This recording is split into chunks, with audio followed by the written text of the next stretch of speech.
Wow. 3 limited edition, luxurious, topophyline magnetic levitation supercars roared into view, instantly eliciting gasps of astonishment from numerous car enthusiasts and admirers of wealth on the bustling street.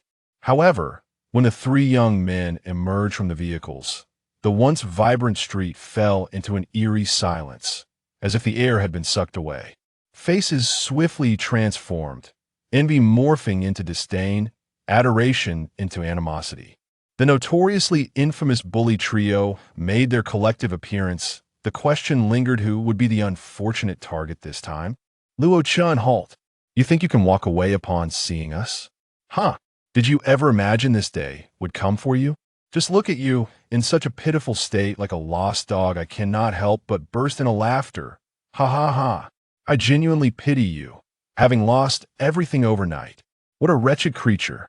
If you kneel down and admit your wrongs now, we might show some mercy, forgiving your previous misdeeds against us. Otherwise, well, they whispered amongst themselves, and the onlookers, bewildered by the scene, suddenly grasped the situation. The bully trio had long been a menace in the capital, wielding their wealth and influence to intimidate the weak and commit various misdeeds. Yet, they had a nemesis, Luo Chun. Whenever they engaged in their nefarious activities and crossed paths with Luo Chun, he would invariably stand up for the oppressed and uphold justice. Ironically, despite being a few years their senior, they found themselves unable to best Luo Chun and were wary of his parents, leading to their repeated humiliations and retreats. This cycle of confrontation had begun during their shared high school days, and nearly 2 years after their graduation, the bully trio remained unable to escape the shadow of Luo Chun.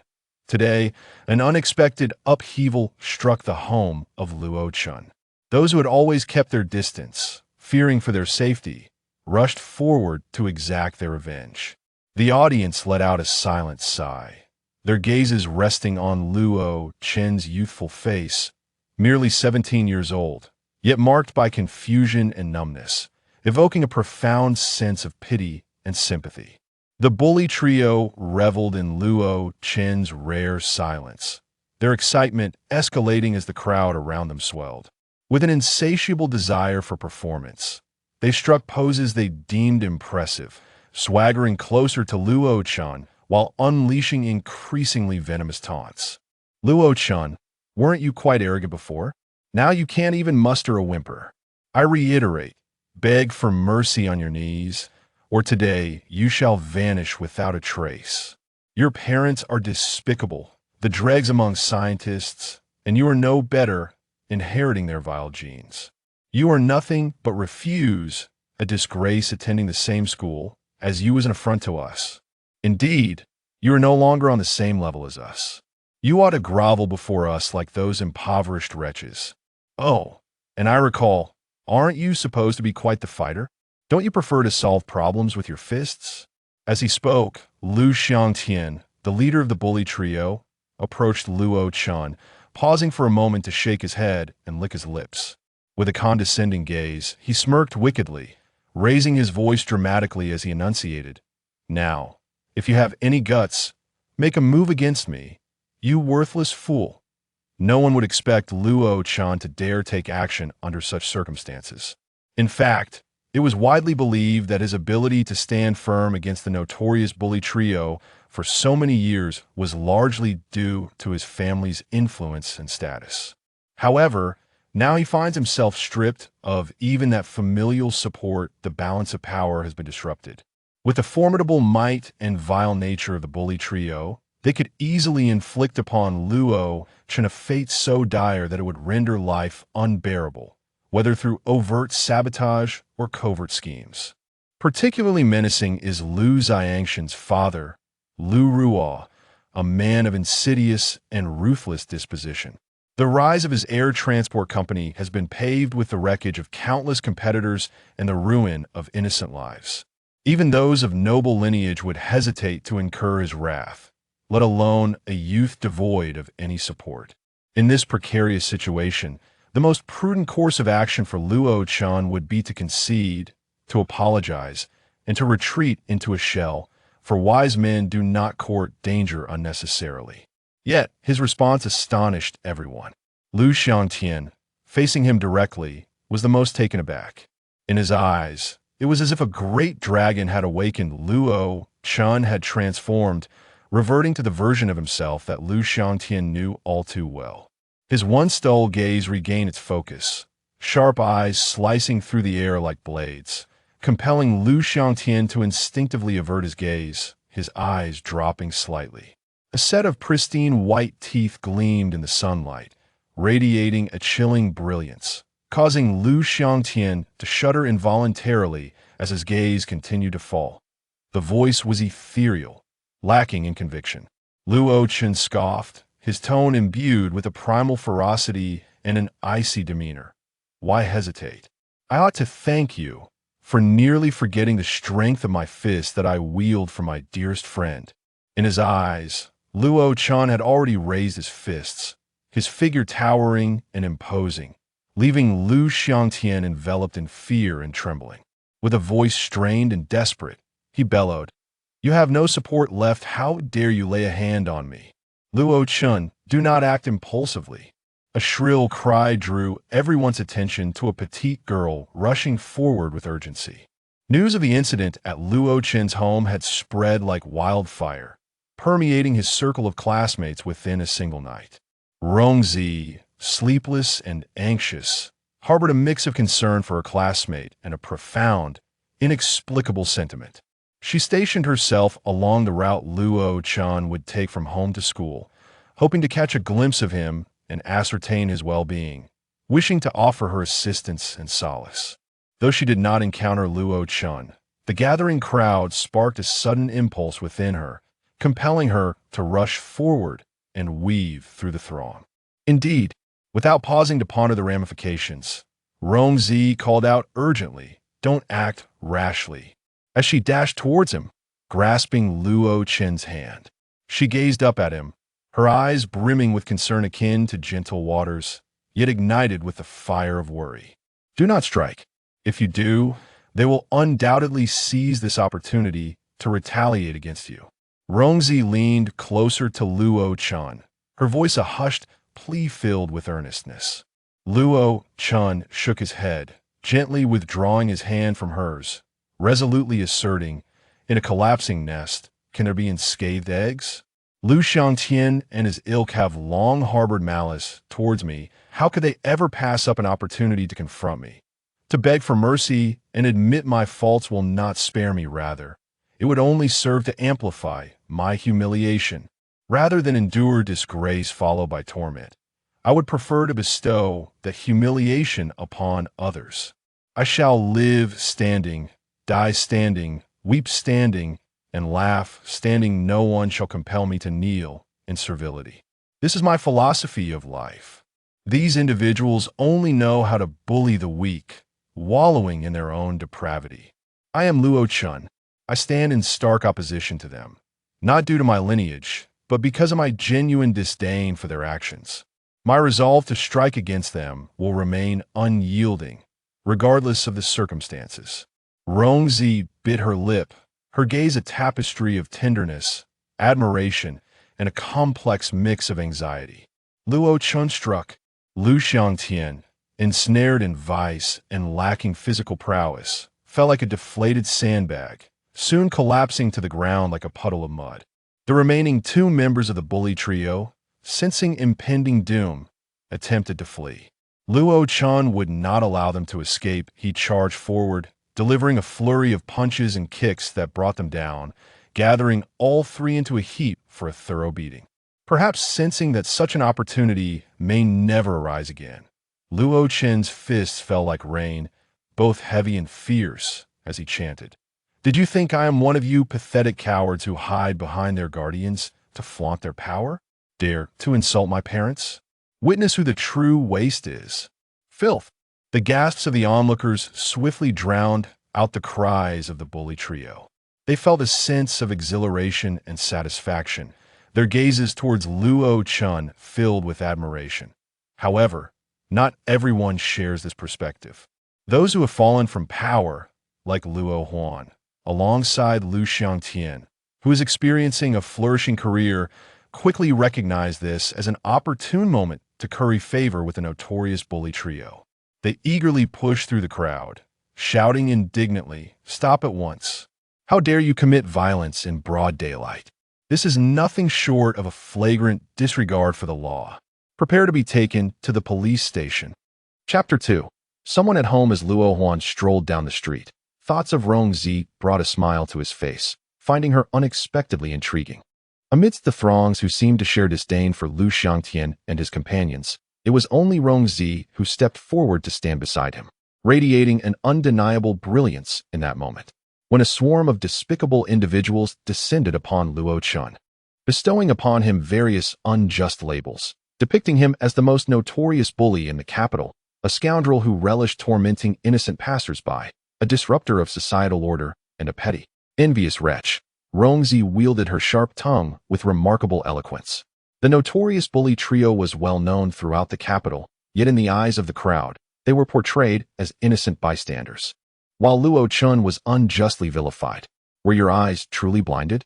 Where were you when Lu Xiangtian and his ilk were committing their acts of bullying? You turned a blind eye and a deaf ear. Now, you dare to impose such accusations upon an innocent soul. What has become of your conscience? Did it fall prey to dogs? Before misfortune struck Luo Chen's family, did you ever dare to point fingers at him? Now, as the walls crumble, do you not feel a twinge of shame? You are the true disgrace of this society. I am ashamed to exist in a world that thrives on sycophancy, for I fear that upon growing up, I too may become as shameless as you.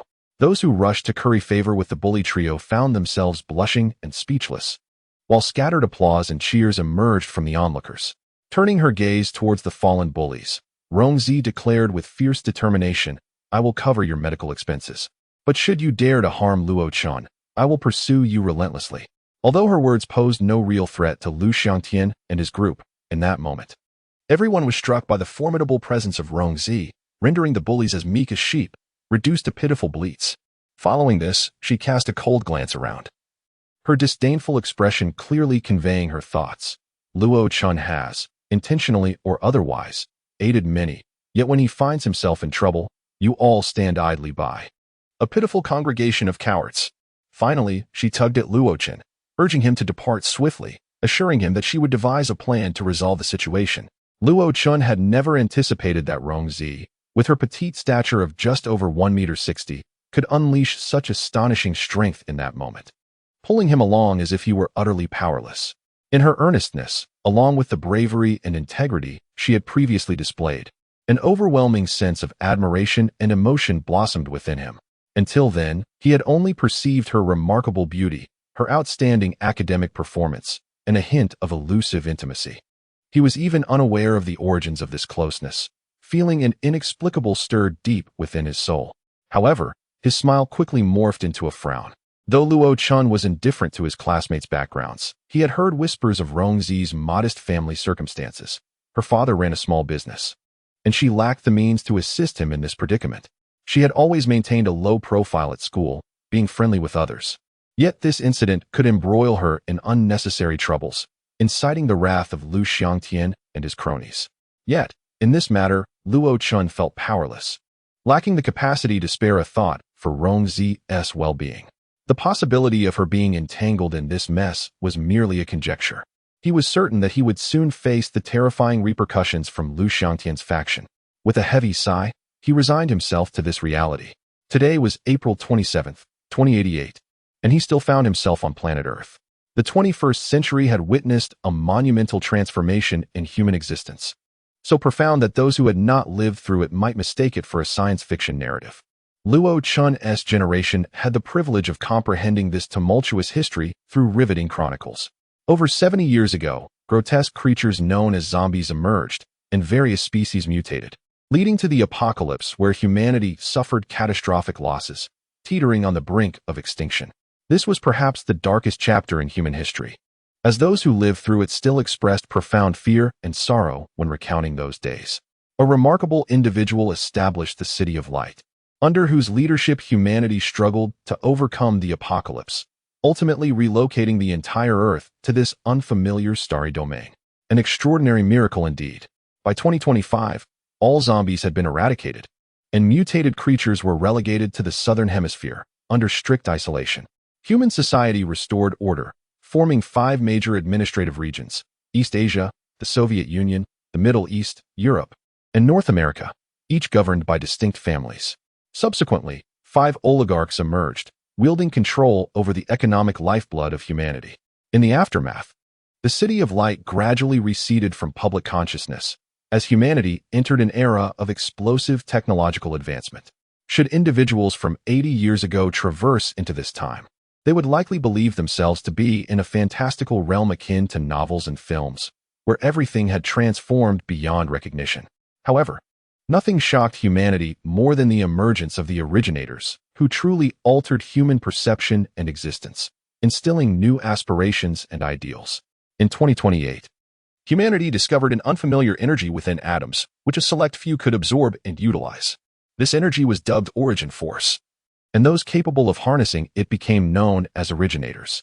Drawing from past admiration for extraordinary beings, the populace rebranded these individuals with a more glamorous title, cultivators. Compared to ordinary individuals, cultivators appeared almost as a distinct race, scarce in number, yet immensely powerful. To become a cultivator signified the promise of boundless wealth, unparalleled honor, and a position of superiority over others, making it the aspiration of nearly all. Luo Qin had trained in martial arts since childhood, excelling among ordinary individuals. Yet when compared to a cultivator, he felt akin to a mere fighter facing a superhero. Even the weakest cultivator surpassed the limits of humanity, leaving Luo Qin utterly incapable of resistance. If Lu Xiangtian were to dispatch a cultivator against him, his fate would be sealed. Even invoking the law would be futile, as Lu Xiangtian's family could effortlessly resolve the issue with a mere bribe. This encapsulated the tragedy of the commoner and the harsh reality of society. Why do such creatures as cultivators exist in this world? Why can one not become a cultivator? A profound sense of helplessness enveloped Luo Qin, and in a daze, he exited the elevator, only to realize he had unconsciously arrived at his doorstep. With his parents taken away, home had ceased to be a home, reduced to a lifeless shell. Crucially, even now, he remained unaware of why the laboratory had been sealed, the specific charges against his parents, or the absence of any official documentation. What was he to do? As he numbly opened the door, a chill swept over him, jolting him from his reverie and causing cold sweat to trickle down his brow as his focus sharpened. To his astonishment, there was someone in the house. This book draws upon elements of the previous work, Power's Evolution, Zombie Siege by Xiao Wu, yet the 2 novels share no character or technique connections. Chapter 3. Drink Up. A slender shadow stood in the living room of Luo Qin's home, less than 3 meters away from him. Luo Qin squinted hard to discern the figure, only to find it was a peculiar being, revealing only hair and eyes. The individual possessed a head of lustrous black hair, sharp and ethereal, and eyes that sparkled with an unusual brightness. Yet the light emanating from within was as still as a deep well, devoid of any emotion. Besides this, the figure was clad in a complete ninja-like black outfit, concealing every inch of skin. The strange attire and the eerie appearance momentarily stunned Luo Qin, and it was only then that he took note of the person's stature, so diminutive and frail. With the advancement of technology, the progress of medicine, the development of genetic engineering, and the abundance of nutrition, humanity's height has seen significant improvement, with the average male now exceeding 1.85 meters and the average female reaching around 1.70 meters. Standing at 1.90 meters, Luo Qin did not appear particularly remarkable, and the figure before him, at roughly 1.50 meters, could only be described as petite. Enveloped in black fabric, the throat was hidden, and the chest was flat without any discernible contours, leaving no features to indicate gender. Yet, Luo Qin instinctively perceived this being as a girl, perhaps a youthful maiden. A chill washed over him, not merely from the unexpected presence of a stranger in his home, but also because the black-clad figure exuded a coolness akin to an open refrigerator, as if a powerful air conditioner was relentlessly blowing in his direction. "Who are you?" he managed to ask, his heartbeat gradually stabilizing, his voice calm as his wariness began to ebb. This was a high-end neighborhood, with robust security measures. The door's anti-theft system was advanced, showing no signs of tampering, and the alarm was functioning without a hitch. This indicated that the black-clad figure had most likely entered using a key through the front door. Moreover, despite the chilling aura, Luo Qin found no hostility in the stranger's eyes. Instead, He felt an inexplicable sense of familiarity. Above her, there was a small plastic bottle, thumb-sized, filled with a clear, transparent liquid. A label adhered to the bottle simply bore 2 words, "Drink up." The handwriting was familiar to Luo Chun. It was his mother's own. Gazing at the affectionate inscription, he was reminded of his childhood, when his mother would tenderly present him with medicine during his illnesses, smiling as she encouraged him, "Drink it, and you shall recover." At that moment, the black-clad figure finally spoke, her voice crisp and melodious, devoid of any earthly warmth. "Drink up." After a moment of contemplation, trusting his own judgment and propelled by an inexplicable surge of anticipation, Luo Chun picked up the bottle and twisted off the cap. The liquid felt icy to the touch, yet it emanated an aura akin to a blazing fire, leaving him astounded. He downed it in one gulp. Initially, it tasted refreshing, but soon a flame ignited within him, swirling like a living entity throughout his body, traversing every organ, every tissue, every inch of skin, and every strand of hair. It felt as though his body was spontaneously combusting, on the verge of turning to ash. The sensation was real and terrifying, instilling in him a sense of dread and despair. He stifled his moans of agony, bending over as he wished to inquire of the black-clad girl why she would harm him, but all that escaped his lips was a gust of scalding breath. Just as he was about to lose consciousness, the burning sensation inexplicably dissipated, leaving his body intact. Though the heated air exhaled from his nostrils served as a reminder that what he had experienced was no mere illusion.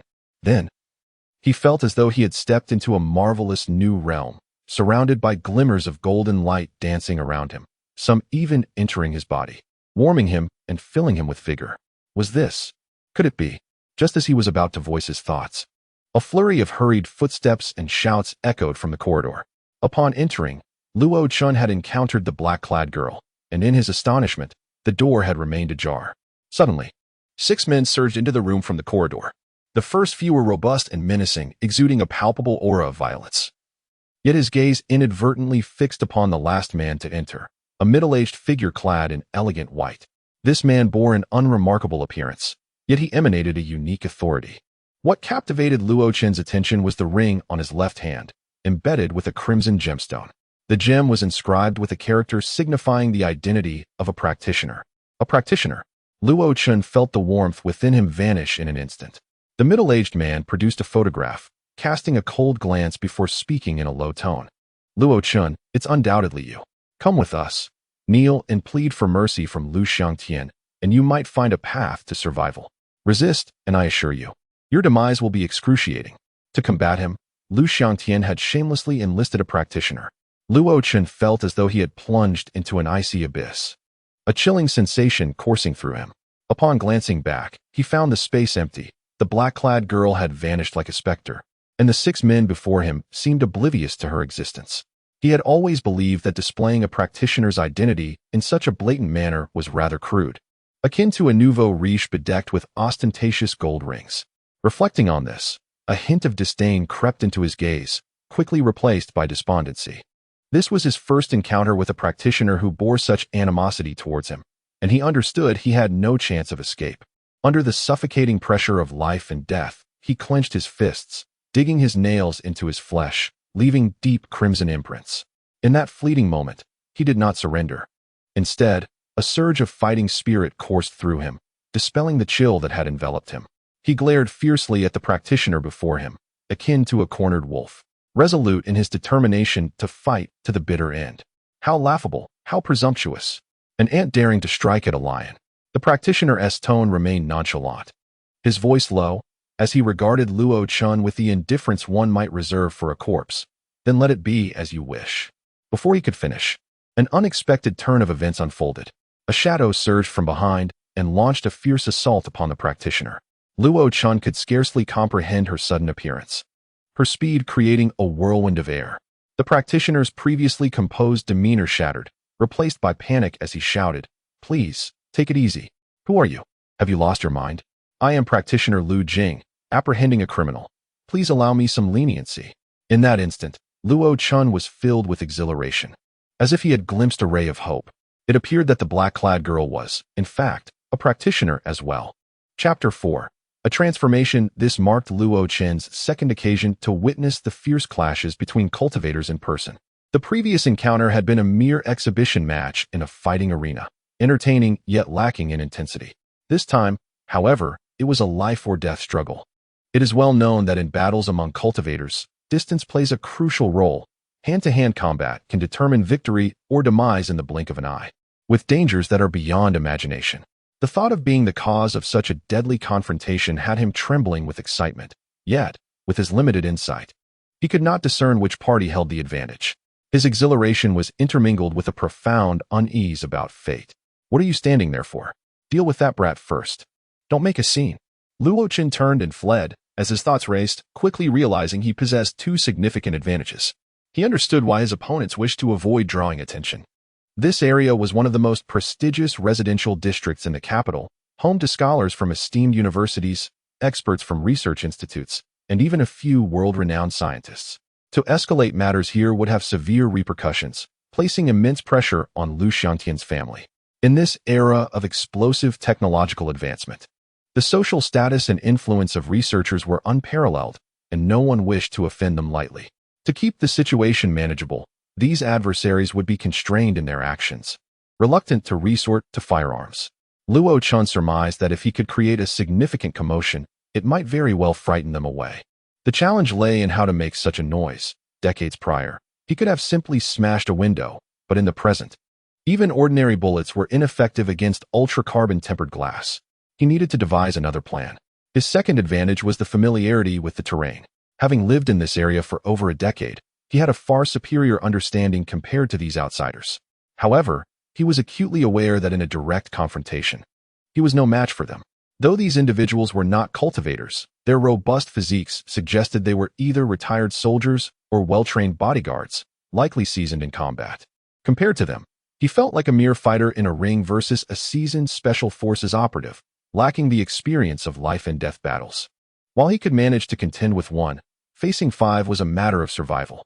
He needed to create a situation that was wholly advantageous to him and seize it for a sliver of victory. Turning back into the house, he began to exploit his knowledge of the layout, fleeing with great speed.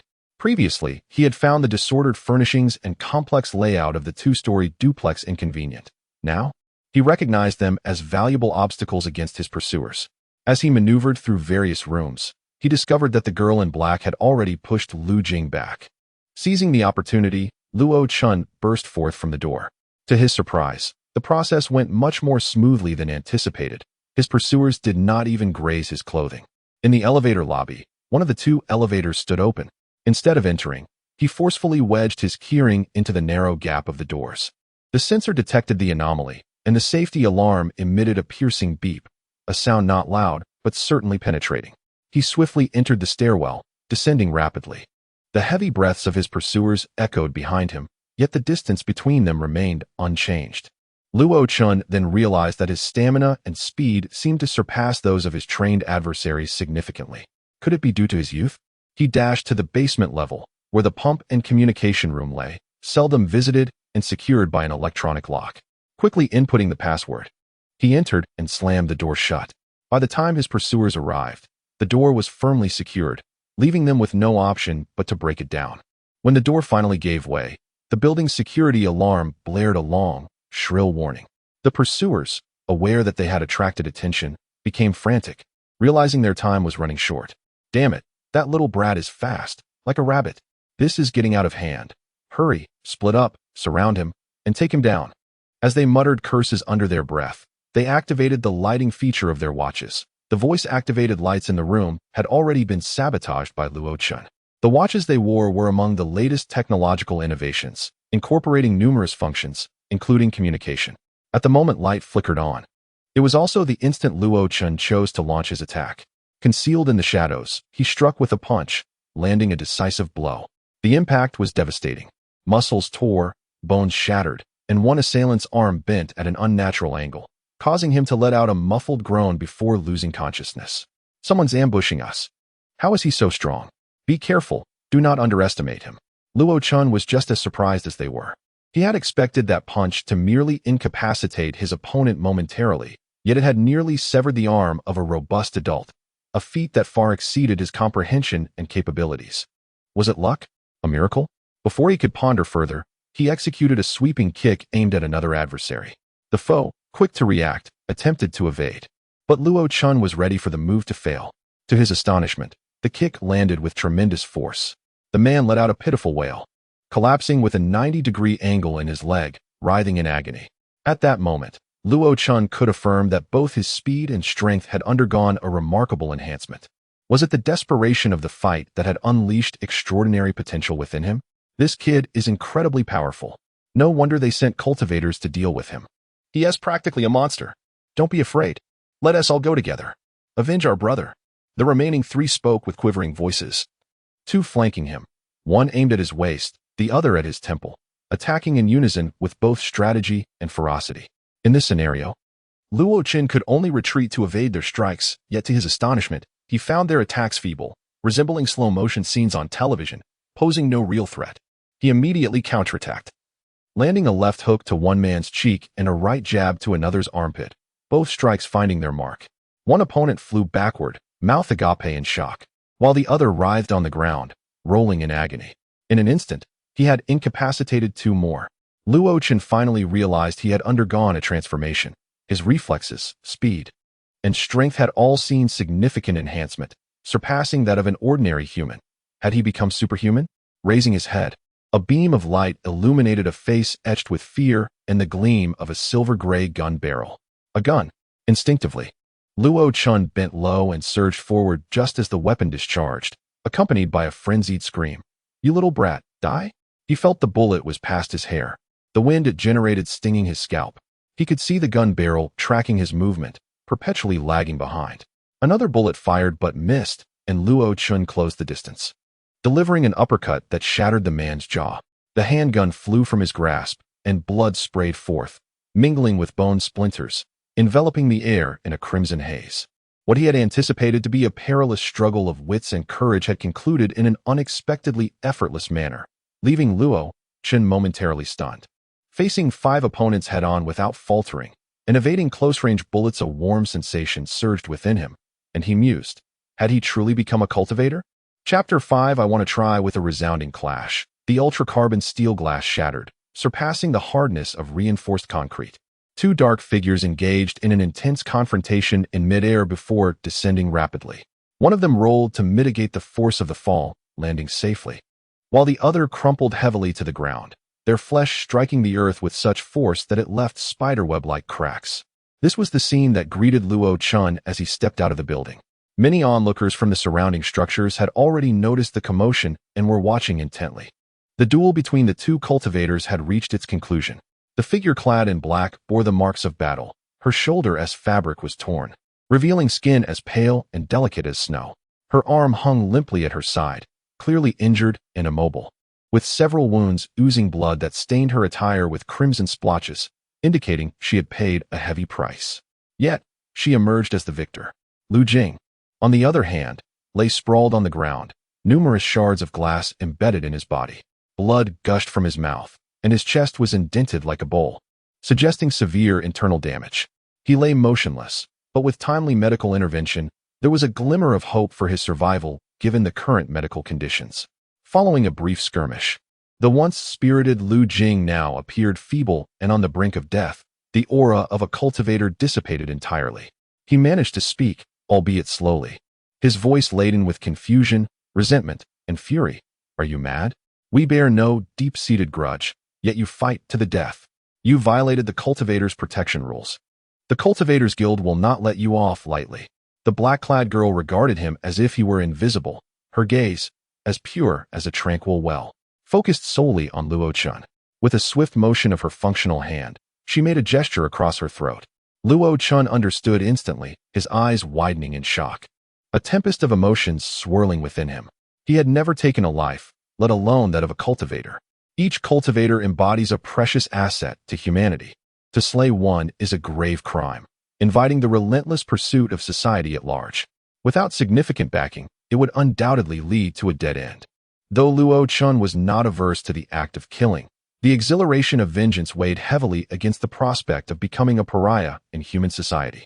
"If you do not kill, you will be killed," the black-clad girl remarked nonchalantly, as if the act of murder were akin to squashing a mere insect. Luo Qin's understanding deepened as he cast his gaze down upon Lu Jing. Pain and weakness etched across Lu Jing's face, yet he attempted to project an intimidating demeanor. Struggling to speak, "You wish to kill me? You would murder a cultivator? Consider the consequences you will face. You are still young. Do not deceive yourself. Do not be foolish, and do not let anyone incite you on a path to destruction." If he spared Lu Jing, he would assuredly not be forgiven. Brutal retribution was inevitable. The hesitation on Luo Qin's face vanished, replaced by a resolute and determined expression. "Spare him? Nonsense. That is impossible. I know well what sort of person Lu Xiangtian is. This is merely a ploy to buy time. The cultivator uncle who can deal with Lu Xiangtian is a prospect I find quite delightful." Luo Qin clenched his fists, a glimmer of murderous intent flashing across his face. "Please, spare me. I am a cultivator, a cultivator. Take me to the hospital, and I will offer you many benefits.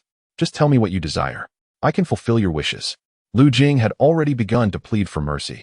Luo Qin's expression darkened, a scornful smile gracing his lips. "And what of being a cultivator? Can a cultivator treat my life as casually as crushing an ant? I shall take control of my fate. Those who wish to take my life will regret their choices and pay a heavy price. Allow me to demonstrate that even an ant dares to strike a lion, and can indeed slay the lion." Lu Jing's voice became shrill, reminiscent of a eunuch, reverting to anger and disdain. "You? Kill me? I am a cultivator. Even injured, you cannot breach my defenses or harm me. Fool, you know not your own limitations. Is that so? I wish to test that theory." Luo Qin scoffed coldly, then unleashed a punch toward Lu Jing's chest, which appeared utterly defenseless. His already shattered heart was reduced to a mass of pulp. Lu Jing's eyes widened in shock, filled with despair and disbelief, before the light faded from his gaze, his pupils dulling, his head tilting, lifeless. He was dead. He had slain a cultivator. Most astonishing was that the formidable physique of a cultivator seemed insignificant under his fist, utterly unable to withstand the blow. After a moment of dazed shock, Luo Qin looked up at the black-clad girl, hoping for a sign of surprise, encouragement, admiration, or acknowledgement from her. Yet he found none. Her eyes remained unperturbed by the death of a cultivator. As if performing a magic trick, she produced an item from her possession and tossed it to him, her melodious voice resuming. "The closure of the Lunsis laboratory is unusual and shrouded in deep secrets. Uncle Luo and Aunt Gui have been captured. Yet there is hope for your family to reunite. It all depends on your efforts." "The Lunsis laboratory? Isn't that my parents' laboratory?" Luo Chen's heart raced. "Uncle Luo? Aunt Gui?" His father was Luo Wei Wen, and his mother was Gui Yue. She knew his parents. Realization dawned upon him, and he exclaimed, "What did you say? Who are you? And what was that liquid I drank?" "Have I already?" The black-clad girl interrupted him, speaking with urgency. "There is no time. You must leave quickly. Your future path lies in your own hands." Luo Chun grasped her meaning. He had taken a life, a grave sin indeed.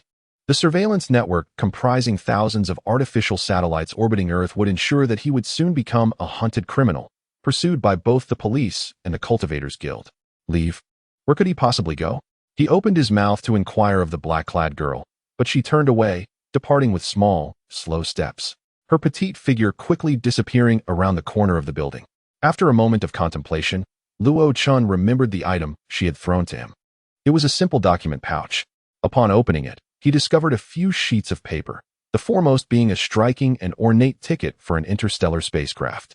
Interstellar Ocean Liner Genesis, VIP Cabin B, 11 name, Luo Chin departure, Earth, Shangjing Aviation Port destination, Yak Star, Yak City Aviation Port departure time, 3 hours from now. The black-clad girl had already arranged a means of escape for him, the only route available under the current circumstances. Chapter 6. No mercy in the decades following the 2020s. An era characterized by humanity's conquest of the apocalypse, mankind experienced a remarkable advancement in science and technology. The magnitude of this progress astounded the world, leading to its designation as the fourth technological revolution, widely acknowledged as a driving force for human existence and development, surpassing the previous 3 revolutions. During this transformative period, humanity triumphed over numerous previously incurable diseases, including cancer, initiated a comprehensive gene modification program, and achieved an average lifespan of 95 years. Countless new materials, energy sources, and products emerged, with solar, electromagnetic, and nuclear energy becoming integral to daily life. Artificial intelligence evolved to think akin to the human brain, while brainwaves could be captured and directly manipulated to control devices. Yet, the most exhilarating development was the advent of the interstellar age. Once humanity realized that Earth was merely a small planet within the vast cosmos, generations dreamed of interstellar travel and cosmic exploration. At last, this dream materialized. Countless brave adventurers embarked on spacecraft to explore nearby planetary systems, uncovering dozens of Earth-like planets. Subsequently, technologies for planetary terraforming advanced significantly, altering gravity, modifying geological structures, adjusting atmospheric compositions, generating potable water in oceans, regulating surface temperatures, introducing vegetation, relocating organisms, and even altering interstellar orbits, rendering human interstellar colonization feasible. The discovery of natural wormholes and the application of artificial wormholes greatly facilitated this endeavor. Over the past 60 years, humanity expanded its primary activities to 11 surrounding planetary systems, setting foot in over 100 planetary systems and mastering 6 first-class planets, suitable for human colonization. Beyond Earth, 21 second-class planets, of colonial value or resource extraction potential, and 36 third-class planets with uncertain potential for colonization or resource extraction, often serving merely as way stations or refuge sites. Additionally, thousands of moons, asteroids, and space stations fulfilled various purposes. Humanity could now inhabit other planets, and interstellar tourism and exploration became immensely popular, intertwining the cosmos with everyday life. However, the contrast between life on Earth and life beyond was stark. If life on Earth could be described as orderly, comfortable, and conservative, then existence on other planets was characterized by chaos, danger, and exhilaration. While Earth's laws remained applicable to these distant worlds, their enforcement waned significantly. These planets became a haven for adventurers, where harsh environments not only posed threats of death, but also offered opportunities for sudden wealth. In this realm, practitioners of the arcane faced constant peril, and the Practitioner Guild could do little to protect them. It was a sanctuary for fugitives and the ideal refuge for Luochen. He had long grown weary of the mundane existence on Earth and yearned for a life starkly different from his own. This was the perfect opportunity to leave Earth behind, to explore the vastness of the universe, and to seek answers regarding his parents. His only concern lay in the high efficiency of the police and the Practitioner Guild. Would he secure a safe departure from Earth? Lost in thought, he realized the self-driving maglev taxi had already arrived at the Beijing aviation port. He now considered the possibility of becoming a practitioner, though further confirmation was necessary. Undoubtedly, this was his greatest source of hope and confidence. Resolute, he strode into the aviation port and sent a message to Rongzi. I am about to leave Earth. Thank you, and may we meet again by chance. A warmth enveloped Luo Chen's heart as a gentle smile graced his lips. In a mansion within Beijing, Lu Ruo glared at his son, whose face was bruised and bandaged, a pitiful sight that ignited an uncontrollable rage within him. Upon receiving the news of Lu Jing's death, his anger surged to unprecedented heights. You started a conflict on the street and sought help from practitioners? Have you lost your mind? Are you completely foolish? I've told you countless times to open your eyes. Those commoners, they beat and kill at will, and if they fancy a woman, they indulge as they please. All can be settled with money, yet you never learned and had to stir up such trouble. And now, it has escalated, and practitioners are involved. How will we resolve this? Do you think I can clean up every mess you make? You believe I possess limitless power? In Beijing, there are at least 500 who could obliterate us with a mere thought. You wretched child, you infuriate me. Lu Xiangtian had never witnessed his father in such a rage, and overwhelmed by the intensity, he muttered feebly, I was only dealing with an ordinary person. Lu Ruo's fury flared anew, and he bellowed, an ordinary person? How could an ordinary person attend the same school as you? How could an ordinary person kill a practitioner? Your inept, distant uncle Lu Jing, though merely a waste at the spring well stage, was still a practitioner. His death is inconsequential, yet it will surely draw the attention of the Practitioner Guild, and our family will be embroiled in turmoil. Who knows what calamity awaits us? Terrified, Lu Xiangtian bowed his head. Stammering, his family is merely involved in research. They are nothing special. Moreover, yesterday his parents were arrested. They are no different than ordinary people now. Lu Ruo seemed to realize something, his eyes widening in surprise. Is this student named Luo? Are his parents from the Lunsus laboratory? Father, you know of this matter? Lu Xiangtian raised his head, gaining some confidence. He's just an inconsequential scientist's son. With his family's troubles, I sought practitioners to help me take revenge. Lu Ruo scoffed derisively, his eyes darting. Inconsequential? You misunderstand the significance of the Lunsis Laboratory. This laboratory specializes in studying the genetic differences between ordinary people and practitioners, aiming to alter human genes to enable everyone to become a practitioner. Their research is at the forefront of this field. Their greatest achievement is curing the genetic defect disease of practitioners, commonly referred to as losing control, benefiting thousands of practitioners. Your classmates' parents, Luo Weiwen and Gue Yue, are the heads of the Lunsis Laboratory, esteemed among practitioners and well-connected with the Practitioner Guild. I cannot afford to offend such individuals. As he spoke, Lu Ruo's expression turned contemplative. However, the Lunsis Laboratory suddenly shut down, its heads secretly detained, and its researchers dispersed. The forces capable of orchestrating such events are fewer than 15 worldwide. I know their methods well, eliminating all potential threats at their roots. They surely will not spare your classmate named Luo. They simply have not acted yet. If I assist them in eliminating this minor inconvenience, perhaps this could be an opportunity to curry favor with them. It is worth the gamble. His expression hardened with resolve as he made a decision. I will immediately leverage connections to locate this Luo. Xiangtian, you must gather all the practitioners supplied by the company and set out to find him. Spare no mercy. Chapter 7. The airport. Rongzi hurriedly arrived at the Beijing airport, accompanied by her elder, Uncle Li, a cultivator and a close friend of Rongzi's father. Uncle Li had watched her grow up, treating her as his own daughter.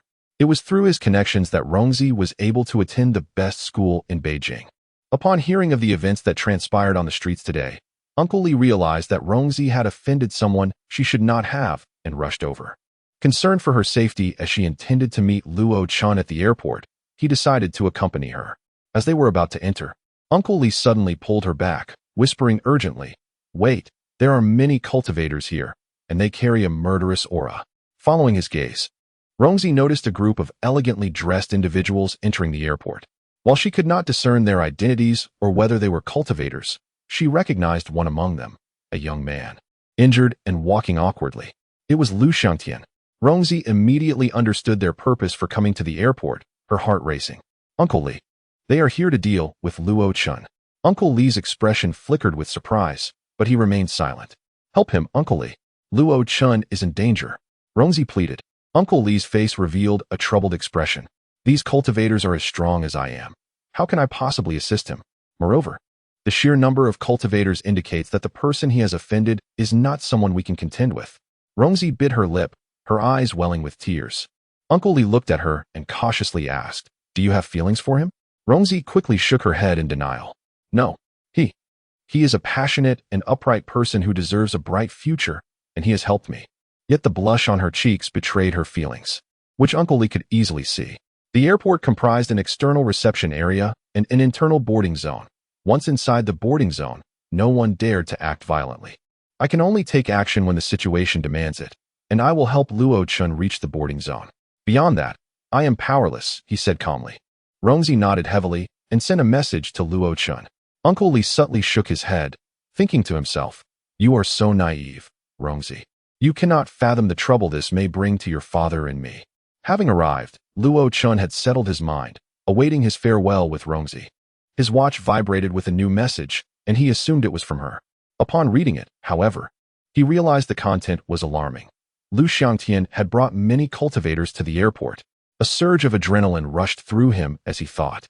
"I had anticipated the police's pursuit, but I never expected Lu Xiangtian's retaliation to arrive first." The prospect of facing numerous cultivators was overwhelming. Even a single one would be beyond his capabilities. With only 10 minutes remaining until his boarding pass was checked, he knew safety awaited him in the boarding zone, where strict military control was enforced. Yet, those 10 minutes felt agonizing. How did Lu Xiangtian know he was at the airport? His gaze fell upon his watch. Could it be that? Stay calm. Remain composed. Luo Chun took a deep breath, forcing himself to regain his composure. Moments later, a plan formed in his mind. "Lu Xiangtian, you will pay for this." Beijing Airport was the largest and busiest in the East Asia administrative region, with a public interstellar spacecraft arriving or departing every 10 minutes, including private ships, transport vessels, exploration crafts, and research ships, there were essentially spacecraft operations every minute. There were dozens of entrances to the boarding zone, with at least hundreds of thousands of people in the reception area, making it nearly impossible for Lu Xiangtian and his group to locate Luo Chen. Fortunately, they had a relatively convenient method at their disposal. Have you found him yet? The connection through the communications company was only of a tertiary level, yielding poor accuracy and unstable signals, but it could generally indicate Luo Chen's location, albeit with a margin of error exceeding 300 meters. It appears he is indeed within the airport. Quickly locate him. He must not be allowed to enter the boarding zone. They maneuvered through the crowd aggressively, disregarding others, causing chaos as pedestrians were knocked aside, some suffering serious injuries. Though the onlookers grumbled, they wisely kept silent upon witnessing the attackers' attire and demeanor. The strength and speed displayed were unmistakably those of cultivators. As the signal indicated that they were close, within 300 meters, the group halted to search for Luo Chen. They scoured every corner, but found nothing. How could this be? Where is he? The signal indicates he is nearby. Do not panic. The signal has not vanished. As long as we remain close enough, its accuracy will improve, allowing us to pinpoint his hiding place. Signal clarity restored. This way. Follow me. They approached a row of chairs, and those resting there hastily vacated upon their arrival. The signal pinpointed Luo Chen in the midst of these seats. Could it be? Lu Xiangtian gritted his teeth, following the signal, enduring the pain in his legs as he bent down to inspect beneath a chair. Indeed, he found a watch, Luo Chen's communication watch. An escape plan. Lu Xiangtian felt a wave of darkness wash over him, nearly fainting. He noticed a piece of paper beneath the chair and picked it up, revealing a neatly written line. I will blow up the airport. No spacecraft shall take off or land. Upon reading it, he felt bewildered. Did Luo Chen write this? What does it mean? His voice was barely audible. Yet the nearby cultivators, with their keen senses, paused in surprise. Is Lu Xiangtian truly threatening to blow up the airport without capturing anyone? Has he lost his mind? A sudden voice pierced through the crowd. Do not move. We are from the Aviation Security Bureau. I declare you under arrest for threatening aviation security.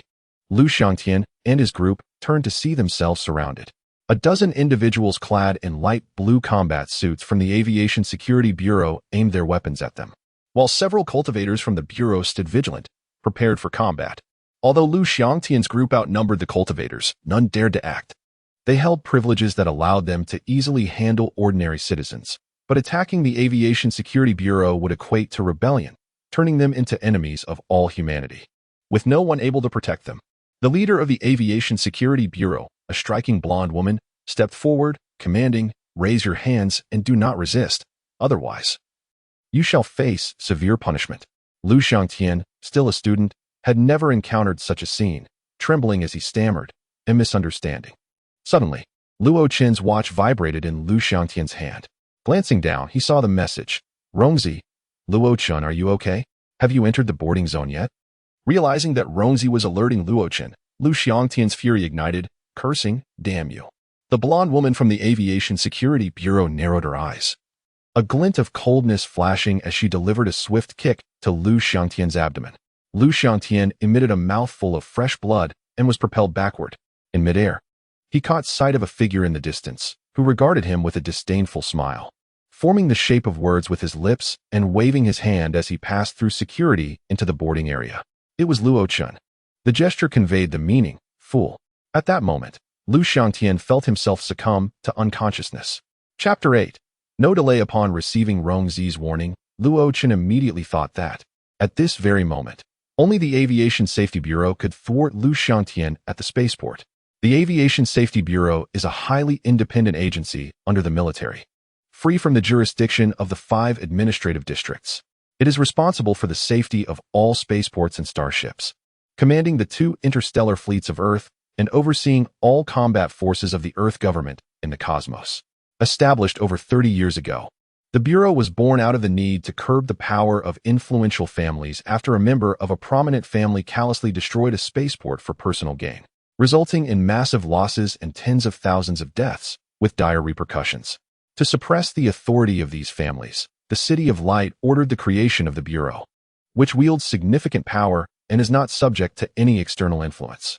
He sent an anonymous email to the Aviation Safety Bureau, stating, "A group of deranged criminals is at the Beijing spaceport. intending to carry out a terrorist attack.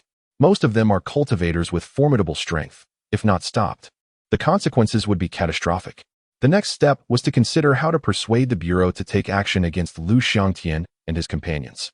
Luo Chen soon recalled a particular incident from Lu Xiangtian's high school days, a rather embarrassing affair.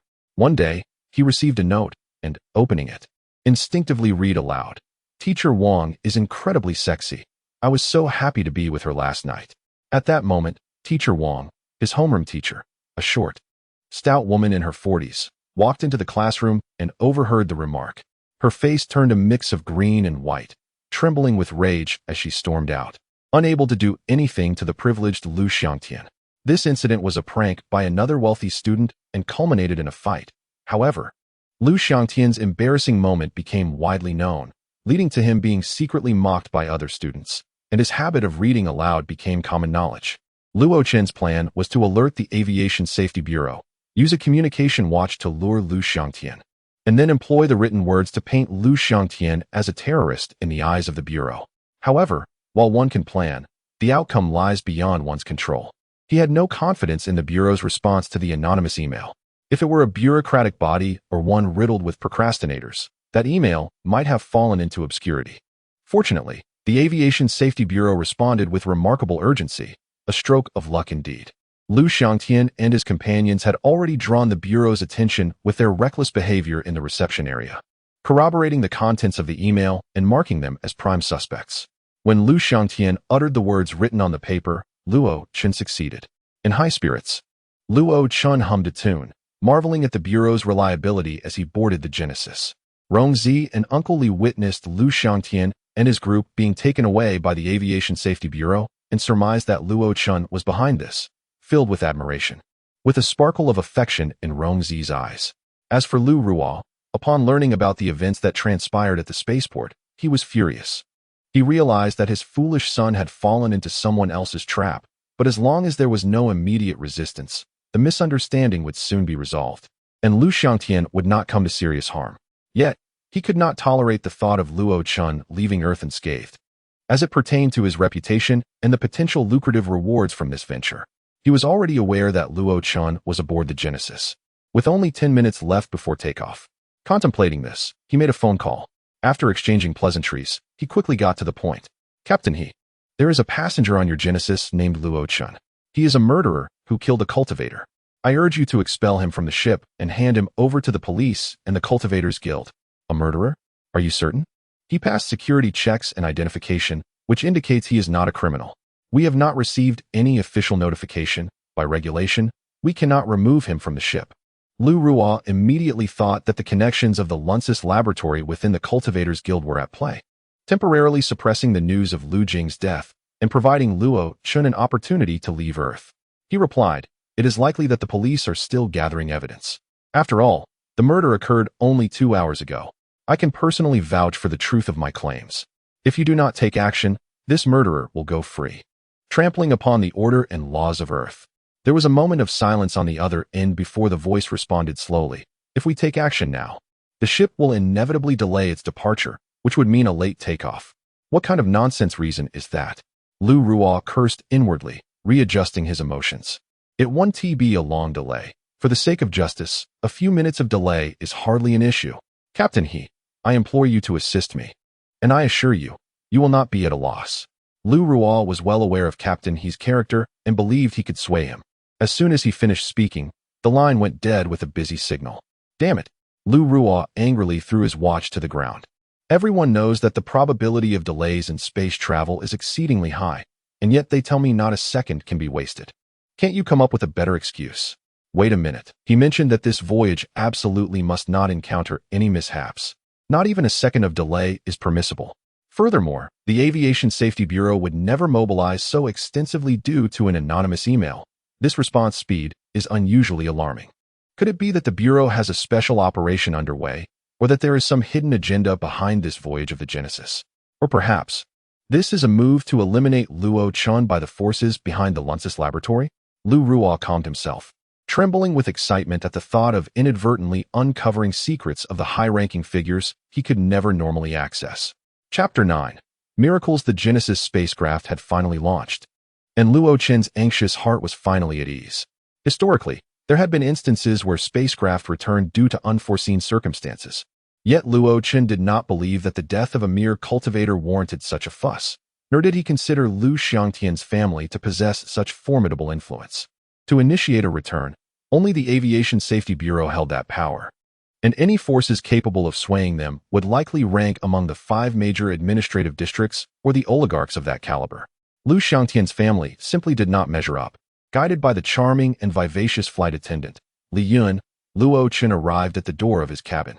Akexing was a first-tier planet with a population exceeding 200 million, and the route from Earth to Akexing had always been a popular one.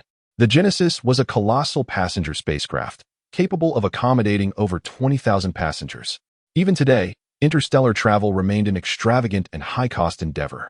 Upon entering his private VIP cabin B11, Luo Chen could immediately fathom the ticket's worth.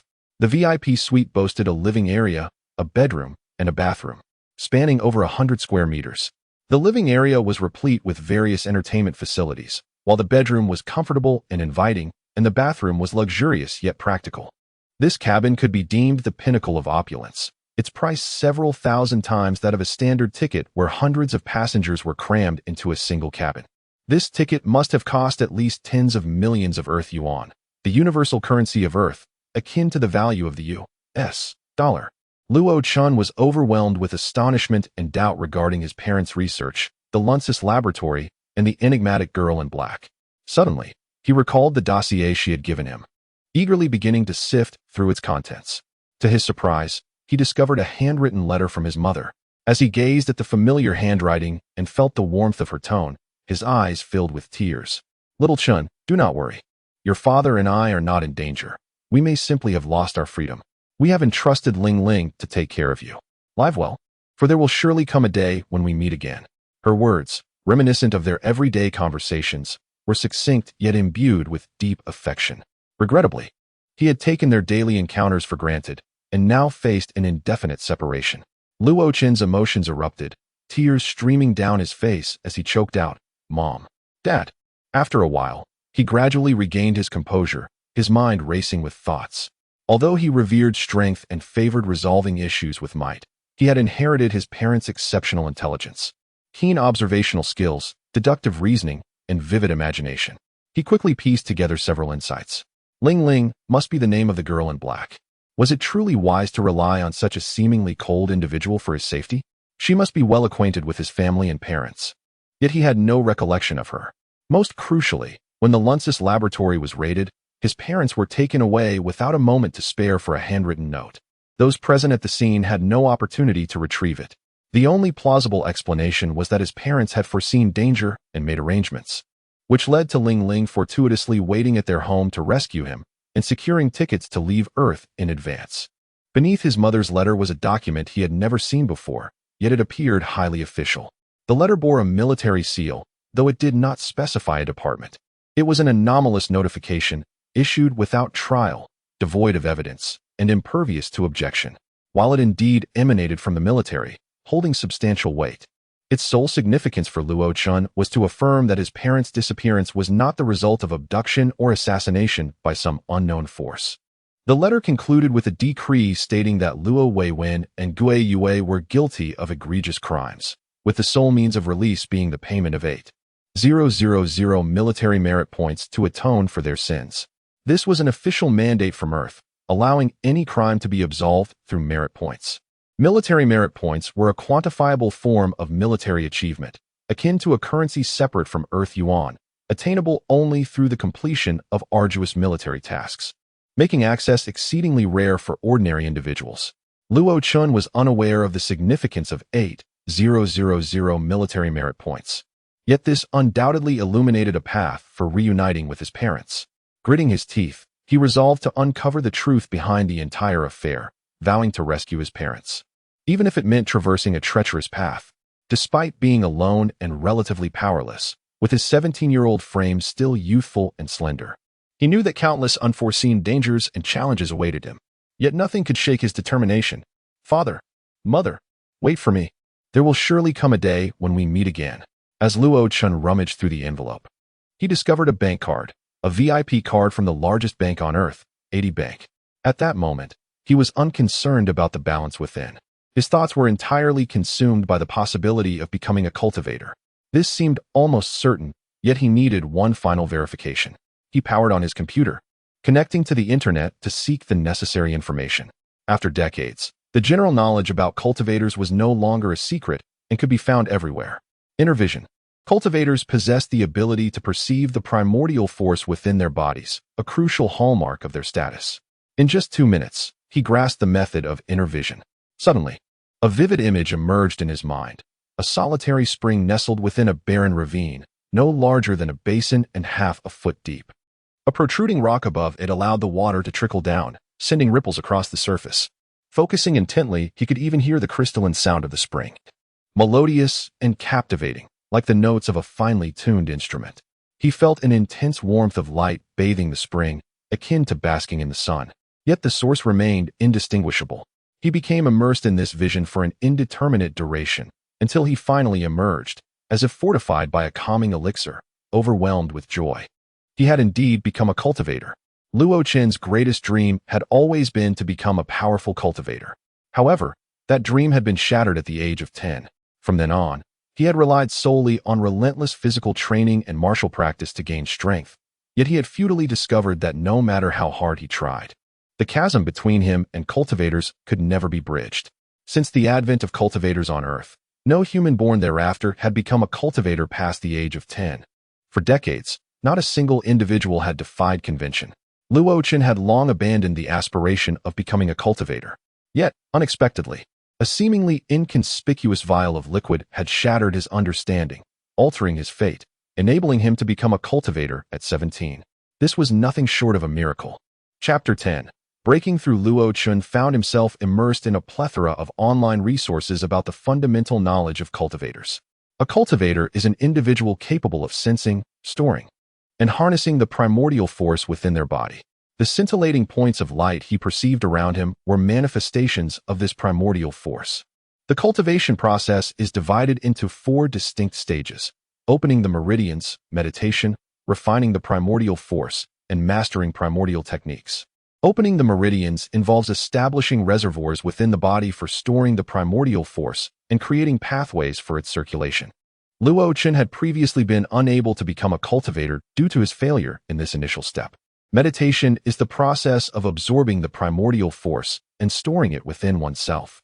The clear spring he had recently witnessed was a true reflection of his internal state, a condition shared by all cultivators to varying degrees.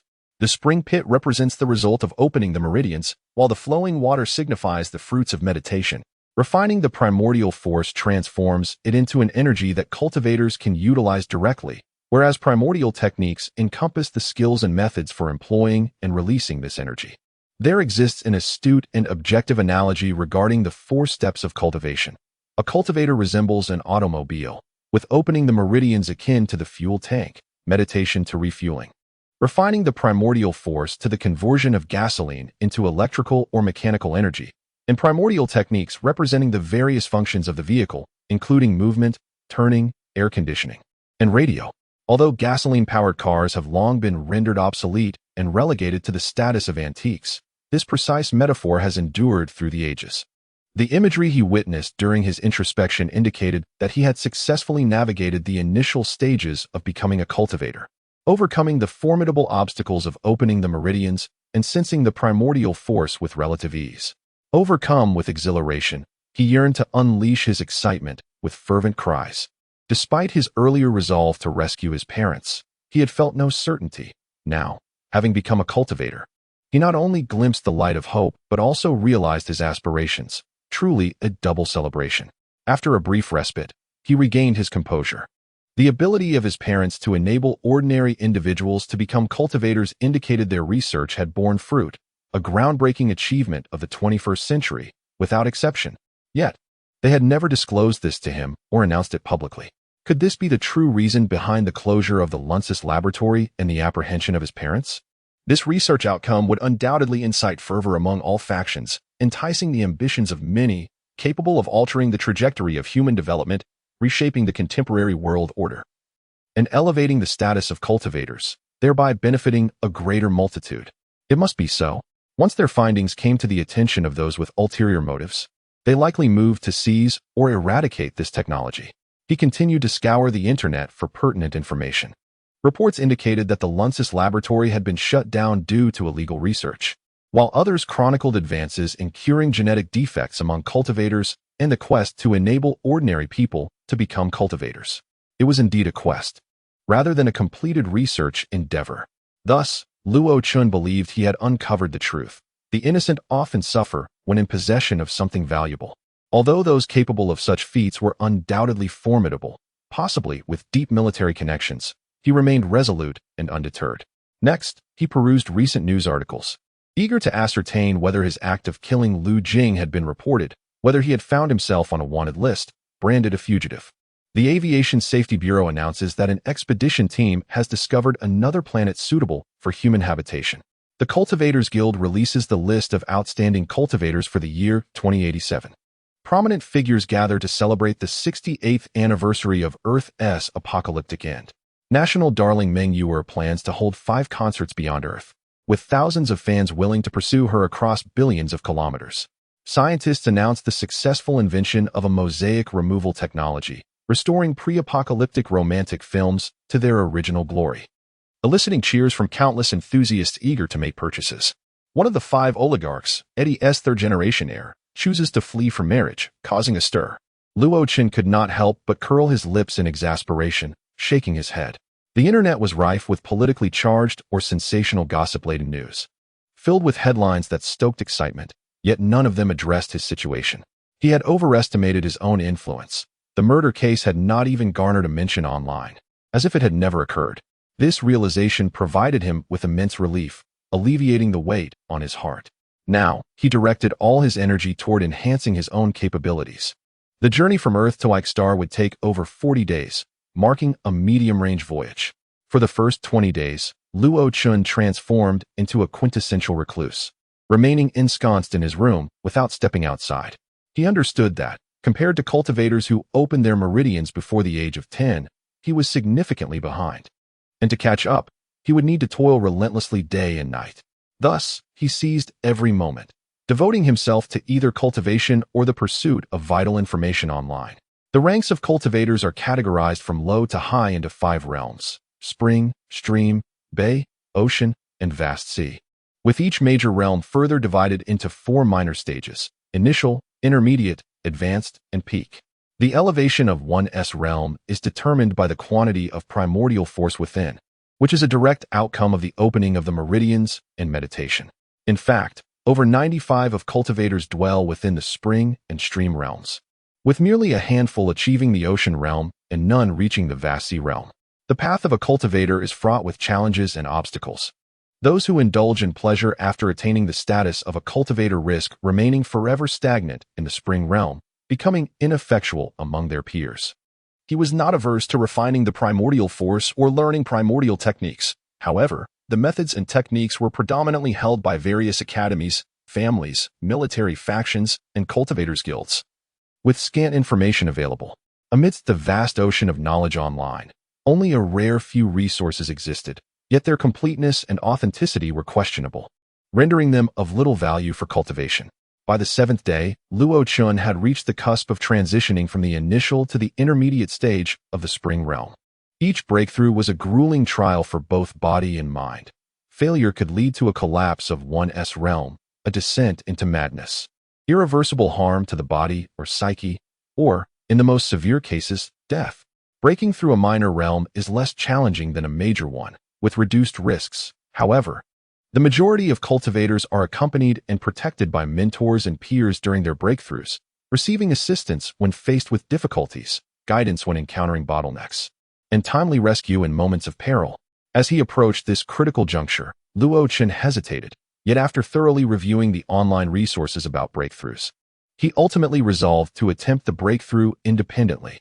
That miraculous liquid had opened a doorway to a brand new world for him. His journey in this new realm had already fallen far behind that of others. Let the breakthrough commence. Chapter 11. I am a genius. Luo Chen soon realized that the difficulties and agonies associated with breaking through were not exaggerated in the slightest. They were, in fact, far more intense than he had previously anticipated. The process of breaking through is essentially the transition from quantitative change to qualitative change.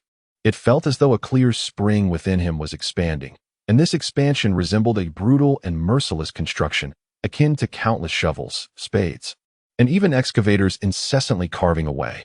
This manifested in his body as if innumerable surgical knives were simultaneously at work, slicing flesh from one area and stitching it to another. In a relentless cycle, unimaginable pain swiftly spread throughout his being. Luo Chun collapsed to the ground, writhing and convulsing, gritting his teeth to remain conscious, battling against the unconscious urge to succumb to the darkness. Then, as he drank from that bottle, flames erupted and vanished, only to return within him, igniting a searing sensation that intensified his suffering. At that moment, he felt like a piece of meat, simultaneously roasting over charcoals while being sliced and seasoned. The information he had gleaned online indicated that during the breakthrough, some practitioners experienced body heat, yet this intense burning sensation seemed uncommon. Luo Chen suspected it was related to that bottle of liquid, questioning whether it was a side effect that required further observation. However, he had no energy to ponder this further. His mind was filled with pain and fire, threatening to explode. He inadvertently glanced at his own body. His exposed skin had become parched and cracked like scorched earth, the muscles beneath appearing fiery red, and his hair singed and curled. In a short while, even his clothes began to ignite. Was there a bomb detonating within him? Was he destined to be burned alive? He felt like a beast struggling against death, leaping about the room, as if attempting to extinguish the flames within, while futilely evading the cutting instruments. He thought he heard his own defiant roar and his mournful moans, unable to discern if they were mere hallucinations or reality. His mind was consumed by a singular belief. I must succeed. I must break through. Success. Breakthrough. I long to see my parents again. I must uncover the truth behind the Lunsis laboratory. I wish to gaze upon Ling Ling's face and see if she is as adorable and beautiful as I imagine her to be. Time became ambiguous. Perhaps only minutes had passed, or maybe hours, even days. Finally, Luo Chun regained clarity. The sight before him took his breath away. His room resembled the aftermath of a battlefield, a chaotic mess. Wooden furniture lay in splinters, metal furnishings were bent and deformed, and the walls and floor made of super-strength cosmic steel bore visible scratches, likely inflicted by his own nails. This metal, reputed to be the hardest, should only have been marked by a practitioner of the stream realm. It appeared that the torment of the breakthrough had unleashed power within him that far exceeded the initial level of the spring realm. Now he stood completely naked, his clothes reduced to ashes, though his hair remained intact, and his skin was smooth and radiant, as if newly born. Approaching the mirror, he noted his well-defined chest and abdominal muscles, his physique robust, and perhaps it was not merely an illusion. He seemed taller and more handsome. After a brief moment of astonishment, he began to introspect. The spring within the mountain gorge had expanded to the size of a bathtub, with a depth exceeding half a meter. The water flowing from the rocks above converged into a stream akin to tap water, enveloping the spring in mist, creating an ethereal beauty under the light. This scene mirrored the descriptions he had encountered online. Luo Chun realized he had succeeded. He had successfully entered the intermediate spring realm. The elation of his achievement enveloped him, allowing him to completely forget the pain and risks he had endured. This feeling was simply divine. However, he was soon confronted by a pressing dilemma, his face falling in dismay. His only set of clothing had been reduced to ashes. How was he to step outside? Would he truly become the first to celebrate his breakthrough by running about in the nude? Fortunately, the Genesis was one of humanity's most prestigious civilian spacecraft, and the single VIP cabin B-11 was its most luxurious room, offering top-tier services for a ticket price exceeding millions. Luo Chen quickly found the value of his expenditure justified. With just a phone call, 2 sets of clean clothing and exquisite meals were promptly delivered to his room. Coincidentally, the server was none other than Li Yun, the very one who had escorted Luo Chun aboard the vessel. Their reunion felt more familiar, yet when she beheld Luo Chun, clad only in a towel that revealed his well-defined physique, her gaze and the blush on her cheeks led him to ponder whether the VIP cabin offered additional, indescribable services. Nevertheless, Luo Chun was wholly absorbed in the exhilaration and joy of his breakthrough, his thirst for power overwhelming all else. Li Yun could only express with some reluctance, "Should you require anything, feel free to contact me." 13 days later, Luo Chun approached the next threshold, The second breakthrough for practitioners. Having endured pain and burning, experiencing even more terrifying trials, he surged forward once more. The spring had now grown to the size of half a swimming pool, with a depth nearing 2 meters. At its center, a spring head continuously gushed forth water, the entire scene teeming with vitality and vigor. This was the hallmark of the advanced spring realm. From the moment he became a practitioner to his breakthrough into the advanced spring realm, Luo Chun had taken merely 20 days. He had previously perused statistics online indicating that the average time for practitioners to transition from successful meridian opening to the advanced spring realm was 6 years. Achieving such a feat within a year was considered a promising sign, garnering widespread attention and focused cultivation. Some prodigies could condense this timeline to 3 months, while those who broke through 2 minor realms within a month were regarded as extraordinary talents, rare as a gem. Such practitioners were sought after and coveted wherever they went. Luo Chun stroked his chin, his eyes shining like bright lanterns. So, I am a genius among geniuses. Chapter 12. Are you unwell? Luo Chun finally emerged from his room. Initially, he intended to continue his cultivation. However, he recognized that the processes of opening meridians, meditating, cultivating the essence, and mastering original techniques are intrinsically interconnected. Now that he had reached the advanced level of the spring of energy, yet had never cultivated the essence, he realized that if he persisted in this manner, the day he finally cultivated the essence would be fraught with the overwhelming task of converting vast quantities of energy. This would significantly escalate the difficulty and impose numerous restrictions, rendering it more detrimental than beneficial. At this moment, what he most desperately needed was to acquire the techniques for cultivating the essence and mastering original skills. The most expedient way to obtain such techniques would be to join the Cultivators Guild. Regrettably, due to the incident involving Lu Jing's demise, he felt a sense of wariness and caution towards the guild. Furthermore, the knowledge of a 17-year-old suddenly becoming a cultivator should remain as scarce as possible. Otherwise, unforeseen complications might arise. With this path temporarily obstructed, he could only hope to find a solution upon his arrival at Ike Star. Thus, aboard the Genesis, he had some time to explore and unwind. He traversed every sector of the ship, experiencing the foul stench of sweat in the lower decks, the raucous atmosphere of the bar, and the opulent yet incongruous grandeur of the banquet hall. Ultimately, he found himself enamored with the open-air CF aboard the vessel. As long as they were not traversing a wormhole, one could behold the cosmic vistas at any moment, a sensation entirely distinct from that of gazing through an astronomical telescope. The telescope merely presented a static image, whereas here, one was immersed in the experience, the size of a house asteroid brushing past the ship, comets racing by with their long tails, and stars emanating resplendent hues of red, yellow, blue, and white, while colossal celestial bodies occasionally drifted by like Mount Tai, reminding humanity of their insignificance. The CAF remained perpetually bustling, yet the patrons exhibited commendable decorum with little noise. Luo Chun discerned several cultivators among the guests.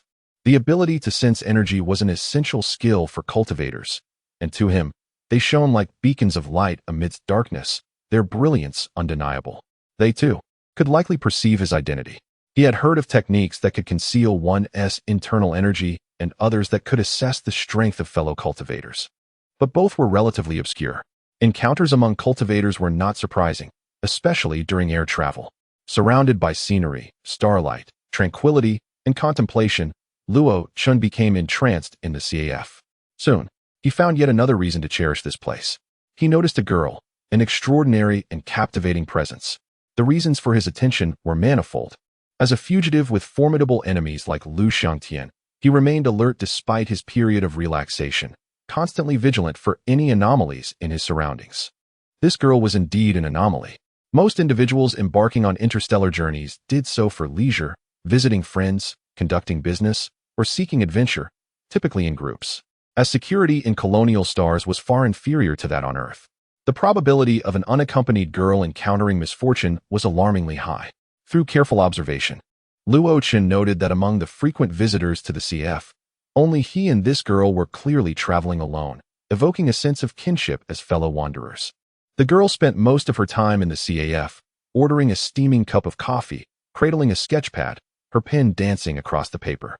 Sometimes she gazed into the cosmos, other times at a particular spot in the CAF. Her fresh and elegant artistic demeanor piqued Luo Chen's curiosity, a feeling foreign to him, as he had never been one to appreciate art. Admittedly, the primary allure of the girl, as always, lay in her appearance. With a doll-like face, bright eyes, and a flowing ponytail, her skin was as smooth as cream, complemented by large black-framed glasses, exuding an enchanting aura. At times, she donned a crisp white shirt and jeans, while at others, she wore a vibrant yellow bohemian dress, her natural beauty untouched by makeup, making her appear ethereal. Such a girl could undoubtedly captivate the attention of many, contributing to the CAF's popularity.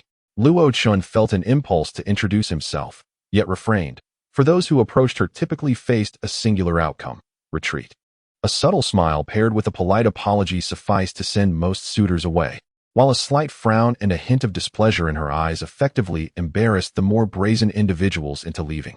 Ultimately, the last resort was to ignore them, immersing herself in her art, leaving persistent admirers feeling humiliated and compelled to withdraw. Thus, only one shameless man remained, circling her like a fly, unable to be shooed away, employing various excuses to linger nearby. This man, in his 30s, dressed impeccably, exuding the pride of a successful individual mingled with the lasciviousness of a lecher, would require no acting skills to portray the quintessential scoundrel in a drama. The girl had long since dismissed his incessant pursuit, treating him as if he were invisible. Luo Chun's interest in the girl deepened, yet considering his precarious situation and the uncertainty of his future, he resolved to remain a silent admirer. However, unexpectedly, an opportunity for closer interaction presented itself. After a restful night, Luo Chun prepared to visit the CAF, noting that the girl should also be making her appearance soon. Arriving too late might result in a lack of seating. As he closed his door, two distinct thuds resonated in quick succession. Turning around, he was greeted first by a pair of long legs encased in denim, followed by a well-fitted white shirt, and finally, a remarkably exquisite doll-like face. Their eyes met, radiating clarity. In an instant, Luo Chun felt a surge of excitement, momentarily stunned as he glanced at the girl's room number, B10. What serendipity, they were neighbors. Clearly, one who could afford a single VIP room must be a wealthy young lady. Just as he was about to speak, the girl beat him to it. Are you the one residing in this room? Yes. Are you living alone? Luo Chun nodded. This is a single room. The girl bit her lip, seemingly hesitant, yet ultimately resolved, her tone as gentle as a breeze. Are you unwell? Chapter 13. The girl and the flies. Luo Chun's initial reaction was one of surprise, realizing that his attentive observation of her in the CAF over the past few days had been discovered. Despite the tumultuous events he had endured in merely a month, he felt no embarrassment or panic. Instead, he composed himself to fabricate a response. Actually, however, he was swiftly interrupted by the girl. You've had 2 episodes of illness. The first occurred about a week after the launch of the Genesis. I was resting when I was awakened by the agonizing moans and wails emanating from your room. I even heard the sounds of a crash and furniture breaking. It was utterly terrifying. I thought you might be suffering a medical emergency and would perish in agony. I contemplated calling for a flight attendant. But when one finally entered your room, I realized you might not be in grave danger. The second incident was 3 days ago, and the commotion was equally alarming. I could scarcely fathom the extent of your suffering that could lead to such turmoil. I stood by your door, listening intently, ready to summon assistance should your condition deteriorate further, but to my astonishment, you managed to endure it once more. It dawned on Luo Chun that her reference to illness was not indicative of some moral failing, but rather a physical ailment. His immediate instinct was to glance at the ship's walls, glistening with a silver hue, soundproof and unparalleled in hardness, in disbelief. The girl comprehended his thoughts instantly. At that time, the noise you made led me to believe the ship was on the verge of breaking apart. How could anyone not hear that? Since 3 days ago, I have spent most of my time hiding in the CAF, fearing you might dismantle my room. Realizing the girl frequented the CAF out of concern for him, filled Luo Chun with a sense of embarrassment and gratitude. Thank you for seeking help for me.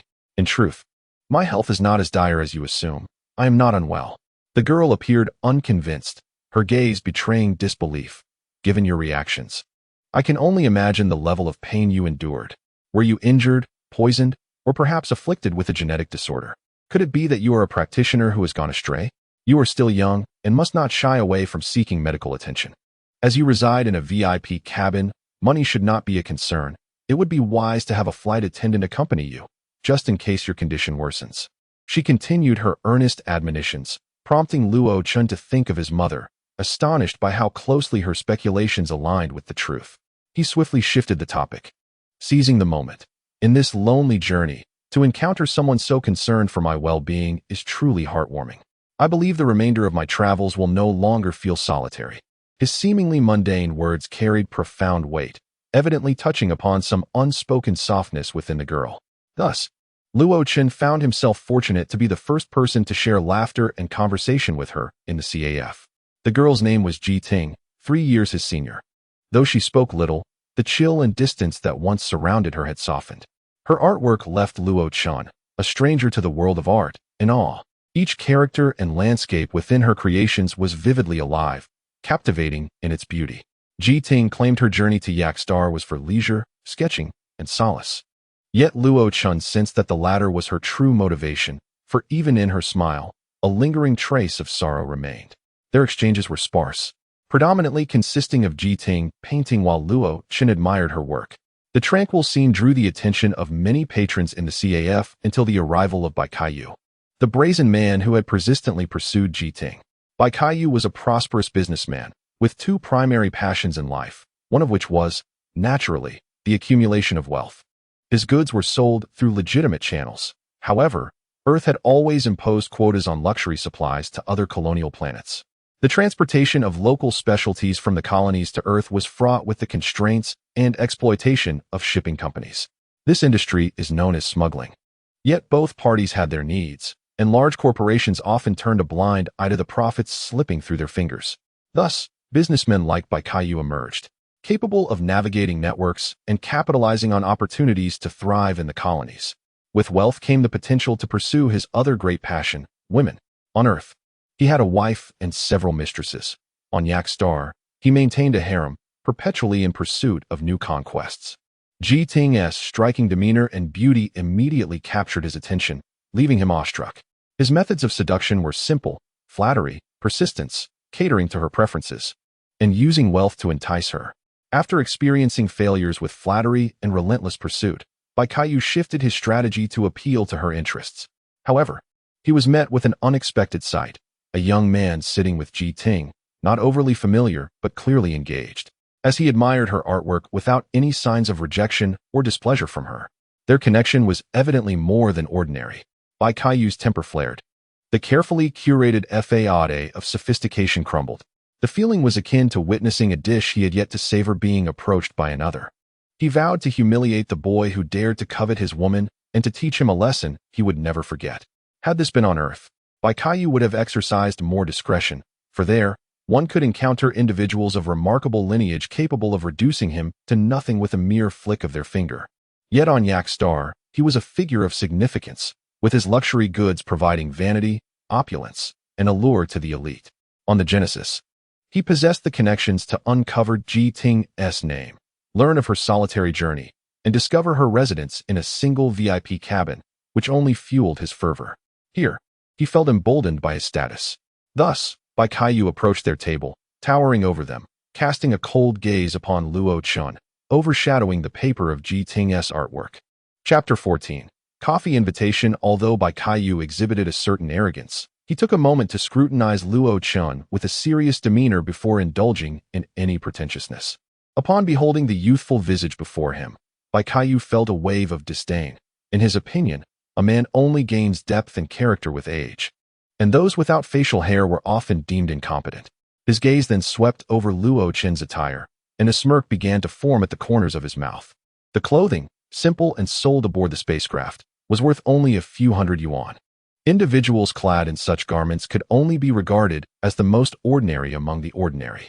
Unbeknownst to him, these were garments provided free of charge by the Genesis, and Luo Chun merely required clothing for modesty, showing little concern for the quality or style. A watch is a staple for everyone. Inexpensive ones may cost a few hundred yuan, while luxury timepieces can reach astronomical prices, some bespoke models valued in the hundreds of millions, symbolizing status and identity.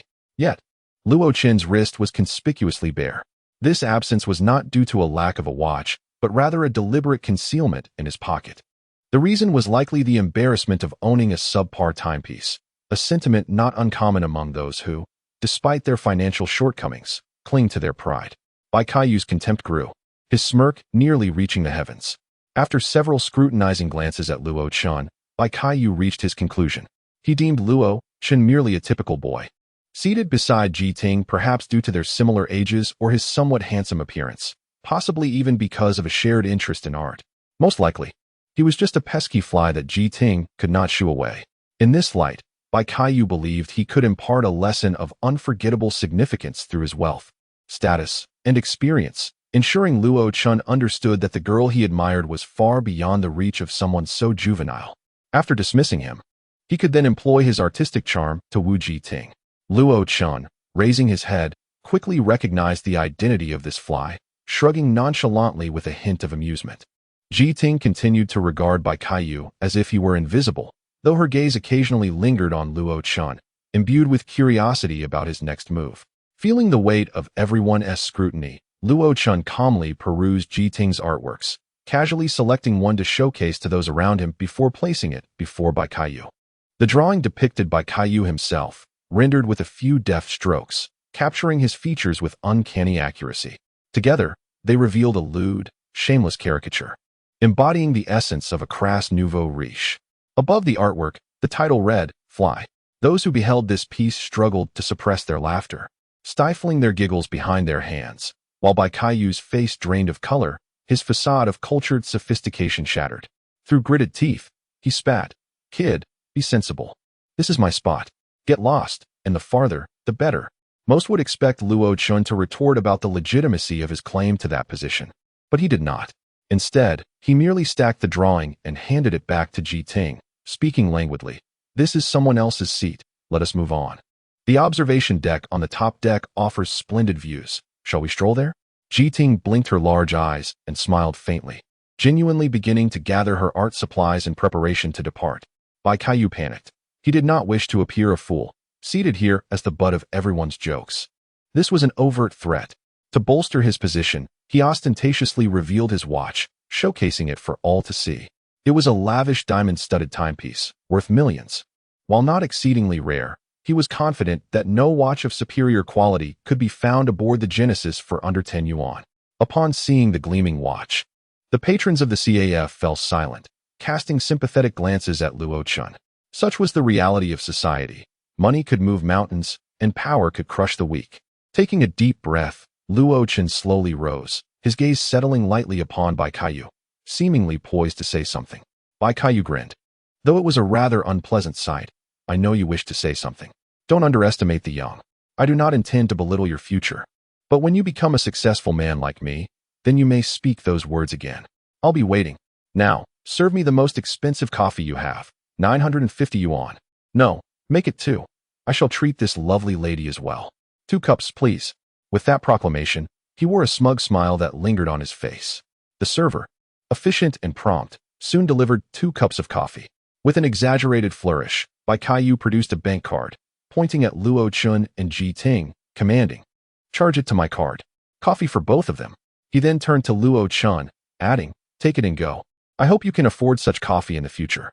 As the server set down the coffee, she glanced at Luo Chen and Ji Ting, paused, and then, with the customary smile and tone of the service industry, replied, "Sir, these 2 cups of coffee are complimentary." Bai Kaiyu, bewildered, inquired why. The server replied, matter-of-factly, "These 2 are guests of the single VIP cabin, and according to the regulations, they are entitled to complimentary beverages here." Bai Kaiyu's hand trembled slightly, his grip on the bank card faltering as it slipped from his fingers and fell to the ground. Chapter 15. Pretentiousness turns to ashes. A solitary VIP cabin, worth over 20 million. Bai Kaiyu swallowed hard. It is essential to note that his accommodation was merely a luxury cabin, and his hard-earned annual income barely amounted to several tens of millions, with a stroke of good fortune perhaps elevating it to $1 billion. The 2 million price tag of the luxury cabin was already a testament to his wealth. Anything beyond that was simply beyond his means. He had experienced a VIP cabin before, but that was merely due to a complimentary upgrade facilitated by the captain of the Genesis. As the cabins had not been fully booked, it was nothing more than a pretense. Yet now, an inconspicuous and impoverished youth was residing in a VIP cabin that he could hardly afford. This was inconceivable. Surely, there must be a misunderstanding? Observing Bai Kaiyu's face contort in disbelief, the attendant felt a tremor of trepidation but maintained a polite demeanor, stating, "Sir, we cannot possibly be mistaken regarding the guest's cabin." The onlookers, captivated by the unfolding drama, displayed keen interest in this sudden turn of events, their gazes towards Bai Kaiyu now laced with a growing sense of schadenfreude. Bai Kaiyu lowered his head, his jaw quivering slightly, casting uncertain glances at Luo Chun's youthful and tranquil visage, clad in unremarkable attire. As he grappled with a difficult choice, to yield and offer a humble apology might avert any further trouble. However, what of his dignity? The enchanting young woman would surely slip away from his grasp. To grovel would imply that this young man, capable of affording a VIP cabin, hailed from an extraordinary lineage, presenting an opportunity to forge advantageous connections, yet he would forever lose face aboard the Genesis. To resist, preserving his facade, could afford him a chance to win the affection of the fair maiden, but the consequences were unpredictable, and whether he could withstand the repercussions remained uncertain. Bai Kaiyu found himself in a state of profound conflict, his gaze darting between Luo Chun and Ji Ting, lingering longer on Luo Chun, filled with fervor, anger, trepidation, and avarice, a tempest of emotions swirling within him. He stood there, gripping the table, his expression shrouded in indecision, as if at a pivotal crossroads in life. Unable to make a choice, the audience began to regard him with growing disdain, mocking his hesitance, perceiving him as anything but manly. Luo Chun, growing impatient, thought to himself that if Bai Kaiyu would simply admit his fault and apologize, he could dismiss him as a simpleton, a fool ruled by his baser instincts. But if Bai Kaiyu continued to stand there, staring at him, his anger began to simmer. He rose, coldly declaring, "It seems you can no longer invite me for coffee. Instead, allow me to treat you," as he pushed his cup of coffee towards Bai Kaiyu. Bai Kaiyu, caught in a moment of embarrassment, had yet to react when the attendant timidly interjected, "Sir, according to regulations, the complimentary coffee enjoyed by VIP guests can only be consumed by themselves." Luo Chun paused, realizing the reasonableness of the rule. "You insolent wretch, we are engaged in conversation here, and you have no place to interrupt. How is your employment training progressing? I shall ensure you learn the meaning of propriety today." With that, he raised his hand, aiming a slap towards the attendant's bewildered face. This was an act of misplaced aggression, yet he remained unconcerned, using the attendant to divert attention, a feeble attempt to save face. As his palm neared the attendant's delicate visage, Bai Kaiyu's expression briefly morphed into one of triumph. That moment of satisfaction was fleeting. Instinctively, his knee buckled, and his hand swept past the attendant's face. With a thud, he collapsed onto the table, overturning it. 2 cups of scalding coffee cascaded onto his person, filling the CAF with his anguished wails. The surrounding patrons quickly made way, creating space for his flailing form. Few noticed that just a second prior, Luo Chun had lightly tapped Bai Kaiyu's knee, causing what appeared to be an accidental fall. The audience erupted in laughter, believing it to be a comical mishap, applauding this amusing interlude in their lengthy journey. Luo Chun stood there, feigning innocence, clutching a sheet of drawing paper, winking at the still smiling Ji Ting, offering words of comfort to the attendant, and then coldly addressing Bai Kaiyu, "Do not seek trouble, otherwise, I shall treat you to coffee again." Another round of laughter ensued as Luo Chun turned his back on Bai Kaiyu, departing with Ji Ting. In a corner of the CAF, a bespectacled man narrowed his eyes, stroking his chin, pondering, to provoke a young cultivator. Foolishness. But where did this cultivator emerge from? Reduced to a laughingstock, Bai Kaiyu stumbled out of the CAF, his thoughts consumed by a singular word: revenge. Revenge. Revenge. No matter how powerful the opponent, they were still on Earth. Upon reaching Ixtar, he could wield considerable influence, employing myriad methods to ensure the other party regretted this day. With reddened eyes, Bai Kaiyu made his way to the captain's quarters, eager to glean information about Luo Chun. Having traveled aboard the Genesis several times each year and having cultivated connections, he had developed a close rapport with Captain Hiyong, often seeking information about Ji Ting through backdoor channels. Bai Kaiyu departed, somewhat disgruntled, while Hiyong, piqued by curiosity, wanted to discern the identity of the individual who had provoked Bai Kaiyu. Luo Chun. The name rang a bell. Yes, before the flight, Lu Ruan mentioned this individual. Young and evidently a troublemaker. Hiyong had not received any bounty notices regarding Luo Chun, presuming that Luo Chun had merely offended Lu Ruo, and that the notion of harming a cultivator was merely a pretext. Lu Ruo was expanding his business, and Bai Kaiyu had provided He Yong with considerable benefits over the years. Given this, it seemed prudent to extend a favor to both of them by orchestrating some trouble for Luo Chun. With this thought, He Yong made a phone call, issued a few instructions, and then logged into the Genesis control system, his fingers dancing over the controls. Chapter 16. The cohabitation regardless of the circumstances. The seeds of revenge had firmly taken root in his mind, proving difficult to eradicate. Was that seemingly impoverished lad truly a guest in the VIP lounge? Clad in drab attire, devoid of any embellishments, he appeared to be nothing more than an ordinary student, not even sporting a wristwatch. Bai Kaiyu, confident in his ability to assess individuals, perceived that Luo Chun exhibited not a shred of nobility or affluence. His demeanor was casual and unpretentious. One might dress casually or feign sophistication, yet habitual tendencies are inescapable. Sipping plain water in a CAF was indeed indicative of a pauper. Compared to the wealthy, that young man resembled more of a steward aboard a spacecraft. A steward? Wait. Clad in steward attire, aided by other stewards' unintentional camaraderie. Boasting and employing flowery language to woo women, his youthful visage led Bai Kaiyu to increasingly conflate Luo Chen's identity with that of a servant. It must be so. I am determined to unveil your true self before Ji Ting. Bai Kaiyu, brimming with resolve, burst from his room. Upon reaching the VIP lounge area, Bai Kaiyu made a beeline for B10, entirely unaware of Luo Chen's room number, convinced that he was not a legitimate guest of the VIP lounge. Upon hearing the sound of a door lock being manipulated, he became stealthy, peering around the corner, momentarily stunned before elation washed over him. Luo Chun was fiddling with the door lock of B11, swiping his card, pressing his fingerprint, entering a password, yet the lock remained unresponsive. He sighed, shrugged, and muttered something under his breath. There existed another possibility. He could be a thief in the act of burglary. However, the doors of the VIP lounge were not easily breached.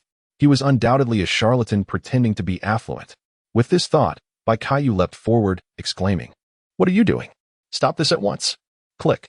Perhaps alerted by the commotion outside, the door to B10 swung open. Ji Ting first caught sight of Bai Kaiyu, her face contorting in disgust, then turned to Luo Chun, her curiosity piqued. "What's the matter? The door won't open? Is it malfunctioning? Mine works perfectly." "I don't know. I've tried various methods, but nothing seems to work. Perhaps we should contact the steward." Indeed, the two conversed casually as friends, prompting Bai Kaiyu to interject. "You lad, stop pretending. You are clearly not a guest of the VIP lounge, so of course you cannot enter. Immediately summon the security of the Genesis. I will expose your true colors before Miss G. You think you can fool me by having a steward play act? You underestimate me. Accept your fate, you wretched creature. Awaiting you is only imprisonment." Luo Chen regarded him with a look of bemusement, while Ji Ting maintained a gaze filled with a mix of affection and pity. Bai Kaiyu then turned to Ji Ting, stating, "Miss G, you must now realize his true nature, right? He is a fraud. He possesses no wealth. He merely found a steward to masquerade as a wealthy individual to get close to you. His pretense of being unable to enter the room is undoubtedly an act. It must be. In these perilous times, do not be deceived. But fear not, I shall protect you." Ji Ting sighed softly, feeling a mix of sympathy for Luo Chun, who was caught in by Kaiyu's envy, and said gently, "Why don't you come to my room? We can reach the steward from there." Luo Chen's youthful heart fluttered, though he maintained an outward nonchalance, replying casually, "Sure." Entering a girl's room for the first time, he found himself somewhat giddy, his steps light. Bai Kaiyu, on the other hand, stood there, utterly dumbfounded. He watched as the two of them walked toward B10, momentarily convinced he was witnessing an illusion. "Hey, that person is a fraud. How can you just let him into your room? Are you out of your mind? Stop right there. If you dare to enter, I will make you regret it." As the two figures disappeared from sight and the door closed, shutting out the light, Bai Kaiyu felt an ominous shadow envelop his heart. Disappointment, confusion, anger, and hatred contorted his face, resembling a gorilla bereft of its fruit. He could hardly believe what had transpired. A revealed fraud had entered a girl's room, perhaps to enact what he himself yearned to do but could not. This was unbearable. What is this madness? I came to thwart them, yet instead, I have delivered him to her room. This is absurd. My vision has been obscured. You little rascal, get out here. My worldview has been shattered. Open the door. Let me in. He pounded heavily on the door, his shouts reverberating through the air. After a while, a red do not disturb sign illuminated above the door. Yet Bai Kaiyu persisted in his relentless knocking. Moments later, a blue light flickered on the door, followed by a surge of electricity. Bai Kaiyu was thrown back, landing on the ground, his expression one of despair, akin to a boy who had just had his candy snatched away, tears streaming down his face as he muttered repeatedly, "I will not let this go unpunished. I wish you will fate." Luo Chen finally realized that the door to his room would not open, and the situation was far from straightforward. 6 hours had elapsed since he contacted the spacecraft's maintenance personnel, only to receive the response of a system malfunction. Beyond that, there was nothing but evasion and indifference. Not only was there no promise of a solution, but also a lack of reasonable handling and arrangements. Even after repeated urgings, the other party rudely and abruptly hung up. Ugh, Luo Chen shrugged helplessly. This is too strange. Could Bai Kaiyu be behind this? Ji Ting, equally at a loss, had initially believed the matter would be resolved swiftly, but now realized that Luo Chen seemed to have nowhere to go in the immediate future. Unlike their time in the CAF, being alone in a room with a man made her uneasy, preventing her from focusing on her art. Perhaps, she eventually resolved. Approaching Luo Chen, finding it somewhat difficult to articulate, "You should." Luo Chen instantly comprehended her intention, rising to his feet, and their skin brushed against each other accidentally. At that moment, Ji Ting exclaimed, "Goodness, you're so hot." After adjusting her watch and pointing it at Luo Chen, the display quickly registered. 40 degrees. Your temperature is 40 degrees, and you still claim you're not ill? Ji Ting gazed at him in astonishment, a tinge of pity emerging within her. Her original plan to suggest he leave transformed into, "Why don't you stay here for the time being? Your condition is so serious, it would be wise to have someone to look after you." Chapter 17. The Cosmic Pirates. The solemn expression on Luo Chen's face could hardly conceal the joy brewing within him. Ji Ting adjusted her large black-framed glasses and said earnestly, "I am worried that if you fall ill again, there will be no one to care for you. That is why I kindly suggested you stay behind. You mustn't act recklessly." As she spoke, her watch flickered with a brilliant blue electric light, indicating its anti-wolf electric shock function.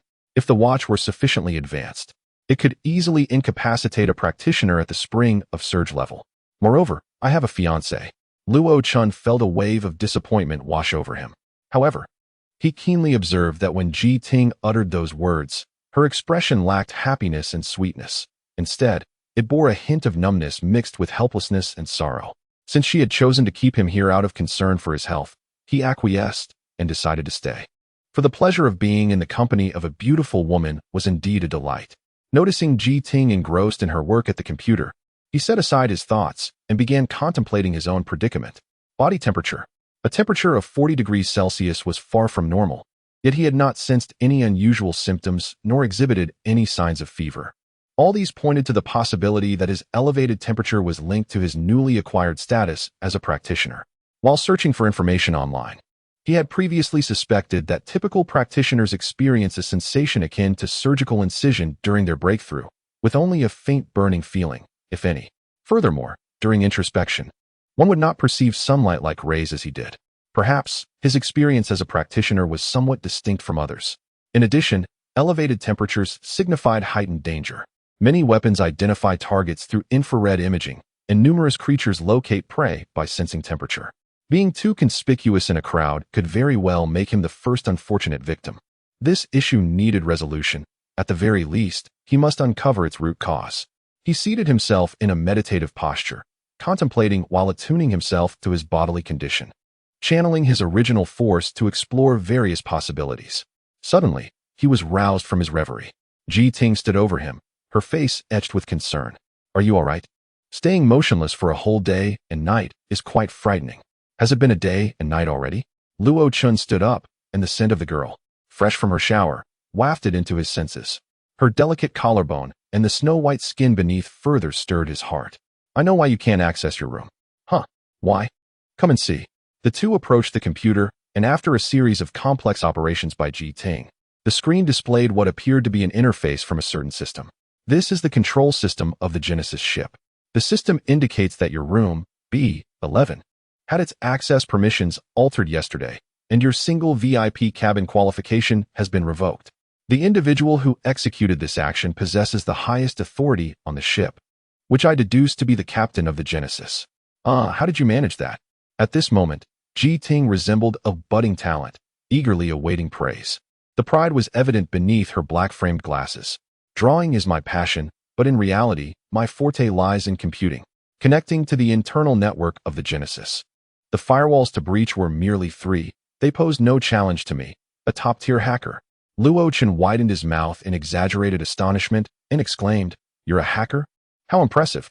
Ji Ting beamed with delight, her smile lingering for several seconds before dimming. "I must have brought you trouble again. This must be by Caillou's doing." Asking the captain for assistance. "I'm so sorry." Luo Chen pondered for a moment, feeling skeptical.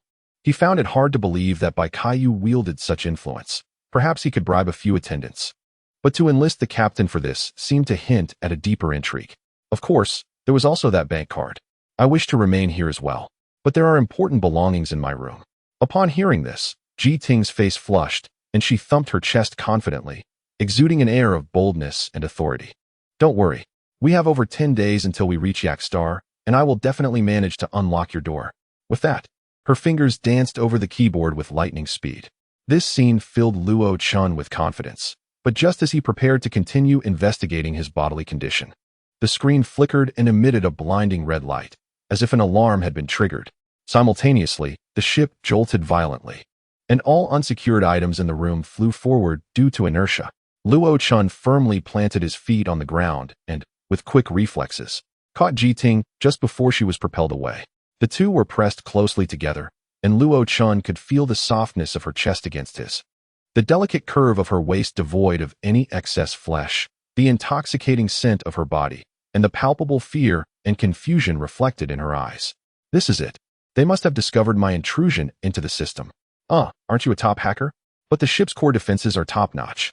Endangering aviation safety is a grave offense, and I could spend the rest of my life in prison." "Calm down. It may not be as you think. How could your system breach trigger an emergency stop for the ship? That doesn't add up."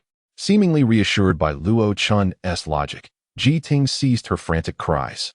Though her face remained pale, and she clung tightly to him, her body still trembling slightly. The ship's turbulence subsided, yet the two remained locked in their embrace. Arresting hackers wouldn't cause such a commotion, but Ji Ting grew increasingly anxious. Everyone knew that significant malfunctions in a spaceship in the vastness of space could spell doom for all aboard unless timely rescue was rendered. Having departed Earth for over 20 days, it was likely that no ships would traverse this expanse of the universe for many days to come. If something went awry, the chances of rescue were exceedingly slim. The broadcast continued its relentless loop, and after an indeterminate passage of time, a crackling sound was followed by a man's voice. "I sincerely apologize for the interruption, but this ship has been seized by the Cosmic Pirates." Chapter 18. I refuse the Cosmic Pirates. How intriguing. Luo Chen let out a sigh of relief, believing that the danger might not be substantial. He remained oblivious to the fact that at that moment, Ji Ting was gritting her teeth, her complexion growing even paler. The members of the Cosmic Pirates were also Earthlings, existing outside the jurisdiction of terrestrial powers, establishing their bases in the cosmos and engaging in widespread plunder. The title of Cosmic Pirates was not bestowed upon them by Earth's authorities, but rather a moniker they had adopted themselves. When speaking of the Cosmic Pirates, one cannot help but acknowledge the countless legendary tales surrounding them. They referred to themselves as pirates, yet when people thought of them, it was not bloodshed and brutality that came to mind, but rather romance and freedom. Their targets for robbery were solely large corporations, major conglomerates, and the formidable Five Lords, while they never harmed civilians or ordinary merchants. Their image was not that of traditional pirates, adorned with hats and flags, nor did they sport eye patches and hooks. Their attire was indistinguishable from that of everyday people. Among them were also cultivators, rumored to possess formidable strength. There was no evident class distinction, nor was there exploitation or oppression. Everyone enjoyed the liberating air of freedom and a comfortable existence. Their aerospace technology surpassed that of Earth, having had 2 minor skirmishes with the fleet of the Aviation Safety Bureau, both of which ended in victory for the Cosmic Pirates. As for the reasons behind their departure from Earth over 20 years ago, countless theories abound, with hundreds or even thousands of versions circulating. It is said that many individuals specifically boarded ships traveling along the routes frequented by the cosmic pirates, yearning to witness the legendary band for themselves. Many who encountered the cosmic pirates would apply for membership, desiring to soar freely among the stars.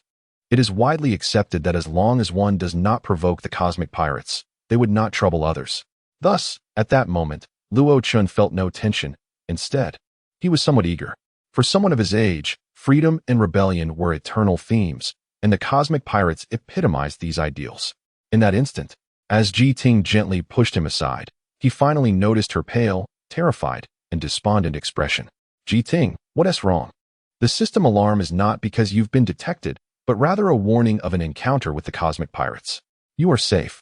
Ji Ting's beauty was overshadowed by her pallor as she forced a bitter smile. The headquarters of the cosmic pirates is over 100 days' journey from here. Do you think they would mobilize such a force merely to rob a passenger ship with little to offer? The energy expended would likely far exceed any potential gain. Luo Chun furrowed his brows upon hearing this. Then why are they here?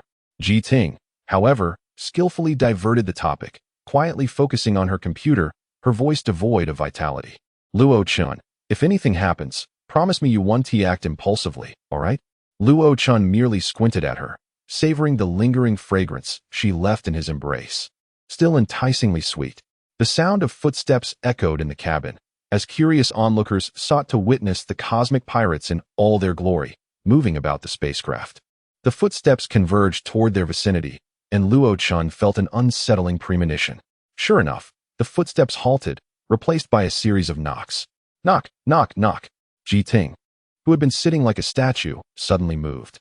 Taking a deep breath, she approached the mirror to adjust her hair, straighten her clothes, and adjust her glasses. Her gaze resolute as she walked toward the door, resembling a valiant martyr preparing for sacrifice. She opened the door to face the world outside. A crowd had gathered, but there were only 3 main individuals. The one who knocked was a man in his 20s, clad in a white shirt and black trousers, tall and slender, with a handsome visage. Behind him stood 2 middle-aged companions, while the rest were passengers aboard the Genesis. Luo Chun sensed the ripple of energy. These 3 were cultivators. The young man, upon noticing Luo Chun in the room, exhibited a momentary look of surprise, quickly regaining composure, his full attention fixated on Ji Ting, displaying a maturity far beyond his years. His voice, neutral yet imbued with an irresistible force, resonated. Miss Ji Ting? I am Lan Yuhan, the leader of the cosmic pirates. Here specifically for you. This declaration elicited gasps from the onlookers, and even Ji Ting could not conceal her astonishment, her composure faltering as Luo Chun gaped in disbelief. The leader of the cosmic pirates, undoubtedly one of humanity's most prominent figures, had come expressly for Ji Ting. What an extraordinary revelation. Although the cosmic pirates enjoyed a positive reputation among the populace, their leader was consistently listed at the top of humanity's most wanted list, shrouded in mystery. Typically, he did not personally engage in the actions of the cosmic pirates, making this unexpected appearance all the more alarming for those starstruck passengers, who instinctively took a few steps back. Ji Ting lowered her gaze, nervously rubbing her hands together before clenching them, then raising her head to meet Lan Yuhan's steady gaze, the hint of panic vanishing. Should I feel honored by your esteemed presence, or should I be terrified? Lan Yuhan disregarded her mocking tone. You are fully aware of my purpose for coming here, to clarify the grievances between our families. I have long wished to speak with Ji Hu, but opportunities have eluded me, forcing me to resort to this course of action to find you. My grandfather has nothing to discuss with you. Ji Ting suddenly transformed, embodying the fury of an enraged lioness. You once promised it would be a mere discussion, yet you know all too well how that turned out. The cosmic pirates had no record of wrongdoing. Their reputation was indeed formidable. Ji Ting bit her lip, seemingly resigned as she inquired, Then I have no choice but to comply? We traversed 6 planetary systems for this. No one would willingly make such a long journey for nothing, would they? Lan Yuhan spread his hands, then graciously gestured. Come with us, Miss Ji. Ji Ting sighed softly, wishing to bid farewell to Luo Chun before departing.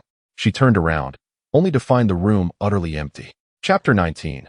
From pink to black, Lan Yuhan exuded an air of elegance and composure, unfazed by the obstruction before him, merely smiling with an aura of undeniable confidence. Luo Chun, towering over him by half a head, regarded him with a stony expression, momentarily matching his intensity. With a resigned shake of his head, Lan Yuhan casually inquired, "What gives you the right to refuse?" Pride, immense pride. He cared little for the identity of his interlocutor or the rationale behind their actions. He merely questioned their qualifications, asserting that they had no authority to oppose him in this moment. Luo Chen disregarded his inquiry, speaking almost as if to himself.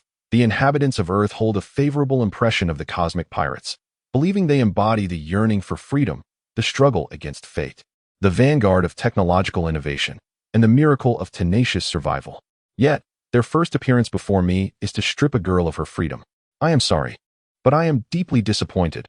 I must turn my support into opposition against you. Instantly, Lan Yuhan's smile vanished, replaced by a frost-laden countenance.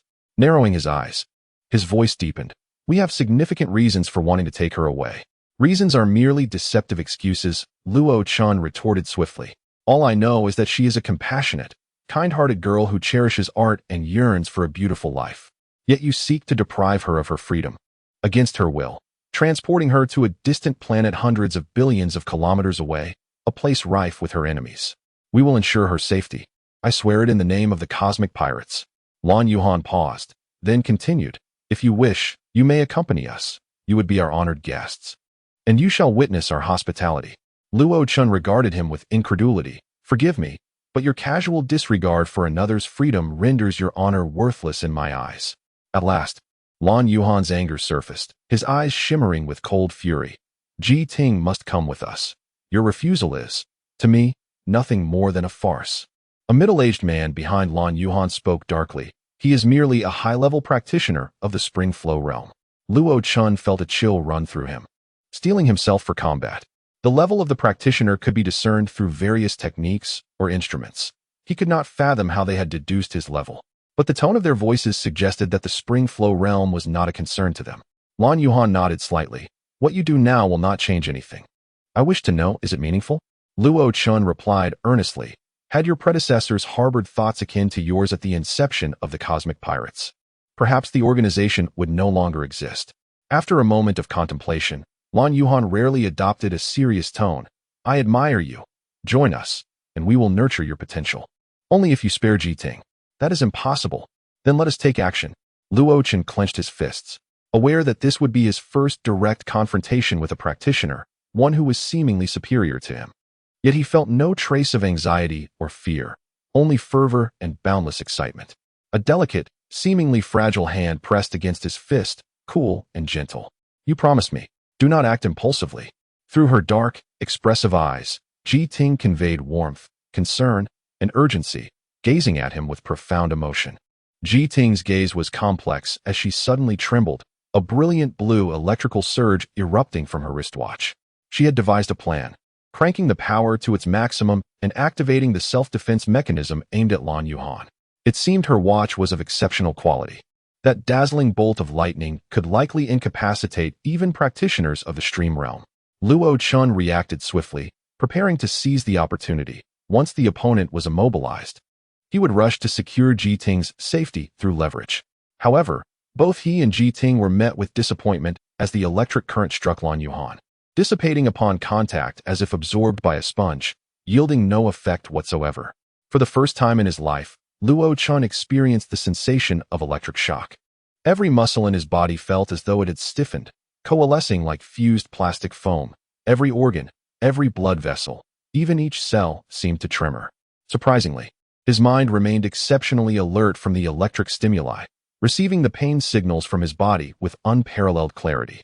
He understood then that this was the power of the origin force. Lan Yuhan transformed this force into electricity to strike his foes, explaining why the self-defense mechanism was ineffective against him. His body functioned as a large-capacity battery, without having undergone the refinement of the origin force. Luo Chen was utterly outmatched despite his latent power. He braced himself, taking 2 steps back to stabilize his stance, resolute defiance illuminating his eyes as he raised his arm, preparing to continue the fight. My technique, the extreme prism electric net, would typically paralyze practitioners of the stream realm, rendering them immobile. That you can still move is truly admirable. Lan Yuhan expressed genuine respect, electricity crackling anew in his hands. But this time, can you endure? Undeterred, Luo Chen pushed forward with great effort, seemingly disregarding the threat of the extreme prism electric net, intent on counterattacking. Tears glistened in Ji Ting's eyes. She felt powerless to intervene in the struggle between practitioners. Yet she resolved that if Luo Chun were to perish for her sake, she would immediately take her own life. Following him into the abyss, the onlooking passengers were taken aback, not anticipating that matters would escalate into a confrontation between two practitioners. Their perceptions of the cosmic pirates began to shift subtly. Gazing at Lan Yuhan's retreating figure, they felt less admiration and more disdain. Let us end this battle for now. I eagerly anticipate our next encounter. With this statement, all three hurriedly departed. Chapter 20. The elopement. Are you foolish? Aside from dragging you down, this course of action offers no benefits. Who says there are no benefits? Without doing this, how could I hold your hand now? After Lan Yuhan departed, Ji Ting's eyes brimmed with tears as she clutched Luo Chen's hand tightly, anxiously inquiring about his well-being while chiding him for his impulsiveness. At that moment, she hastily withdrew her hand, biting her lip, her cheeks flushed with a rosy hue. A moment of silence ensued. Why didn't you tell me you were a cultivator? You never asked. If I had known you were a cultivator, I would never have allowed you into my room. The anti-wolf electric shock feature of my watch would hardly be effective against a cultivator. Do you regret it? No, not at all. Another silence followed. Did you know that the cosmic pirate group came for you? When they appeared illogically aboard the Genesis ship, I suspected as much.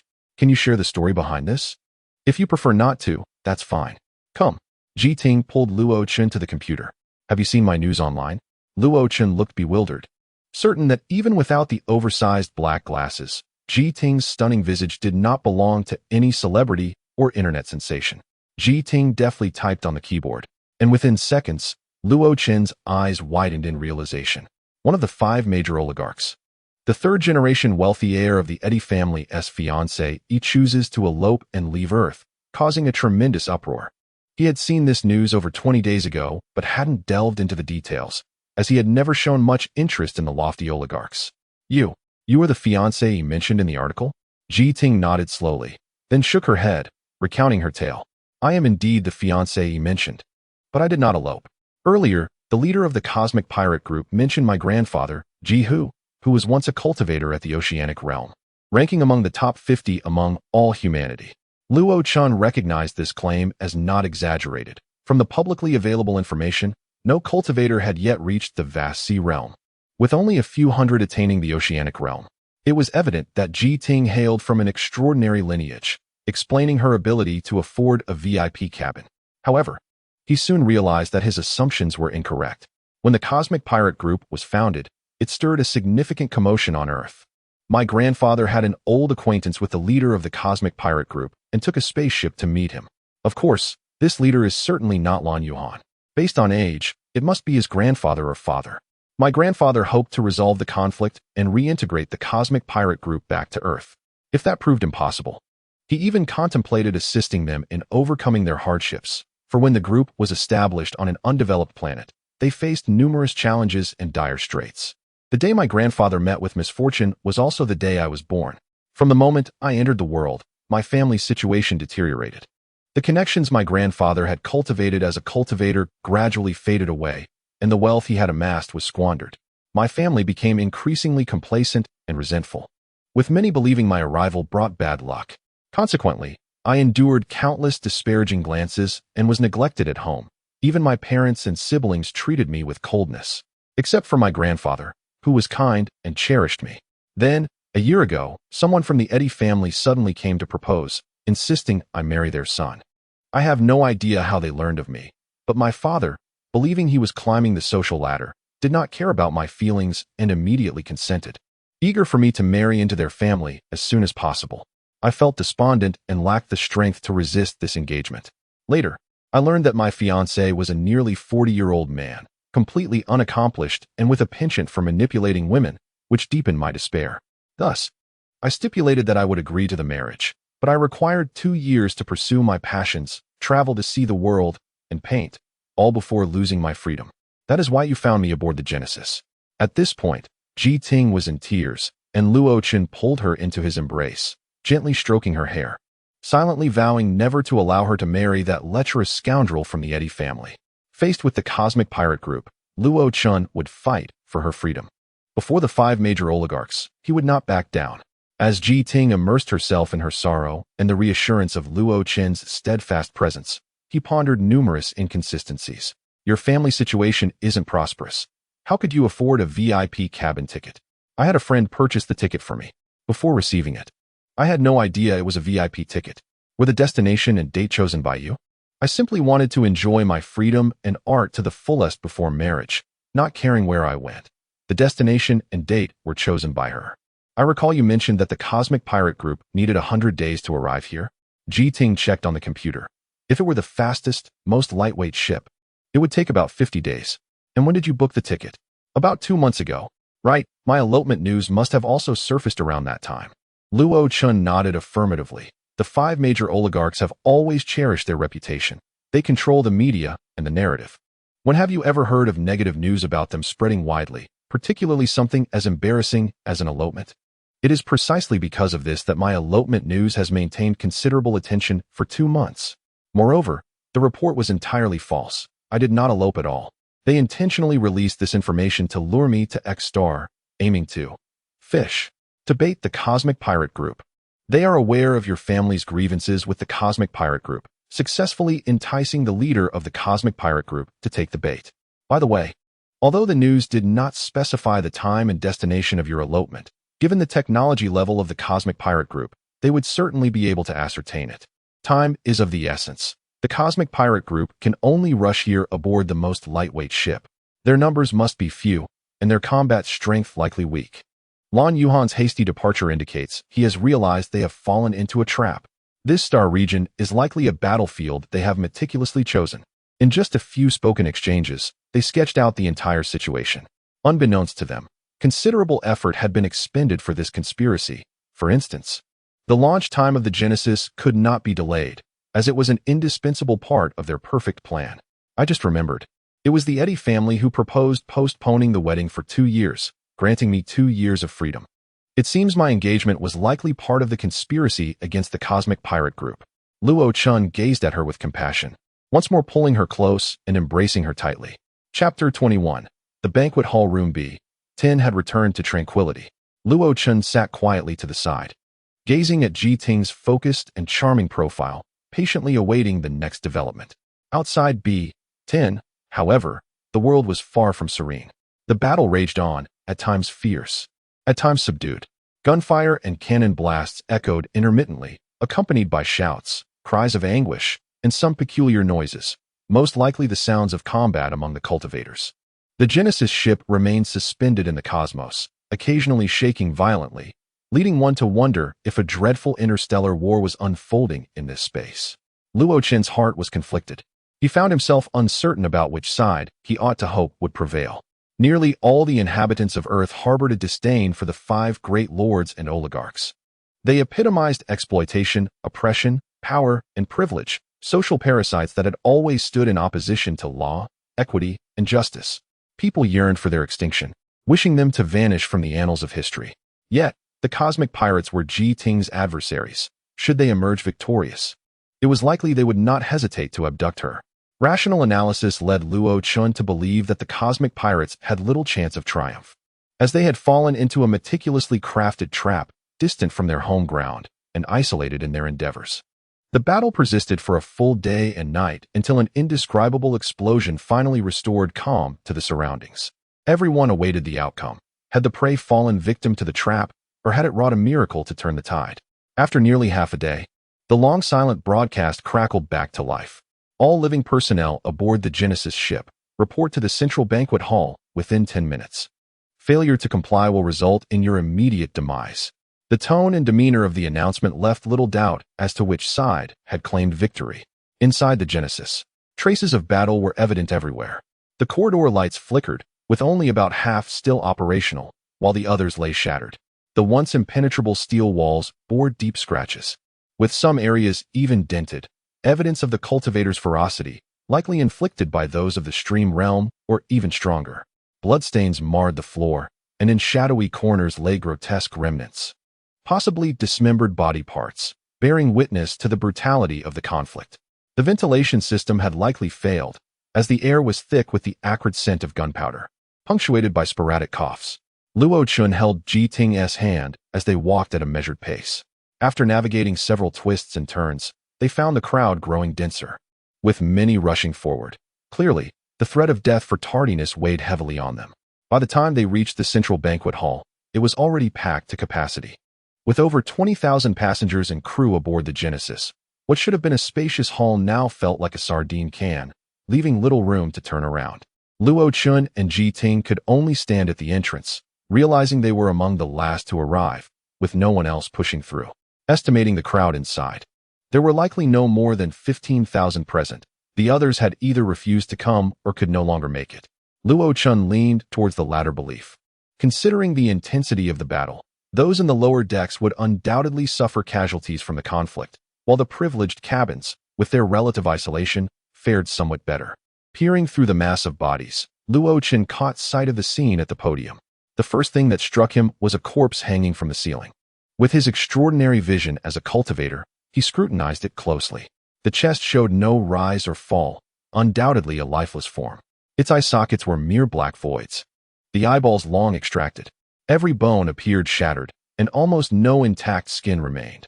Only muscle held the body together, barely retaining a semblance of human shape. Luo Chun could not discern whether the individual had been brutally murdered or desecrated posthumously, yet he vaguely recognized the face. It belonged to one of the two middle-aged men who stood behind Lan Yuhan. Just over a day ago, he had been full of vigor, now reduced to a mutilated corpse. A strange thought surged within Luo Chun. He felt relieved that this body did not belong to Lan Yuhan. Despite their enmity regarding Ji Ting, he harbored no wish for the distinguished leader of the cosmic pirates to meet such a disgraceful end, utterly dismembered. Yet, based on his assessment, the likelihood of Lan Yuhan still being alive was quite slim. Suddenly, Ji Ting gasped beside him, having also spotted the horrific corpse, its sight unnervingly chilling. Her cry was swallowed by the surrounding clamor. Luo Chun gently covered her eyes and whispered, "Do not look." At the podium stood 6 men, each exuding a palpable aura of power. They were all cultivators.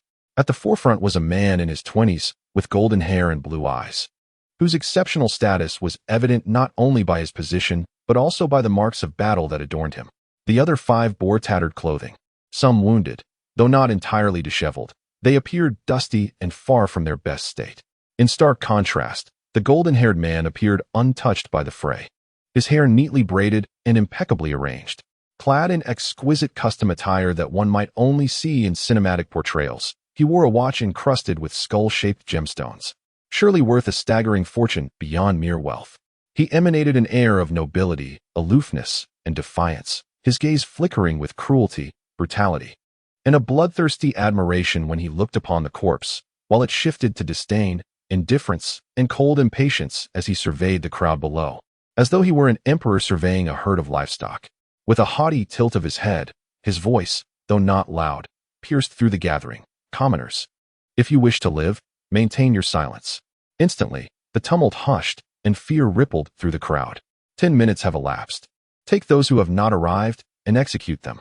Of the 5 men accompanying him, 2 remained stationary, while the other 3 advanced toward the crowd. "Wait, wait." A voice cried out from the front. "My wife was caught in the crossfire. Her leg is broken. She cannot walk. Please, do not harm her. She is right here." Bang. The words were abruptly silenced, and those pressed behind could only see a spray of blood mist erupting, then settling. The shrieks resonated as the crowd recoiled, desperate to distance themselves from the gruesome scene. In the man's hand appeared an antique handgun, smoke still wafting from the barrel. His expression morphed into one of intoxicated delight as he licked his lips. "I relish the sensation of using this large-caliber firearm. The thrill of blowing off a head is something a laser pistol can never replicate." In an instant, his demeanor shifted to that of a ferocious beast. "Do you know why I kill? I have always meant what I say, and yet someone dared to make my words meaningless. Damn it." Chapter 22. If what you say displeases me, you truly are a pervert, a madman. Ji Ting's voice trembled as she spoke, her body shaking involuntarily. Luo Chun, expressionless, fixed his gaze on the man at the podium, his anger simmering within. The man, under the scrutiny of myriad complex emotions, remained unfazed and commenced his self-introduction. "Commoners, remember my name. Mikhail, a proud member of the illustrious Petrov family. I am the sole practitioner among the direct descendants of my lineage, and my name shall resonate throughout the cosmos. The Petrov family, one of the 5 oligarchs, commands over 90% of the global aerospace industry, monopolizing technologies and products such as spacecraft, space stations, satellites, metallurgy, and planetary terraforming, standing at the pinnacle of humanity's power hierarchy. Luo Chun and Ji Ting exchanged a knowing glance, their previous suspicions confirmed. Only a force as formidable as the 5 oligarchs could orchestrate such a vast web of schemes against the cosmic pirates. The rationale behind their actions was apparent. The cosmic pirates possessed aerospace technologies more advanced than those on Earth, a treasure coveted by the Petrov family. At the podium, Mikhail continued his self-indulgent monologue. It is my family that has ushered humanity into interstellar travel and extraterrestrial colonization. It is I who have vanquished the cosmic pirates, sparing you from desolation. It is I who have traveled great distances to bring you love and hope. From this day forth, I shall lead you through the final days of the Genesis voyage. I will be here to receive your adoration and reverence. Remember my name, Mikhail. Upon finishing, a heavy silence fell, punctuated by thousands of eyes filled with mixed emotions. Mikhail's expression shifted from fervor to coldness as he growled menacingly. This place deserves applause. Applause erupted, and an elderly man with graying hair slowly ascended the stage, drawing the crowd's attention, causing the clapping to dwindle and eventually cease. Worship? Reverence? You think you deserve it? The old man shouted hysterically, though his voice, lacking the power of a practitioner, paled in comparison to Mikhail's. During the previous conflict, the cosmic pirates spared the innocent. But you, my beloved, was struck by a stray bullet and trampled to death by you. My son, cowering with his hands raised in surrender, was shot without hesitation. You forced my daughter-in-law into danger, only to cruelly kill her when your plan failed. Your actions are more heinous than those of beasts. Compared to the cosmic pirates, you are the true brigands. And you expect me to applaud you? Bah, scum, I will fight you. With tears streaming down his face, the elderly man lunged forward in desperation, but the disparity in strength was overwhelming.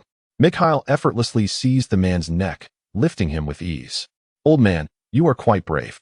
I shall steadfastly defend your right to speak, but should your words displease me, I will revoke your right to exist. As he spoke, Mikhail tightened his grip, causing the old man's neck to stretch painfully, his expression contorted in agony, breath faltering, eyes bulging, as if his head were about to burst. With a sickening crack, the old man's neck snapped, his body collapsing to the ground, his head rolling. Ji Ting shut her eyes, yet her hands clutched Luo Chun's tightly. She sensed his fury, but understood that stepping forward would change nothing. He would share the same fate as the old man. Mikhail clapped his hands nonchalantly. Does anyone else have objections?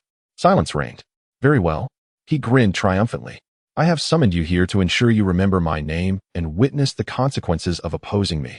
Now let me count. 6. There are 6 practitioners present. You shall remain, while the rest may leave and enjoy your journey. Luo Chun was certain he was one of the 6, and Ji Ting shared his apprehension, her face pale as she pleaded, Luo Chun, promise me you won't act rashly, that you will endure. As long as the green hills remain, one need not worry about firewood. Luo Chun remained silent. I beg you. There will surely come a time to exact vengeance on this scoundrel, but not now. Ji Ting grasped his arm, her voice tinged with tears. If you remain silent, it signifies acquiescence. You must speak. Her words evoked memories of his encounters with Lan Yuhan, prompting a faint smile. I do not yet know his intentions. If possible, I shall honor your request, but if not, I will fight to the death. Do you know why I have chosen to keep you here? Because I am profoundly disappointed in you. The cosmic pirates are the enemies of all humanity, and as practitioners, you should stand and fight for our kind. Yet, you played the role of bystanders in battle, a grave offense, an indelible shame. Now, in my magnanimity, I offer you a chance to explain yourselves. You are all intelligent individuals. If your explanations fail to satisfy me, you can surely guess the consequences, yes? Luo Chun and the other 5 practitioners listened to Mikhail's fervent ranting, his exaggerated gestures spitting saliva as he spoke. Luo Chun readied himself for battle. Yet the grim reality weighed heavily upon him. The practitioner on the far left, facing Mikhail, quickly made a decision. He knelt, bowing respectfully. Roosevelt is willing to serve you. Mikhail appeared pleased, laughing triumphantly, his arrogant gaze shifting to the next practitioner. That individual, wearing a sycophantic expression, said, Master Mikhail, I am Justin. We met a year ago at the young lady's birthday banquet. Mikhail pondered for a moment before nodding. Ah, I remember you. Very well, you are free to go. Luo Chen's heart sank further. It was now the turn of the third practitioner. This one displayed a semblance of courage, refusing to grovel, asserting boldly, I am a practitioner. My allegiance lies solely with the practitioner guild and the laws of Earth. Even if you belong to one of the 5 oligarch families, you have no authority to command me or pass judgment. Oh, how interesting. Mikhail's demeanor shifted, as if encountering a delightful toy. You should recall my earlier words. I will defend your right to speak, but if your words displease me, then you can go to hell. The practitioner's face turned fiery as a blood-red lightsaber materialized in his hand, launching a sudden attack. Chapter 23, The Winner of Life, the Laser Sword. A weapon that has frequently appeared in animated series and science fiction films, was invented over a decade ago and has rapidly evolved, becoming one of the mainstream weapons for cultivators in close combat. In its dormant state, it resembles merely a hilt for ease of transport, but upon activation, the blade springs forth, wielding formidable power. With a plethora of models available, their prices vary immensely. The most elite laser swords can pierce cosmic steel as effortlessly as slicing through tofu, yet their value may rival that of a Genesis-class vessel. The cultivator, emboldened by the quality of his laser sword, launched a surprise attack, and Luo Chun was filled with anticipation for the outcome, ready to coordinate his actions based on the result. Swish! The laser sword plunged into Mikhail's chest. Success! Luo Chun felt a rush of excitement, but it swiftly dissipated as he realized the situation was not as he had hoped. Judging by the blade's length, it should have emerged from Mikhail's back. Yet there was no crimson tip protruding from behind. Upon closer inspection, the laser sword had not penetrated Mikhail's body at all. Its blade was not a physical entity, but rather an energy form, its power seemingly absorbed by Mikhail. Why was this happening? Luo Chun was stunned, and the cultivator wielding the laser sword was equally astonished. Boom! With a deafening crash, the cultivator clutched his abdomen, staggering backward before losing his balance and collapsing to the ground. A gaping wound the size of a thumb pierced through his midsection, and Mikhail now held a silver-gray laser pistol in his hand. In the face of cultivators, a laser gun was far more reliable than a gunpowder weapon. Why was this happening? The cultivator glared at Mikhail, gritting his teeth. I am at the pinnacle of the stream realm, while you are merely at the initial stage. How is this possible?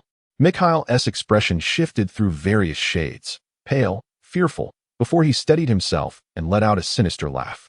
Do you wish to know? Allow me to enlighten you on what it means to be a winner in life. We are both descendants of influential families. Yet those lesser beings can only greet me with deference because I surpass them. They cannot contend with me. As cultivators, you are all destined to submit to me, for I wield greater influence, providing the very resources you desperately seek for your cultivation. Here we stand. You may be stronger than I, but you cannot kill me, for I possess greater wealth. I am clad in the latest, limited edition ET3 CQ70 electronic protective suit, rendering your strength utterly ineffective against it. My uncles, aunts, and cousins hold lesser status before our grandfather, for I am a cultivator. My genes are superior, and I am valued above them. As for the cultivator guild you rely upon, do you know that 60% of their annual budget stems from the 5 great oligarchs? Do you truly believe they will side with you against me? Do you understand now? I am the quintessential winner of life, a genius since birth, destined to rise above, destined for an extraordinary existence. What right do you have to challenge me? Have you seen that body hanging there? I will take my time to craft your demise, ensuring your fate is 100-fold, 1,000-fold worse than his. Await your reckoning, pitiful fool. After his tirade, Mikhail's attention shifted to Luo Chun and the remaining 2 cultivators. Perhaps intimidated by the recent battle or subdued by Mikhail's arrogant philosophy of life, the 2 cultivators groveled shamelessly. Their sycophantic behavior was nothing short of embarrassing. Luo Chun had never imagined that cultivators could sink to such depths of shamelessness, yet Mikhail appeared to revel in it, approaching him with a haughty grin. Luo Chun was engulfed in turmoil, torn between the futility of breaching Mikhail's electronic armor with his own strength and the distaste of bowing to such a scoundrel, which would compromise his own integrity. He had promised Ji Ting to endure, but to kneel before such filth? Was he still Luo Chun? His eyes narrowed as he scrutinized Mikhail, preparing to make a desperate move. Mikhail, in turn, assessed him, red text seemingly scrolling across his retinal display. Before Luo Chun could act, Mikhail spoke first. Advanced Stream Realm? You appear to be around 20. Should you not have reached this level much earlier? Are you truly this inept? Are you attempting to set a world record for the slowest advancement among cultivators? With disdain, he shook his head and turned away, redirecting his focus to the tortured cultivator. You are such a failure, unworthy even to serve me. Depart. I refuse to squander time and resources on you. Luo Chen silently turned and walked away. To be mocked as a failure? A genius who ascended to advanced stream realm in less than a month? Mikhail, you will soon regret everything you have done. Ji Ting was overjoyed at Luo Chen's safe return, while Mikhail reveled in his brutal artistry of murder and dismemberment. Hours later, the banquet hall ceiling bore witness to yet another grotesquely distorted corpse. Mikhail lounged at an angle, surveying the room. Let us brainstorm. What other interesting activities can we engage in? Air travel is utterly dull. Roosevelt, the first cultivator to pledge allegiance to him, eagerly offered. That cultivator from the advanced stream realm seemed quite dissatisfied when he left. Why not capture him and have some fun with his corpse again? Oh really? Was he dissatisfied? Mikhail pondered, then lost interest. Endless torture grows tiresome. Is there nothing else? His gaze fell upon Hyung, and his eyes lit up. As captain of the Genesis, you must know of thrilling diversions. Hyung, displaying utmost humility, cautiously suggested, the observation deck offers breathtaking views, with the asteroid belt and comet showers visible at this moment. The entertainment room also has numerous attractions, including simulations of spacewalks at this point. He faltered, for Mikhail's expression had morphed into one of profound impatience. Do you think I am some rustic simpleton? Do not attempt to amuse me with such trivialities. Hyung, trembling, dropped to his knees, his mind racing. Let me think, I have it. The flight attendants. The female attendants. How about we have them accompany you? Mikhail's eyes immediately brightened at this suggestion. Chapter 24. Li Yun Scar. The female crew members aboard the spacecraft bear a striking resemblance to the flight attendants of Earth prior to the apocalypse. Yet they embody a significantly higher caliber. These women have undergone years of rigorous training and education before assuming their roles, facing stringent criteria regarding their appearance, physique, cultural awareness, and service capabilities. It can be asserted that nearly every one of them rivals even the most renowned models. When Mikhail departed from Earth, he had brought along several women. Yet they all perished in the ensuing battles. Although he had dallied with various types of women, seeking the company of a few flight attendants for amusement seemed appealing at this moment. He had been attentively observing Mikhail's expressions and, noting his interest in this matter, shamelessly added, I shall summon them immediately. You may entertain yourself as you wish. Mikhail appeared to contemplate something, his eyes gleaming brighter, nodding in satisfaction. A day later. Room B10. Yay. Ji Ting suddenly leapt up, prompting Luo Chen to cast a curious glance her way. What have you accomplished? I have regained access to B11, she exclaimed, her excitement palpable. What? I thought that was quite difficult to achieve. Luo Chen inquired, leaning closer. I'm not entirely sure. Perhaps the recent battles affected the security system of the Genesis, or maybe the system's security officer was absent, or perhaps I was simply fortunate. Regardless, this time the system hardly reacted to my intrusion. Ji Ting replied with a radiant smile. I promised you, and now it's a success. I always believed in you. Luo Chen praised her, but then abruptly shifted the conversation. Now, the Genesis is unsafe. Mikhail is a madman, so it's best we do not separate. Ji Ting paused momentarily, then her face flushed with embarrassment. How shameless. Now, let us hurry and gather the items. Since Mikhail had summoned everyone to the banquet hall, revealing his vicious and bloodthirsty nature, the Genesis had become eerily quiet, with the public areas nearly deserted. People obediently hid in their cabins, consumed by anxiety. Nonetheless, Luo Chen remained vigilant, wary of unforeseen troubles. However, as he stepped out of room B10, the unexpected occurred. The girl, caught off guard, jumped in fright. Upon recognizing him, she managed a hesitant greeting. Hello, Mr. Luo. You are Li Yun? Luo Chen gazed at her in disbelief. What has happened to your face? Li Yun, responsible for the single-occupancy VIP cabin, had crossed paths with Luo Chen many times, the last occurrence being merely 3 days prior. In those 3 days, Luo Chen had seemingly become more composed and restrained, radiating a mature yet poised aura, while Li Yun's visage bore a ghastly crimson scar that traced from her right ear to her jaw. The wound had yet to heal completely, having received only rudimentary treatment, with the flesh protruding and pale, seeping with fresh blood. Luo Chun vividly recalled the stirrings of admiration he felt upon first encountering Li Yun.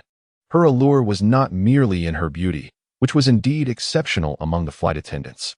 He remembered her breathtaking presence upon boarding the ship, her witty humor during introductions, her cheerful demeanor while providing services, and her gentle shyness when delivering clothing. All of these memories contrasted brutally with the disfigured woman before him, a juxtaposition that felt harsh and sorrowful. Li Yun's once bright eyes had dulled, and she instinctively raised her hand as if to touch her scar, but it froze midair before slowly descending. Bowing her head, she silently advanced, and as she brushed past Luo Chun, he could distinctly sense her anguish and despair. Her silhouette remained slender and graceful, yet she appeared utterly devoid of spirit, resembling a mere shell of her former self. Suddenly, she paused, standing in silence for a moment before speaking, her voice barely audible. "You are a cultivator, aren't you?" Luo Chun was taken aback, remaining silent. When everyone was summoned to the banquet hall, I noticed Yuan Ti left. It dawned on him that she had deduced his identity from this observation, causing his caution to wane. Initially, there were 6 cultivators. One has perished, his body hanging in the banquet hall, while 4 remained by Mikhail's side. Why weren't you among them? Luo Chun remained silent, awaiting her explanation. Li Yun slowly turned, her gaze transformed, now flickering with a hint of animosity. An overwhelming tide of hatred surging within her. Indeed, you did not submit to him, did you, Luo Chun? The realization struck. What transpired? Did he inflict that injury upon you? Yet, he had misjudged. Her voice bore no tremor, as if recounting an event detached from her reality. I did this to myself. This response had not crossed Luo Chun's mind. He blurted out, why? By doing this, I can save up for surgery in the future to restore my former appearance. If I did not, I would endure endless humiliation and would never have the chance to return to who I once was. Luo Chun listened in shock and fury as she recounted the events following his departure from the banquet hall. Captain Heyong had summoned all the female crew members to the banquet hall. The majority entered without suspicion, but Li Yun, wary, lingered at the back, delaying her entrance. As anticipated, once inside, the atmosphere turned grim. Mikhail intended to host an outrageous and scandalous gathering, transforming the young and beautiful attendants into mere playthings for his depraved desires. In a moment of terror, Li Yun resolved to shatter the mirror she carried, using the shards to carve a deep gash across her face.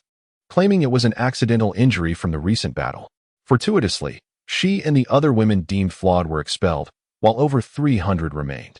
She could only imagine the horrors that ensued, yet she never anticipated the fate that awaited those girls would be even more harrowing than she had envisioned. A day passed, and 27 lifeless bodies of young women had been removed, including classmates from her training, friends with whom she had dined, and companions with whom she had dreamt of a bright future. The cacophony of terrified screams, agonized moans, and lewd cries had not ceased within the banquet hall. In comparison, her facial scar seemed trivial, did it not? Li Yun stepped closer, lowering her voice, filled with venomous rage. I loathe Heyong. He is unworthy of being a captain, having betrayed us sisters. I despise Mikhail. He is a beast in human guise. You are a cultivator. Can you help me rescue them? Chapter 25. The girl delivered to the door. Li Yun departed, her eyes brimming with tears, a complex tapestry of gratitude, disappointment, and hope intertwined within her. She understood the formidable nature of Mikhail and his cohorts, recognizing that relying solely on Luo Chun would be a futile endeavor, a path leading only to self-destruction. Her requests, she knew, were unreasonable. Thus, when Luo Chun solemnly pledged to one day seek vengeance on their behalf, she felt a pang of disappointment, yet was ultimately touched by his sincerity and the shared animosity he harbored. When Luo Chun offered her the chance to contact him, suggesting he could lend her money for surgery, she declined but expressed heartfelt thanks, leaving 2 trails of tears in her wake. Mikhail. Luo Chun had never fathomed that such scum existed in this world, nor had he ever loathed someone as intensely as he did now. Sooner or later, you will pay with your life for your transgressions. He was certain that day would not linger far off. Resolute, he attempted to pick the lock. Indeed, Ji Ting was an exceptional hacker. The door to B11 creaked open. Stealthily, he entered, only to be taken aback. What in the world? At the entrance, he was greeted by a shocking pool of blood, long dried, yet haunting. The blood trailed ominously into the room, saturating it with a sense of peril and dread. Scattered across the sofa and table were numerous items that did not belong in this space, not to Luo Chun. There were no signs of a struggle within the room, aside from the damage Luo Chun had caused during his breakthrough. Remaining vigilant, he approached the computer desk with the stealth of a cat, exhaling in relief upon finding his belongings intact. But who had entered this room? Or perhaps, was this person still within? Then, he heard the sound of running water. It emanated from the bathroom, suggesting someone was bathing. Peeking into the bedroom, he noticed discarded, bloodied medical bandages on the floor and a set of clothing, white shirt, black trousers, stained and torn, evoking an odd familiarity. He then moved to the bathroom door, gently pushing it open a crack. The air was thick with steam, and through the haze, he discerned a figure in the shower. Short hair, a delicate face, a slender waist, curvaceous hips, and long legs. A flawless profile, an embodiment of youth. Luo Chun licked his lips, pondering. Could she be the captain's woman? Why else would she be in his room? This thought, coupled with his disdain for the captain, tainted his opinion of her. However, upon closer inspection, uncertainty crept in. The girl bore multiple bandages, suggesting she had sustained injuries in battle rather than as collateral damage. Particularly the thick bandage on her shoulder, which oozed blood, a grievous penetrating wound. Merely witnessing her rudimentary treatment of these injuries sent chills through Luo Chun's body. Yet the girl's expression was one of regret, resolve, and hatred, as if she felt no pain at all. The shower ceased, and the girl snatched a towel to wrap around herself, stepping out. Luo Chun's initial instinct was to flee, but a second thought struck him. This was his room. If anyone should leave, it ought to be her. At the very least, he needed to ascertain why she was there. As he hesitated, she pulled the door open, and their eyes met. At this moment, Luo Chun could scrutinize her features in detail. She appeared to be of similar age, her delicate features harmoniously blended, reminiscent of a girl from the water towns of Jiangnan, gentle and enchanting. Yet, the demeanor she presented was one of fierce determination, though the weariness on her face was unmistakable. The towel concealed her modesty, yet her enticing red lips and graceful shoulders remained captivating, and Luo Chun had already taken in the rest. Instead of reacting with the typical scream one might expect, she stood her ground, her voice steady. "It's you? How did you end up here?" Luo Chun was momentarily taken aback. Her tone suggested familiarity. Yet, her face seemed vaguely recognizable, though he could not recall where he had seen her before. The girl's voice grew stern. "What did you see?" This was the standard exchange for such a scenario. "Your room?" She scoffed, an unexpected malice surging forth. "Pervert. Die." With a flick of her finger, a surge of electricity shot toward Luo Chun. He was taken aback. Damn. It was at that moment he sensed the presence of primal energy emanating from her. This girl was a dangerous practitioner. Her energy was faint, the weakest he had ever encountered, and lost in the thrill of seeing her unclothed, he had failed to discern her identity sooner. Had he been more alert, he might have handled the situation with greater composure. The electrical current struck him, inducing a familiar numbing sensation, though it was considerably weaker than the electric net he had endured from Lan Yuhan. Having withstood the electric shock 2 days prior, he regained his composure after merely a second of paralysis, unleashing his full strength. Simultaneously, she launched a swift kick, precise and fierce, even as her towel loosened, revealing a hint of darkness beneath. Luo Chun had no time to appreciate it. Unlike his previous bewilderment against primal techniques, he was well versed in close combat. In his eyes, it was utterly irrational for her to engage in hand-to-hand combat when she possessed primal abilities. With a swift palm block, he countered her kick, employing elbow strikes, iron head techniques, and grappling maneuvers. After a series of exchanges, he gained the upper hand. His attacks were a blend of conventional techniques and unpredictable street fighting instincts. Though the girl likely had some martial arts foundation, she was utterly overwhelmed. In terms of strength, Luo Chun held an advantage, and physically, his superiority was even more apparent. The weakness etched on her face was genuine. Her myriad injuries severely hampered her mobility.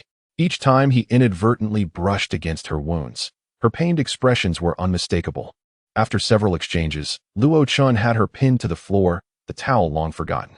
Though unintentional, he had meticulously gauged her proportions multiple times.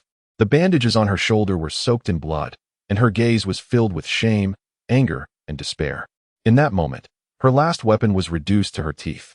After she bit down hard on his shoulder, Luo Chun braced himself, and the girl's final means of resistance crumbled. She lay on the floor, seemingly resigned to her fate, surrendering her struggle. Chapter 26. You insult my abilities. At that moment, the two were entangled together, the girl still unclothed, her skin a delicate shade of rosy white. They both panted heavily, and should anyone have witnessed this scene, they would undoubtedly have drawn inappropriate conclusions about the nature of their activities, suggesting something provocative and utterly tantalizing. Luo Chun felt a surge of youthful instinct, a primal impulse clashing with his reason, which ultimately gained the upper hand. He contemplated rising, yet hesitated, acutely aware that the girl was a cultivator. Should he release her? Her latent power could pose a significant threat to him. The inner turmoil and indecision that plagued Luo Chun were perceived by the girl in an entirely different light. Recognizing the potential outcome she faced, she decisively revealed her hidden card. An immense surge of electricity coursed through her body, flowing unceasingly between them. Was this a different form of elemental technique? Luo Chun sensed that the current was several times stronger than before, surpassing even Lan Yuhan's electric net. At that moment, he lost all ability to move, his weight bearing down entirely on the girl. He noticed her eyes had transformed into a striking azure, glinting with the ferocity of a cornered beast. He felt her body stiffen, rendered immobile. Evidently, the electric discharge also took a toll on her. This was indeed the sword of Damocles. This must be her final gambit. 10 minutes later, Luo Chun gradually regained consciousness and slowly rose to his feet. The girl lay unconscious on the floor, her skin still flushed, exuding an exquisite allure. Before departing from her side, Luo Chun assessed her condition. Weakened, her injuries exacerbated, her heartbeat alarmingly slow. The final technique she employed was undoubtedly a desperate, mutual destruction attack, exhausting her remaining elemental energy. For cultivators, such a state was perilously dangerous. It could lead to madness or even death. Fortunately, Luo Chun's physique was robust. He had previously astonished Lan Yuhan, and once again, he had withstood the onslaught. Gazing upon the girl's stunning form, a certain part of Luo Chun's body finally stirred, awakening from its earlier rigidity. Relieved, he thought back to the previous moments when it had been as hard as iron, but after the intense electric shock, it had become limp. During the 10 minutes of inactivity, his mind had been preoccupied with a singular plea: please, don't fail me now. Yet, he soon found himself in a quandary. What should he do next? The girl had sustained injuries but bandaged herself without seeking help, indicating her desire to remain hidden from the captain and the world. However, her wounds were severe. Luo Chun rifled through her belongings, discovering clean bandages, hemostatic powder, healing ointments, an array of weapons, and many unfamiliar items. He approached the bedside and picked up a pair of lacy, intricately designed panties, examining them before casting them aside. His focus redirected to the white shirt and black trousers. The styles appeared similar. A glance back revealed a matching hairstyle, and upon further reflection, their heights were comparable. Both were cultivators of the electrical element. Her desire for secrecy and her concealment here made sense. Ultimately, she recognized herself, and thus, it was reasonable that she felt familiar to him. A sudden realization struck him. Could the leader of the cosmic pirate crew be a strikingly beautiful woman? When the girl awoke, she found herself propped against the sofa. Someone was tending to the most severe wound on her shoulder, applying a cool, numbing ointment and wrapping it with bandages. Although she was unclothed, a sheet covered her, shielding her modesty, though it was evident that she had been thoroughly examined. Pain coursed through her entire body. Most areas ached, while some throbbed with the sting of injury, leaving her uncertain if she had been violated. A chill ran through her at the thought, and though she wished to resist, she found herself too weak to do so. As she opened her mouth to speak, Luo Chun preempted her. I did nothing. If you don't believe me, just check the time. You fainted for only about 20 minutes.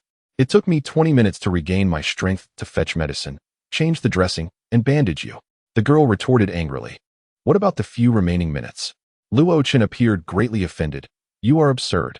A few minutes are hardly sufficient for anything. You insult my character. And you insult my abilities. How outrageous. Your character? The girl shot him a fierce glare. Don't think I didn't notice. When you were pinning me down, you were quite stimulated. After a moment of contemplation, she added, if you were capable of such a thing. Her cheeks flushed crimson with indignation. But after exchanging a few suggestive remarks, she fell silent, watching Luo Chun as he continued to secure the bandages around her. Your injuries are severe, and your elemental energy is depleted. Luo Chun finally finished bandaging her, his tone neutral yet tinged with genuine concern. Your current state is perilous, and this is all your fault. The girl tugged at the sheet covering her and stood up defiantly. Stay right there. What for? To get dressed and check myself. She retreated into the bedroom, leaving Luo Chun in a state of bewilderment. Check what? After a moment, the girl emerged, now clad in her white shirt and black trousers. Her expression somewhat relieved. I've checked. You can consider yourself fortunate. Luo Chun understood now, a wave of sweat cascading down his brow. And what about the incident of you bathing? This is clearly my room. He produced his ship ticket, unfolding it. All right, misunderstanding resolved. Donned in her familiar attire, Luo Chun became increasingly convinced of the girl's identity, as she revealed no attempts to conceal her form, which was undeniably alluring. He had not anticipated that the captain of the cosmic pirate crew would be a woman, Lan Yuhan. The girl's expression fluctuated between suspicion and contemplation. Caught between the options of silencing him to eliminate the risk of exposure or revealing the truth, she ultimately decided to gamble. After all, her current mission had already ended in utter failure. She had little left to lose. Moreover, if she were to perish, this secret would become irrelevant. I am not the captain of the cosmic pirate crew. Oh, the captain is my twin brother, Lan Yuhan. The Lan of the cosmos and the Yuhan of cold. I am Lan Yuhan, the Yuhan of rain and the Han of nurturing. For convenience, I often assume my brother's identity when leading missions. Please help us keep this secret. Chapter 27. You help me. Lan Yuhan yearned to glimpse the exhilaration and fervor of a momentous secret known to humanity within Luo Chen's gaze. Yet she found nothing of the sort. In truth, Luo Chen harbored no interest in such matters. He had gathered some information regarding the confrontation between Lan Yuhan and Mikhail. At this juncture, Lan Yuhan was acutely aware that the leak concerning Ji Ting's whereabouts was a meticulously orchestrated trap aimed at the galactic pirates. 3 warships from the Aerospace Security Bureau lay in ambush nearby, and Mikhail had long since calculated the time and placed the galactic pirates would intercept the Genesis. Once Lan Yuhan and her companions boarded the ship, the 3 warships encircled them. Mikhail, accompanied by a contingent of combatants, stormed the Genesis, igniting battles both within and outside the vessel. A cosmic war erupted, with the galactic pirates, wielding a single warship, managing to hold their own against the 3 warships, gradually gaining the upper hand. The Aerospace Security Bureau consistently found itself on the losing end when confronting the galactic pirates. The rumors were indeed true. The prowess of the galactic pirates in space warfare was unparalleled. Particularly this time, the Aerospace Security Bureau did not personally engage. They merely lent their warships to Mikhail, further diminishing his side's combat capability. Yet aboard the Genesis, Mikhail's forces were significantly enhanced, bolstered by their resolve. The galactic pirates fiercely retaliated, enduring an entire day and night before ultimately succumbing to overwhelming odds, with all but Lan Yuhan perishing. When they took control of the Genesis, a cursory scan revealed that the B-11 single-occupancy VIP cabin was unoccupied. Thus, at the last moment, Lan Yuhan's subordinates sacrificed their lives to shield her as she sought refuge in that very room, narrowly escaping disaster. Amidst the chaos, surveillance was severed, and the death toll aboard the Genesis exceeded 6,000. Only 6 individuals from Mikhail's side survived, wholly unaware that a lone survivor from the galactic pirates remained. In the vast expanse of space, the galactic pirates initially held an undeniable advantage. However, in their reckless pursuit of their comrades aboard the Genesis, particularly the captain's beloved sister, they disregarded their own safety, resulting in severe damage to their vessel. The eventual outcome saw them perish alongside the 3 warships. Reduced to cosmic dust, a cataclysmic explosion reverberated through the void. At this juncture, Lan Yuhan's visage was marred by sorrow, tears cascading down her cheeks. She speculated that Mikhail's objective in this venture was likely to covet the advanced aerospace technology of the galactic pirates, particularly their unparalleled ship speed. Should this trap succeed, the galactic pirates would undoubtedly dispatch their swiftest vessel. Capturing it would provide a substantial opportunity to unravel its technological secrets for their own gain. It was worth noting that the Petrov family, to which Mikhail belonged, monopolized the aviation industry, and the galactic pirates' technology was something they longed to possess. This time, they had dispatched their only cultivator from the family line and borrowed 3 warships from the Aerospace Security Bureau, underscoring the gravity of their endeavor. Ultimately, however, their aspirations were thwarted. Luo Chun recounted the events that transpired aboard the Genesis over the past 2 days. and he had no doubt that if Mikhail were to appear before Lan Yuhan, she would unleash her fury upon him. That man is my master's uncle. He selflessly unleashed his final burst of primal energy to shield me from 3 cultivators, ultimately falling into their hands and enduring torment before his demise. My senior brother, in the face of a hail of bullets, valiantly shielded me with his body. I witnessed him nearly transformed into a porcupine of bullets, yet he still stood firm. To avoid involving innocent passengers, one of my comrades refrained from employing area of effect lethal techniques within the cabin, yet the enemy showed no regard for the lives of others. In battle, their stance was clear: none shall be spared, exhibiting a cruelty beyond that of beasts. It is I am the one who caused their deaths. My brother initially opposed this operation, yet I was unwilling to forfeit this opportunity. How cursed I am! Lan Yuhan buried her face in her hands, kneeling and weeping inconsolably, evoking memories of Li Yun, who had once cried before Luo Chun. A surge of shared animosity arose within him. Mikhail, you shall ultimately meet your demise at my hands. Why did you capture Jiting? As Lan Yuhan's emotions began to stabilize, Luo Chun could not help but inquire. I provided you with an answer previously. To uncover the truth of past events? In truth, even the parties involved within the Galactic Pirates remained ignorant of many occurrences and their causes, including the coercion that led to the formation of the Galactic Pirates and the events surrounding my grandfather's meeting with Jihu. We are not rebels of Earth. The dream of everyone in the Galactic Pirates is to uncover the truth and return to the embrace of Earth. Lan Yuhan earnestly elucidated, but soon her enthusiasm waned. Do you not believe my words? Luo Chun gazed intently into her eyes, choosing his words with care. I was skeptical before, yet now I find myself inclined to believe. I am but an inconsequential figure. Even if you deceive me, I am powerless to assist you. Focus on your recovery. This room shall be yours. Farewell, and may fortune favor you. As he grasped the doorknob, a detached voice emerged from behind him. I seek vengeance upon Mikhail. You must assist me. Lan Yuhan's voice was cold, beseeching yet devoid of any genuine plea. Even if we were to join forces, our chances remain negligible. You seem to lack cultivation, and you have not trained in any primal techniques. Am I correct? A flicker of interest ignited within Luo Chun as his gaze sharpened.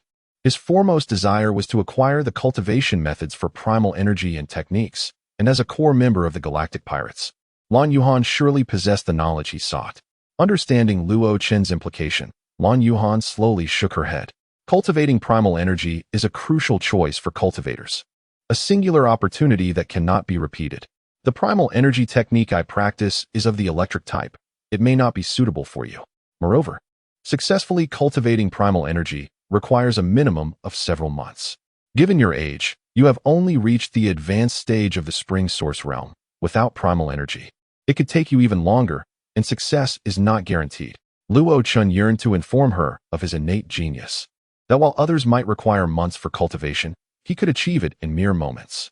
However, before he could voice his thoughts, Lan Yuhan's subsequent revelation left him speechless. In fact, one can utilize primal energy without undergoing cultivation. Chapter 28. Is it really so expensive? How could this be possible? Luo Chun was incredulous. This notion shattered his understanding of cultivators, which was largely derived from superficial online knowledge. Lan Yuhan's gaze swept across the walls, the floor, and the shattered furniture as she calmly remarked, "If I'm not mistaken, this is the result of your breakthrough. I assentee it? Could such destruction have been wrought solely by your own abilities? This is clear evidence of your utilization of primal energy." Luo Chen came to a sudden realization, drawing parallels. Primal energy was a form of energy. After cultivation, it transformed into another type of energy. All energy is interconnected, and with the right methods, one could indeed wield primal energy without formal cultivation. He excitedly inquired, "Do you know the method for directly employing primal energy?" Lan Yuhan shook her head repeatedly. "I do not know. I merely heard my grandfather mention it. I told you this to instill confidence in you, to show that one can possess formidable combat prowess even without formal cultivation." Luo Chun retorted, somewhat irritated, "Of course, I am aware. The facts speak for themselves. Did you not express anticipation for our next battle? Now, I have not cultivated, yet I still defeated you. That was because I was injured, and my primal energy had not recovered." Lan Yuhan's chest heaved with indignation. "Moreover, I was in the bath at the time. Had I been armed, you would have been no match for me. Are you unwilling to assist me? Do you not wish to eliminate him?" The risks are too high, and the chances too slim. The return on investment is utterly disproportionate. Return on investment? Lan Yuhan puffed out her chest, her words shocking. You have seen and touched this. Should it not also be factored into the equation of return on investment?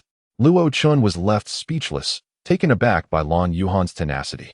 After a moment, he shook his head. To risk my life for just a few touches? Is it truly worth such a price? Absolutely not. I would be ruined. Lan Yuhan's face darkened. Her teeth clenched in frustration.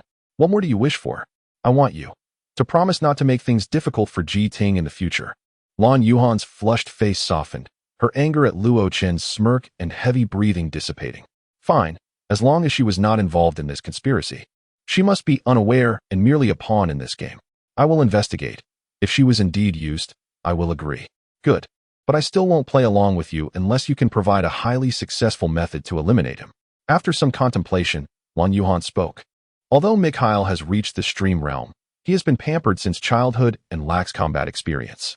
He is also cowardly. During our encounter, he hid behind his subordinates and never truly engaged in battle. However, he still has a few underlings. They are severely injured, their primal energy depleted.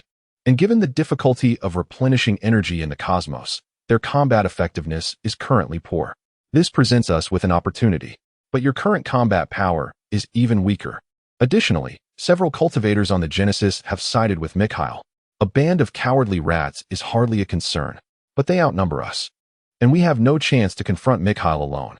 Given his caution, we likely won't even have an opportunity for an ambush.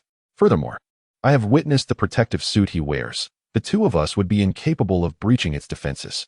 Is it an electronic combat suit? I possess a secret weapon specifically designed to counter it. Really? However, I need to know the exact model of his suit. Let me think. It seems to be the ET3 CQ-70 electronic protective suit. He mentioned it himself. The ET3 CQ-70, the latest model. Capable of completely disregarding all attacks from cultivators of the spring and stream realms, and even difficult for those in the lake realm to breach. The advantage of this electronic protective suit lies in its ability to automatically enhance specific defensive capabilities based on the attack type through its chip. However, the drawback is that if the chip malfunctions, the suit becomes utterly useless. This is cutting-edge technology. Impressive, but how do we disable the chip? Lan Yuhan rummaged through the table and produced a palm-sized, unfamiliar object. This is a weapon invented by the pirate crew specifically designed to target electronic protective suits. The chip for the ET3 CQ-70 is located in the chest area. If we affix this weapon there, it will disrupt the chip and halt its function. However, what is it? It requires some programming modifications tailored for the ET3 CQ-70. I have the complete design documentation for the ET3 CQ-70, but I still need a computer programming expert to complete the necessary coding. I initially brought someone qualified, but he has already perished. A computer expert? Luo Chen's eyes lit up. If Lan Yuhan's companion were still alive, this task could be accomplished swiftly. However, Ji Ting would be starting from scratch, needing to thoroughly read through the weapon's programming, meticulously study the design documentation, and then develop the required code.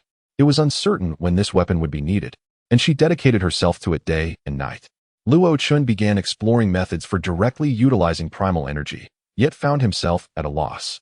Lan Yuhan's grandfather, like Ji Ting's grandfather, Ji Hu, was a practitioner of the vast sea realm, possessing a level of understanding about cultivators far beyond Luo Chen's current grasp.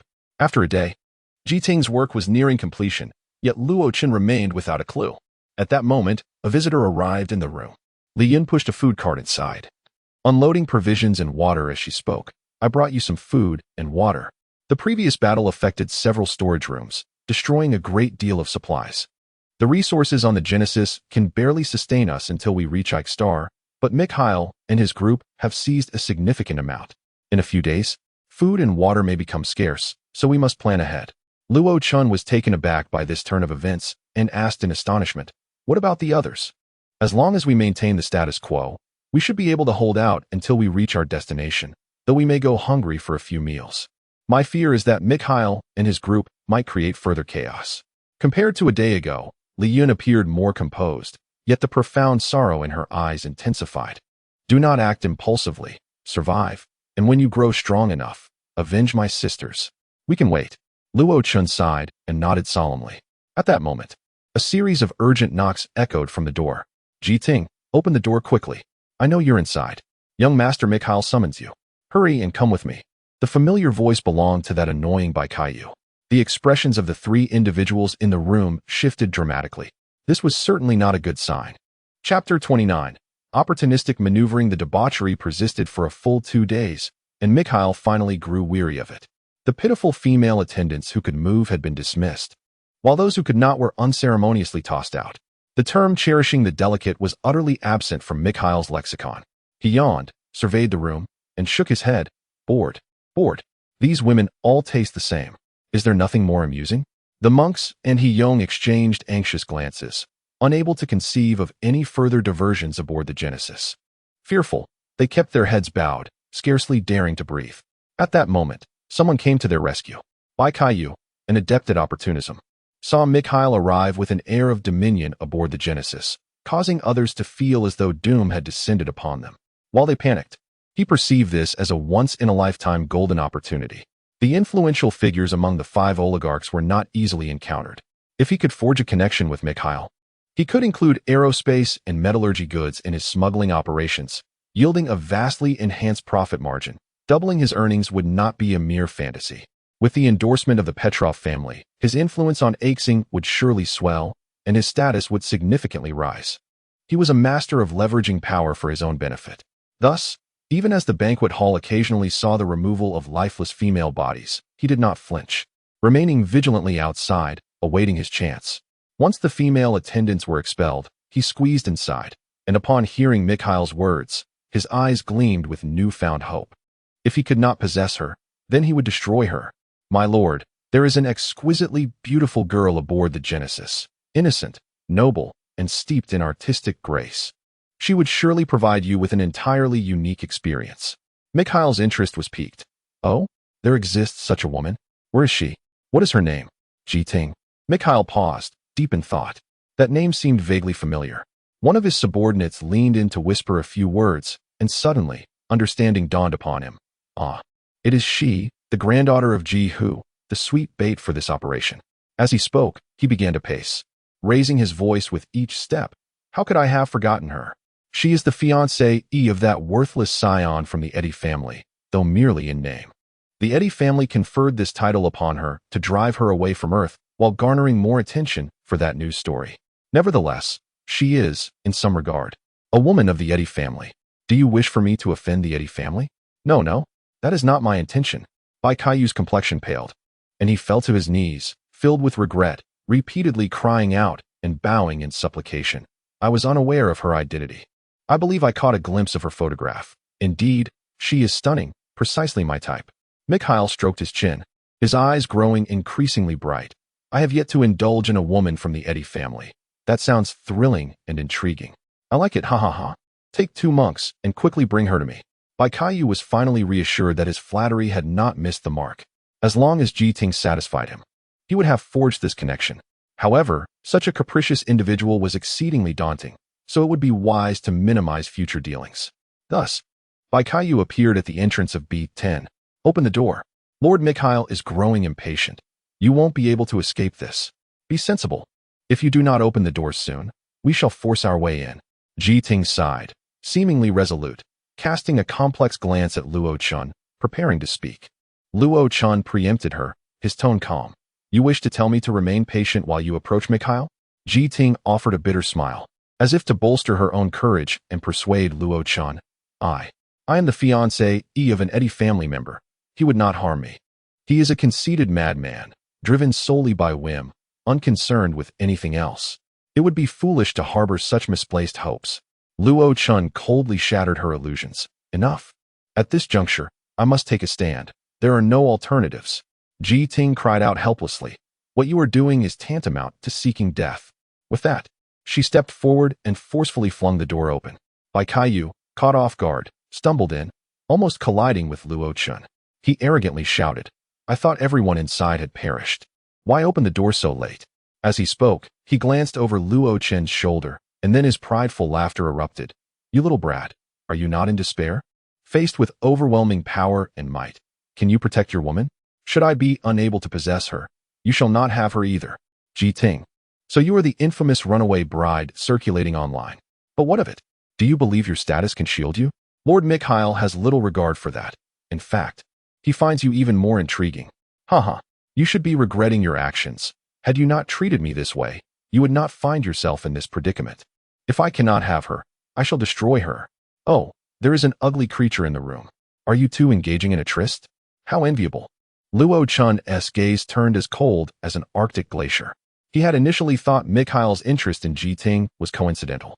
He had not anticipated that this very individual was the source of the trouble.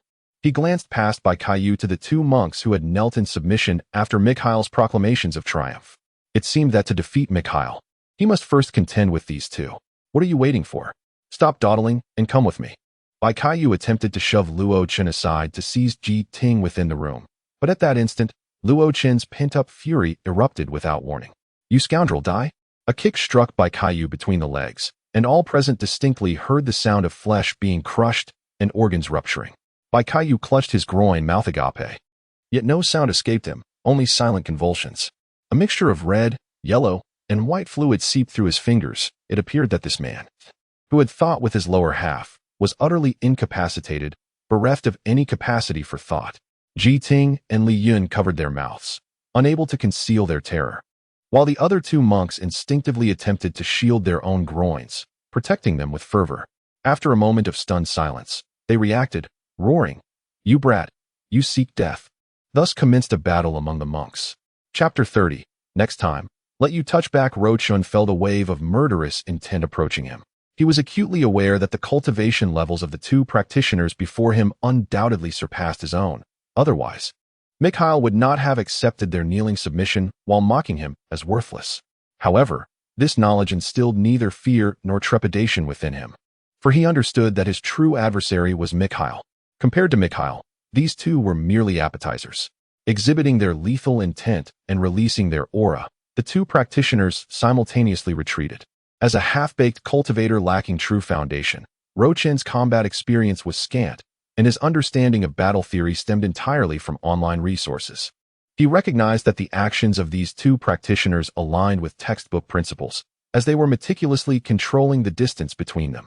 Most battles among cultivators resembled the duels of sorcerers in Western fantasy, characterized by ranged confrontations that allowed for both offense and defense, maximizing the preservation of life.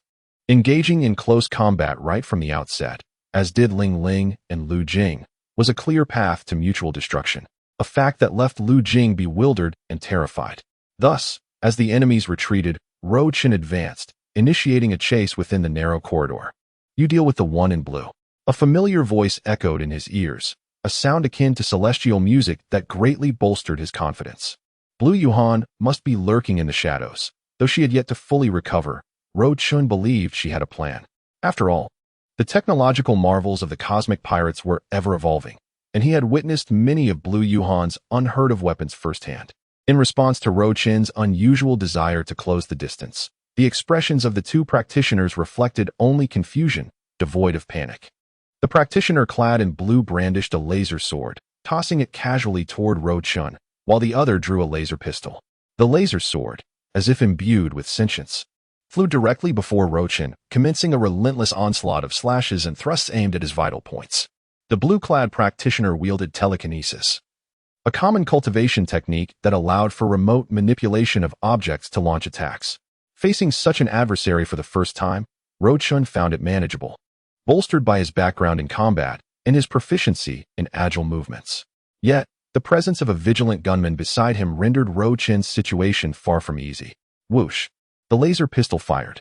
The timing and angle of the shot were exquisitely calculated. Instead of targeting Ro Chin directly, the practitioner aimed at the space where Ro Chun intended to evade.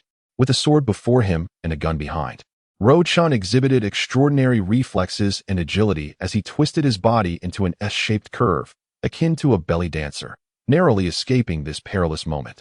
The laser sword grazed his clothing, leaving a deep slit, while he felt the searing heat of the laser pass perilously close to his lower back. A near brush with death.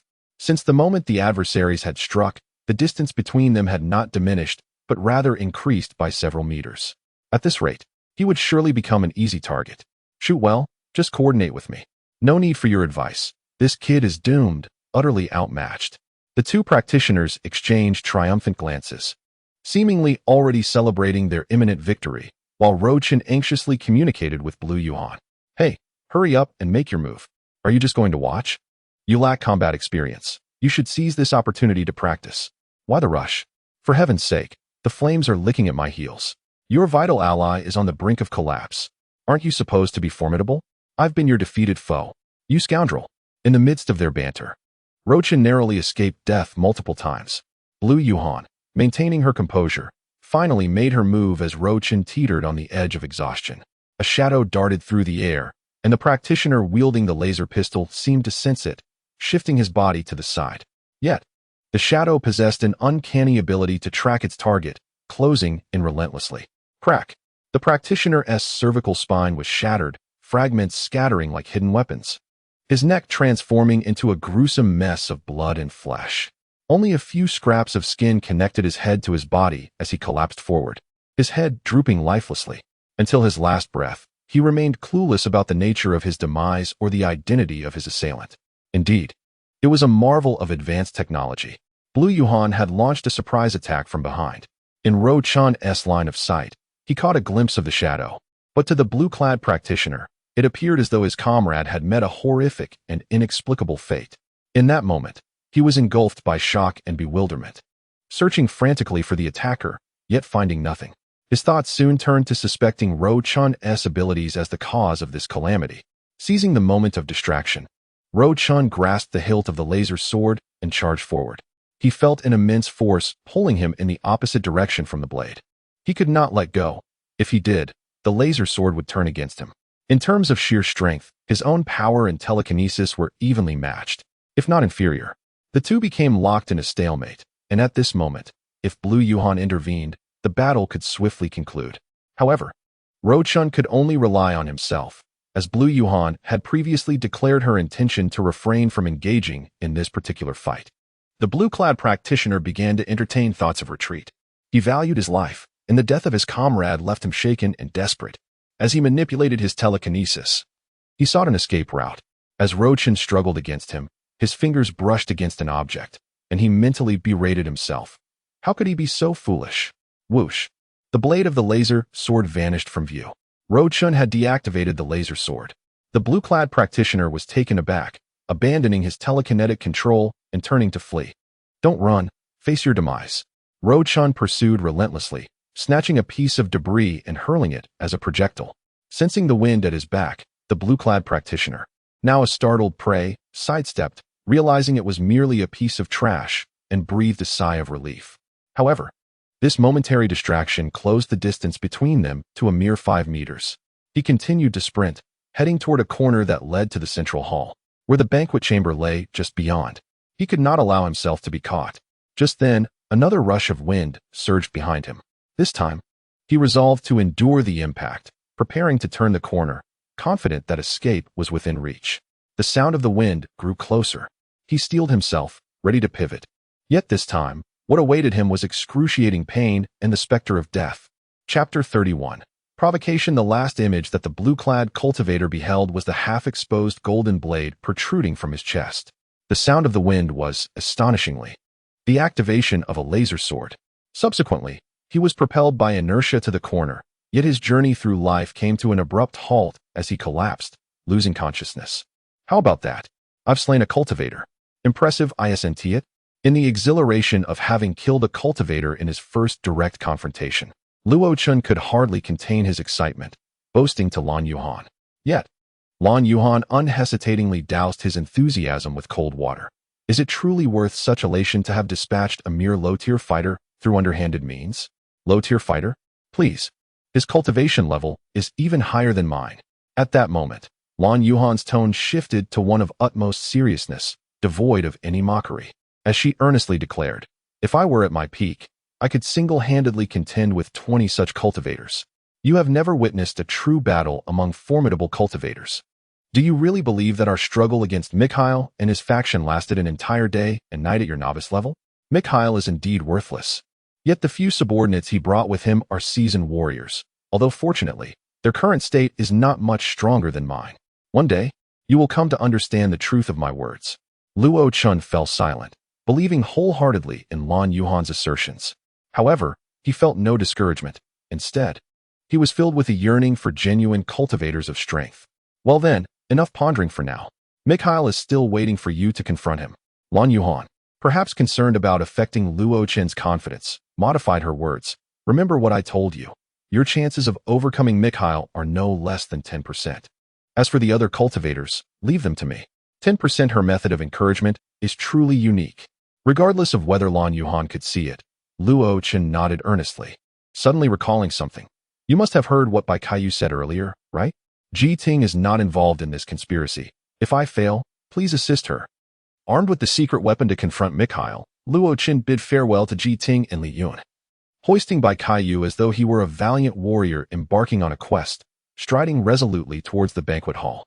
Bai Kaiyu's voice was weak and shrill, reminiscent of a distressed duck. The transformation after becoming a eunuch was truly astounding. What are you going to do? Confront Mikhail. Bai Kaiyu could not fathom that Luo Chen intended to kill Mikhail. Instead, he naively interpreted it in another light. Are you now seeking to beg for mercy and submit? It's too late. You have no hope. Just await your demise. Luo Chen coldly retorted. Silence, you wretched eunuch. Is that so? Luo Chen cast a malicious glance at his groin. Then we shall see. With that, he tightened his grip around Bai Kaiyu's neck, and the world fell silent. The eunuch's shrieks ceasing entirely. Luo Chen's strides were steady as he approached the entrance of the banquet hall, pushing the door open without hesitation. Instantly, the stench of blood and bodily fluids assaulted his senses. He grimaced in disgust, his gaze shifting to the podium. All eyes were fixated upon him. Mikhail was present, reclining in his chair like a semi-paralyzed figure, his expression revealing a mix of impatience and curiosity. Of his 5 subordinates, only 2 remained, while the whereabouts of the other 3 were unknown. The 2 cultivators fixed their gazes on Luo Chen, imparting a sense of danger, confirming Lan Yuhan's assertion that they were the true cultivators, while the others were mere low-tier fighters. The other 2 cultivators allied with Mikhail wore peculiar expressions, likely more concerned about the fate of the 2 cultivators who had accompanied Bai Kaiyu, as they were all humble sycophants, united in their plight. A few ordinary individuals stood nearby, one of whom spoke first. Who are you? Where are those 2 cultivators? And what of that woman? Why hasn't she arrived? Lord Mikhail has grown impatient. Luo Chen regarded him with keen interest. And who might you be? I am Hiyong, captain of the Genesis. Luo Chen deliberately loosened his grip slightly, allowing Bai Kaiyu to breathe more easily, prompting him to shriek. Lord Mikhail, this man entirely disregards your authority, having killed those 2 cultivators and forcibly taken the woman you desire. I have laid everything bare, yet he shows no leniency, offering you not an ounce of respect. This was the first step in the plan devised by Luo Chen and Lan Yuhan to provoke Mikhail. Bai Kaiyu's involvement in this matter proved to be exceedingly effective. Indeed, Bai Kaiyu understood well what mattered most to someone like Mikhail. He refrained from mentioning his own incapacitation and said little about the deaths of the 2 cultivators, knowing that in Mikhail's eyes, they were worth even less than dogs. What Mikhail valued most was his dignity, his pride, and whether he would obtain what he desired. Bai Kaiyu deliberately emphasized authority, pride, and the woman Mikhail sought, hitting the mark perfectly. Sitting up straight, Mikhail laughed instead of fuming. You worthless scoundrel, such audacity. Seizing the opportunity, Bai Kaiyu added fuel to the fire. My lord, Ji Ting has likely already been toyed with by this brat. Mikhail stood, now exhibiting a united front against the enemy. How dare you toy with the women of the 5 great overlords? You are exceedingly bold. Bai Kaiyu continued to stoke the flames. This brat confessed it himself. He is well aware of Ji Ting's identity, yet remains utterly unconcerned. A scream abruptly ceased. Luo Chen tightened his grip, and Bai Kaiyu stared in horror into his eyes, where, beyond the expected fury and hatred, there flickered an unusual glimmer of gratitude. Seemingly realizing Luo Chen's intentions, Bai Kaiyu succumbed to despair, wishing to plead for mercy, yet he could only emit a low, mournful growl. Crack! His neck snapped, and in his final moments, he appeared unable to believe it all, his eyes remaining wide open as he slumped to the ground. Luo Chen mused. Well done. Your role is complete. Mikhail took 2 steps forward, his pupils constricting, an infinite chill resonating in his voice. To strike a dog, one must regard its master. Killing before my eyes, you have some guts. Luo Chen looked down on him with disdain, his tone dripping with contempt. In my eyes, the so-called 5 great overlords are merely a pack of dogs. Why should I heed the whims of a dog? Many harbor discontent towards us. Yet you are the first to utter such words before me. A savage glint flickered in Mikhail's eyes, malice permeating the air. I concede, though you are a waste. You are a waste with courage. I assure you, you shall be the 3rd cultivator to dangle here. I will make you experience a fate worse than death. Luo Chen's gaze inadvertently drifted to the 2 corpses hanging nearby, and rather than feeling anger, he was filled with delight. Chapter 32, Demonstration of Original Techniques. Ro Chun and Lan Yuhan devised the 2nd step of their plan, to incite Mikhail's murderous intent. This was a calculated move that would provoke Mikhail, making it highly likely that he would act personally, driven by a desire to toy with his adversary. This step was successfully executed. It seemed that Mikhail was ready to strike. He advanced 2 steps, paused, and cautiously inquired, "Hey, this waste is at the advanced level of the spring source realm, correct? How could such a worthless being kill 2 cultivators without any issues? Rest assured, a cultivator of this caliber has no chance of breaching your battlesuit's defenses." With this reassurance, Mikhail felt entirely at ease and continued to close the distance. Suddenly, a chuckle escaped Ro Chen's lips. Lan Yuhan was indeed correct. Mikhail's fear of death was disturbingly intense. Even the slightest hint of danger kept him from acting personally, yet he shamelessly referred to others as worthless. Foolish waste, soon you will experience the terrors and despair of hell. Mikhail's demonic grin widened as he halted 5 meters in front of Ro Chen. I want to kill you immediately.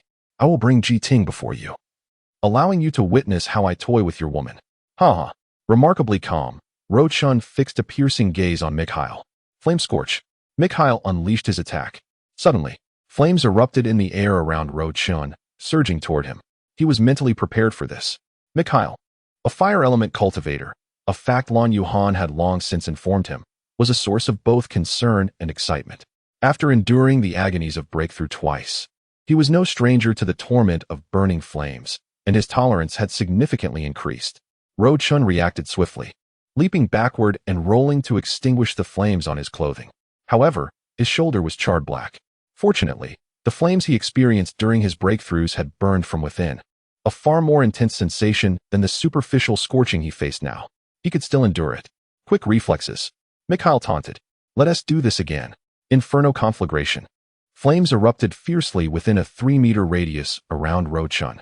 He leapt to the side to escape the inferno, only to discover that the flames pursued him relentlessly. In a desperate scramble, he managed to flee 20 meters before they finally ceased their pursuit and gradually extinguished. He vigorously slapped at his trousers to put out the remaining flames, but from the knees down, including his shoes and socks, were reduced to ashes. Not bad, but this isn't over. I shall turn you into a roasted pig. Mikhail leisurely pursued, continuing his onslaught with, now, witness this technique, fire dragon art. A ball of fire formed between his hands, morphing into a formidable fire dragon that soared into the air. The dragon inhaled and exhaled, spewing forth an unending torrent of flames like a flamethrower.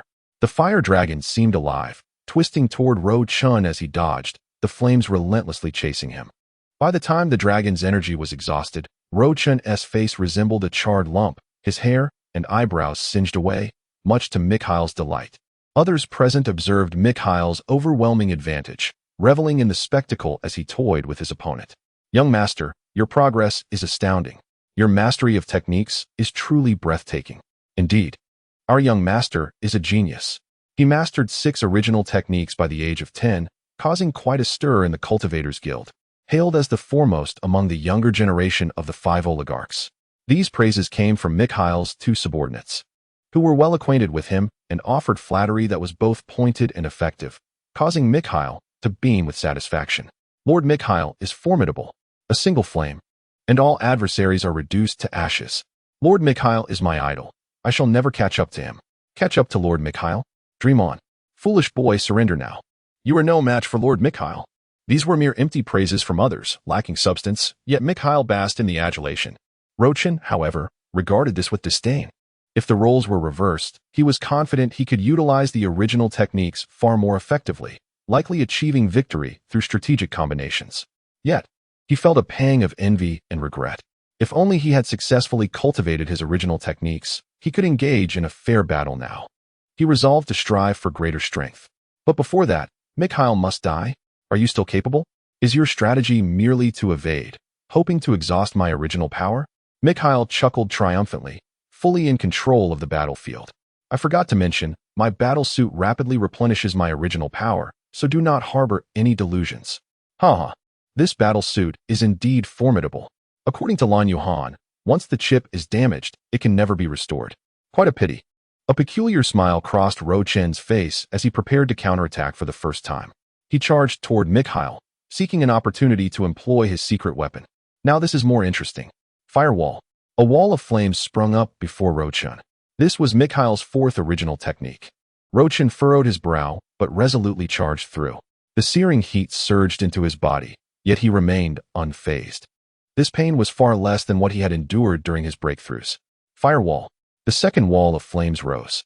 Amidst the flames, Ro Chen beheld Mikhail's loathsome, arrogant, and grotesque grin. He vowed to ensure that smile would never see the light of day again. As he broke through the firewall, Mikhail spread his arms wide, as if preparing to embrace him. Receive this. Flame explosion. Boom. Flames. Shockwave. Ro Chen was blasted away, crashing heavily against the wall before coming to a halt. Cough. A mouthful of blood erupted from him. The force of the impact was more unbearable than the flames. He was severely wounded. Sharp pain radiating from his chest. Perhaps several ribs were fractured. His clothing lay in tatters, and if this continued, the secret weapon concealed at his waist would soon be exposed. Looking up, he saw Mikhail's expensive shoes before him. Fool, don't die yet. I'm not finished playing with you. A spark ignited within Ro Chen. Opportunity. Chapter 33. The triple strike of black technology and opportunity. A once-in-a-lifetime opportunity. The two individuals found themselves at the rear of the banquet hall, the farthest point from the podium, with the cultivators unable to render assistance in time. Mikhail believed that Luo Chun was gravely injured and had lost his ability to resist, significantly underestimating Luo Chen's current physical strength and indomitable will. Moreover, at this distance, Luo Chen was confident in his speed. He was performing an act in its entirety. Forcing himself to spit out a mouthful of blood, he feigned a look of weakness, remorse, and fear, raising his right hand with great difficulty, resembling both defiance and a plea for mercy. The fourth step of the plan. Internally praying that Lan Yuhan's secret weapon would prove effective and that Ji Ting's program development was flawless, he moved without warning. His right hand grasped the opponent's arm, while his left hand produced the secret weapon, pressing it against Mikhail's chest. At this moment, Mikhail's countermeasures were inferior even to Luo Chen's battle-hardened instincts. Knowing well that during such a close-range ambush, the immediate reaction should be to raise a knee to strike the opponent's lower body, block with the right arm, and simultaneously free the left arm to create distance. Mikhail stood there dumbfounded, seemingly unable to comprehend what had transpired. The secret weapon activated. A ring of blue light shimmered upon it, and a circle of azure waves radiated from Mikhail's chest, coursing throughout his body. Had it failed? Luo Chen was unsure. The enchantment of this top-tier electronic battle suit lay in its complete transparency, feeling imperceptible to the touch. He swiftly drew a laser sword, flicked the switch, and plunged it forcefully into Mikhail's chest until the hilt was reached. Blood sprayed from the front, while a portion of the blade protruded from his back. Success. Long live black technology. He twisted his left hand, causing the laser sword to rotate, aiming to shred Mikhail's heart to pieces. Although the penetrating wound to the heart was lethal, there remained a slim chance of survival. Given the medical capabilities aboard the Genesis, the likelihood of successful treatment was bleak. Yet Luo Chun sought absolute certainty, wanting to witness Mikhail's demise with his own eyes. To his delight, Mikhail's two subordinates appeared momentarily dazed before beginning to approach, while the other two cultivators remained frozen in place, oblivious to the unfolding events. The next step should involve Lan Yuhan taking action to intercept the remaining cultivators. Luo Chun harbored no confidence, uncertain whether Lan Yuhan would act as promised, if she could execute the plan, or if she was merely exploiting him. Regardless, Mikhail had to die. At that moment, Mikhail's lips bled, disbelief etched on his face as he struggled to comprehend how Luo Chun could kill him. The fear of death rendered him trembling. What have you done? What is wrong with my battle suit? Nothing at all. Merely here to kill you. Luo Chun withdrew the laser sword, prepared to depart regardless of whether Lan Yuhan intervened. His gaze lingered on Mikhail's chest, wanting to savor the results of this confrontation one last time. Luo an unexpected event unfolded. A brilliant golden light erupted from Mikhail's chest, accompanied by a powerful surge of primordial energy. Luo Chun found it difficult to gauge the amount of primordial energy emanating from the cultivator, but at that moment, the energy fluctuations before him felt as if Mount Tai had descended upon him, rendering his breath labored. If the primordial energy within him was a spring, then the energy before him resembled an endless ocean. By the heavens, more black technology. How terrified was this man of death? You destroyed my battle suit. You forced me to expend my precious life-saving talisman. Mikhail's eyes blazed crimson as he bellowed in fury. You bastard. Killing you won't quell my hatred. Luo Chun could sense Mikhail's anguish. The latest model of electronic protective battle suit and the life-saving talisman crafted by a cultivator of the vast sea were undoubtedly priceless treasures. Mikhail's pain brought a slight satisfaction to Luo Chun, yet it seemed he had still failed to slay Mikhail. He was unwilling to relent. He swung his laser sword again, this time targeting Mikhail's neck, intent on severing his head. Mikhail, however, anticipated this and stepped back to create distance. Luo Chun felt a powerful force on the laser sword, realizing that one of Mikhail's subordinates had intervened. The two cultivators were now only 20 meters away. The opportunity was lost. Lan Yuhan, I am sorry, I have failed. I know it was to be expected. Now, heed my words. A voice emerged from his watch. Get down. Luo Chun, bewildered, complied and dropped to the ground. Soon, an electric current surged through his body, an odd sensation that felt less like being electrocuted and more akin to the separation of positive and negative electrons within him. His internal organs seemed to compress, an overwhelming nausea rising, while his mind felt as though it had been struck by a hammer, dizziness mingling with sharp pain. Then, he witnessed a scene he would never forget. The ceiling, walls, and floor of the banquet hall cracked and shattered, the seemingly indestructible ultra-durable cosmic steel giving way. The wooden tables and chairs disintegrated into splinters, and the two cultivators at the center of the hall floated as if drawn by an invisible vortex, spinning and disassembling, helplessly transformed into a shower of blood and flesh. A powerful force propelled him away, and he realized the wall behind him had vanished without his notice. He understood what weapon had been unleashed. An electromagnetic bomb. It must have been developed by the Cosmic Pirate Group, specifically designed to combat ultra-durable cosmic steel. Black technology. An endless stream of black technology. The use of such a dreadful weapon within the confines of a spaceship was unfathomable. Here, in the depths of the universe. Lan Yuhan. You madwoman. Naturally, Lan Yuhan could not hear Luo Chen's cries. Under the electromagnetic interference, all electronic devices had ceased to function. Chapter 34. The Price of Cheapness. Half a minute later, Luo Chun staggered to his feet, surrounded by an all-consuming darkness. Distant, intermittent sounds reached his ears, and his consciousness began to sharpen. Soon, the lights flickered to life, a clear indication that the electromagnetic explosion had ceased and electronic devices were regaining functionality.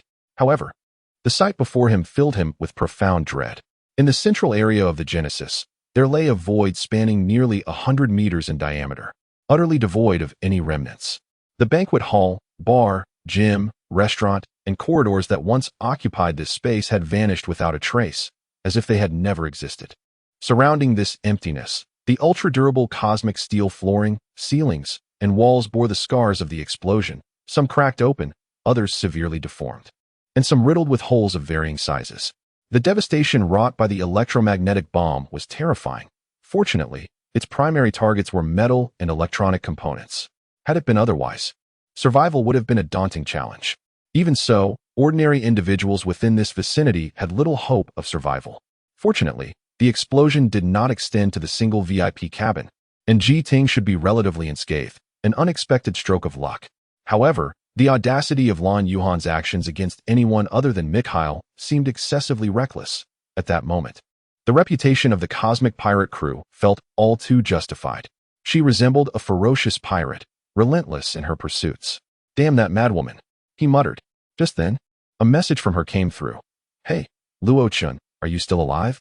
To my surprise, I'm still breathing. Luo Chun replied irritably. How could you carry such a terrifying weapon and not give me a heads up before using it? Were you trying to get me killed? What else would you think? Lan Yuhan chuckled. I've taken advantage of you so thoroughly. Shouldn't I seek revenge to vent my frustrations? It seemed that a girl's advantages were not to be trifled with, especially those of a female pirate. Regrettably, the spoils had not been substantial enough. Had he known, he would have indulged without restraint. Now, it appeared he had come out at a loss. Where are you? I'll come to help. Luochen scanned his surroundings, finding no distinguishing marks. Who knows where I am? I'm right next to the crater you created. Hurry. The golden light in Mikhail's chest had faded, yet his wounds had completely healed. Even those inflicted by the blast seemed to have vanished. His current physical state was significantly superior to Luochen's, but his mental condition was abysmal. He gazed around in a daze, his pallor betraying confusion and fear. Shura, Smith, where are you? Ivan, Sergei, come protect me. His complexion grew increasingly grim, his body beginning to tremble like a lost lamb, anxious and fearful. At last, he spotted Luochen, which only heightened his terror. What? What have you done? Luochen smirked derisively, adopting a teasing tone. Are you referring to the destruction just now? That was my original technique, the cosmic explosion. Impressive. Isn't it? Is that your original technique? Its power is astounding. A practitioner of the ocean realm could not achieve such might. Mikhail stood in stunned silence before slowly coming to terms with it, his face flushed with shame and indignation. No, you tricked me. This is clearly an electromagnetic explosion. Indeed. I did trick you, you fool. Luochen retorted. Now, our battle is far from over. Let us continue. Are you joking? After all this, you still wish to fight? Mikhail instinctively took a step back. Let us call a temporary ceasefire and resume later. Nonsense. Mikhail's face turned crimson as he stubbornly asserted, I am jade. And you are mere tiles. I have no need to clash with you. Spare me the chatter. Watch as I reduce you to fragments. Luochen dismissed further dialogue and charged forward. Mikhail could only brace himself. Firewall. A wall of flames materialized between them. Observant Luochen noted that this firewall emerged a fraction slower than before, its height diminished, and its intensity waned. It seemed Mikhail's waning resolve and inner fears had adversely affected his technique.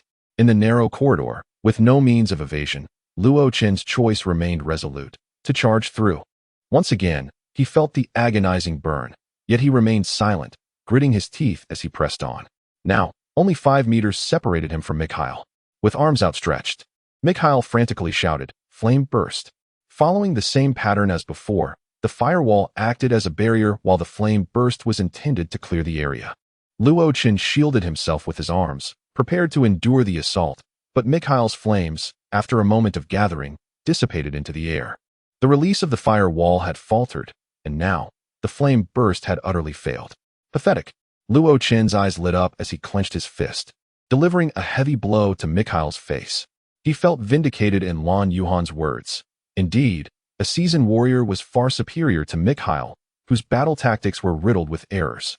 The impact left Mikhail's jaw caved in, and Luochen estimated that the blow could have knocked out at least half of his teeth. Yet, the actual outcome was far less devastating, with only a few of his molars slightly loosened. Mikhail's confidence reignited. Useless. I still possess a defensive measure that reduces damage by more than half. You cannot kill me. Is that so? Even if you had 9 lives. I shall ensure your complete annihilation. Luochen leaped, delivering a powerful kick to Mikhail's chest, causing him to stumble back. Seemingly intentional. He stepped awkwardly and fell from the edge of the corridor floor. Trying to escape, Luochen wasted no time in leaping after him. In that moment, he caught sight of a gun suddenly appearing in Mikhail's hand, a silver-gray laser pistol he had carried with him. The same one that had injured a practitioner during the display in the banquet hall. The barrel was aimed directly at Luochen, and this time, Mikhail's face was not only marked by fear and anxiety, but also a glint of malice and cruelty, as if reveling in his cunning success. You've fallen for my trick. Die. A pure white beam erupted forth. Chapter 35. What I desire is your life. Never underestimate a man who fears death, for when faced with mortality, he may resort to unspeakable acts to survive, unleashing a force that is inherently foreign to him. It was only when Luochen beheld the gun's muzzle that he comprehended this truth. Mikhail was indeed cowardly, fearful of death, and a mere wretch. Although possessing the strength of a stream realm, he lacked the combat prowess to match it, relying solely on his equipment to bully those weaker than himself. Yet, in this dire moment, he retained the inherent cunning and ruthlessness of the 5 major oligarchs, laying a trap for a counterattack amid adversity. Confronted by both cultivators and firearms, Luo Chen realized his own inexperience.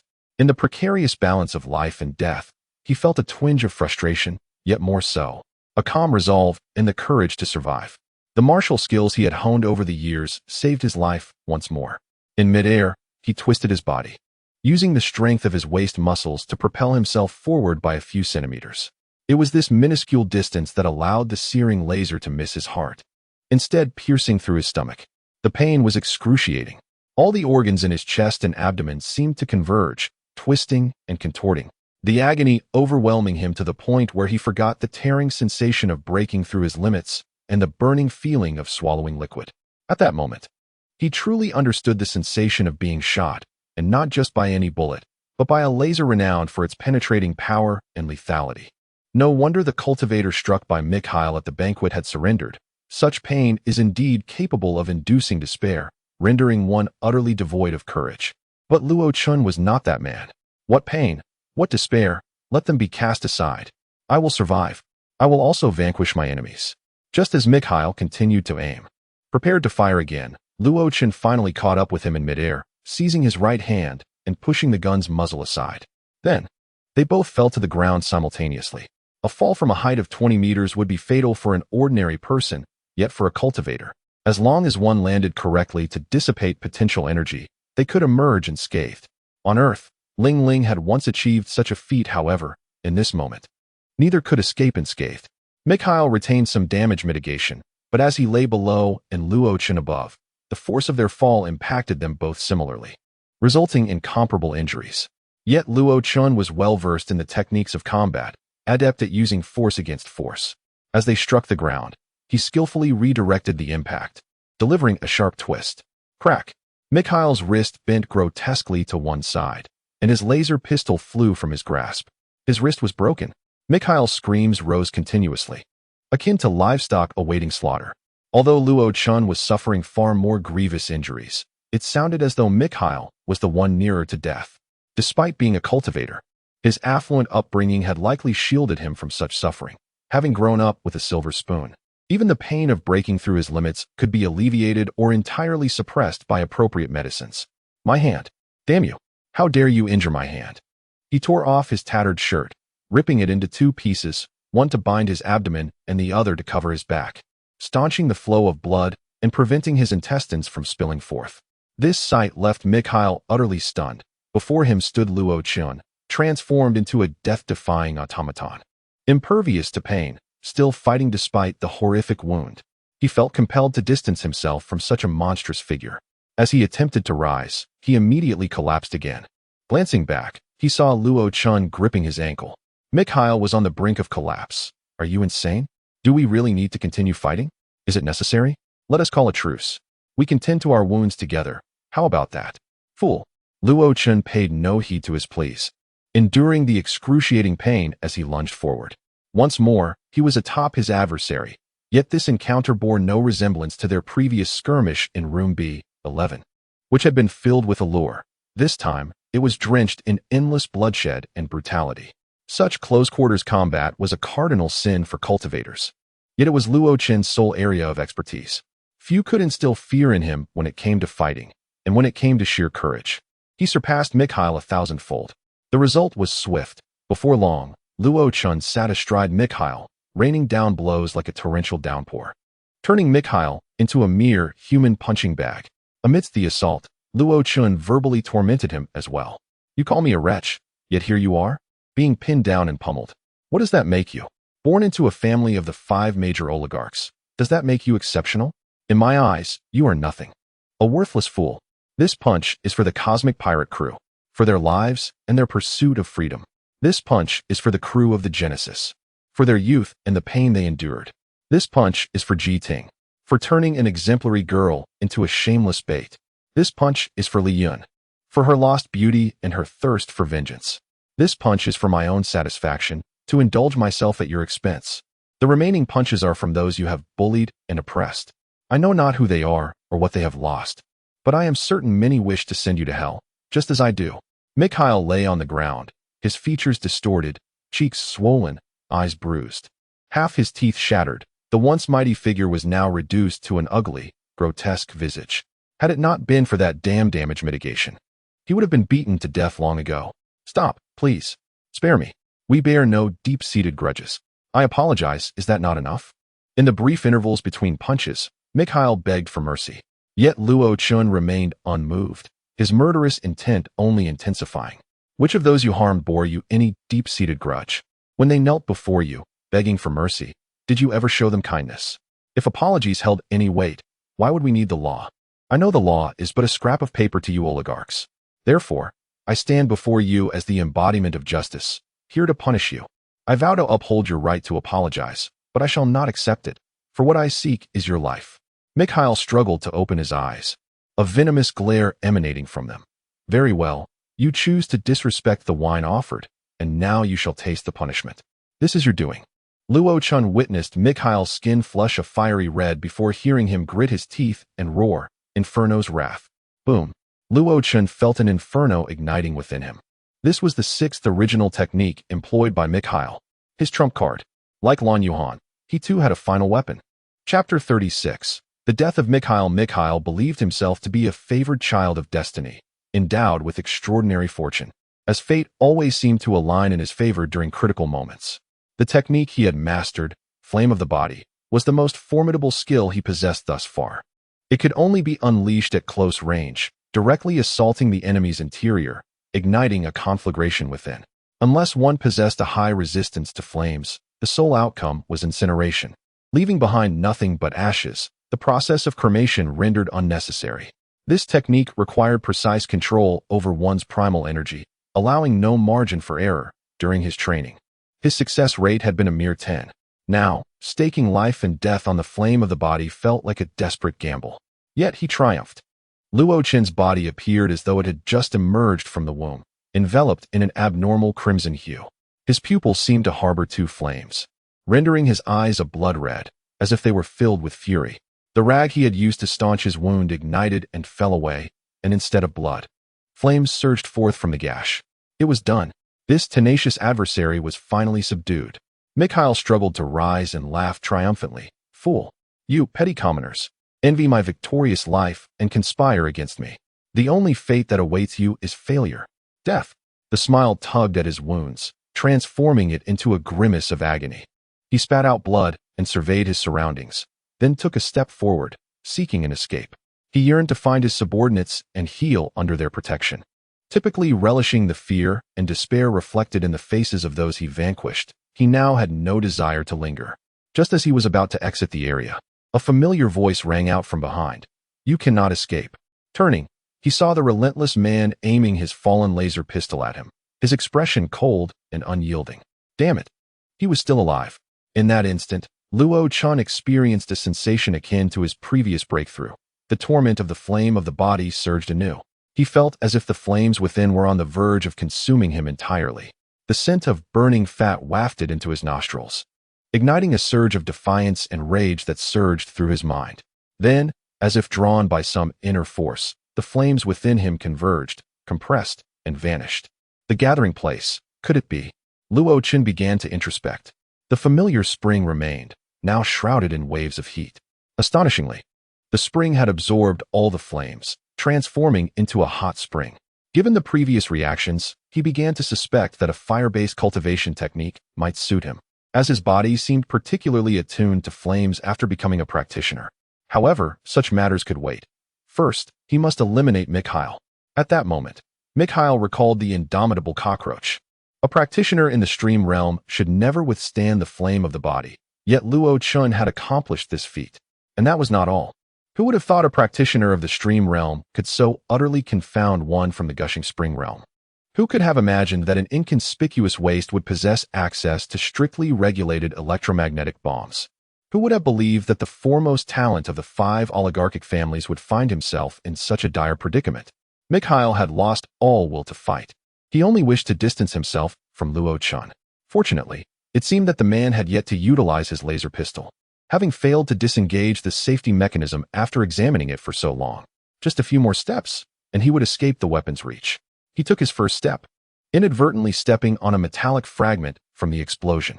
Suddenly, his legs gave way, and he lost his balance, collapsing to the ground, inadvertently aggravating his fractured right arm, letting out a pained cry as he fell. In that moment, the terrified faces of the flight attendants, their exquisite forms marred by tears of anguish, flashed before his mind. He understood that his weakness was not born of fear or injury, but rather the result of 2 days and nights of debauchery that had drained his vitality, rendering him a veritable soft-shell crab. He could not recall how many women he had entertained, but even practitioners could not withstand such depletion. They too would tire and suffer from exhaustion. Was this retribution? Had the heavens turned their favor away from him? Luo Chen finally unleashed a beam of laser. The aim was poor, merely piercing Mikhail's thigh. Clutching his leg with one hand, he gazed at the approaching Luo Chen and pleaded desperately, "Please spare me. I can offer you endless resources for your cultivation and wealth for your enjoyment. You need not be my subordinate. We could be equals. Only by immersing yourself in the lives of the 5 oligarchs will you grasp our power, and you will come to know what true life is. Join us. You won't regret it." Luo Chen regarded him coldly, a sneer curling his lips as he aimed the pistol at Mikhail's chest. Could such miraculous offers truly exist? Luo Chen believed Mikhail's words might hold some truth. His expression did not suggest deceit, yet what did that matter? At that moment, 2 of Mikhail's subordinates appeared on the opposite side of the central pit of the spacecraft. "The master is here. Kid, don't act recklessly. Mikhail, we have come to rescue you. Stop. You will regret it."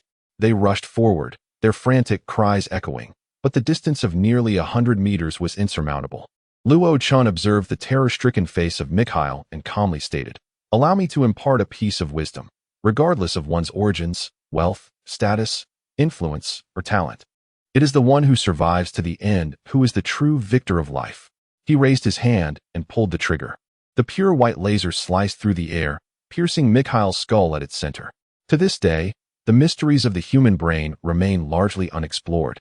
And for one so equipped with life-preserving devices as Mikhail, destroying his brain proved more certain than striking his heart. His eyes froze in terror at the moment of his demise, and Mikhail finally succumbed. No, his 2 subordinates unleashed a simultaneous cry of despair, as if unable to believe the reality of the situation. Regardless, the arrival of the Petrov family would be a matter for the distant future.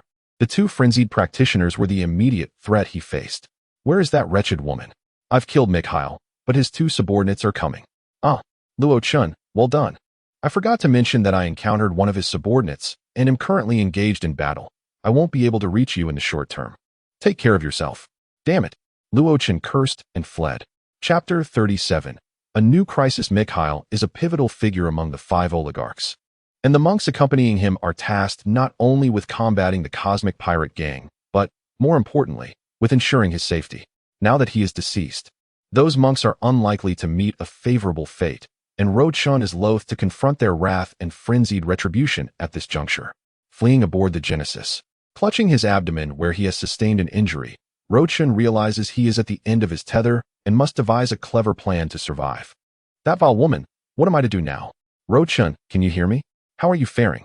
Is that voice not Jiting's? How did she intrude? Chen, it's me. How did you connect to my watch? I'm a hacker. I have completely taken control of the Genesis. All internal signals are under my surveillance. I noticed the additional watch on your wrist and was tracing which signal belonged to you. I finally found it. Ah, I see. Are you all right? I'm fine. How about you? I'm being pursued by 2 monks. Wait, let me find you using the surveillance cameras. Found you. Now, listen to my directions. Turn right.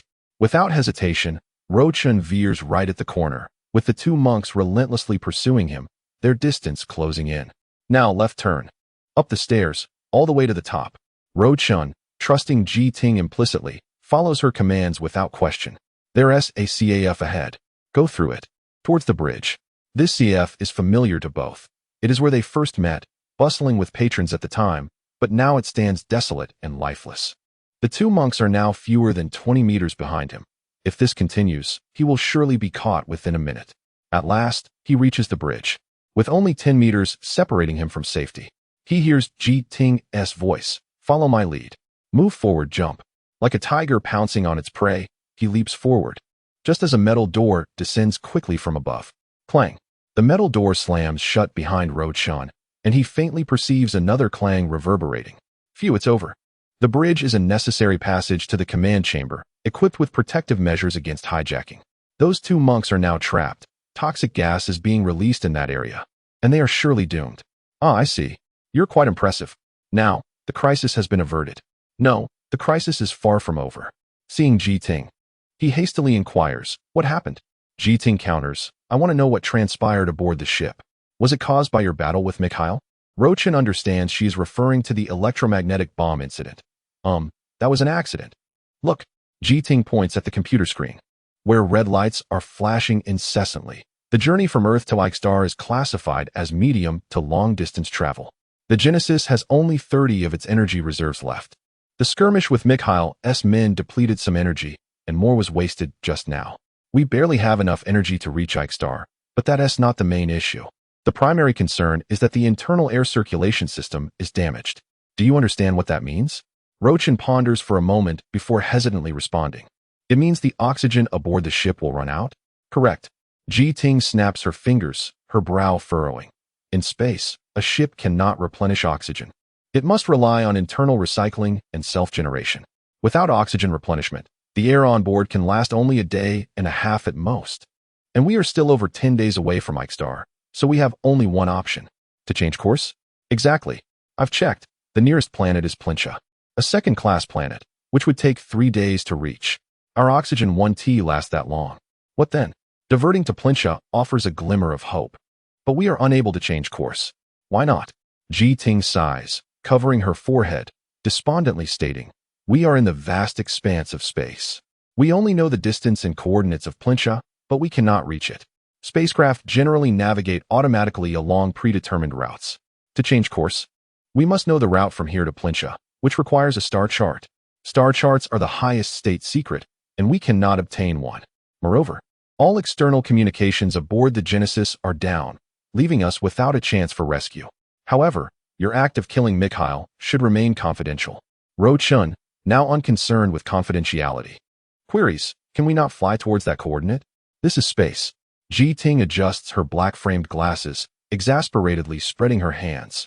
During travel, we must maintain distance from powerful gravitational bodies, avoid planets, comets, and asteroid belts, steer clear of unstable stars, know the entry and exit coordinates of wormholes, and evade gravitational, magnetic, and dark matter fields. We must also be aware of the eruption times of certain cosmic phenomena to take preventive measures in advance. Without this knowledge, the odds of safely reaching Plincha are negligible. Upon hearing this, Ji Ting appears nearly hopeless. Star chart. Rochin has heard of such a thing, but was unaware of its immense significance in space travel.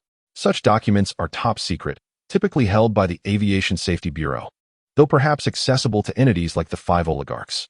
Wait, the cosmic pirate gang that traverses multiple planetary systems must possess a star chart. Lan Yuhan. Since their last conversation, he has lost contact with her. Could she have fallen victim to that monk, or was the connection severed due to Ji Ting's presence on the channel? Rochin suddenly recalls another individual. What about Li Yun, the flight attendant? Wasn't she with you? Ah, I see.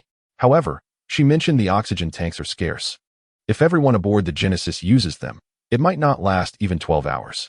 Only 12 hours. That's a dead end. Rochin contemplates, resolved to search for Li Yun and Lan Yuhan, not only for the star chart, but also to ensure Ji Ting's survival. If he could save more lives, that would be ideal. If not, at the very least, he must ensure those close to him live on. Suddenly, Ji Ting exclaims, oh my, how could this happen?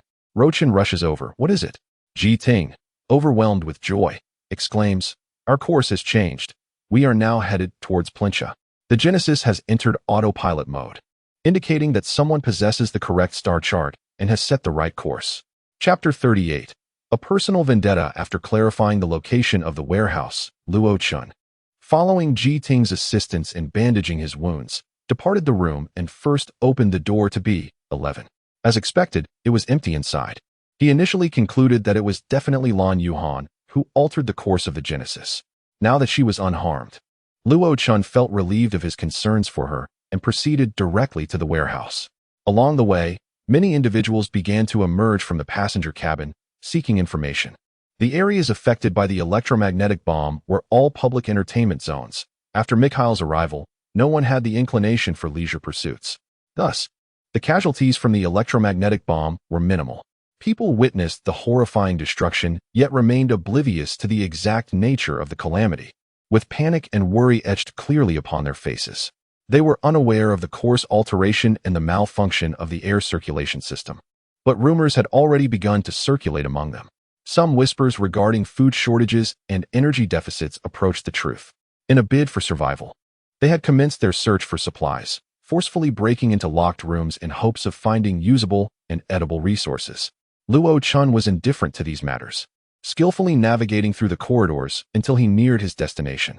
Suddenly, he heard a somewhat familiar voice. "Silence! What is all this noise? I am the captain. You must unconditionally obey my orders. Now, all of you, get out and guard the entrance of the corridor. No unauthorized personnel are allowed near." "Why are you crying?"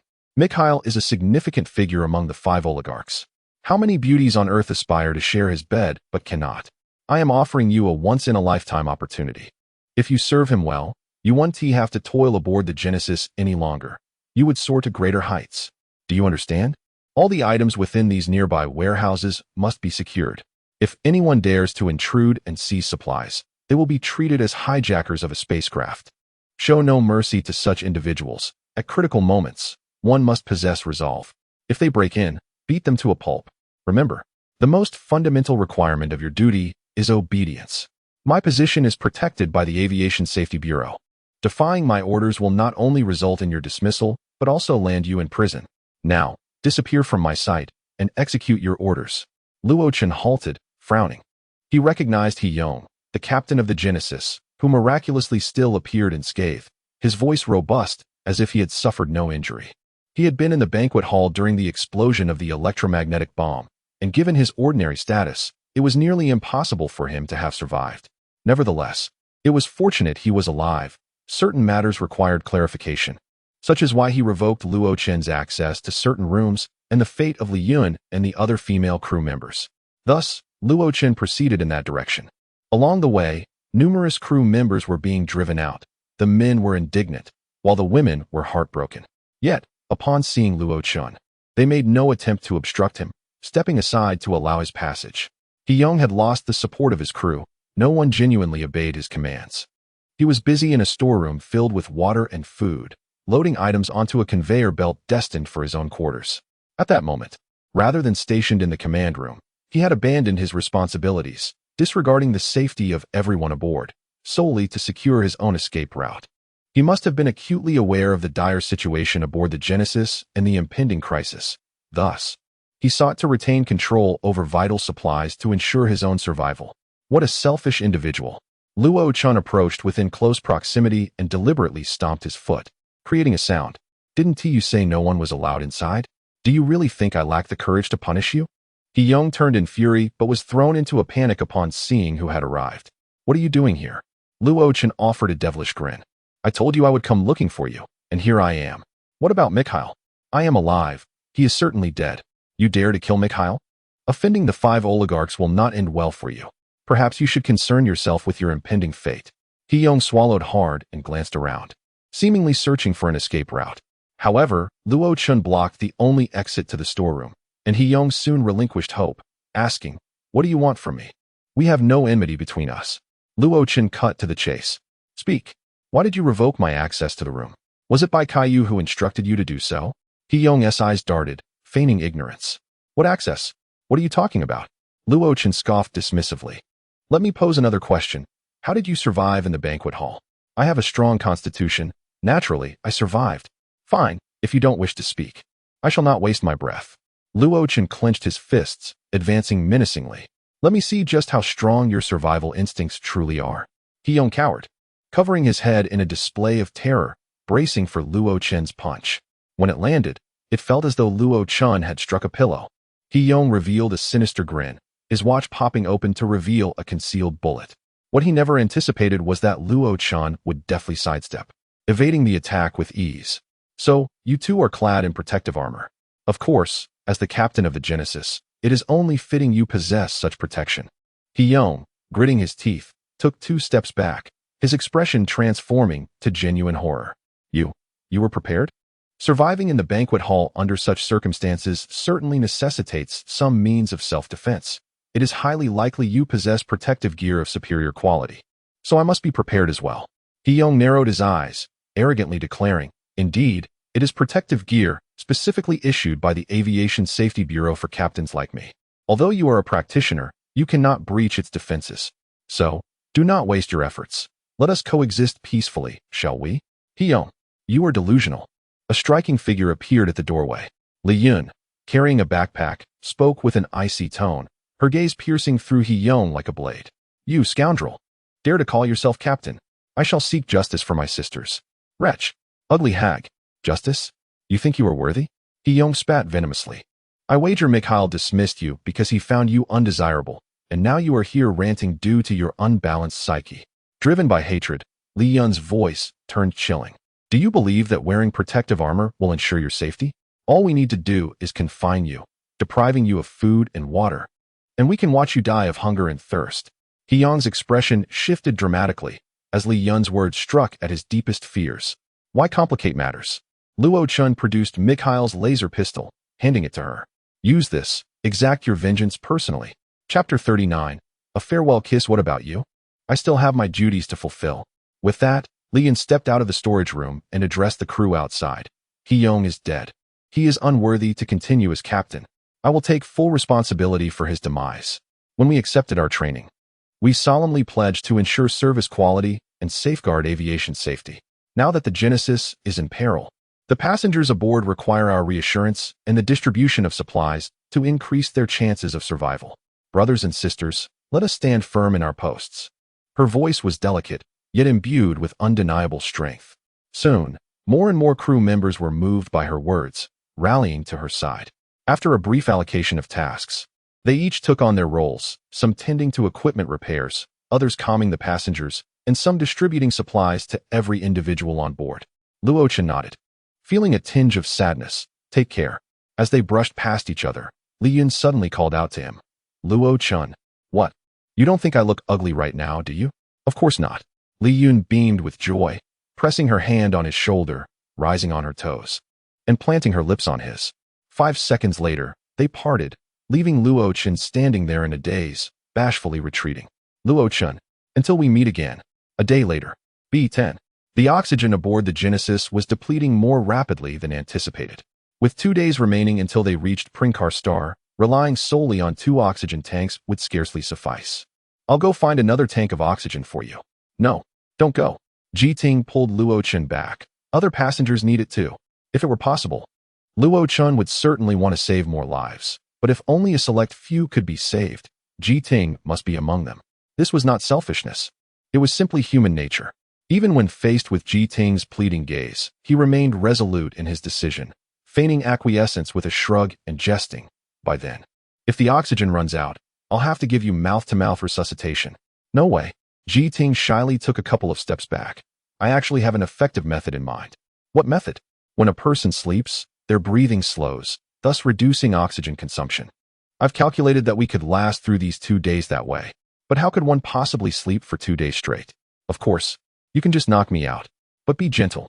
Luo Chen complied. After admiring the sleeping beauty adorned with an oxygen mask for a moment, he prepared to slow his own breathing to endure the grueling days ahead. At that moment, a knock resounded at the door. Luo Chen cautiously approached. In the struggle for survival, even the most honest person could turn into a devil. He was convinced that at this very moment, nefarious deeds were unfolding in the hidden corners of the Genesis. As he hesitated, a familiar voice called from outside. "Luo Chen, it's me. Open the door." That voice. Luo Chen opened the door. Standing outside was Lan Yuhan, who had disappeared for over a day. More accurately, it was Lan Yuhan disguised as a man. Her makeup was indeed remarkable. Had he not seen and touched her alluring form, one might mistake her as a man, devoid of any feminine traits. Even her voice had taken on a neutral tone. "Where's Ji Ting?" "She is fine." It seemed Lan Yuhan did not want Ji Ting to know of her presence. And only after hearing Luo Chen's response did she step inside. When she had donned feminine attire, she exuded a certain gentleness and fragility, having wept for fallen comrades and playfully coaxed Luo Chen. Now, in male garb, she walked with commanding presence, as if she truly were the renowned captain of a space pirate crew. Luo Chan was astonished and broke the silence. Did you take care of that cultivator? Yes. Were you the one who manipulated the Genesis to change course towards Prinkar Star? So, our current destination is Prinkar Star? Lan Yuhan's expression bore a hint of surprise. That wasn't me. You're the only one with a star chart, right? Who else could it be? I do possess a star chart, but I am not a hacker. I know the route, but I cannot access the Genesis's control system, so it was not me. But you clearly controlled the Genesis at that time. That was my companion's doing. I am not tech-savvy. Luo Chen looked earnestly into her eyes, detecting no signs of deceit. Furthermore, her reasoning held some merit, leading him to choose to believe her. Could it be that there was someone else aboard the Genesis who possessed both a star chart and the ability to control the ship? Lan Yuhan was equally perplexed, pondering for a long while without arriving at an answer. Finally, she revealed her purpose. I came to see you to recruit you. You have the capability to eliminate Mikhail. You are a valuable asset. Join our space pirate crew. There are techniques in both cultivation and combat that would suit you perfectly. We can also provide ample resources for your training and prioritize your development. That sounds appealing, but I have other demands. What are they? Military merit points. Do you have any? Lan Yuhan rolled her eyes, her expression dripping with sarcasm. You want military merit points from the most wanted criminal by the military? Do you really think we would have such things? Luo Chen shrugged, indicating that the conversation was at an impasse. In truth, acquiring military merit points is not difficult. If we present advanced technology, we could exchange it for a substantial amount of merit points. Luo Chen's eyes sparkled, but his enthusiasm was quickly doused. However, we will not share technology with Earth. Since we cannot reach an agreement, I shall take my leave. Until we meet again. With that, she strode toward the door without a hint of hesitation. Hey, seeing that Lan Yuhan was genuinely leaving, Luo Chen called after her. I risked a great deal to eliminate Mikhail. Would you not give me some benefits in return? Perhaps an electromagnetic bomb, a protective suit, or some other advanced weapon for my defense. At that moment, she appeared entirely like an adorable girl, playfully pleading with her beloved. Having spoken, she left Luo Chen standing there, dumbfounded, as she walked away. 2 days later, the system emitted a warning. Danger. 10 seconds until landing at Prinkar Star. Due to unreported flight plans, landing at the airport is impossible. We can only make an emergency landing outside the city. Another warning. Danger. Luo Chen and the now-awakened Ji Ting exchanged glances. Volume 1. Far Away concluded. Chapter 40. Plincha Star and Walker City on the gentle hills of the prairie. Su Buyan observed the Genesis ship, which had been missing for over 3 days, descend a kilometer away before him. His expression remained devoid of joy or anger, exuding a calm demeanor, while his subordinates were entirely unaware of his thoughts. As the supreme executive and military officer of Plincha Star, he bore a title that aptly reflected his position, the Sphere Master. He was akin to a local emperor on Plincha Star, holding a status comparable to that of a regional lord within the broader human society. The disappearance of the Genesis ship had already stirred significant commotion across human society. In terms of severity and impact, it far surpassed that of a plane's disappearance nearly a century ago. The distinctions between the two incidents were profound, encompassing factors such as cost, passenger capacity, historical implications, and investigative processes. Online, billions of individuals were lighting candles and praying for the over 20,000 passengers aboard the Genesis ship. Prominent figures on Earth were engrossed in speculating about Mikhail's fate, while Su Buyan remained merely curious about how the Genesis ship had ventured to Plincha Star. Although the ship's communication systems had been completely compromised, humanity had established numerous observational outposts in the cosmos over the years. Just hours prior, a reconnaissance satellite had detected the Genesis ship and deduced its landing site, prompting Su Buyan to personally await its arrival. This presented a remarkable opportunity for Plincha Star. Whether it was for the rescue of the passengers or the investigation of the incident's truth, it could significantly enhance his political achievements. However, he appeared indifferent to these prospects, displaying an unsettling aloofness. With a thunderous crash, the Genesis ship nearly plummeted onto the prairie, scattering clumps of grass and rocks as if an explosion had occurred. A massive crater was likely formed upon impact, yet the ship's ultra-durable cosmic steel remained intact, preserving its original structure despite the collision. If promoted and marketed properly, this site might even become a renowned tourist attraction, aptly named the Genesis Crash Site, simple yet evocative. As the tremors subsided and a few minutes passed for the dust to settle, The Genesis ship re-emerged in the public eye.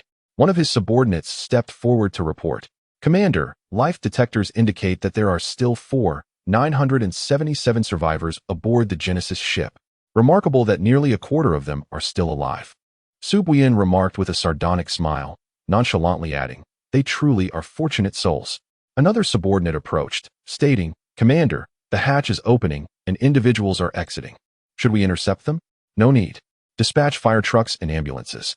Those willing to travel to Walker City should be transported. Those who do not wish to go can be left alone." His subordinates promptly took their orders. At this moment, his most trusted aide, He Bing, approached and whispered, "My lord, our actions here may not sit well with the Petrov family." "Humph. Do I owe them any explanations? They are one of the 5 oligarchs. And my brother is among the 5 lords as well. Here on Plinch's Star, I am the supreme authority. There is no one to whom I must account." He lamented Mikhail's foolishness for attempting to seize credit and enhance his chances of becoming the family heir by scheming against others in the cosmos, believing his mediocre cultivation could shield him from harm. With an air of extraordinary confidence, Sove instructed He Bing, "We need not involve ourselves in their conflicts. Whether they are oligarchs or cosmic pirates, we remain uninvolved. Remember, send word that many factions may soon arrive on our planet. They should behave themselves and refrain from causing trouble, quietly amassing wealth." Thus, Luo Chun and Ji Ting arrived directly in Walker City, the capital of Plinch's Star, and regained their freedom. The anticipated investigations and inquiries did not occur, leaving them incredulous as they walked through the streets. A news broadcast on a large screen captured their attention. The Genesis ship, having been hijacked by cosmic pirates, had crashed on Plinch's Star, with Supreme Commander Sove leading local residents in rescue efforts. The scene was dire, and various sectors condemned the atrocities of the cosmic pirates. They exchanged a bittersweet smile. Aware that such coverage was anticipated, the oligarchs wielded a formidable control over public opinion. Even if divergent accounts from survivors emerged, they would likely create no significant waves. Both were first-time visitors to an alien planet and soon cast aside their previous anxieties and doubts. Walker City was the only city on Plinch's Star, modest in size and decidedly underdeveloped, reminiscent of early 21st century cities on Earth. While certain districts gleamed with modernity, most streets were lined with low, brick and concrete structures, including single-story homes and makeshift dwellings. As a second-tier planet, Plinch's Star officially recorded a population of only 2 million, though the actual number exceeded 5 million, comprising adventurers, explorers, researchers, tourists, and a multitude of fugitives and wanted criminals seeking to conceal their identities. The human control over this planet was tenuous beyond Walker City. Safety in other regions was far from guaranteed. The planet was also home to various indigenous creatures, such as pterosaurs resembling those that had gone extinct millions of years ago on Earth, soaring overhead.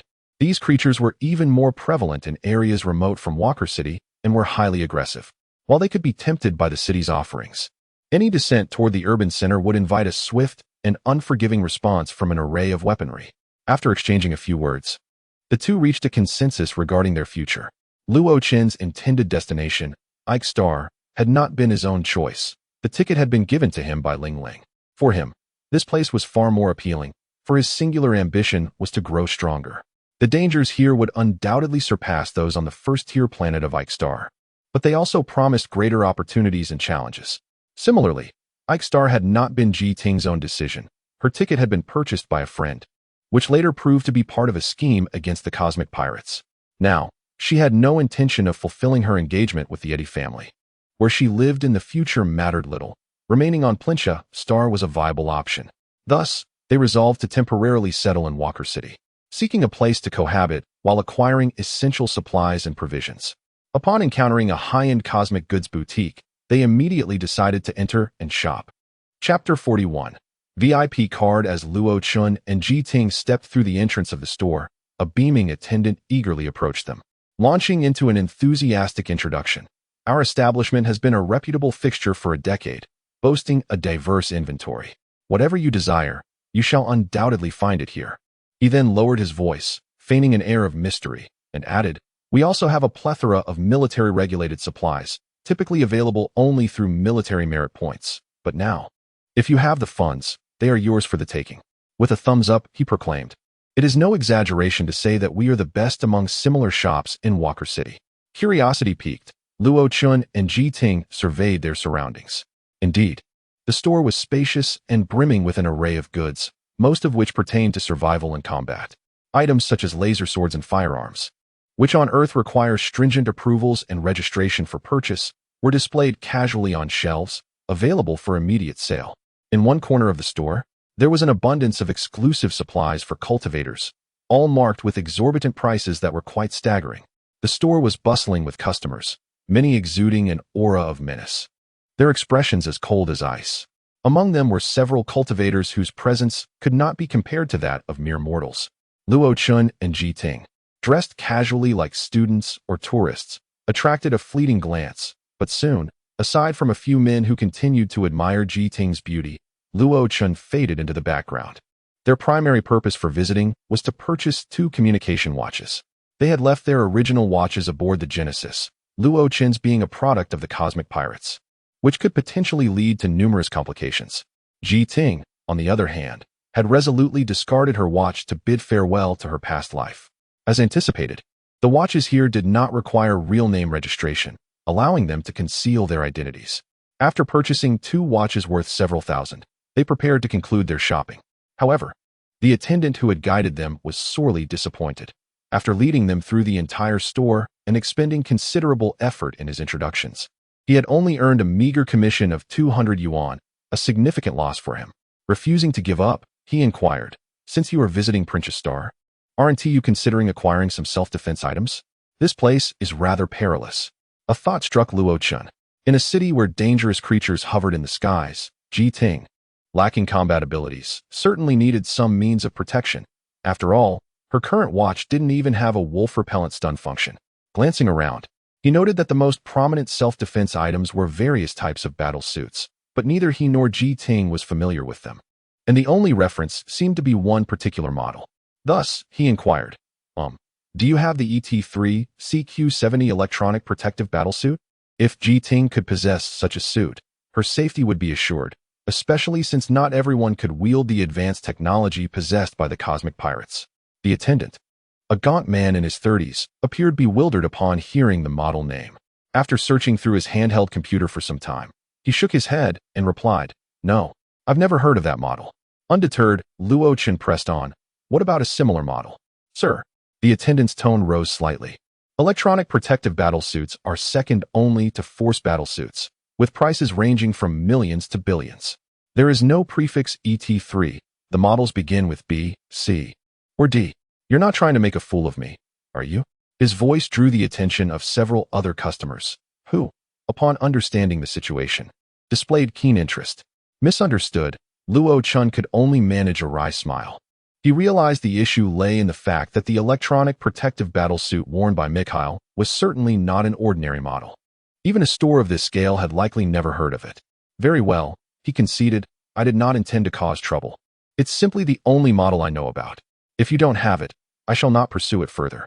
The attendant, now with a frosty demeanor, persisted, "Sir, we do have other styles of battlesuits. Perhaps you would like to select from those?" Sensing the attendant's growing hostility and recognizing his ignorance of other battlesuits, which could lead to being misled, Luo Chun declined. "No, thank you. Let us just settle the bill." "Such arrogance." Ji Ting interjected. "What kind of service is this? I wish to lodge a complaint." "Go ahead and complain," the attendant retorted, his facade crumbling. "A beggar entering our store gets this kind of treatment. Let us see if anyone pays heed to your complaint." As Ji Ting prepared to continue the argument, Luo Chun gently restrained her, whispering, "Let it go. It's best for us to remain low-key." The attendant, realizing he could extract no further profit from them, begrudgingly stated, "Your total is 9,400 yuan. Only then did Luo Chun consider the financial aspect. This was no longer aboard the Genesis, where everything was free. Here, every item required payment. Ji Ting produced a bank card and handed it to him. "I'm not sure if this will suffice." Awkwardness hung in the air. Upon witnessing this, the attendant seized the moment to mock. "So, you're just a kept man, coming here to flaunt wealth you don't possess. How embarrassing. Miss, why not come with me? I'm far better than this mooch." "What did you say?" Luo Chun's tone had darkened, interrupting Ji Ting before she could retort. The attendant, noticing the shift in Luo Chun's demeanor, felt a chill of apprehension. This young man was not as benign as he had appeared. Beneath the surface lay a formidable and ruthless nature. At that moment, the attendant sensed a palpable aura of menace, causing him to tremble involuntarily. He forced himself to speak. Though his tone lacked its earlier arrogance, "Will you pay or not? Don't disrupt our business." Luo Chen's gaze remained icy as it bore down on the attendant, who eventually averted his eyes in submission. Approaching the cashier, Luo Chen reached into his pocket and found the bank card left for him by Ling Ling. Having never used it before, he was unaware of its balance, but he could only hope it would suffice to get them out of this predicament. With steady hands, he presented the card to the cashier, who, until now merely an observer, suddenly appeared unsettled. Good heavens! Is that a level 2 VIP card from Medibank? Chapter 42. Dragged out to feed the dogs, the cashier, caught off guard by her astonishment, inadvertently raised her voice. In an instant, the attention of everyone in the store, be they customers or staff, was drawn towards them. Luo Chen was unfamiliar with the concept of a VIP card, oblivious to the significance of the level 2 card from Medibank. However, he could sense that some of the gazes directed at him were laced with greed and ill intentions, leaving him to silently lament his predicament. Ji Ting leaned in, her curiosity piqued by the sight of the bank card. A level 2 VIP card from Medibank? My grandfather has one too, but it can only be upgraded if the amount exceeds 10 billion. That's the wealth he amassed throughout his life as a cultivator, though he has nearly exhausted it now. I never imagined you were so affluent. But then again, residing in a single VIP cabin wouldn't be surprising. At that moment, she recalled that despite knowing Luo Chen for quite some time, she had never inquired about his past or family background. Yet, she did not find this lack of knowledge troubling. Her gaze remained curious rather than filled with the envy or fervor typical of an ordinary girl confronted with immense wealth. With a wry smile, Luo Chen replied, "Perhaps there isn't much money on this card. This is the first time I've used it." It seemed the origins of the card were dubious, prompting Ji Ting to refrain from further questioning. The cashier, after a long moment of bewilderment, finally muttered, "It must be fake, right?" While Medibank's VIP cards were certainly impossible to counterfeit, mimicking their appearance was not particularly challenging. The cashier, unwilling to take any chances, stood up and respectfully accepted the card with both hands, scanning it before beaming. "Sir, will you be using genetic verification or inputting your password?" Beep, beep, beep.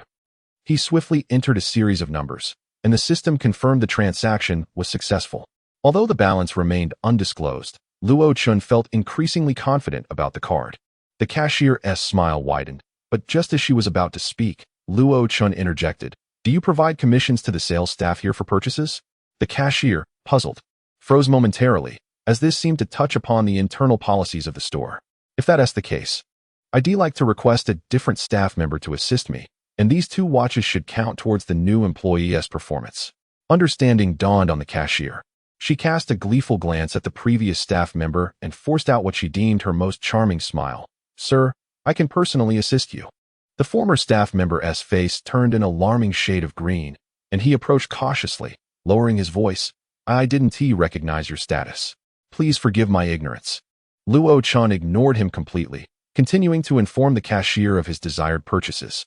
A high-spec laptop, intended for Ji Ting, for a hacker could not do without such a device. 2 suits of protective battle armor were selected, one for Ji Ting and one for himself, albeit both being of a more ordinary model, costing several $100,000. Thus, he ceased his shopping and proceeded to check out. The previous staff member's face turned pale. Their commission structure was tiered based on sales performance, and if these purchases were attributed to him, he stood to gain several tens of thousands, equivalent to months of his salary. Regret washed over him, but he was reluctant to surrender easily. He approached again, ingratiatingly saying, "Sir, no, boss, please grant me this one favor. You saw how hard I worked to serve you. Surely that counts for something?" Luo Chen didn't even glance his way, continuing to swipe his card and finalize the transaction. Once completed, the commission was irrevocably detached from the staff member, who, in a fit of frustration, could no longer contain himself. "So what if you have money? I hope you don't see the sun tomorrow." The star around which Princha revolves is certainly not the sun, yet people have grown accustomed to such expressions, referring to all celestial bodies that rise and set as the sun. Luo Chen finally turned his attention to the staff member, his smile elegant yet icy, his voice dripping with a chilling coldness. "One of my greatest virtues is not my wealth, but my clarity in matters of favor and grievance. Those who have wronged me shall not find peace." With that, he swiftly drew a laser pistol, aiming at the staff member's thigh, and pulled the trigger. The laser's power was formidable, penetrating the staff member's thigh and leaving a gaping hole in the ground below. The staff member, an ordinary individual, felt his thigh nearly severed. Only a third of his flesh remained attached, and he howled in agony, blood pooling around him. Luo Chun surveyed the room coldly, seemingly issuing a warning to those with ill intentions, before seizing Ji Ting, who was left in shock, and exiting the store. It was only at this moment that some ordinary patrons began to scream, while a few valiant warriors and cultivators were undeterred, preparing to pursue. A beauty like Ji Ting was enough to stir desire, and coupled with a wealthy individual brandishing a level 2 VIP card from Eddie Bank, they were tempted to take risks, far more enticing than their usual endeavors. However, as they reached the entrance, a formidable figure stood blocking their path, halting all pursuit. Upon recognizing the newcomer, none dared to continue. Instead, they bowed their heads respectfully, greeting, "Commander He. General He has personally arrived. It is a privilege to meet you. Senior He." They were all acutely aware that He Bing, the most powerful figure on Prinsha, was the secretive owner of this establishment. Yet today He Bing seemed distracted, lingering at the entrance for a full half-minute before stepping aside. By then, the prize they had been pursuing had vanished without a trace, leaving them to watch the unfolding drama. What transpired? He Bing coldly inquired upon seeing the staff member with a nearly severed leg. Soon, he reviewed the surveillance footage from the store. He Bing was known for his ruthless nature, as the most dominant figure in the area. Any disturbance on his turf could lead to dire consequences for the perpetrators. However, after a prolonged silence, He Bing suddenly wore a peculiar smile. ET3, CQ-70 Electronic Protective Battle Armor? The latest model developed by the military, having been released for less than 6 months. And that laser pistol, though stripped of its embellishments, is unmistakably designed for use by the super-rich. His eyes turned frigid as he barked, "Drag this inept fool, who brings more harm than good, out to feed the dogs." Chapter 43. The Feathered Adventure Team, the clerk, is doomed. The atmosphere was thick with tension, and those contemplating schemes against Luo Chen swiftly abandoned their intentions. He Bing's unusual demeanor revealed the complexity of Luo Chen's identity. It was far wiser to venture into the Prinka Prairie and the Kirin Mountains, where the risks of life and death seemed preferable to incurring He Bing's wrath. He Bing retreated to his office and made a phone call. "Scholar, I have encountered the young man you were keen on. TSK, openly firing a gun on my territory. Quite the character. Bloodwolf. Let me clarify once more. He is not the one I favor. It is the young lady who has taken a liking to him. Nonetheless, you were the one who introduced him to her. So what is the plan? Should I keep an eye on him? Just do your part. Do not meddle in other matters. The young lady is on her way. Expect significant activity on your end. The young lady is coming to Prinkastar? Is that true? In a few days, the news will spread across the network. Now, we each have our tasks. Let us focus and cease further communication." After hanging up, a sanguine light flickered in He Bing's eyes. Luo Chun grasped Ji Ting's hand as they navigated through the streets and alleys, finally pausing at the outskirts of Walker City. The surroundings were dotted with old-style buildings of 5 to 6 stories, and the foot traffic was sparse. They took refuge in a narrow alley, waiting for a considerable time without anyone pursuing them. It was only then that Ji Ting realized the gravity of their situation, gasping, "Are we in danger? Did you injure the clerk back there too? Establish dominance? Intimidate?" I have long heard that the law and order in colonial stars are far inferior to that of Earth, especially on secondary planets, which resemble a brutal society governed by the strongest. Our wealth has been laid bare, and the greed in those people's eyes was palpable. Luo Chen cautiously surveyed their surroundings. However, it seems we have not been followed. Unbeknownst to them, He Bing had already resolved their troubles. Upon hearing Luo Chen mention their wealth, Ji Ting felt an inexplicable sweetness in her heart. After observing the surroundings for a while longer, they finally confirmed their safety. They subsequently rented a modest dwelling nearby and began to contemplate their future. Ji Ting, content with a simple existence, wished merely to gaze at the scenery and paint, while Luo Chen felt an urgent need to accomplish 2 objectives: to enhance his power, specifically by acquiring foundational skills and techniques, and to rescue his parents, which entailed earning military merit points. Ji Ting, possessing greater knowledge on these matters, recalled her grandfather Ji, whose tales of his battles as a practitioner, and could access the Practitioner Guild's website through Ji Hu's account to gather relevant information. Practitioners primarily acquire foundational skills and techniques through two means: redeeming or purchasing them from the Practitioner Guild, or through the legacies of their sects or academies. Besides these avenues, fortuitous encounters, plunder, military achievements, and the black market might also yield suitable techniques, albeit with a significantly low probability. Following Ji Ting's suggestion, joining the Practitioner Guild appeared to be the most suitable option, as it would not only provide access to relevant techniques and guidance, but also numerous future benefits. With an office of the Guild conveniently located in Walker City for easy qualification checks and processing. However, Luo Chun promptly dismissed this suggestion. He harbored secrets even he could not articulate, and he had no desire to attract attention, even from Ji Ting, whom he trusted the most. With a sigh of resignation, Ji Ting turned to the vastness of the internet once more, only to despondently declare after some time, "I initially intended to infiltrate the Practitioner Guild's website to procure a few techniques for you, but their defenses are simply too formidable. I am powerless against it." At this revelation, Luo Chun was taken aback. "Hey, calm down. The Practitioner Guild's website is as notoriously secure as the Eddy Banks. You must be cautious not to be discovered." Seemingly unfazed, Ji Ting replied with enthusiasm, "Though I couldn't breach it, I found an intriguing place. Many practitioners there discuss matters strictly prohibited by the Guild, such as the black market for techniques. I discovered that there exists such a black market on Prinkastar, where techniques are certified by the Practitioner Guild, genuine and utterly reliable. Such a thing exists. Both foundational skills and techniques are deemed confidential by the Practitioner Guild, subject to stringent control. Only those with sufficient authority within the Guild can exchange or purchase them, and any dissemination or trade of techniques obtained from the Guild is strictly forbidden, subject to severe penalties. Moreover, sects and academies impose even stricter controls over techniques. Thus, the techniques available for purchase in the market either lack quality assurance, resulting in inefficient training, or are outright forgeries, leading to dire consequences for practitioners. One could find techniques for sale in a high-end cosmic goods store, yet they remain largely ignored. Now intrigued, Luo Chen inquired, "Where is this place?" "It's located in a region called Tijia Basin, several thousand kilometers from here." Ji Ting adjusted her glasses earnestly. "I recommend you join an adventure team to accompany them there. Firstly, that place is exceedingly dangerous, and traversing it alone is nearly impossible. Secondly, joining an adventure team is a necessary choice for adventurers. My grandfather was the captain of a remarkably successful adventure team in his time." Luo Chen immediately accepted Ji Ting's advice, driven by additional motives. Engaging with other adventurers, especially practitioners, would also serve as a means of informal learning. After all, his theoretical skills were derived solely from online resources, and his previous encounters lacked substantial reference value. Furthermore, acquiring military merit necessitated accepting missions issued by the military or supplying goods required by them, which generally could only be obtained through adventure.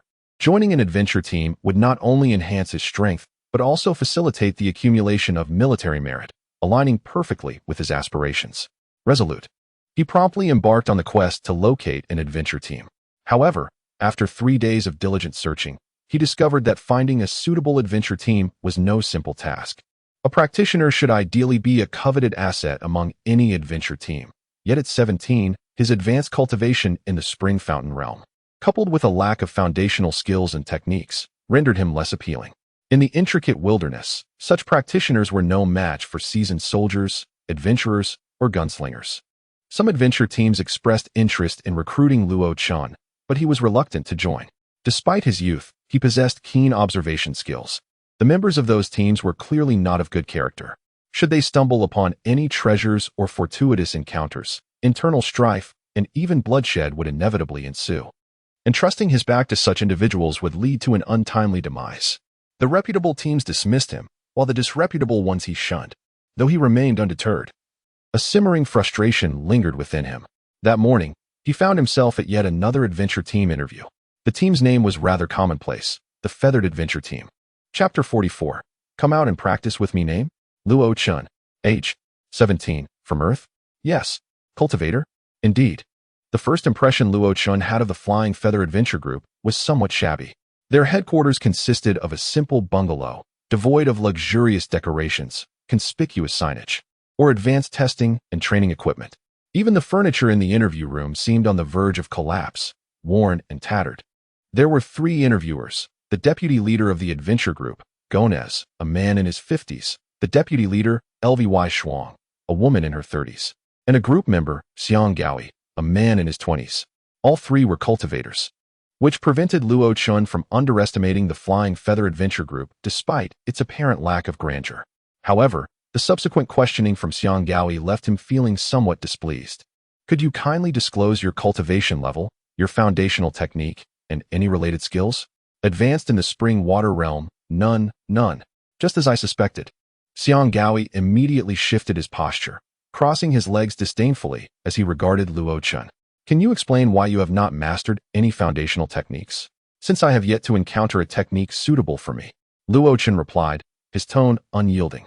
Cultivating foundational techniques is immensely important for a cultivator. I do not wish to recklessly practice an inferior technique that may hinder my future achievements. Ha! Xiang Gaoi erupted into a boisterous laugh, lacking any decorum. That reasoning is ludicrous. I want to expose the truth that you cannot even succeed with the simplest techniques. But I am curious, at 17 years old, why are you only at the advanced spring water realm? What is your excuse? I have simply been suppressing my realm. You ought to understand the reasons. Are you concerned that mastering a foundational technique may prove too challenging? I certainly understand. Xiang Gaoi guffawed, utterly lacking the seriousness expected of an interviewer. However, your concerns are unwarranted. After nearly a decade without mastering any techniques, it seems unlikely that you will ever succeed in your lifetime. You might as well elevate your realm. You may be able to impress other cultivators. Enough, Gaoi. Lvy Shuang interjected, her expression disapproving. Are you participating in this interview merely to mock the candidate? She then turned to Luo Chun, offering an apologetic look. I'm sorry, we merely wish to learn more about you. Our words may have been offensive, so please do not take them to heart. Luo Chun merely acknowledged her with a non-committal hum. Lvy Shuang continued. Do you possess a combat capability certificate issued by a cultivator-s guild or a training certificate from an academy or sect? These were documents that most cultivators on Earth possessed, representing a certain level of capability and bearing legal validity. Yet Luo Chun had none and could only shake his head. Do you have experience surviving in perilous wilderness? No. Have you battled other cultivators, mutated creatures, fierce beasts, or magical beasts? While Luo Chun did have such experience, he hesitated to answer affirmatively, as revealing the identities of Mikhail and Lan Yuhan would be inconvenient. A 3-no candidate. Xiang Gaoi could not resist a mocking remark. Lvy Shuang's expression turned somewhat disappointed, yet she maintained her politeness. Can you operate firearms or other ranged weapons? Or do you possess any other skills that might be useful in adventures? I apologize, young man, but this is not intended as an insult. A cultivator who has not mastered foundational techniques contributes little in combat. We may require your abilities in other areas. Empty words are futile. It would be better to find someone to directly test my combat ability. Luo Chun boldly pointed at Xiang Gaoi. You, come out and practice with me. Are you certain? Xiang Gaoi sprang to his feet, exuding an aura of fierce determination. A cultivator at the advanced spring water realm dares to challenge a peak cultivator at the stream realm? I am 24 years old and considered the most promising cultivator in the entire adventure group, seasoned by countless battles. What qualifications do you have to compete with me? Enough of your prattle. Luo Chun expressed his impatience. Just say whether you dare or not. Provocation 1T work on me. I refuse to take on the reputation of bullying the weak. Xiang Gaoi pondered seriously for 3 seconds. How about this, my cousin? Who is your age and at the peak of the spring water realm, will fight you. If you win, I will welcome you to join us. Luo Chun remained noncommittal, turning his gaze to Gonez and Lvy Shuang. Among the 3, it was evident that Xiang Gaoi had no authority to decide. The 2 exchanged glances, nodded in agreement with Xiang Gaoi's suggestion, and Luo Chun then acquiesced. Fine, I will defeat him first and then decide whether to join you. Xiang Gaoi was extremely displeased by Luo Chun's words, waving his finger dismissively. You boast too much. Watch as my cousin makes you lose your sense of direction. Soon, Xiang Gaoi called for his cousin, Xiang Gao Kuei, a youthful lad, notably more polite than his brother, who greeted Luo Chun with friendly cordiality. It was not uncommon for an interview to incorporate a test battle, but for the Flying Feather Adventure Group, it might be a novel experience. A crowd quickly gathered. encircling the courtyard to witness the spectacle. It seemed that the adventure group was neither too large nor too small, as the number of onlookers approached 15. Seeing the large audience, Xiang Gaoi was exhilarated, shouting, "Gao Kuei, hold nothing back. Let this uninitiated lad witness the true power of a cultivator. But don't kill or maim him. We won't cover funeral or medical expenses." The group members, informed of the situation by Xiang Gaoi, naturally placed their bets on Xiang Gao Kuei's victory, with the only uncertainty being how long Luo Chun could endure. What does it matter that he has not mastered foundational techniques?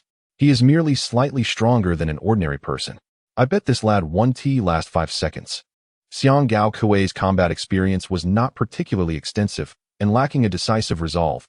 I believe it would take him at least 20 seconds to defeat his opponent. Then I shall choose a middle ground. 10 seconds. Let us make a wager. 1,000 yuan, what do you say? Bet. Count me in. Very well. I shall take the bets. The members had begun placing their wagers, overwhelmingly favoring Xiang Gao Kuei's victory. Seeing this scene, Xiang Gaoi laughed triumphantly.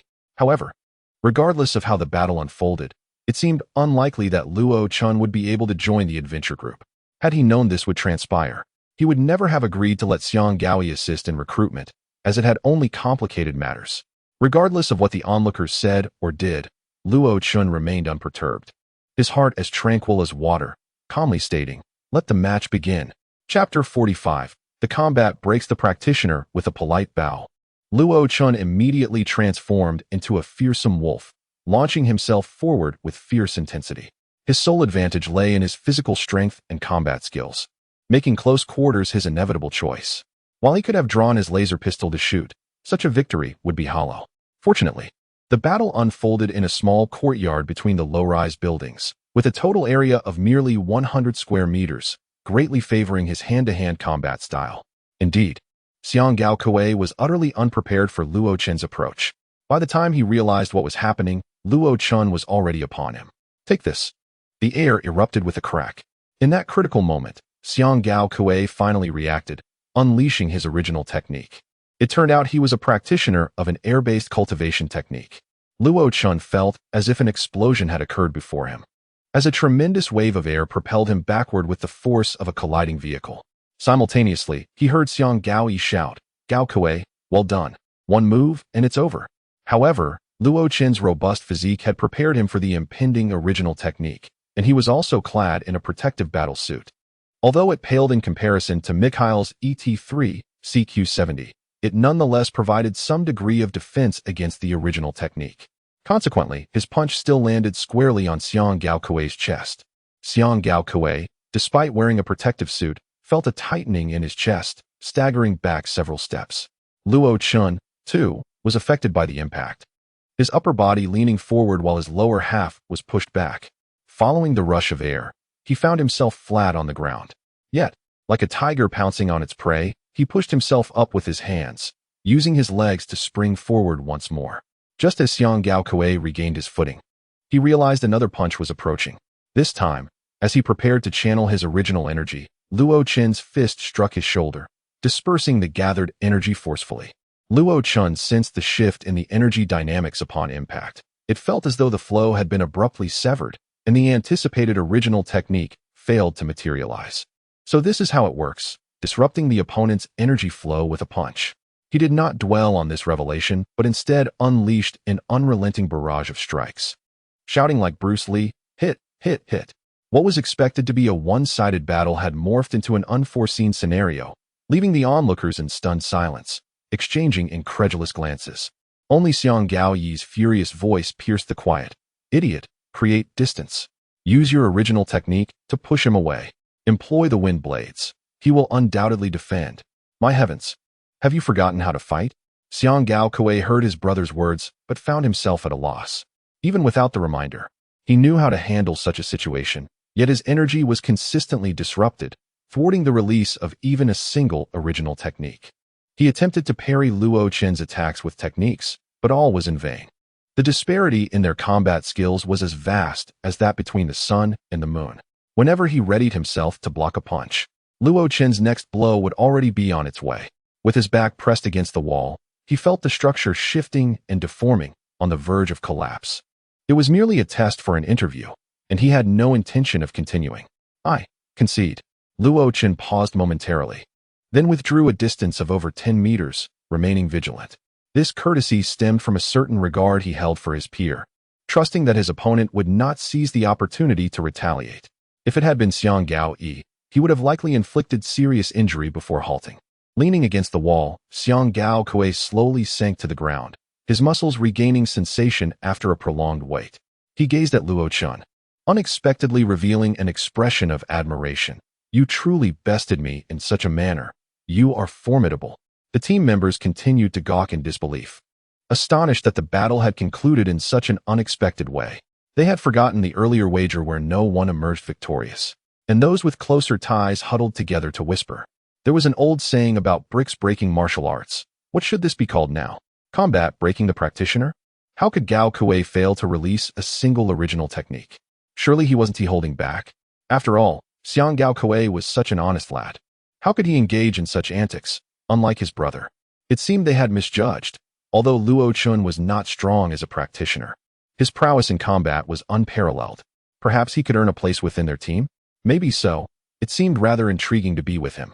But Xiang Gao-yi would undoubtedly oppose this. In that moment, Luo Chen paid no heed to the reactions of those around him, instead staring blankly at his hands. After a while, he began to introspect. It seemed something had transpired during the intense battle, and only after it concluded did he realize that it involved the flow of energy within him. With each punch he threw, it felt as though a portion of his energy dissipated alongside his strikes. Upon introspection, he perceived the energy reservoir had indeed diminished. He maintained this posture, silent and contemplative, which only fueled Xiang Gao-yi's growing ire, mistakenly believing Luo Chen was silently boasting. Xiang Gao-yi approached his brother, seething with rage, and bellowed, "You have utterly disappointed me by losing to a practitioner with no energy cultivation. From today until our departure, your training volume will double." He then turned to Luo Chen, shouting, "Kid, don't get cocky. I will teach you a lesson." Xiang Gao-yi found himself at a loss for words. I just can't stand your arrogance." Luo Chen's tone dripped with disdain and mockery. "I recall you being much more arrogant than I, at the peak of the stream realm. The most promising. Don't get hurt too badly. Weren't those your words?" El Shuang could no longer tolerate the scene and scolded, "Xiang Gao-yi, stop this nonsense. This was merely a test, and it has concluded." At that moment, a stern yet melodious female voice rang out, "Xiang Gao-yi, it is your actions that have brought shame upon us." Chapter 46. I shall become an idol at this moment. All the members of the Feiyu adventurers team turned in unison towards the source of the voice and exclaimed, "Captain!" Gongs and El Shuang displayed expressions of respect, and even the haughty and arrogant Xiang Gao-yi turned around, greeting her properly. "Captain." It was unexpected that the captain of the Feiyu adventurers team possessed such immense popularity and esteem within the group. Even more surprising was that the captain was a young and stunningly beautiful woman. The first thing that captivated Luo Chen's attention was her wavy chestnut hair, which appeared to be natural, radiating an unusual warmth and vibrancy. Next, her face revealed an alluring charm. Her sun-kissed skin paired with sharply defined features exuded a wild and untamed beauty. Ultimately, Luo Chen's gaze fixated entirely on her bosom. She wore a bright red shirt, with the top two buttons undone, allowing a glimpse of her magnificent curves and the profound cleft that seemed to beckon, subtly swaying as she moved. Could it be a 36F? He had heard of certain watches possessing a function that could accurately measure a girl's measurements and cup size upon scanning. At that moment, he found himself exceedingly curious, wishing he could possess such a timepiece immediately. Indeed, the captain was the most alluring femme fatale Luo Chen had ever encountered. Once he extricated himself from the spell of her beauty, he discerned her other identity, a cultivator. The captain cast a discontented glance at the members, her voice firm yet authoritative. "We are about to embark. Are you all so idle? Do you not need to prepare? Do you not need to train?" The onlookers promptly dispersed, and she turned to Gao Kuei, offering words of comfort and encouragement. "A confined space is more suited for a close combat master like you. If we were in an open area, or if we maintained sufficient distance before engaging, you would perform even better. So, Gao Kuei, do not be disheartened. Continue to strive." Finally, the captain's attention fell upon Luo Chen. "Hello, I am Cheng Ying, the captain of the Feiyu adventurers team." "Hello, Luo Chen." Their hands clasped briefly. Yet Luo Chen could sense the grip of a seasoned warrior, steady, powerful, with calluses that spoke of diligent practice and frequent battles. First, I must apologize for the earlier offense caused by my team members, Chu Xingyun said, her demeanor polite, suggesting she had received a good education, exuding a unique charm befitting a leader. May I be so bold as to ask you a few questions? It appears you have recently departed from Earth and arrived at Princess Star. Typically, cultivators of your age are training in academies or within cultivator guilds, where they receive superior guidance and can choose from a wider array of techniques, thus greatly assisting in their cultivation. Why then have you chosen to come here and participate in adventures? Leaving Walker City, devoid of military protection, makes death a commonplace occurrence. Adventure is not child's play. It is a struggle for life, seeking a better future. Could you share your reasoning with me? Chu Xingyun shook her head gently. There is no need to feel pressured. I merely wish to ascertain whether my future team member shares the same aspirations as Fei Yu. Luo Chun decided to provide a vague response. I need military merit points. Military merit points? This answer left Chu Xingyun taken aback. Do you require them to exchange for resources, or are you seeking a position within the military? How many military merit points do you require? Luo Chun disregarded her previous inquiries, speaking candidly and directly. 8,000. Ideally, I would like to acquire 8,000 points in a short span. 8,000. Ha ha, are you jesting? That is hardly amusing. Since Chu Ying's arrival, Xiang Gaoi, who had been uncharacteristically subdued, could no longer contain himself, his tone dripping with derision. Do you truly comprehend what 8,000 military merit points signify? You must have heard of Yun Hao, correct? Of course, I have heard of him. Yun Hao is exceedingly famous. However, Xiang Gaoi, eager to showcase his knowledge, continued to elaborate. Yun Hao is hailed as the most talented cultivator of humanity in the past 2 decades. He successfully opened his meridians at 5, entered the stream realm at 6, the lake realm at 9, and the vast sea realm at 16. Now at 25, he ranks 9th in the official cultivator rankings of the guild. His meteoric rise is nothing short of miraculous. He is also the individual who has accumulated the most military merit points, surpassing 8,000 in just 12 years, which has led him to become the director of the Air Safety Bureau at such a young age. He is the only one to exceed 8,000 points. The second place holder has not even reached 5,000. Luo Chun could hardly be bothered to regard him, speaking to the air with indifference. If someone has accomplished it before, then I certainly can as well, and perhaps I shall do so in even less time. Furthermore, even if no one has achieved it, I am willing to be the first. Are you dreaming? Have you not awakened? Just because others can do it, you think you can too? Xiang Gaoi's chest heaved, clearly infuriated. He is an idol to countless young cultivators. What are you? Scoundrel! Go to hell! Xiang Gaoi erupted in a fit of rage, appearing ready to escalate to violence. Enough! Chu Xingyun halted Xiang Gaoi's ungracious behavior, extending her right hand towards Luo Chun once more, her eyes shimmering with a peculiar brilliance. I admire your attitude towards dreams and the future. I wish you may realize your aspirations soon. Moreover, I welcome you to join the Fei Yu Adventurers team. I object. How can someone like him be worthy of joining the team? Xiang Gaoi was on the verge of madness. Who said that if he defeats Gao Kuei, he can join? Chu Xingyun reprimanded sternly. Do you wish to betray our trust? Xiang Gaoi had no retort, and Luo Chun instead added fuel to the fire. After joining, I won't have to be with this mad dog every day, right? Well, Luo Chun lowered his head, seemingly in deep thought, but in reality, he cast a few lascivious glances at Chu Ying's figure. Finally, he nodded in agreement. All right, I will join. Chapter 47. The facade we maintain. Relentlessly upholding it had there been alternative, superior options, or if there existed a more formidable team, or if there was no pressing need to enhance one's prowess and accrue military merits, and had the leaders of other adventurer groups been equally alluring. It is likely that Luo Chun would not have joined the Fei Yu adventurer group at all.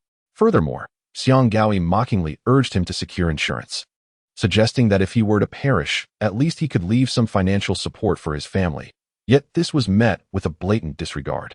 With 5 days remaining before departure, he had ample time to prepare. Subsequently, Luo Chun entered the military office stationed on Princess Star for the first time.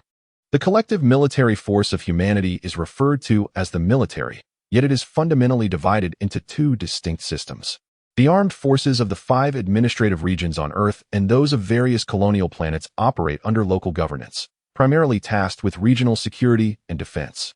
They resemble the private militias of those in power, forming the bedrock of their dominion, with all authority resting firmly in the hands of local governments. In contrast, the other faction comprises the Aviation Safety Bureau, Military Research Institute, Elite Military Corps, Resource Allocation Bureau, and military academies.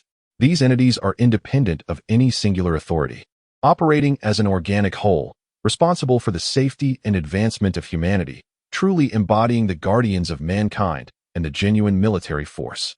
The management of military merit points falls under the purview of the Resource Allocation Bureau, and the military office station on Princha Star is officially known as the Resource Allocation Bureau's office on Princha Star. Thus, he sought information pertinent to his needs. The details regarding military merit points are stored in the public computers of the office, accessible to anyone. After browsing for a while, Luo Chun gained a deeper understanding of military merit points. There are three sources of military merit points. Firstly, the completion of military tasks. Secondly, the submission of necessary supplies to the military. And thirdly, the compensation received by active duty officers, the latter of which is irrelevant to Luo Chun at this moment. He first examined the tasks released by the military, primarily those feasible on Princha Star. Upon reviewing them, his heart sank like a stone, leaving him with a grim outlook. The tasks are mainly categorized into three types: exploration, mapping a certain area, with rewards typically under 5 merit points; resource extraction, locating the distribution of specific minerals or resources, with rewards similar to the previous category; and extermination, eliminating certain creatures or species, where the highest rewards can reach 200 merit points. Though completion is recommended for practitioners at the Oceanic Realm or A-grade adventurer teams, Luo Chun remains far from reaching the threshold of the Oceanic Realm. While the Feiyu Adventurer Group is merely rated E, the disparity between A and E akin to the chasm between insects and dinosaurs, vast and insurmountable. As for the supplies required by the military, acquiring them is no simple feat given his current capabilities. With a stroke of luck, he might procure some of the necessary materials. However, the merit points obtainable from these supplies are pitifully scant, 100 units yielding only 0.1 merit points. Luo Chun harbored doubts that even gathering all such materials on Princha Star would amount to 5 merit points. At the top of the list, there were indeed some supplies that could be exchanged for exorbitant prices. For instance, a substance called the transmutation essence could be exchanged for 5,000 merit points per 50 milliliters, but where one could possibly obtain such a rarity is anyone's guess. Moreover, self-created martial arts techniques could also yield varying merit points upon evaluation, ranging from a few to several hundred or even thousands, as could certain technological inventions. The difficulty of achieving any of these was, at present, beyond Luo Chun's reach, unless Lan Yuhan could assist him. At this moment, he realized that Yunhao's accumulation of 8,000 merit points within 12 years was no trivial accomplishment. Yet, he must persist in his pretense, no matter the cost. Within 10 years, he must amass 8,000 merit points. Before that, he must first dedicate 2 years to elevating his strength to above the Bay Realm. Turning the page, he encountered a list of items available for purchase with military merit points. There, he spotted a familiar item, the ET-3 CQ-70 Electronic Protective Battle Suit, priced at 800 merit points, ranking among the top 5 in cost. Military ranks and titles can also be exchanged for merit points. 5,000 points would grant him the rank of general, placing him on par with Yunhao. In that instant, doubts arose regarding a document from the military linked to his parents. The Lunsus Laboratory, his parents, the potion, and the military document. What secrets lay hidden within this web? Luo Chun sat in quiet contemplation for a prolonged period, his once confused gaze gradually sharpening into clarity. Regardless of the obstacles and conspiracies that may lie ahead, he resolved to shatter them with a single strike. As the departure date drew ever closer, Ji Ting had to remain in Walker City. Luo Chun entrusted her with his bank card and a laser pistol. Before parting, the two became increasingly reluctant to say goodbye, their daily farewells transforming into heartfelt exchanges of care and well wishes for safety. On a whim, Luo Chun logged into his email, curious to see if anyone had left a message, and to his surprise, there were indeed 3 emails, all from the same person. Luo Chun, I've transferred schools. The new school is filled with wealthy and influential classmates, and I never really liked it. Now that you're not here, I have no attachment to it at all. Luo Chun, it's vacation time. I really want to travel to Ike Star. Perhaps I might see you there. Unfortunately, my father won't allow it. So I'm stuck at home, feeling so bored. Luo Chun, I saw the news about the Genesis ship incident. How are you? Are you okay? I'm really worried about you. Please respond to let me know you're safe. A day later, it was the day of departure for the Feiyu Adventurer Group. After a prolonged embrace with Ji Ting, Luo Chun left their rented residence and departed from Walker City. 20 minutes later, with tears still glistening at the corners of her eyes, Ji Ting answered a knock at the door, thinking it was Luo Chun returning, only to find a girl standing outside. She had a sharp bob haircut, a lovely visage, and a bandaged shoulder, appearing quite feeble. I was robbed and barely escaped. Now I'm homeless and have nothing. Kind stranger, could you take me in? Ji Ting's heart immediately swelled with compassion, and she welcomed her inside. Thank you. You have such a kind heart. My name is Yuhan. What is your name, sister? Ji Ting had no doubt that the girl before her was none other than the cross-dressing captain of the cosmic pirate crew, Lan Yuhan. Chapter 48, The Aftermath of the Genesis Incident, Part 1, Earth. Shangjing. Oh, let me have a look. He sat down and picked up the other 3 items on the table, examining them for what felt like the umpteenth time. The first was a newspaper that elaborately detailed the recent uproar in human society known as the Genesis Incident. The second was a document, the result of his inquiries, which clearly indicated that the Petrov family was involved in this affair, as a highly regarded direct descendant of theirs had perished in the incident. The third was a video playback device, containing footage of the battle that transpired in the Luo family's neighborhood, culminating in Luo Chun delivering a fatal blow to Lu Jing, a cultivator.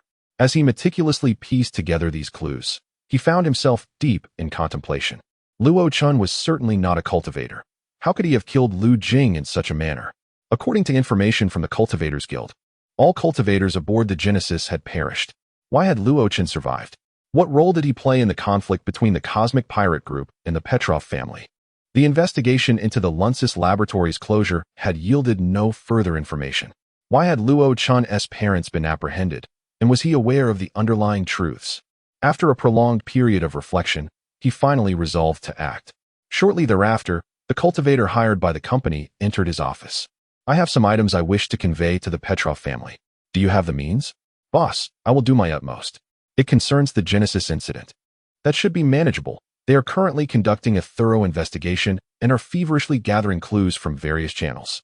Once the cultivator departed, Lu Xiangtian rushed in, excitement evident on his face. Dad, I've heard news about Luo Chun. Is he still alive? Lu Ruo shot him a fierce glare. Leave. You are not to involve yourself in this matter any further. Having been confined by the Aviation Security Bureau for half a month and then kept at home by Lu Ruo for nearly a month, Lu Xiangtian had just regained his freedom and was eager to reunite with the other 2 members of the bully trio. The 3 of them wore grim expressions, with Lu Xiangtian's mood particularly foul. That scoundrel Luo Chun. I thought he had perished in the Genesis. I was ready to celebrate, yet he is still alive. I must take revenge. Indeed, we cannot let this grievance go unpunished. How can we continue to show our faces? However, he is not even on Earth right now. What can we do to retaliate? Let me think. I have it. Let us hire someone to kill him. The other 2's eyes lit up simultaneously. Excellent idea. The 3 of them navigated to a task posting website with great familiarity. Since the cataclysm on Earth, weapon privatization and the emergence of civilian armed groups had occurred. After the apocalypse, the City of Light adopted a permissive stance towards these private arms, which evolved into the forerunners of contemporary adventuring teams. After decades of development, some adventuring teams had significantly increased in both size and strength, evolving from mere adventurers into formal mercenary groups capable of undertaking any task within their abilities, including escorting, bodyguarding, exploration, resource gathering, and even assassination or elimination of rival armed factions. They accepted assignments via the website, with the larger mercenary groups boasting capabilities rivaling those of regular armies. This was not Lu Xiangtian's first time posting a task on the site. Previous adversaries, even if they managed to escape Earth, had found themselves pursued by hired killers. This time, they intended to employ the same method against Luo Chun. There were 2 methods to post a task. One could set it as public information for mercenary groups to bid on, or one could designate a specific mercenary group to execute the task. Luo Chun is quite cunning. His strength seems to have improved since then. I suggest we directly designate the most formidable mercenary group to carry out the task. What do you think? No problem. Money is no object. I just want him dead. All right, let me search for the best option. I recall a mercenary group with a perfect task completion rate. Yes, that's it. The Ying Corps. The only mercenary group rated as Super S-class was renowned as a myth among mercenaries. Though small in number, they had never failed in high-difficulty tasks. With their involvement, Luo Chun was undoubtedly doomed. Then it's settled. However, their fees start at 10 billion for any task. 10 billion. Should we consider another option? I don't have that much pocket money for 10 years. Such an exorbitant cost. Then let us choose another. The Tianqing Mercenary Group. The largest and most populous mercenary group, rated S-class, accounted for over half of the mercenary capabilities and operations, with a first-class planet as their base of operations. Their fees were merely a few million. They would suffice. Good. They input the information online and made the payment, seemingly envisioning Luo Chun's grim fate. Moscow, headquarters of the Petrov family. The current head of the Petrov family puffed on an expensive cigar, his expression dark and foreboding. His secretary stood before him, trembling and afraid to breathe. The head slammed the cigar down on the table, asking in a low voice, "Any new developments?" "Among my grandchildren. He is the only one who became a cultivator. I have always held high hopes for him, wishing for him to grow into a powerful cultivator capable of supporting the entire family. After all, having one's own expert is far more reliable than hiring outsiders." But now, the head's face was filled with sorrow. "It's a tragedy, burying the young before the old. Convey my orders. All those involved in planning this operation must be eliminated. A bunch of worthless fools." "Yes, yes." The secretary hurriedly complied, terrified that the head's fury might be directed at him. "What progress has been made in the investigation on Plinch Star? That scoundrel, relying on his brother. How dare he disrespect us? Sooner or later, I will settle the score with him. How long until our people reach Plinch Star? Our actions have angered the head of the Aviation Security Bureau. He has been stalling our departure requests. Only 3 days ago was it approved, and it will likely take us over 20 days to reach Plinch Star. Damn Yun Hao, impervious to reason. I will settle this account with him too." The head's face reddened as he cursed for half a minute before stopping and asking, "Have we identified the person who killed Mikhail?" Chapter 49, The Aftermath of the Genesis Incident, Part 2. My lord, although we did not find a DNA match that is complete, we did discover a match with a 93 compatibility. 93? What does that imply? Is he a mutant? Mutants are strictly prohibited by law and ethics. According to regulations, any mutant discovered should be eradicated. However, such actions persist despite the prohibitions. Various factions engage in extensive research clandestinely, creating numerous mutants. Some mutants even manage to attain legitimate identification, serving the interests of these factions. The secretary wiped the sweat from his brow and flattered, "You are truly wise, my lord. Moreover, this individual was aboard the Genesis. The perpetrator is undoubtedly him." The head of the family became hysterical, slamming his hands on the table. "Who is he? How dare he harm my grandson? I will ensure his entire family pays for this." "My lord, this individual is named Luo Chun. His background is quite intriguing. He is the son of the head of the Lunsis Laboratory, Luo Weiwen, and Guai Wei. Is it him? The one from the sealed laboratory? The one researching cultivator genetics?" "Indeed. Furthermore, today we received a dossier containing a video in which Luo Chun murders a cultivator. There is also a login record from an email indicating he is currently on Plinch Star. It must be him. Although we have not yet assessed the condition of the Genesis, reports from Plinch Star suggest that it endured an electromagnetic bomb attack. It is inconceivable that Luo Chun possesses such a device. We suspect remnants of the Cosmic Pirate faction remain and conspired with Luo Chun to murder young Master Mikhail. Investigate. Dispatch more personnel to Plinch Star. I want every individual involved in this matter to be utterly annihilated." "Understood." The secretary bowed respectfully and withdrew. "We shall do our utmost." Aviation Security Bureau, Moscow Branch. Lin Xuanfu sat at his desk, his mood fraught with anxiety, each passing day feeling like an eternity. Months prior, he had rashly lent 3 warships to the Petrov family, receiving a reward of 2.5 billion. As long as the warships returned unscathed, this affair could be concealed, allowing him to escape unscathed. However, all 3 warships were destroyed, leaving no trace, and the truth could no longer be hidden. His actions were tantamount to treachery. No one could protect him now, and the Petrov family was already in disarray. He knew his fate was sealed and could only await the impending judgment. Today, that judgment finally arrived. A figure entered his office without knocking. Only one person entered, Yet as a peak cultivator of the Lake Bay realm, Lin Xuanfu harbored no thoughts of resistance. For the visitor was Yun Hao, a pride of the Aviation Security Bureau, an idol to countless young cultivators, and one deemed most likely to reach the ocean realm. It seemed a matter of pride for the bureau chief to travel such a distance personally to deal with him. Lin Xuanfu saluted respectfully. "Greetings, Chief." Yun Hao's tone was calm, yet an unyielding aura emanated from him.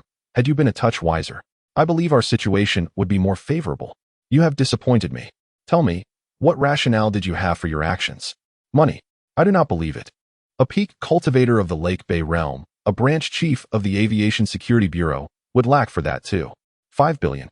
Perhaps it was ambition and desire. Or perhaps it was a moment of folly. Well then, do you have anything else to say?" "None. I deeply regret having come to this point. Had I adhered to the oath I took upon joining the Aviation Security Bureau, perhaps none of this would have transpired." Yun Hao regarded him, his gaze filled with disappointment, sorrow, regret, anger, and hatred, which ultimately coalesced into a sigh. "In that case, await the military tribunal's judgment." Guards. Yun Hao's personal guards rushed in, each a cultivator of the Lake Bay realm.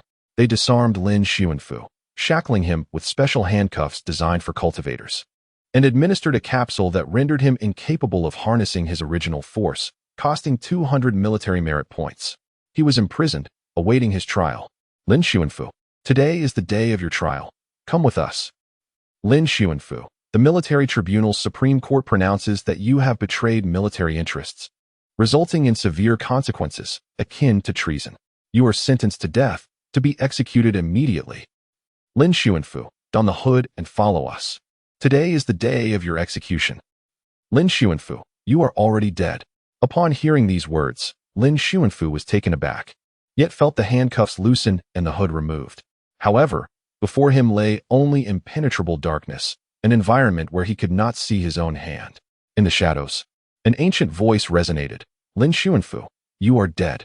I have brought you from the depths of hell. From now on, you are mine, and you must obey my commands until the very end."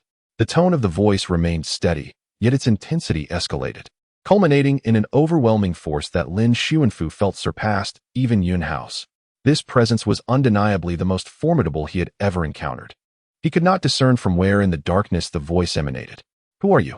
he inquired, terror-stricken. The voice in the darkness remained elusive. "You need not concern yourself with my identity. Simply remember that I am your master, and that will suffice." To extricate himself from the military's grasp, one must possess not only strength, but also formidable influence, an influence that none of the 5 oligarchs could possibly wield. The bizarre environment, the peculiar moment, the dread of narrowly escaping death, and the fear of overwhelming power left Lin Xuanfu devoid of any will to resist. He bowed his head obediently and asked, "Master, what would you have me do?" "Go to Plinch Star. I care not how the Petrov family's fool met his end, nor do I concern myself with whether remnants of the cosmic pirate faction still exist. I seek only one thing: the individual aboard the Genesis who possessed the star map and altered the course. Find him for me." Chapter 50 Departure for the first time. Luo Chen set out with the Adventurers Guild, brimming with freshness and curiosity. However, upon witnessing the meager resources of the Feiyu Adventurers Guild, he felt a profound disappointment that dampened his spirits. Prior to departure, the guild had cleared out everything from their house and yard, and Iron General secured the entrance with a heavy padlock. This was a stark contrast to the usual state of other adventurers' guilds, where there were always personnel on duty, and a full mobilization was almost unheard of. All their belongings were loaded onto 3 vehicles, a motorhome, 2 pickups, and 3 motorcycles. Each vehicle was a hybrid powered by magnetic levitation, solar energy, and fuel, standard for small adventurers' guilds, designed to navigate and transport through diverse and challenging environments. Yet, these vehicles appeared dilapidated, seemingly of the lowest quality, leading Luo Chun to doubt their endurance throughout the expedition. As for supplies, the term meager aptly described their provisions. The primary resources consisted of energy and repair parts for the vehicles, with several large barrels of fuel and a truck bed full of spare tires. The remaining supplies included a scant assortment of weapons, ample drinking water and food, alongside a few medications and garments. Other items were stashed in personal backpacks. Given the Feiyu Guild's capabilities, it was expected that most personal gear and belongings would need to be provided by the individuals themselves, which, in this context, did not seem like an intentional hardship imposed on Gao Yi. This time, Luo Chen finally met all the members of the Feiyu Guild, including himself. There were 17 individuals, 12 men and 5 women, of whom 9 were cultivators. This ratio was considered above average for an adventurer's guild, yet the guild size was among the smallest. Cheng introduced the new members and shared some details about the group, but Luo Chen only managed to remember a few key figures. Besides himself, there were 2 newcomers. One was a cultivator named Gung Tong, reputed to possess considerable strength, and the other was Bayer, serving as an appraiser within the team. This role was indispensable in any adventurer's guild. Appraisers were not combatants, yet they needed vast knowledge and expertise to identify the types, dangers, and values of creatures and resources. They acted as guides and could decipher obscure languages and markings. Thanks to the existence of such professionals, adventurers' guilds would not overlook valuable items and could avoid certain dangers. Moreover, since they lacked combat capabilities, they were regarded as vital assets to protect within the team. While some appraisers possessed commendable fighting skills, they were highly sought after by the larger guilds, and given the scale and financial constraints of the Feiyu Guild, it was impossible to afford such individuals. Among the other members Luo Chen remembered, Cheng Ying served as the guild leader, primarily acting as a spiritual guide. While 2 vice leaders managed the guild's operations, Gonez was responsible for combat, and El Shuang handled logistics. Xiang Gao Yi and Xiang Gao Kuei were already acquaintances, while the other cultivators each had their specialties.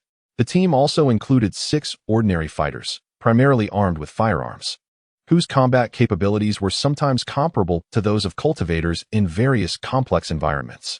Additionally, there was a dedicated logistics personnel named Yula, described as a spirited young woman. Although the guild was small and the personnel few, compared to the information Luo Chen had perused online, the team composition appeared reasonably balanced, which somewhat restored his confidence in their collective abilities. As preparations concluded, Cheng Ying was about to announce their departure when Xiang Gao Yi suddenly interjected, "Wait, there's still one thing we haven't addressed." All eyes turned to him, and Luo Chen instinctively felt that this matter was personally relevant. Sure enough, he continued, "We have seen the gear of our seniors, Gung Tong and Appraiser Bayer, but there is still a newcomer whose equipment we are yet to assess. We hope it won't hinder our progress." All gazes immediately shifted to Luo Chen, reflecting a mix of trust, skepticism, curiosity, and indifference. Luo Chen fixed a cold stare at Xiang Gao Yi, asking, "What do you want?" "It's not about what I want.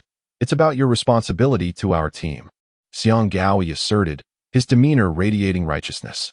"We will not discriminate against you simply because you are an absolute novice, nor will we look down upon you for your lack of strength.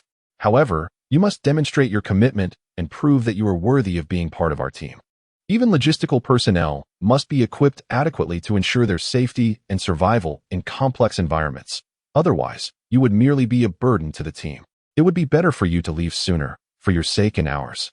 A peculiar smile curled at the corners of Luo Chen's lips as he retorted, "Oh, and according to you, what constitutes necessary equipment?" Xiang Gaoyi smirked, his face alight with an unmistakable pride. "First and foremost, a laser sword. Though we rarely engage in combat with it, it is essential for various auxiliary tasks, such as cutting, clearing paths, and cleaning up battlefields. My laser sword is the Meng brand, commonly used among cultivators. Once charged, it can operate for over 6 hours and is sharp enough to penetrate most rocks and metals, costing a staggering 650,000. As he spoke, he produced his laser sword, activated it, and thrust it forcefully into the ground, embedding the blade a full 15 centimeters deep. After this demonstration, his smile grew even broader as he turned to Luo Chen as if to challenge him. "Do you possess one?" With a hint of reluctance, Luo Chen shook his head and retrieved his own laser sword. Upon activation, a brilliant white light emanated, sending a chill through those around him. Holding the blade vertically with the tip pointing downwards, he let go, and the laser sword plunged into the earth, exceeding 20 centimeters in depth. "Wow!" Gasps erupted from the surrounding crowd. Such a laser sword would cost no less than 1 million, far superior to what most of them possessed. He then fired a shot at the ground, the pristine beam piercing the earth and releasing plumes of smoke. Chapter 51. Your online store is so verbose. Those unaware might think you are advertising. Luo Chen, growing impatient, drew forth his handgun. The previous laser pistol, a gift from Mikhail, had been left with Ji Ting. The current one he possessed was rather uncommon, a dual-drive, dual-ammo handgun that combined both gunpowder and laser technology, exuding an air of exquisite quality and considerable cost. While laser pistols are often deemed to possess greater lethality, versatility, and lower malfunction rates, signifying the future trajectory of weaponry, traditional gunpowder firearms remain irreplaceable in certain contexts. For instance, certain biological entities may be largely unaffected by laser penetration, yet a high-caliber gunpowder bullet could sever an arm with ease. The explosive sound of gunpowder rounds can also serve as a warning and deterrent. The primary drawback of such firearms lies in their size and weight. Dual-drive and dual-magazine designs can render the weapon unwieldy, placing undue strain on the wrist with prolonged use. However, this particular pistol was compact, even smaller than the typical laser variant, boasting fine craftsmanship and an appropriate weight. Luo Chun fired a laser beam into the ground, demonstrating a stark contrast. The laser aimed at Xiang Gaoyi's feet left spiderweb-like cracks on the surface, while Luo Chen's shot had no discernible effect on the surrounding earth. The dispersal of energy post-laser emission is a crucial measure of a laser handgun's quality, and Luo Chen's weapon was evidently superior to Xiang Gaoyi's, with a significantly deeper penetration depth. The ordinary soldiers of the adventure group were skilled marksmen, and upon witnessing such a remarkable firearm, their eyes glimmered with envy. Luo Chun placed the muzzle before his lips, exhaling softly as he cast a provocative glance at Xiang Gaoyi. Xiang Gaoyi, nearly apoplectic, blushed as if scalded by steam. Hold your horses. There's more. The battle suit, an essential for everyone, a guarantee of life, must be of superior quality. My suit can withstand a certain degree of laser and explosion, reducing over 30 of damage, as well as resisting toxic gases and chemical agents. Stop, stop, stop.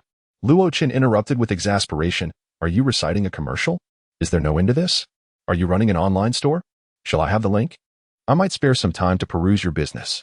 Saying this, Luo Chun produced a dagger and thrust it towards his chest without holding back. The blade met his chest, but merely bounced off, snapping with a crack.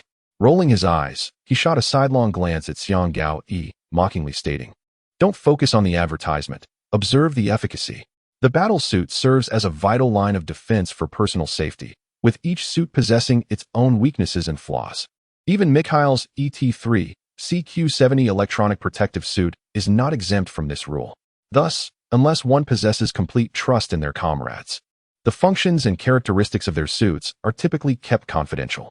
This is why Luo Chen's demonstration of his suit's capabilities sufficiently indicated that it would not hinder him in perilous situations. Xiang Gaoyi trembled with rage, yet remained undeterred, continuing his relentless pitch.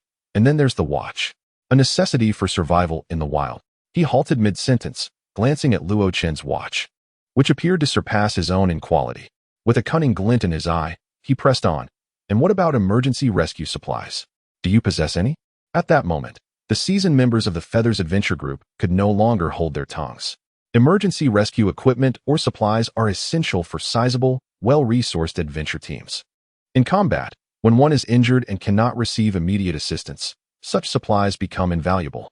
Yet in the Feathers Adventure Group, these items were undeniably a luxury. Mikhail's life-saving talisman, crafted by a renowned practitioner, was an emergency rescue item that cost an astronomical sum, beyond the reach of even the team leaders. Xiang Gaoyi's attempt to present such an item was unreasonable, daring Luo Chun to respond with a question that would embarrass him. However, Luo Chun rummaged through his backpack for a considerable time before finally producing a small pouch. From it, he retrieved a white orb slightly smaller than a ping-pong ball. This is called an emergency hemostatic pill. When one suffers from excessive bleeding, crushing it will immediately halt the flow. I believe it qualifies as an emergency rescue item. Does it not?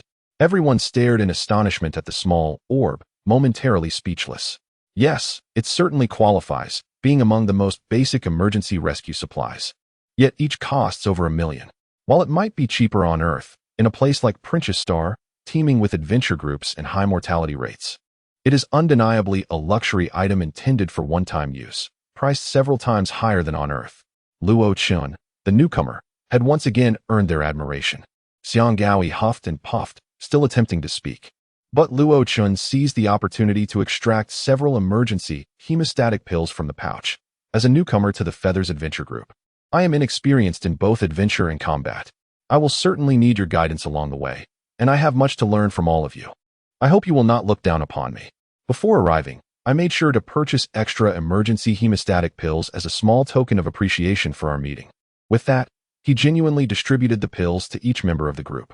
Every piece of equipment and item Luo Chun possessed had been personally selected by Ji Ting. Initially, Luo Chun had intended to make do with basic gear, but Ji Ting, resembling a newlywed bride concerned for her husband's safety, insisted on outfitting him with a complete set of essential adventurer gear, as if the funds in his bank account were inexhaustible. She spared no expense, ensuring Luo Chun was equipped as a well-armed monetary practitioner. Ji Ting had also inquired about the Feathers Adventure Group's circumstances, discerning their limited financial resources. Hence, she proposed the idea of Luo Chun gifting each member an emergency hemostatic pill, aiming to foster good relations. The better his comrades fared, the lesser his own peril would be, creating a mutually beneficial situation. Each group member who received an emergency hemostatic pill expressed heartfelt gratitude to Luo Chun.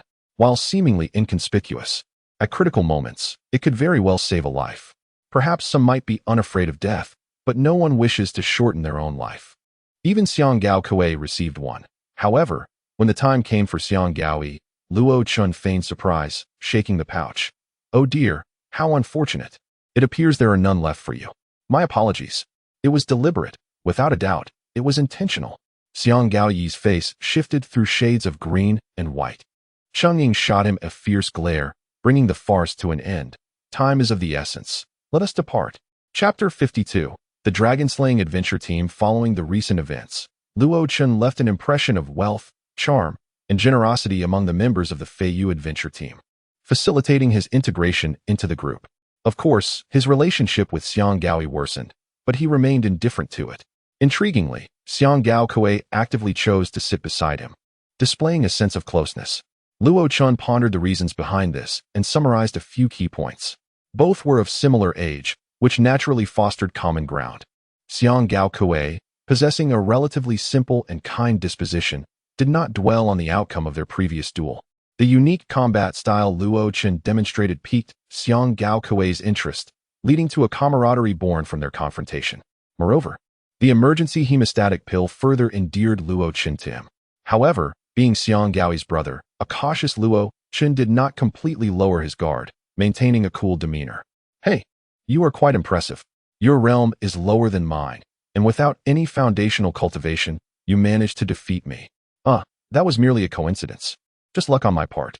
I had never encountered a fighting style like yours before. Perhaps we could practice together sometime? Let's talk about it later. I've been thinking, your fighting style can be quite effective at times.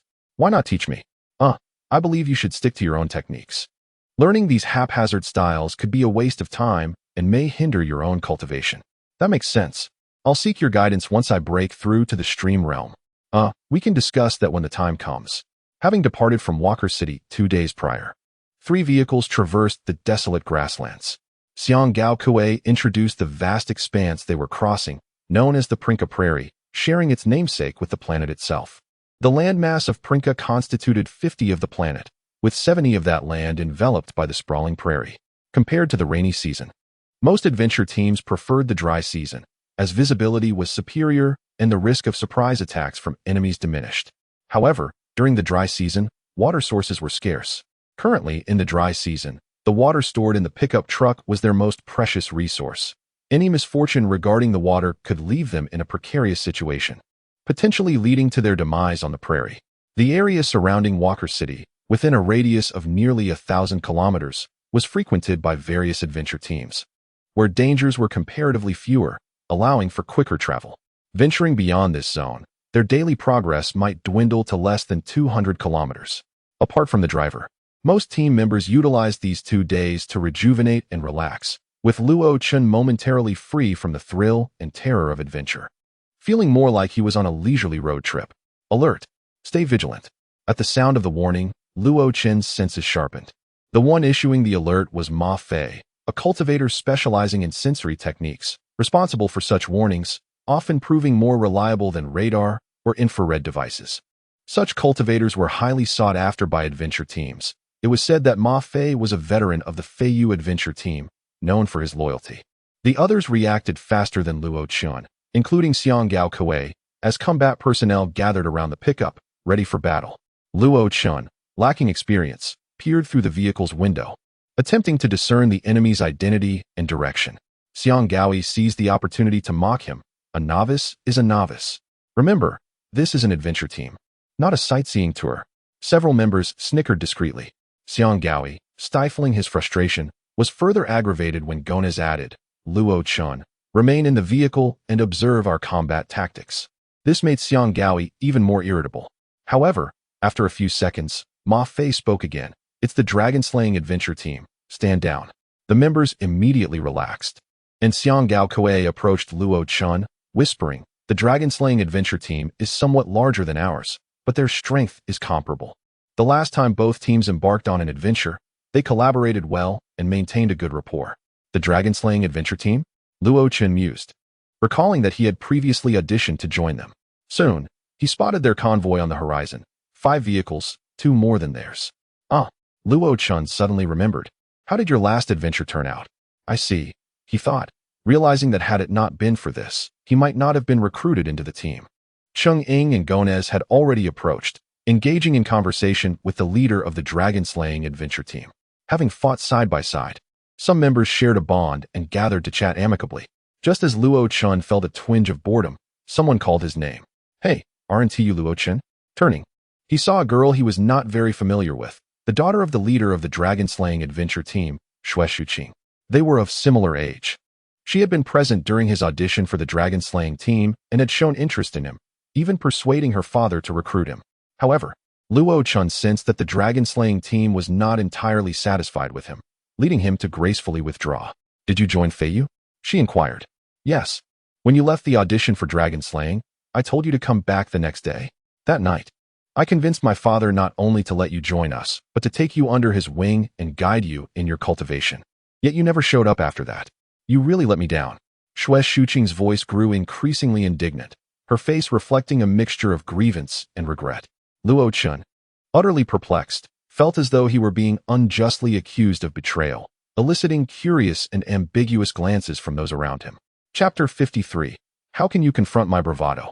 In the choice between Feiyu and Zhanlong, Luo Chun favored Feiyu for numerous reasons.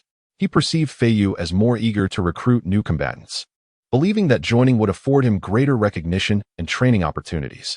During the interview, the captain of Feiyu, Cheng Ying, exuded sincerity, while the 2 vice captains were also not dismissive. In contrast, during his encounter with Zhanlong, Xue Xuqing's father expressed profound dissatisfaction and disappointment in his abilities, suggesting that even if he were to join, he would be met with endless disdain. Having witnessed most of Feiyu's members while sparring with Xiang Gao Kuei, Luo Chun found them to be amiable and cohesive, which was quite appealing to him. Most importantly, the naive flower, Xue Xuqing, could not possibly be compared to the alluring rose that was Cheng Ying. They were simply not of the same caliber. While Xue Xuqing was likely intrigued by her peer, Luo Chun felt little interest in her. A brief interaction during the interview revealed her to be afflicted with a certain ailment, one he termed young lady syndrome. Such individuals were ones he typically kept at arm's length. His quest was to enhance his strength, not to indulge a spoiled princess. At this moment, during their second meeting, Xue Xuqing was laying her condition bare. Are you enamored by Feiyu's captain, which led you to join? Luo Chun could not help but roll his eyes. To be fair, Xue Xuqing was quite beautiful. In any high school on Earth, she would undoubtedly be regarded as a stunning belle, capable of captivating the inexperienced boys within. However, Luo Chun was no novice. Compared to her appearance, she lacked a certain gentleness and maturity, making her seem rather immature. In comparison to Ji Ting, she was simply not in the same league. She lacked serenity and artistic grace. When juxtaposed with Cheng Ying, the mature and sensual beauty, Xue Xuqing's allure diminished significantly. Luo Chun began to fabricate a response. Well, actually. But Xue Xuqing impatiently interrupted him. Out of 10 who wished to join Feiyu, 9 are drawn by her. Such a person ought not to be a captain, but rather a mascot. A socialite would suit her far better. Enough. Do not go too far. Luo Chun angrily interrupted her venomous remarks. I joined Feiyu because it suits me better, allowing for swifter growth. And I firmly believe in Feiyu's strength. Strength? Xue Xuqing scoffed. Last time, if it weren't for us, Feiyu would have been utterly annihilated. Luo Chun had never heard of this incident. Perhaps he could glean more from Xiang Gao Kuei. However, he was unconcerned. With my presence, such a scenario will never recur. Chu Xingyun shot him a sidelong glance, her neck crooked, silently conveying her skepticism. You are boasting. You are shameless. With you, the possibility of Feiyu's demise is likely to increase. Typically, a young man under the disdainful gaze of a beautiful girl would wish to vanish into the earth. Yet Luo Chen's skin was sufficiently thick, and he hummed nonchalantly, embodying an attitude of how can you confront my bravado. Ultimately, their exchange ended on an unsatisfactory note. But the two adventurer groups reached a significant cooperative agreement. On their journey to Tegawa Valley, the two adventurer groups would maintain a distance of 30 kilometers, advancing together and facing any adversaries as one. In the vast expanse of outer space surrounding the planet Plincha, only a single communication satellite existed. Most areas lacked signal. Nevertheless, each adventurer group carried short-range communication devices, effective up to 50 kilometers, facilitating information sharing and prompt assistance in times of peril. This arrangement was advantageous for both parties and represented a common alliance strategy among adventurer groups. As for joint operations, such an approach was generally avoided due to the potential for command disputes, resource conflicts, and interpersonal tensions among members. After establishing their cooperative intent, the two adventurer groups parted ways to continue their respective journeys. In the following 2 days, the pace of the adventurer groups slowed significantly, with half of the members remaining vigilant and ready to engage in battle. The motorcycles they had brought into play were utilized for reconnaissance, with members often riding out to scout the surroundings. On the 5th day of their departure, Luo Chen finally encountered Feiyu's first battle. Northwest direction, 15 kilometers. All units on alert. They are advancing rapidly, expected to meet us in 2 minutes. Inform Zhanlong of our situation and prepare them. It's a pack of raptors, numbering between 120 and 150. 1 minute until they arrive. They are the Abyss Raptors, B-21. Upon hearing this, most breathed a sigh of relief, their bodies visibly relaxing. Cheng Ying immediately commanded, we can handle this. Inform Zhanlong that assistance is unnecessary. Gons had already begun devising tactics. Set up obstacles. Form a defensive formation. Ranged attackers will handle long-distance assaults, while cultivators will eliminate any stragglers. Luo Chun and Xiang Gao Kuei were tasked with protecting non-combatants and supplies. Aside from Luo Chun, the others were seasoned veterans who quickly assembled barbed wire, simple traps, and landmines, then took their positions. Eager yet slightly disheartened by his non-frontline assignment, Luo Chen could hardly voice a desire to engage in combat, knowing that no adventurer group would appreciate a member who disobeyed orders. His expression led Xiang Gao Kuei to misinterpret his demeanor. Don't be nervous. We will be fine. Luo Chen forced a smile that was more grimace than anything else. You're the one who should be nervous. I've confronted the leader of a pirate crew and the genius of the Petrov family without flinching. Why would I be intimidated by a pack of reptiles? Yet this expression only deepened Xiang Gao Kuei's misunderstanding. The raptors are the most common species on the Plincha Plains. The Abyss Raptors are merely one type, and they are truly not difficult to handle. Luo Chun, exasperated, retorted, I know. The Abyss Raptors are social dinosaurs. Their speed is their greatest advantage, reaching up to 300 kilometers per hour at full sprint, with even faster short-distance bursts. They stand 3 meters tall, their primary weapon being their teeth, with a bite force exceeding 10 times that of a crocodile. However, their most formidable asset is their charge. If we can withstand their initial onslaught, victory will be easily attainable. Xiang Gao Kuei exclaimed in surprise, wow, you are quite knowledgeable. Luo Chen rolled his eyes dramatically. It's just average. Chapter 54. The Abyssal Raptor. Had it not been for the impending adventure, Luo Chen would have remained blissfully ignorant of the existence of the Abyssal Raptor. Prior to their departure, Ji Ting had diligently scoured the website of the Cultivators Guild for information regarding the myriad dangers that might be encountered on the planet Prinkar, meticulously memorizing the profiles of these threatening indigenous inhabitants. Not only did he commit them to memory with fervor, but he also transferred a complete copy into his wristwatch. Akin to cramming for an examination, an exercise in rote memorization devoid of true learning. However, the earnest Xiang Gao Kuei, believing in the gravity of Ji Ting's words, pondered and inquired. I presume you are also aware of what B-21 signifies. B-21 is a professional code devised by the Cultivators Guild to facilitate the classification of enemy types and their respective strengths. Currently, the adversaries are categorized into 5 classes: A, B, C, D, and E. Class A denotes mutated creatures from Earth, originating from the apocalyptic outbreak over 70 years ago. They have retained their pre-mutated behavioral patterns and established territories, posing minimal threat to humanity. Class B represents ferocious beasts, characterized by their high aggression and reliance on their physical prowess, yet they remain the least threatening among the indigenous foes. Class C embodies exotic creatures with unique abilities and lifestyles, their threat levels difficult to ascertain. One must exercise utmost caution and understand their peculiarities to formulate a prudent response. Class D comprises magical beasts, whose greatest strength lies in their ability to harness primal energy, indicating substantial danger upon encounter. Each of these creatures holds significant value, with capturing or vanquishing them promising considerable rewards for the adventuring party. Class E encompasses all other enemies that do not fall into the aforementioned categories, typically encountered in specialized zones, exhibiting vast disparities in strength. The numerical designation following the letters indicates strength assessment, measured against the realms of cultivators. For instance, 21 and 2 correspond to the stream realm, while 1 signifies the initial stage. Thus, B21 refers to a ferocious beast of primary stream realm strength, whereas D33 indicates a magical beast of advanced lake realm prowess. Generally, B21 is merely an estimate, reflecting the strength of the most formidable individual within a given species. The speed of the abyssal raptor is nothing short of astonishing. Within mere moments of their conversation, Luo Chen caught sight of these creatures, and simultaneously, the ground trembled as if an earthquake had struck. The abyssal raptors, enveloped in pure black, exuded a terrifying aura, their sharp teeth glinting ominously in the sunlight. Even having seen photographs online, one could not help but be struck by their ferocity, truly a breed of ferocious beasts. Their charge resembled an army of thousands. And in the face of this overwhelming force, the Feiyu adventuring party appeared as mere driftwood before a colossal wave, seemingly on the verge of being engulfed. Despite a blind confidence in their victory, Luo Chen clenched his fists, beads of cold sweat forming within.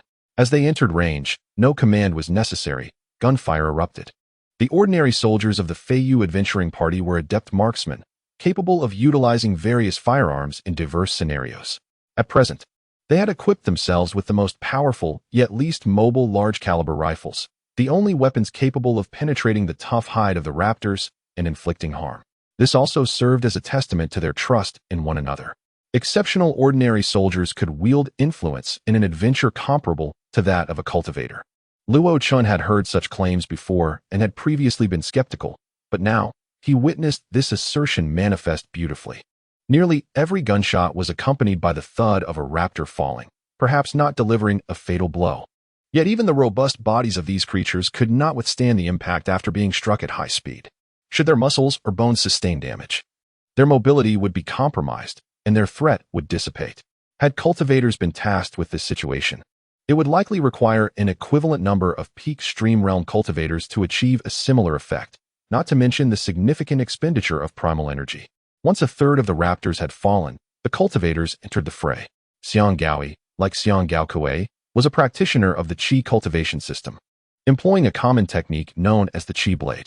His mastery of this technique surpassed that of Mikhail, and while the Qi blade lacked the power to inflict severe damage on the abyssal raptor's resilient skin, it effectively disrupted their balance, yielding commendable results.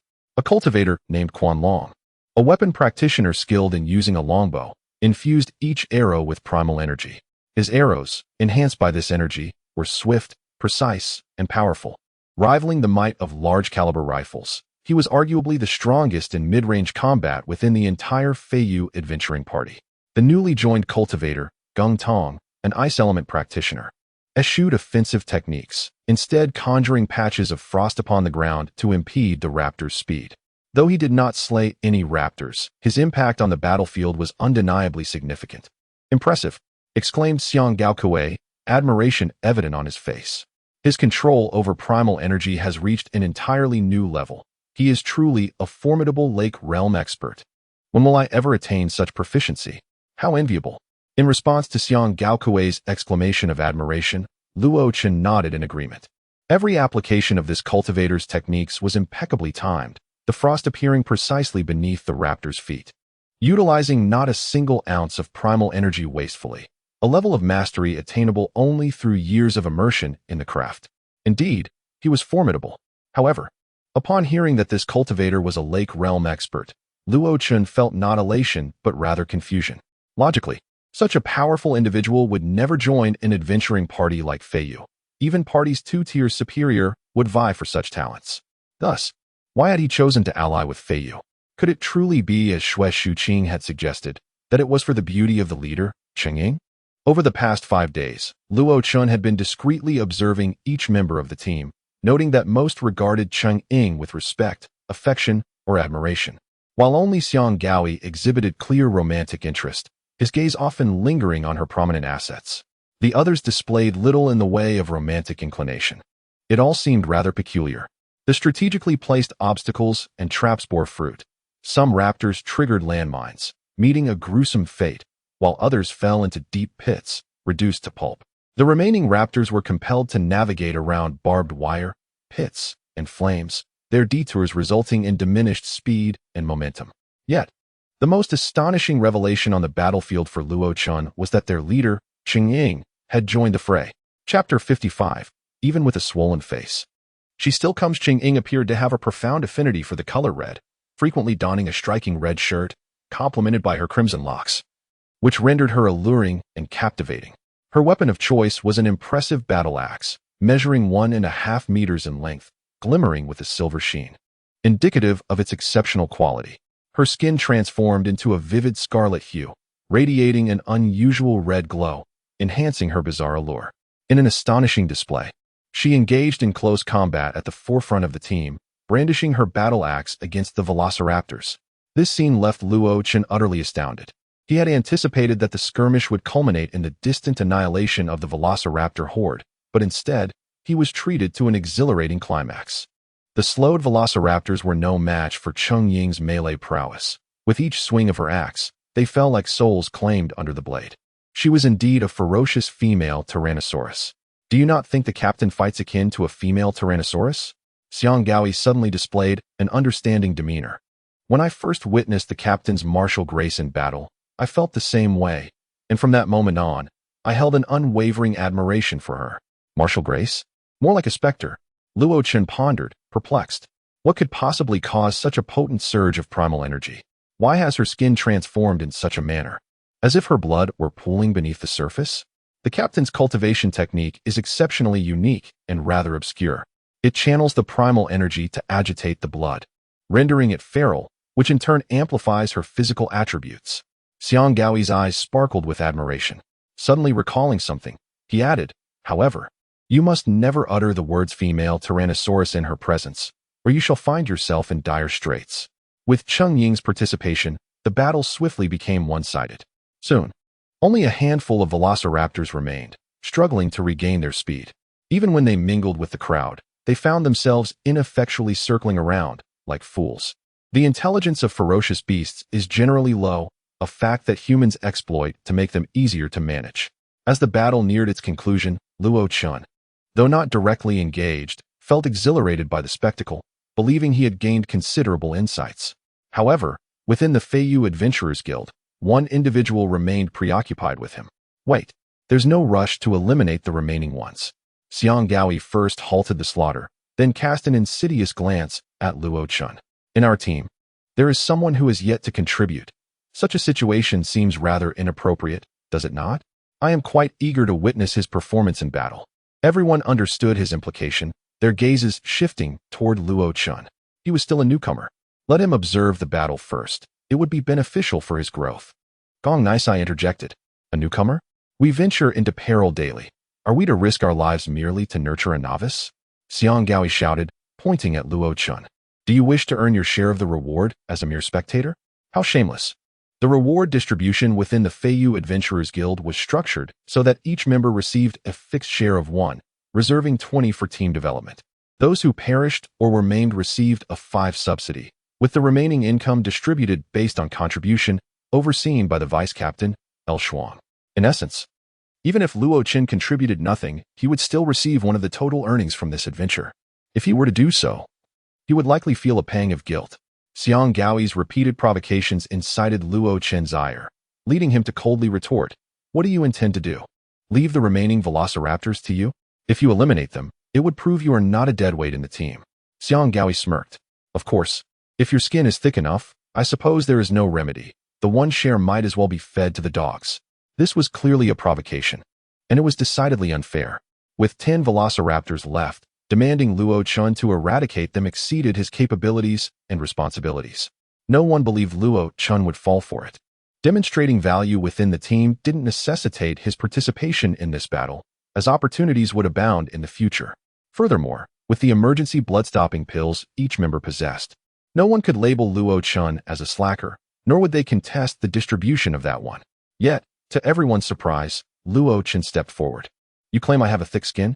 Your face has been swollen from my blows numerous times, yet you eagerly present it to me. Now that is true audacity. The term shameless applies to you. Xiangao's expression shifted to one of frustration. What skill is it to merely engage in verbal sparring? Why not go and talk the velociraptors to death? That would be a true display of your prowess. Very well, Luo Chun replied, advancing toward the center of the battlefield, an expression of reluctant determination upon his face.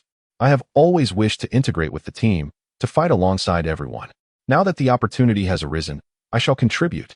It seemed he was indeed prepared to take action. Gong Nisai opened his mouth to speak, but El Shuang interrupted him. Let him proceed. He must possess some means of self-preservation. He should be fine. Prepare for immediate support. Allowing him to face some adversity will facilitate his growth and prevent him from underestimating the dangers of adventure. The other team members shared El Shuang's perspective. Their tension renewed as they readied themselves to assist. None of them held high hopes for Luo Chen's success against the velociraptors. Most had witnessed his earlier encounter with Xiangyao, and in their eyes, Luo Chen's greatest asset was his combat technique. The notion of defeating a velociraptor with mere fists? Absurd. Young people these days lack patience. A little provocation sends them rushing headlong into danger. Nevertheless, they respected Luo Chen's courage while deriding Xianggao's antics. As Luo Chen entered the fray, a velociraptor spotted him and lunged ferociously. Observing others battle was entirely different from engaging in combat oneself. Facing a towering, ferocious beast for the first time would paralyze many with fear, leaving them unable to summon even a fraction of their strength. Combat and killing were two disparate experiences. Those adept in fighting might be fearless in a brawl, yet in life or death scenarios, they could easily forget their skills, rendered statuesque by terror. However, their fears and speculations proved unfounded. Confronted by the velociraptor, Luo Chen calmly drew his laser sword and activated it. A wise choice. It appeared he understood that relying solely on his fists to fell a velociraptor was unfeasible. Yet, wielding a laser sword might also prove insufficient. Chapter 56. The arrival of female charisma. After becoming a cultivator, Luo Chen discovered a remarkable secret. His physical prowess had significantly enhanced, surpassing that of ordinary cultivators. This newfound strength became his greatest asset, allowing him to contend with other cultivators despite not having practiced the original arts. Armed with a laser sword and facing the menacing magic abyss raptors, his thoughts drifted to Chongying's formidable presence as she wielded her battle axe against the raptors. Though the laser sword may lack the ferocity and sharpness of an axe, and his physical abilities could not match Chongying in her berserk state, he resolved to emulate her approach. He believed that in terms of technique and timing, he could match her, thus maximizing his chances of success.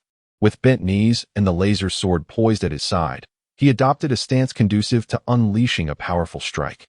Waiting for the perfect moment to deliver a fatal blow, the members of the Flying Feather Adventure Group, each with discerning eyes, quickly recognized Luo Chen's intentions and shook their heads in silent disapproval.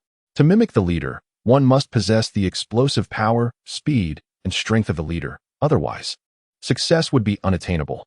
Chongying had dispatched more creatures in battle than one might find in a zoo, making imitation a far-fetched endeavor. Their initial hopes for Luo Chen had faded, and they were now prepared to intervene. Xiangyao even chuckled, Is this a sightseeing tour turned imitation show? To mimic the tiger is to become a dog.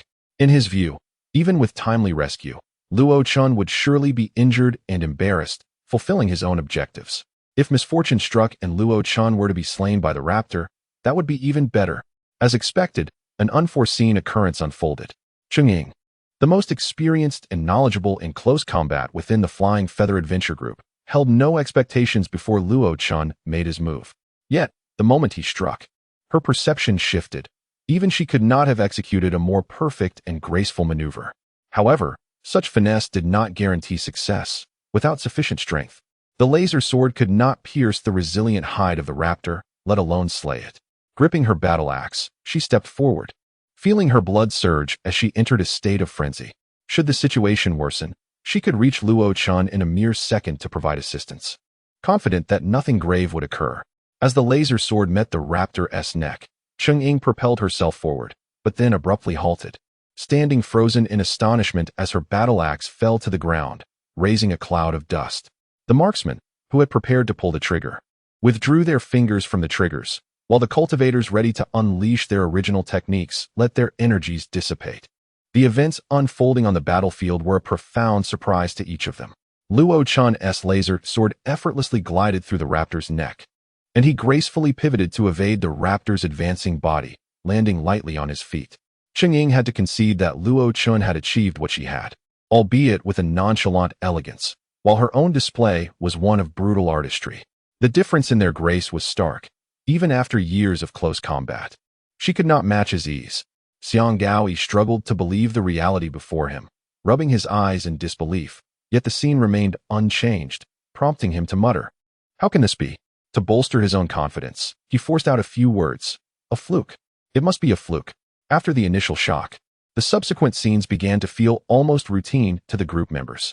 One by one, the second, third, and fourth raptors fell to Luo Chun's blade, who maintained the same stance, angle, and apparent ease with each strike. Soon, the battlefield was devoid of the agile raptors. Turning off his laser sword, Luo Chun approached the crowd, revealing that not a single drop of blood had stained his form. He walked directly towards Xiang Gaoyi, halting 2 meters away, and casually inquired, "So, how does it feel? Is your face hurting?" Such a foolish statement hardly required rebuttal. Others would surely respond. "Indeed," Xiang Gaoyi protested. "This task was assigned by me. Do you have an issue with that?" Ganes shouted, his voice rising, his beard bristling in indignation. Upon witnessing this, Xiang Gaoyi immediately shrank back. "All right, the battle is over. Regroup and clean up the battlefield." The hide of the magic abyss raptor was a highly sought-after leather, far more prized than crocodile skin, and their teeth served as excellent decorative materials, representing the only real value they possessed. Their meat was edible, but of poor quality. Few would bother trying it unless faced with starvation.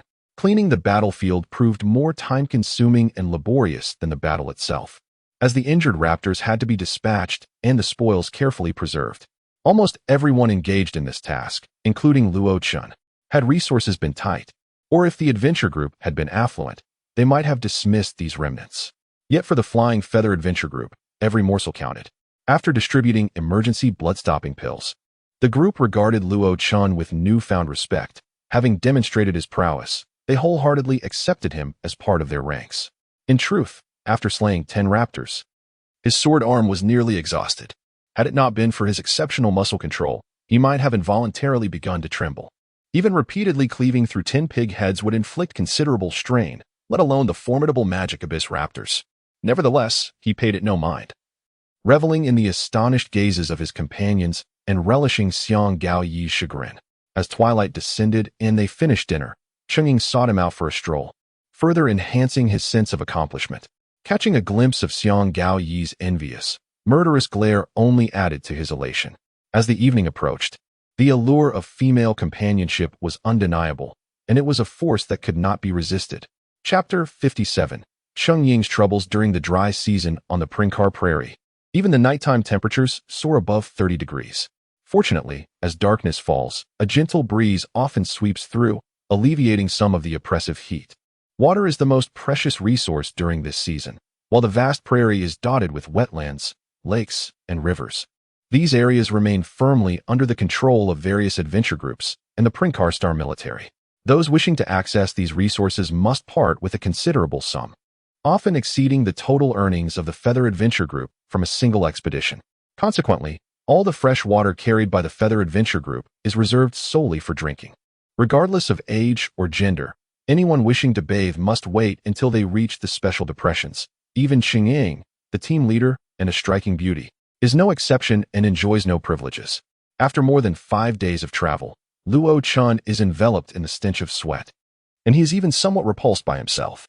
Xingyun is in a similar predicament, yet the breeze tousles her chestnut hair and stirs her clothing, wafting towards Luo Chun an intoxicating scent that ignites a flicker of desire within him. However, her first words instantly put him on guard, extinguishing any semblance of attraction between them. You are not incapable of mastering the foundational techniques, nor have you failed to find a suitable method, correct? The truth is, you lack the means to acquire the foundational techniques, which is why you joined us. Your goal is the special depression, hoping to procure the foundational techniques in the black market there. Am I mistaken, Luo Chun? Luo Chun gazes at her coldly, for the first time focusing entirely on her eyes, resisting the allure of her figure. You possess considerable wealth and a ruthless disposition. You are youthful and vigorous, yet not without caution. I do not wish to pry into your secrets. Such individuals abound on Prinkar Star and throughout the colonial planets. And you are not extraordinary in that regard. It appears Xingyun sees herself as a fugitive, and from a certain perspective, she is not entirely wrong. Furthermore, judging by her demeanor and the content of her words, she too seems to fit the description of a runaway. Luo Chun relaxes slightly, curiosity igniting within him. Does that mean you are also one of them? Who have you offended? Let us keep our understanding unspoken. It's best not to inquire into specifics, as everyone harbors secrets they wish to keep hidden. Xingyun teases, her captivating eyes sparkling. I can only say that the power I have crossed is certainly greater than yours, a force more formidable than the 5 great oligarchs, perhaps the elusive City of Light? Luo Chun remains skeptical. He believes she underestimates her own capacity for trouble. In the special depression, it is indeed possible to acquire foundational techniques, correct? Absolutely. As long as you have the funds, which should not be an issue for you. However, the variety of items available there is limited, far inferior to that of the Cultivators Guild. Whether you'll find what you need depends on fate. Once we arrive, I can leverage my connections to assist you in locating a suitable technique and may even help negotiate a discount. But I must emphasize, it is merely a possibility. Thank you, leader. Do not mention it. Xingyun's enchanting gaze lingers on Luo Chun. I have a premonition that should you find the right foundational technique, your future achievements will be limitless. The time you have lost will not hinder your rise, for not every untrained cultivator can easily vanquish a raptor. Your combat talent is unparalleled, and perhaps one day, the Feather Adventure Group will come to rely on you. That is quite a compliment. Luo Chun humbly waves his hand. I am merely an ordinary, unremarkable cultivator. You do not exhibit such humility when it comes to lofty ideals. Xingyun giggles, her demeanor exuding a tantalizing allure. Years ago, the adventurer group that Yunhao joined has now seen its entire membership absorbed into the Aviation Safety Bureau due to his influence. Such instances are not rare. Many adventurer groups rise due to a single individual, even acquiring their own colonial planets. I have high hopes for you, and I wish for the day when you can do the same for the Feather Adventure Group. Curiosity piqued, Luo Chun inquires, what about the Feather Adventure Group? Or rather, what are your aspirations, leader? Xingyun lifts her gaze to the starry sky, which sparkles magnificently, offering a breathtaking sight unlike any on Earth. Her eyes brim with dreams and aspirations as she declares, I too wish to carve out a planet for my people to inhabit. Luo Chun stares in astonishment. What a magnificent dream. Indeed, it is grand. Xingyun observes him with a playful smirk, yet compared to yours, it pales in significance. Huh. Luo Chun is perplexed by her implication. Do you not know? 8,000 military merit points are sufficient to establish 2 to 3 planets. Luo Chun feels a wave of embarrassment wash over him, prompting a change of subject. If I succeed, I will not forget the Feather Adventure Group. Thank you, Luo Chun. Xingyun extends her right hand once more. From now on, in private, you may call me sister. I am 7 years your senior. Luo Chun firmly grasps her hand. All right. Ingjia. The following day, the Feather Adventure Group resumes its journey. Within 2 hours, a message arrives from the Dragon Slayer Adventure Group, and Yura promptly seeks out Xingyun. Leader, the Dragon Slayer has contacted us. There is trouble. Is it another raptor? Xingyun is taken aback. Having encountered raptors for 2 consecutive days, which is uncommon before venturing deep into the prairie. Do they require our assistance? Yura's expression grows peculiar. Leader, it's not that the Dragon Slayer is in trouble, nor is it that the Feather is in trouble. Rather, you are in trouble. Chapter 58. Clearly able to thrive on beauty and charm upon the utterance of these words, nearly everyone present comprehended the implication, their expressions ranging from bizarre to awkward. Xingyun's visage revealed her exasperation as she let out a long sigh. Only 3 newly joined members remained oblivious to the unfolding situation. Luo Chun grasped Xiang Gaokuei's arm, curiosity sparkling in his eyes. What exactly is happening? Xiang Gaokuei shrugged, lowering his voice. It seems the leader has a suitor. Oh, a suitor that has pursued all the way to the Princha Prairie? Who is it? I'm not entirely sure. I believe he is the nephew of the supreme leader of Princha. This isn't the first time such a situation has arisen. Luo Chen's gossiping spirit ignited. Oh, do tell. Our Feiyu team originally wasn't on this planet. On the previous one, there was also a powerful man pursuing our leader, harassing us. We managed to leave that planet, only to find ourselves in Princha facing a similar predicament. Alas, it is to be blamed on the leader's beauty and allure. Indeed, after arriving at Princha, the leader has maintained a low profile, seldom venturing out in Walker City, handling procurement and recruitment without any public appearances. Yet numerous admirers still became aware of her, leading to a throng of suitors. Ultimately, the nephew of the ball leader held the most influence, overpowering other contenders. Yet the leader pays him no heed. Our hasty departure was largely motivated by a desire to evade him, but unexpectedly, he caught wind of our movements and pursued us. Luo Chen shook his head, lamenting. She could effortlessly thrive on her beauty and charm, but chooses instead to embark on perilous adventures. Truly remarkable. Xiang Gaokuei immediately expressed his full agreement. Absolutely. Your description is spot on. Suddenly, Luo Chen pondered a new question. As the saying goes, an iron camp is filled with flowing soldiers. The interchange of personnel among various adventuring teams is exceedingly frequent, with talent poaching and competition being commonplace. However, it is quite unusual for a team to depart from a planet while still having numerous members in pursuit, especially a relatively weak small-scale adventuring team. This is indeed peculiar. It appears that many within the Feiyu team share a deep connection with Xingyun, likely what she refers to as kin. Continuing their journey would hardly shake off the suitor. Thus the Feiyu adventuring team found themselves compelled to halt. After a few minutes, the suitors arrived. 3 formidable military SUVs roaring with thunderous engines. Luo Chun overheard a conversation between Xingyun and the 2 vice leaders. It seems the main individual hasn't arrived, one noted. That's good. Let's quickly send them away so we can resume our journey, another replied. That might not be so simple, cautioned a voice. All right, you all stand back. I will handle this myself. Xingyun approached the newcomers alone. There were only 7 individuals clad in the distinctive yellow-green military uniforms of Princha, indicating their military status. Governor is the respectful title the Princha military uses for Su Bowen, as the term ball leader is more of a colloquial jest. One of the men spoke respectfully. Miss Chung, please do not make this difficult for us. We are executing military orders. In that case, you should speak directly with Lord Su Wang. The group quickly busied themselves assembling a complex apparatus, which included a large display screen. A discerning member of the Feiyu team recognized it. It was a long-distance video connection device capable of linking directly to a satellite for video communication with Walker City. After a few simple operations, a man's face appeared on the screen. He appeared quite handsome, yet upon seeing Xingyun, he exhibited a distinctly lascivious demeanor, his eyes openly revealing a lascivious intent without any pretense. Even though it was merely a video call, Su Wang's gaze lingered on Xingyun's figure for a full 10 seconds before he slowly raised his head, smirking. Xingyun, disappearing without a word is rather discourteous. Wouldn't you agree? Adventure? All you think about is adventure. With an angelic face and a devilish figure, a woman like you deserves to marry into wealth. Anything else would be a waste of your beauty and a lack of respect. How much could you possibly earn from your adventures, risking your life in the process? Marry me, and you shall have more than enough to indulge yourself daily, with exquisite clothing and jewelry from Earth at your sole discretion. Apologies. I have no desire to be a gilded cage canary. I belong to this vast world, and adventure is my sole vocation. I intend to forge my future through my own efforts. Marry me, and we can still embark on adventures together, roaming freely across all of Princha. That is different. I have no intention of marrying anytime soon. Xingyun's unwavering resolve finally provoked Su Wang's anger, leading him to exert his influence. It is your honor that I have taken an interest in you. No woman can refuse me. No one. Forcibly obtained affection is never sweet. Xingyun maintained her calm and elegance. Love cannot be coerced. I have no feelings for you. I am truly sorry. Love cannot be coerced. What a line from a play. Don't be naive, Xingyun.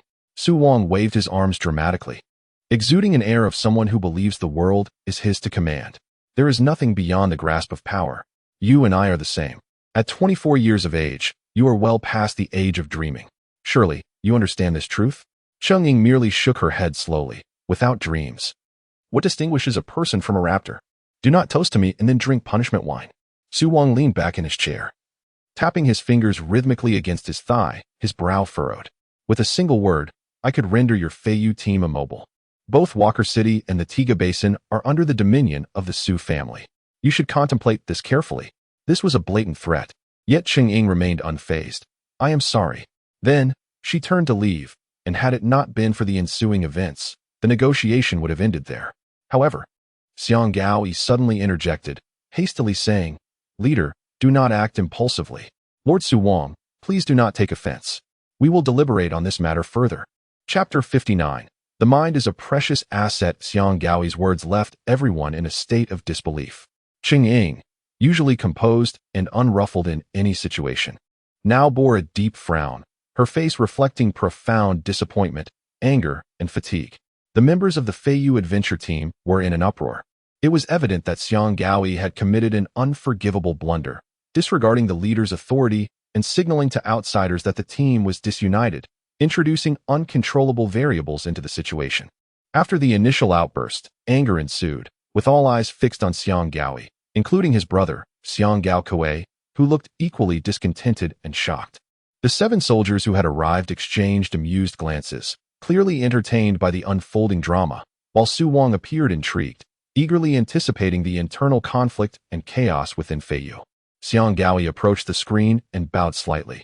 My lord Su Wang, let us deliberate thoroughly before responding. Luo Chun inquired of Xiang Gaokui, does your brother have feelings for the leader?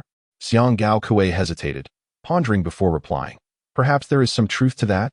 I am not entirely certain. This young man devoted nearly all his energy to combat and training. His ignorance in this matter could not merely be an excuse. Rubbing his temples, Luo Chun remarked, your brother is truly a fool.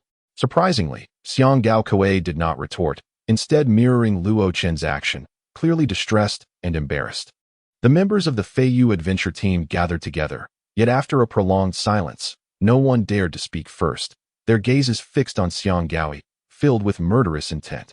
Luo Chun and a few newcomers stood on the periphery, aware that this matter pertained to the leader's personal affairs and the dignity of the veterans. They felt unqualified to partake in the discussion. Luo Chun had no desire to involve himself, as long as the others possessed a modicum of intelligence. Xiang Gaoyi would undoubtedly face relentless criticism, and he had no interest in adding to the pile. The atmosphere grew increasingly tense, suffocatingly awkward, until Xiang Gaoyi could no longer contain himself. Why are you all staring at me? I am doing this for the entire team. No one responded, and his embarrassment deepened. Isn't that true? If we offend him, we will be stranded on Plinchax. What will we do then? Are we to switch to another planet like last time? We paid a heavy price last time, losing many resources, and all our hard-earned gains from a year of adventuring went to waste. If this continues, when will we ever achieve our dreams? By the year 2200? So, Xingyun's voice shifted, icy and filled with disdain. Am I supposed to marry him? Of course not. That kind of person is not worthy of you. Xiang Gaoyi exclaimed excitedly, bouncing around. This is a stalling tactic. Do you understand? It's a strategy. We can initially agree to his proposal, but set a condition. After this adventure, we will negotiate the engagement. That way, we won't be hindered during our quest. And perhaps Su Wang will even leverage military support to assist us. Isn't that a win-win situation? A stalling tactic? Gonez's expression remained unchanged as he asked solemnly, and what happens after the adventure? During the adventure, we simply need to find a reason that prevents the leader from marrying him, and that resolves everything, Xiang Gaoyi declared, his expression smug, as if he were a genius and the others mere fools. The team members exchanged glances, and after a moment, El Shuang finally asked, what reason? Luo Chen nearly burst out laughing, but managed to suppress it. This was utterly absurd. If he had thought this way before turning 10, perhaps it would have been understandable. However, having matured and grasped the true implications of power, he could no longer entertain such unrealistic fantasies, especially after witnessing individuals like Bai Kaiyu, who would destroy what they could not possess. He realized Xiang Gaoi's approach was utterly ridiculous. At 14, such naivety might be excused, but at 24, his level of intelligence and emotional awareness was laughable, shattering any pride Luo Chun had felt in previously confronting him. How could one feel proud of striking a fool? Many shared Luo Chen's sentiments, yet Xiang Gaoi wore an air of smugness, as if to say, this simple and effective method, how could you not think of it? Truly foolish. Cheng-Ying seemed to grasp something, her expression darkening further as her voice turned frigid. Me? Marry? With whom? Of course with me. Xiang Gaoi replied, his demeanor serious as if truly proposing. You know I like you. We are the same age, have known each other for 20 years, childhood friends. Both in the Feiyu adventure team, sharing the same ideals and ambitions, both cultivators with a bright future. We are a perfect match. Cheng-Ying's expression remained impassive, as if this confession had become a common occurrence, and she was well versed in rejection. I have said before, we are not suited for each other. Then let us at least establish our relationship in name. Xiang Gaoi insisted, his face flushed with determination, even if it means a sham marriage. Spreading the news will surely dissuade Su Wang, and Feiyu will overcome its difficulties. As for our feelings, we can cultivate them slowly. After all, we are still young. With time on our side. Xiang Gaoi's words no longer shocked the others, but left them utterly astounded. Luo Chen could no longer contain himself and burst into laughter. Xiang Gaoi turned to him in a fit of rage. What are you laughing at? Luo Chen leisurely pointed to his head. A brain is a fine asset. You ought to possess one. Are you calling me brainless? If you were intelligent, how could you possibly contradict the leader in such a situation? How could you entertain such absurd notions? And how could you seize this opportunity to push for a marriage?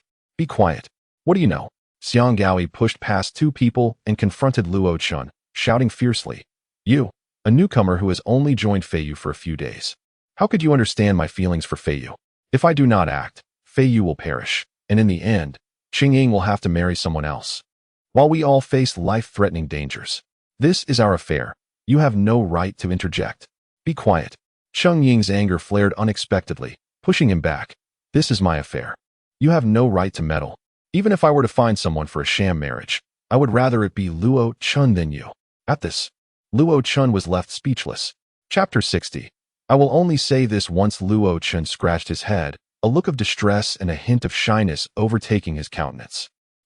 Commander, I am merely 17 years old and not prepared for the notion of marriage. Perhaps we should postpone the discussion for a few years. What do you think? His expression vividly conveyed a blend of astonishment, bashfulness, and a trace of delight, effectively easing the atmosphere in the room, prompting a few smiles from the onlookers. Xiang Gaoi stepped forward with gritted teeth, seizing Cheng-Ying's wrist. Cheng-Ying, please refrain from speaking in anger, all right? Cheng-Ying coldly shook off his grip. Please address me as commander. Thank you. In an instant, Xiang Gaoi's visage transformed into one of profound bitterness, reminiscent of a heartbroken youth, lost and disoriented. Luo Chun seized the opportunity to interject. Commander, since you have chosen me, it is my duty as a man to assist you in dealing with the entanglements posed by other men. With that, he stepped out of the crowd, striding directly toward the soldiers. Hey, don't be reckless. This is not something you can handle. Cheng-Ying raised her palm, silencing the commotion. Let him go. Let us see what happens. Your name is Su Wang, correct? Luo Chen addressed the screen, lowering his voice. Nephew of Su Buiyuan?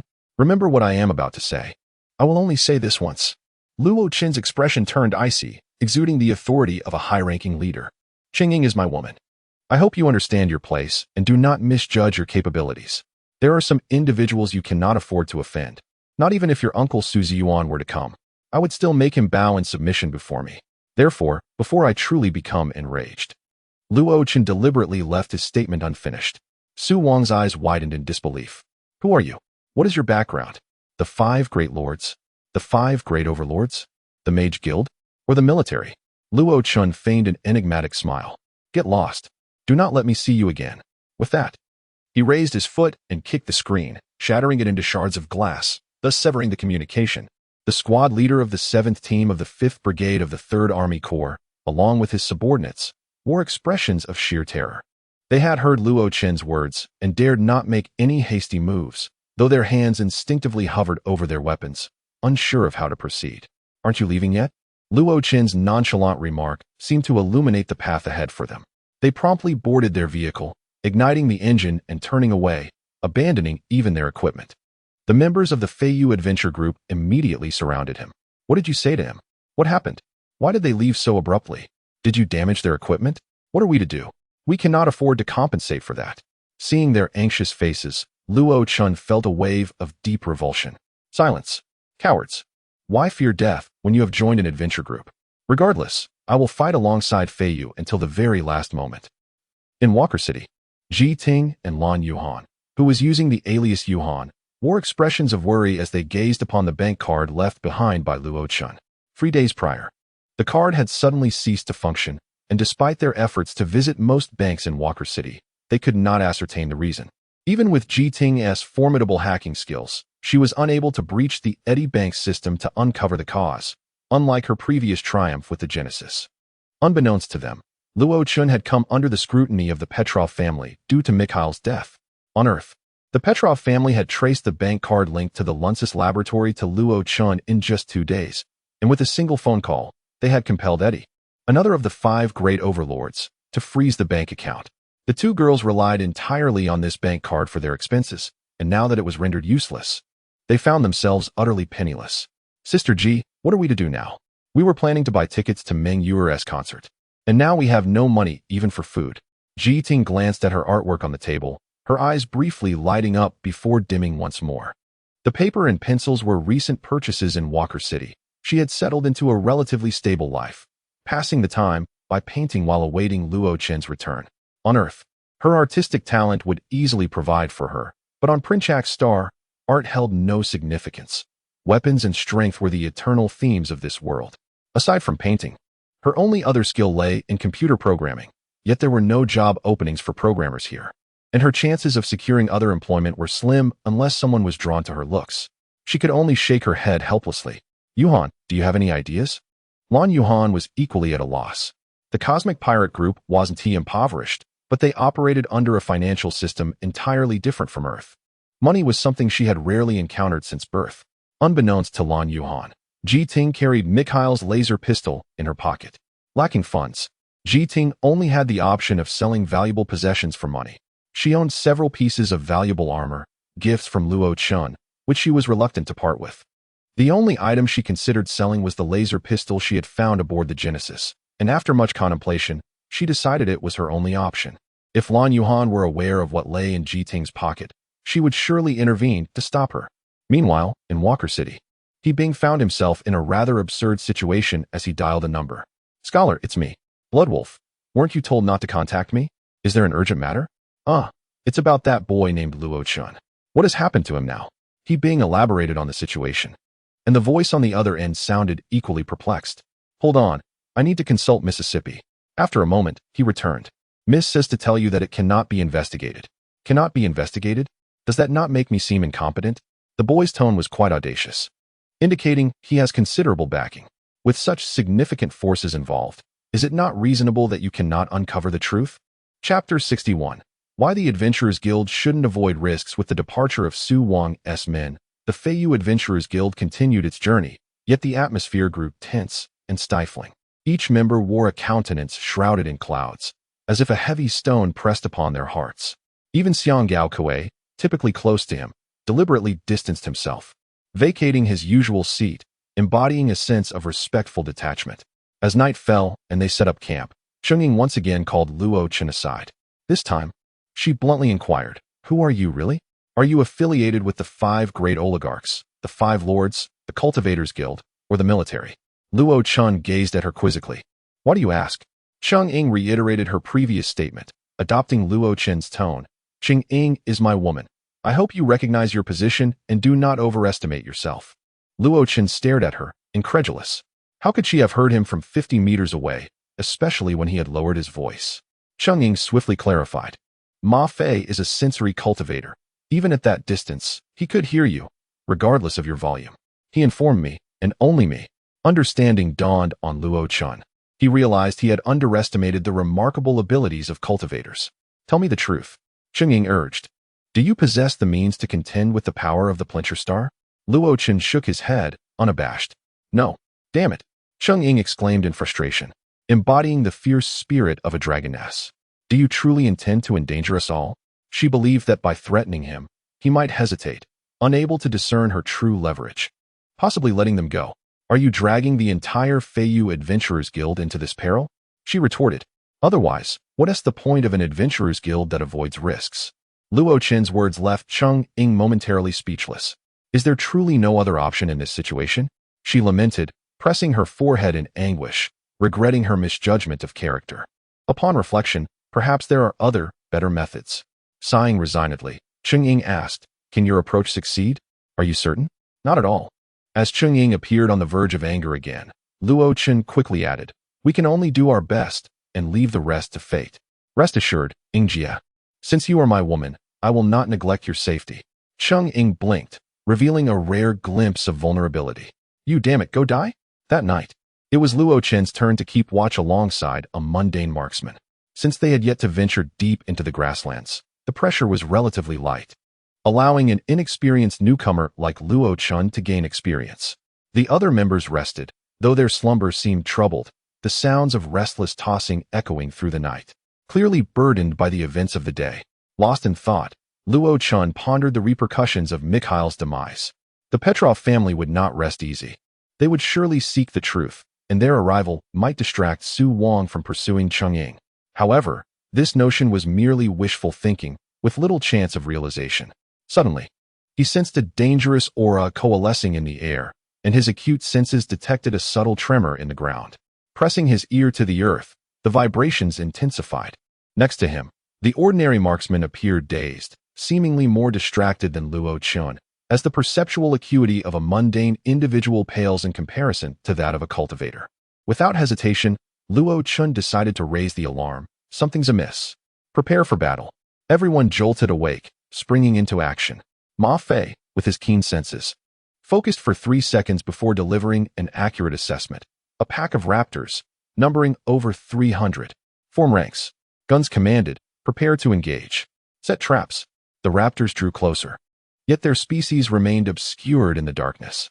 It was only when the pungent stench reached them that Ma Fei could finally identify them. High-jumping raptors. B-22. Luo Qin distinctly heard the heavy breaths of those around him. Simultaneously, information about the high-jumping raptors flooded his mind. They were not as swift as the abyss raptors, but their agility was comparable. Their primary attribute was their leaping ability. Standing over 3 meters tall, they could easily leap more than 5 meters. Consequently, their weapons, aside from their sharp teeth and claws, included the lethal force of their aerial assaults. Moreover, their intelligence surpassed that of other species, exhibiting superior group coordination. Unlike other predators, they would not rush in blindly, but rather encircle their prey, launching attacks from multiple directions. Because of this, strategies employed against abyss raptors would prove ineffective, and the hastily arranged traps would be of no use. In the shroud of night, their threat loomed far greater than in daylight. Should they falter, the Feiyu Adventurers Guild might not need to worry about the dangers posed by Su Wang, for they could face complete annihilation here. Guns issued a new command. Pair a cultivator with an ordinary person, defending in 8 directions. Seek assistance from the Dragon Slayer. At that moment, fear began to permeate the group, spreading like wildfire. Chapter 62. Dual System Cultivator. Everyone understood that relying on the Dragon Slayer for rescue was utterly futile. The 30-kilometer distance, coupled with the complexities of the night environment, rendered any hope of retrieval non-existent. By the time assistance could be mobilized, the corpses would have been entirely devoured. They had to depend on themselves. Joining Luo Qin in this endeavor was Candace, who had been keeping watch alongside him. Though a woman, she possessed an abundance of combat experience and remarkable marksmanship. In the eyes of Chu Xingyun and Gomez, while Luo Qin often achieved the unexpected, Candace was far more reliable. Among the 17 members of Feiyu, the only one exempt from combat was the appraiser, Bayer, who concealed himself in the center. The others, including logistics personnel, armed themselves and prepared to engage in battle. Luo Qin was perhaps the weakest among the cultivators, or at least that was the consensus among Chu Xingyun and the others. Consequently, they took precautions. On Luo Qin's left was Gomez, and on his right was Xiang Gaoyi. Together with Chu Xingyun and Geng Tong, they formed what could be considered the strongest quartet within Feiyu. In an instant, the raptors drew nearer. Gomez shouted, "Ignite!" Dozens of flames erupted around the periphery of the group. These flames would prove invaluable in combat, illuminating their surroundings and potentially disorienting the raptors, leading them to mistake the flames for the hidden positions of their foes. Utilizing the illumination from the flames, Luo Chun beheld the agile raptors for the first time. Their bodies were a striking shade of vibrant pink, slightly larger than the abyss raptors, with notably thick thighs and tails that underscored their astonishing jumping ability. Once within range, the gunners wasted no time in pulling the triggers, while the raptors began to scatter, encircling them from all directions. As gunfire erupted, the nearest raptors collapsed. Yet this did little to hinder their relentless advance. With a single leap, they effortlessly cleared the obstacles laid out in preparation, closing in on the humans. Having learned from past experiences, Luo Chun opted to wield his laser sword in his left hand, which, while slightly weaker than his right, allowed him to alternate hands to alleviate strain and prolong his endurance. The laser swords were set to night mode, their blades glowing darkly, rendering the human camp enveloped in darkness save for the occasional sparks from gunfire. The first raptor lunged at him from a mere 10 meters away, landing right where Luo Chun stood. Weighing over 3 tons and propelled by tremendous force, even a cultivator caught beneath it would be reduced to a mere pulp. A foul stench of blood sprayed forth, but this time, he did not deliberately evade. The ever-present danger left no time for superfluous movements. In swift succession, a second raptor charged at him without leaping, its claws poised to shred its prey. Just behind it, another raptor followed, its apple-sized eyes fixed hungrily on Luo Chun, eager for a share of the feast. Any attempt to strike the head would leave him vulnerable to the third raptor, so Luo Chun resolved to take a calculated risk. Gripping the hilt of his laser sword tightly, he thrust it upward, aiming for the raptor's heart. With a precise strike, the blade pierced deeply, eliciting a piercing scream as the creature succumbed. However, Luo Chun underestimated the force of impact and inertia, sending him hurtling backward over 5 meters, crashing heavily to the ground. He quickly switched off the laser sword and rolled aside to avoid the falling carcass. The jaws of the third raptor loomed before him, its breath reeking of decay. In that critical moment, his instinct led him to his fists. With a powerful left hook, he struck the raptor's head, causing it to veer 10 centimeters off course and slam into the ground, creating a crater as dirt and grass flew in all directions. Following this, he executed a kick to the raptor's chest, propelling it slightly upward, but the recoil pressed him down into the earth. Yet, this small distance proved sufficient. With his right hand, he swung the laser sword, severing the third raptor's head from its body, blood gushing forth and nearly drenching Luo Chun in a crimson deluge. The immediate crisis averted, he felt a wave of relief, only to hear a voice of encouragement from the left. "Well done." It was Gonez, acknowledging his situation. At that moment, Luo Chun beheld Gonez in combat for the first time. During this initial skirmish of the Feiyu adventurers against the Abyss Raptors, Gonez had refrained from engaging, and now Luo Chun understood why. There was no need to use a sledgehammer to crack a nut.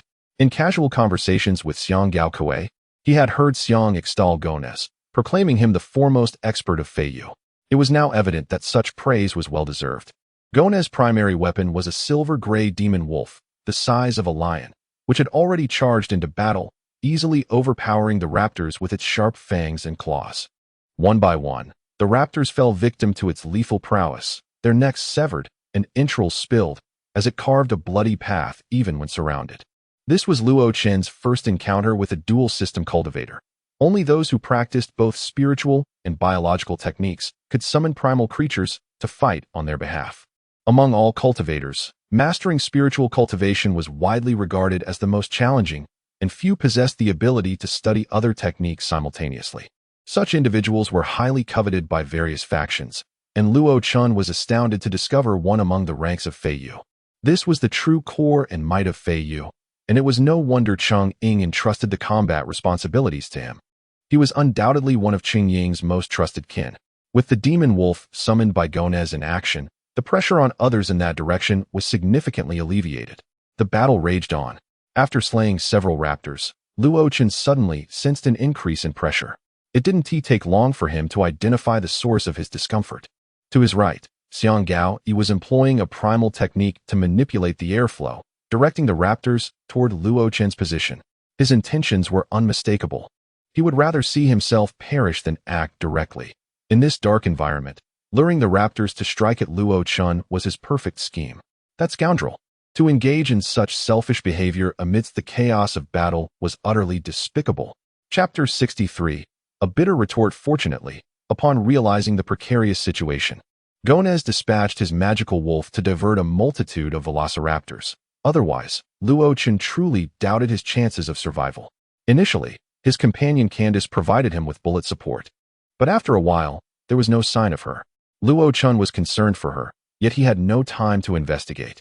The battle raged on for 15 minutes, with humanity finally withstanding the onslaught of the leaping velociraptors, gradually stabilizing the situation and beginning to clean up the aftermath. Luo Chen had become a veritable figure of blood, his body smeared not only with the blood of the velociraptors, but also his own. A deep claw mark marred his waist, a similar gash adorned his back, and his thigh bore a row of bite marks, each one a gaping wound. This was after he had already utilized an emergency hemostatic pill. Without the protective battle suit, he would have been disemboweled and devoured long ago. With a flourish of his laser sword, he dispatched the last velociraptor before him. Yet his arm felt as if it were filled with lead, unable to rise any longer. His body felt hollow, devoid of any remaining strength. Only he and Cheng Ying remained in close combat with the velociraptors. Those engaged in ranged combat fared better than he did, though they too bore injuries, exhaustion, or fear. As the battle concluded, the area was left with only heavy breaths, faint groans, and the sound of blood washing over the dried grass. At that moment, the communication device stirred to life. "Captain, Zhanlong is approaching. Inform them that we have resolved the situation and express our gratitude for their assistance. They need not come here." This was a customary protocol among adventurer teams, a necessary precaution. When two teams allied, should one come under attack and the other provide aid, the rescued team must share a portion of the spoils as a reward for the rescue. More importantly, the camaraderie between adventurer teams is fleeting, yet their rivalry is eternal. After a grueling battle, Feiyu's combat effectiveness would inevitably be diminished, necessitating vigilance against Zhanlong. If Zhanlong disregarded their warnings and insisted on approaching, Feiyu would have to be exceedingly cautious, even considering a direct attack. Zhanlong seemed to have halted, allowing Cheng Ying to finally assess the losses from this battle. "Let us each report our conditions. My arm is fractured, but it should be nothing serious. My shoulder has been pierced. Fortunately, thanks to Luo Chen's emergency hemostatic pill, I am now out of danger.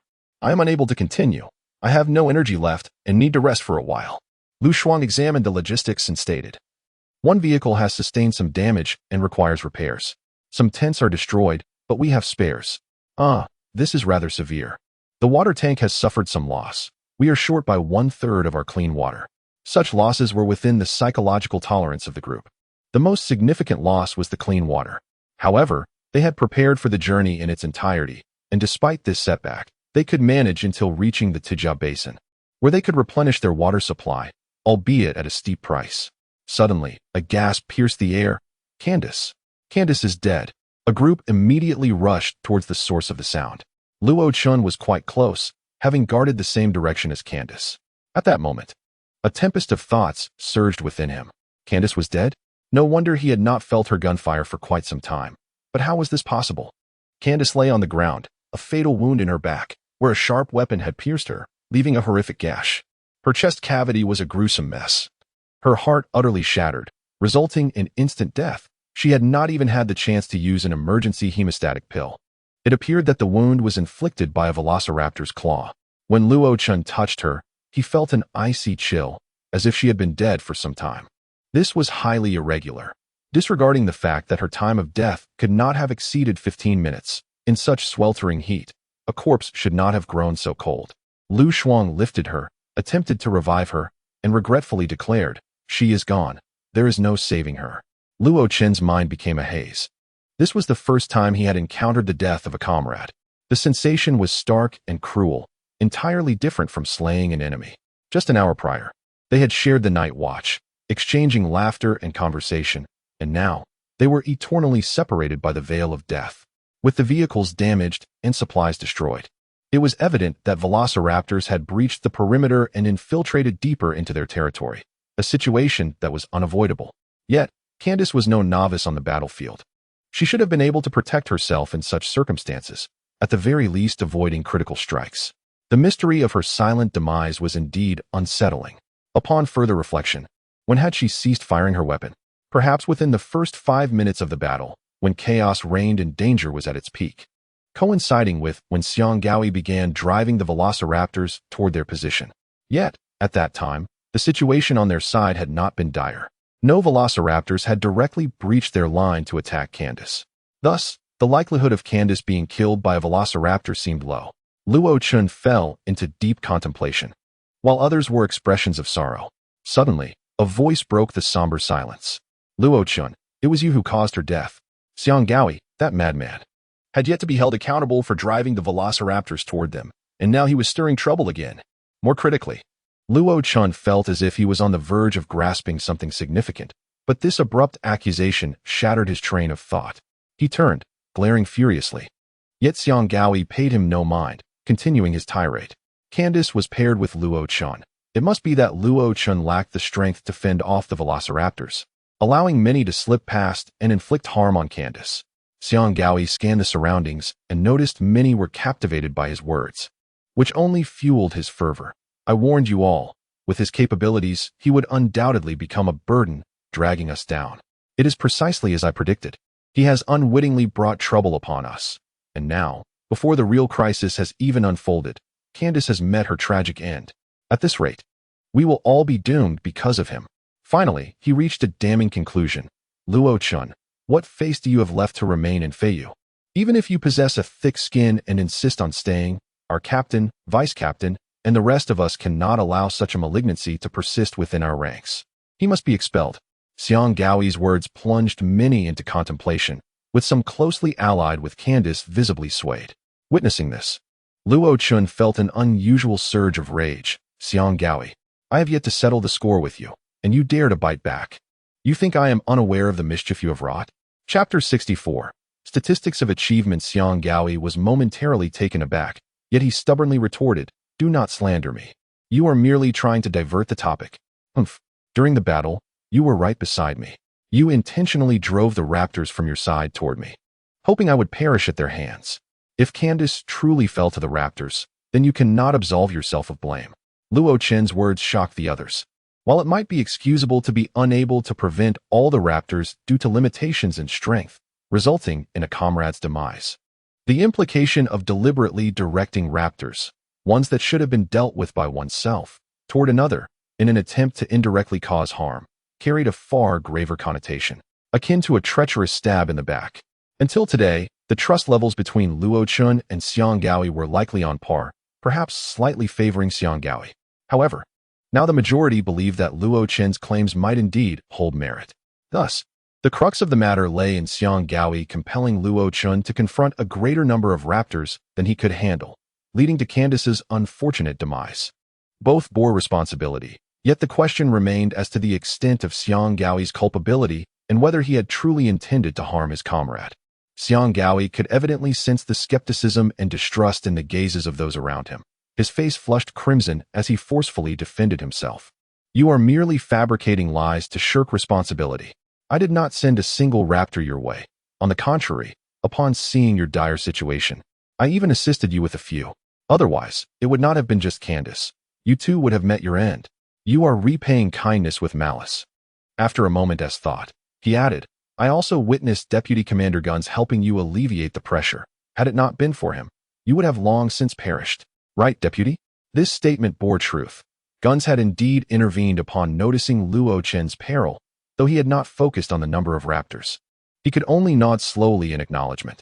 What more do you have to say? Xiangyao proclaimed triumphantly, arms crossed.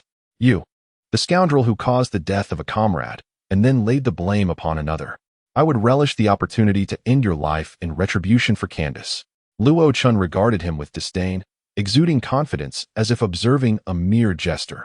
Look at our current states, and you shall discern who fought valiantly and who resorted to cowardly tactics. The team members glanced between the two, and indeed, the contrast was stark. Luo Chun appeared as if he had emerged from a bloody ordeal. His clothing, hair, face, and hands were all drenched in crimson, exuding a potent scent of blood. The two glaring wounds on his abdomen and back were harrowing, unmistakable signs of a life-and-death struggle. In stark contrast, Xiangyao bore only a few scattered bloodstains, his attire the most pristine among them. and his injuries merely superficial. His appearance suggested a mere skirmish, not a battle for survival. Xiangyao felt no embarrassment or shame. Instead, he argued vehemently, "What is so surprising about this? I needed to maintain distance from the raptors, while you relied on close combat, naturally becoming bloodied. Perhaps you even rolled amidst the corpses. As for your injuries, do they not indicate your inadequacy? Look at the deputy. Has he sustained any wounds?" This line of reasoning held some merit, and team members nodded in agreement. Yet, Luo Chun remained unperturbed, confidently asserting, "There exists a simple method to ascertain the truth of our claims. Let us compare the number of raptors each of us has slain." With that, he turned to Deputy Lu. "Deputy Lu, since we must clean the battlefield, could you not tally each person's achievements concurrently?"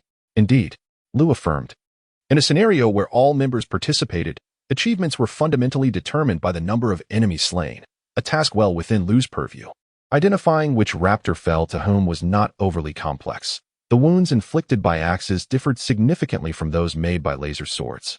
The close combatants were solely Luo Chun and Xingyun, while those felled by bites or claws undoubtedly belonged to guns. The raptors slain by arrows were attributed to Quanlong, and those vanquished by ice-based techniques to Gung Tong. Distinguishing between Xiangyao and Xiangkui, both of whom wielded wind-based techniques, was also manageable due to their distance apart. For those who fought with firearms, each bullet bore unique markings, and even variations in model and caliber would require some effort to distinguish. But this could be accomplished while collecting the spoils. The results of this tally might not yield absolute precision, yet they would suffice to determine who among them spoke the truth. Xingyun nodded in agreement with the suggestion. Xiangyao had evidently considered this as well, feeling no trepidation, for he believed he had slain fewer raptors than Luo Chen.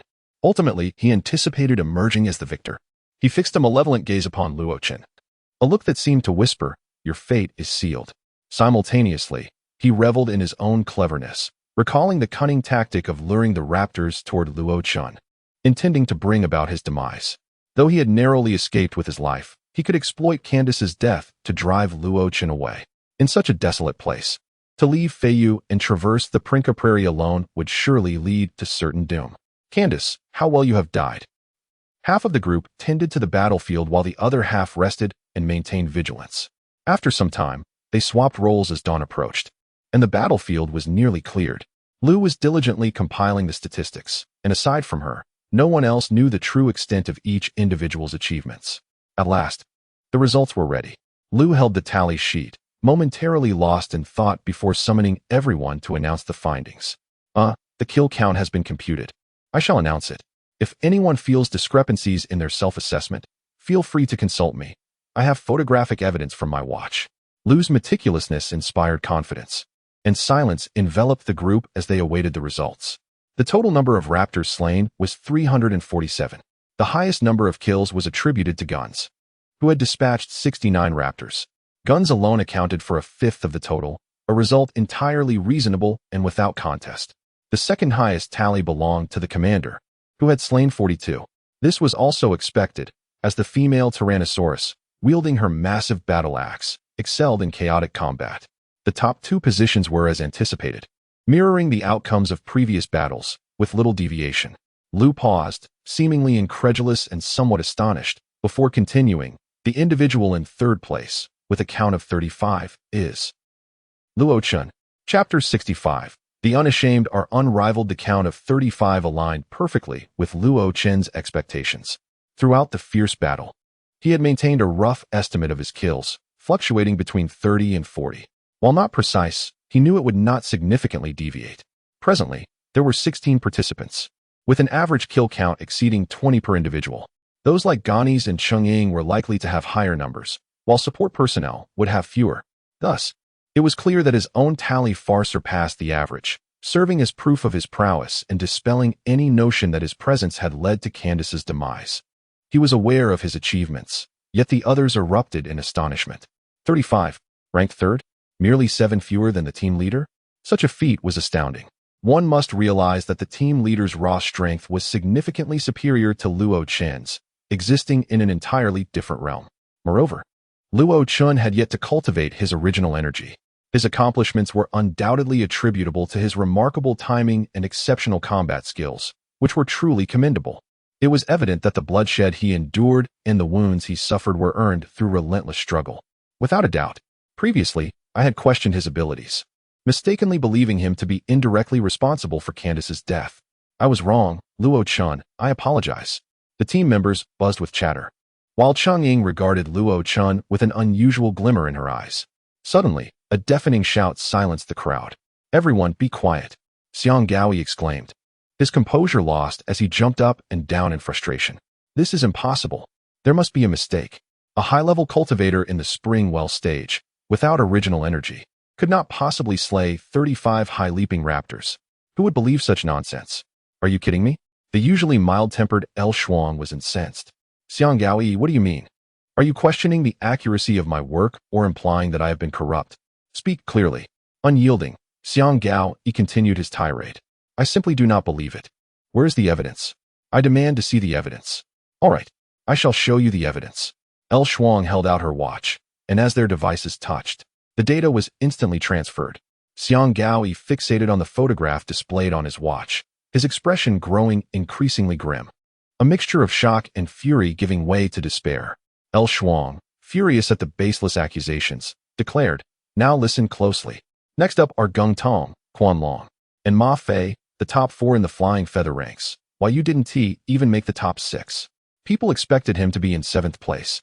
But El Shuang's subsequent announcement shocked everyone. Xiang Gao Kuei, 10th with 14 kills. She added scornfully, Xiang Gao Yi, you have one less than him. Silence enveloped the crowd as they regarded Xiang Gao Yi with a myriad of expressions, predominantly negative: contempt, skepticism, anger, hatred, and disgust. No one offered him a sympathetic glance. Immersed in his disbelief, Xiang Gao Yi seemed to hear his name called. He looked up, dazed, and asked, have they announced my score? How many? 13. Xiang Gao Yi was struck dumb. 22 fewer than Luo Chun. More than half of Luo Chen's tally. Was this data erroneous? Had there been a mistake? Was this some sort of prank? El Shuang interjected rapidly. The evidence was sent to you long ago. Just look for yourself. He didn't need to see it. He was acutely aware of how many he had slain during the battle. At the very least, he had devoted more than half of his energy to herding the raptors towards Luo Chen. His current count was attributable to his initial efforts and the few additional kills he managed after the battle concluded. Faced with the uncomfortable stares, he quickly devised a flimsy excuse. Isn't it understandable? Wind element cultivators do not rely on sheer offensive power and lethality. They primarily serve as support on the battlefield. You cannot demand that wind element cultivators be compared solely by kill count. It must be evaluated holistically. El Shuang longed to retort, those without shame are invincible, but restrained herself, merely delivering a cold slap to his face. Your brother, Gao Kuei, is also a wind element cultivator. He has slain 14, one more than you. He is merely at the pinnacle of the spring well stage, while you are at the peak of the stream stage. His flimsy justification was swiftly dismantled. Xiang Gaoi, unrepentant, glared malevolently at Xiang Gao Kuei, as if to say, why did you kill so many? El Shuang witnessed this and felt an increasing sense of despair and disdain for Xiang Gaoi. Let us examine the kill counts from each group. Luo Chen's team accounted for 40 kills, even with the impact of Candace's demise. Otherwise, the number would have been higher.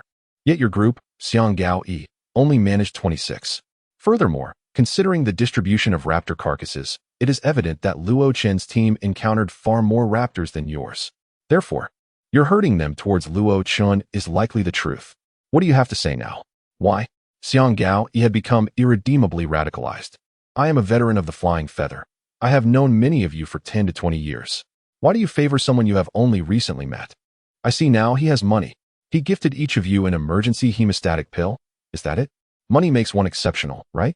Xiang Gao Yi. Chungying stepped forward, asserting her authority as the team leader.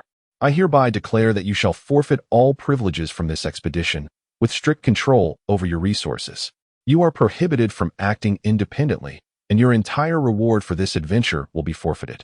Should you engage in any behavior that jeopardizes the team or are suspected of such actions, any member has the right to take necessary measures, including executing you without prior discussion. Further penalties will be determined after this expedition concludes. This was a severe punishment. Had Xiang Gao Yi not been a long-standing member of the Flying Feather with deep connections among the group, he might have faced outright expulsion, left to fend for himself. With a sorrowful expression, Xiang Gao Yi shouted defiantly, Ying, how can you treat me this way?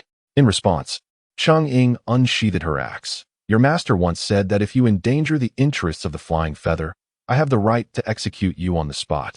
Think carefully. Thus, Xiangyao was left subdued. Chapter 66.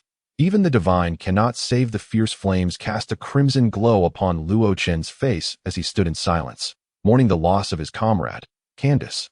Watching her lifeless body turn to ashes amidst the blaze. Following the cremation, Ying summoned Luo Chen for a private conversation for the third time. Both were stained with blood, remnants of their recent battle, perhaps even bearing strands of raptor flesh, their crimson attire inadvertently resembling that of a couple. Luo Chen felt somewhat uncomfortable in their current state, while Ying appeared entirely composed, a true warrior emerging from a sea of corpses. Casting a sidelong glance at him, Ying redirected her gaze ahead. I owe you an apology. Since the day you came for your interview, Gao Yi has persistently targeted you, causing you much trouble. Luo Chen shrugged dismissively. It's of no consequence. Having someone like him around fuels my motivation to advance. Ying seemed slightly awkward and changed the subject. Your strength has gained recognition from Feiyu. Keep pushing forward. We will assist you in finding the appropriate techniques in the special lowlands. Wait, Luo Chen called out. Hesitating before continuing, Candace's death might have deeper implications. Ying's expression shifted to one of contemplation. A wry smile playing on her lips. Are you suggesting that someone deliberately harmed her? Was it Gao Yi? No. Luo Chen vehemently denied. His motives are insufficient, and besides, he lacks the capability to inflict such wounds. Ying was momentarily taken aback. She had assumed Luo Chen was insinuating that Gao Yi had orchestrated Candace's demise to frame him, a notion more befitting a 17-year-old's mindset. Clearly, her assumptions were misguided. What do you mean? This is merely a hypothesis. I have no evidence to substantiate anything. In fact, I have yet to reach a conclusion. But, Yingjia, do exercise caution. Ying gazed deeply into his eyes before nodding solemnly. Due to the damage sustained in battle, the necessary repair materials were lacking, forcing them to make do with what they had. Feiyu decided to alter their course temporarily, taking a detour to a military outpost on the grasslands to procure supplies, replenish their water, and enjoy a much-needed respite, including a shower. Zhan Long accompanied them, maintaining a distance of 30 kilometers. The military camp was established by an inland lake, one of the most strategically significant locations during the drought season on the Prinka grasslands. It was a frequent haunt for various ferocious beasts, aberrations, and even magical creatures, prompting the military to invest substantial resources and years to fortify and defend the camp. All registered adventure teams on Prinka Star could rest there free of charge, but acquiring supplies would cost a fortune. After 2 days of travel, Feiyu finally caught sight of the military camp in the distance, and they were greeted by the rare scent of moisture in the air.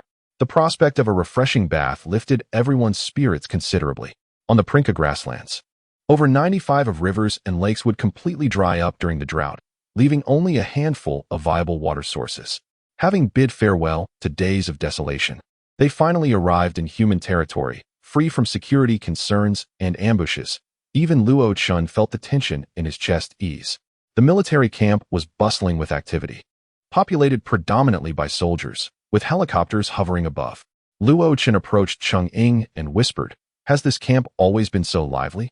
Ying's smile faltered. "It's my first time here, so I'm not certain, but the number of helicopters seems excessive, and they're operational. Is there a mission underway?" Only the most urgent tasks would warrant the deployment of Air Force resources, as the skies of Prinka were dominated by various avian aberrations. Aircraft could only fly at low altitudes and required fighter escorts. The risks and costs of deploying air support were exceedingly high. Upon reaching the camp's entrance and registering, they had barely entered when 100 soldiers rushed out, forming a perimeter and aiming their weapons at Feiyu. Ying's anxiety surged. What is the meaning of this? We are a legitimate adventure team. What do you intend to do? A triumphant laugh echoed from within the camp, growing closer until a military officer emerged. His gaze scanning each member of Feiyu before settling on Ying, his smile widening. What a stroke of luck. I was concerned about how to find you. Yet here you are, presenting yourselves so readily. A sense of foreboding washed over Ying as she questioned, "Who are you?" "I am Zhongbin, Deputy Commander of the 3rd Legion on Prinka Star, here on orders from the Governor's office to carry out military duties." The last time they encountered someone from the 3rd Legion, it was the captain of the 7th Squad of the 5th Battalion. This time, the The rank was significantly elevated, undoubtedly dispatched by Su Wang. Luo Chen realized that his grandstanding plan had failed, something he had mentally prepared for, though not to this extent or speed. Cheng Ying's expression darkened. Why are we being surrounded for executing military duties? Trembling, she bit her lip and asked, what if I refuse? Zhengbin grinned cruelly. The governor's office has explicitly instructed that if you disobey orders, then none shall remain, except for Cheng Ying. The members of Fei Yu turned their gazes toward Luo Chen and Cheng Ying, awaiting their reactions. Luo Chen clenched his fists tightly, rage boiling within him. Cheng Ying's expression fluctuated. Her right hand repeatedly attempted to draw the battle axe from her back, only to falter each time in futility. Commander, what is there to deliberate? Gao Yi, who had laid low for 2 days, interjected. We have no choice but to comply. Silence. Cheng Ying retorted furiously. This is not your place to speak. He is correct. Zhengbin declared smugly. I hope you all make a wise decision. Do not harbor any illusions. Even the divine cannot save you. Chapter 67. The disturbing man arrives with the swiftness of a tornado. Cheng Ying seemed to be swayed by the words, lowering her gaze to the ground. There lay withered grass roots, crawling insects, and her blood-stained leather boots. No one could discern what exactly captivated her attention, and given the prominence of her chest, it was uncertain whether she could even see the 3 aforementioned items. After a prolonged silence, she finally lifted her head, her eyes sweeping across the surroundings until they settled on Luo Chen.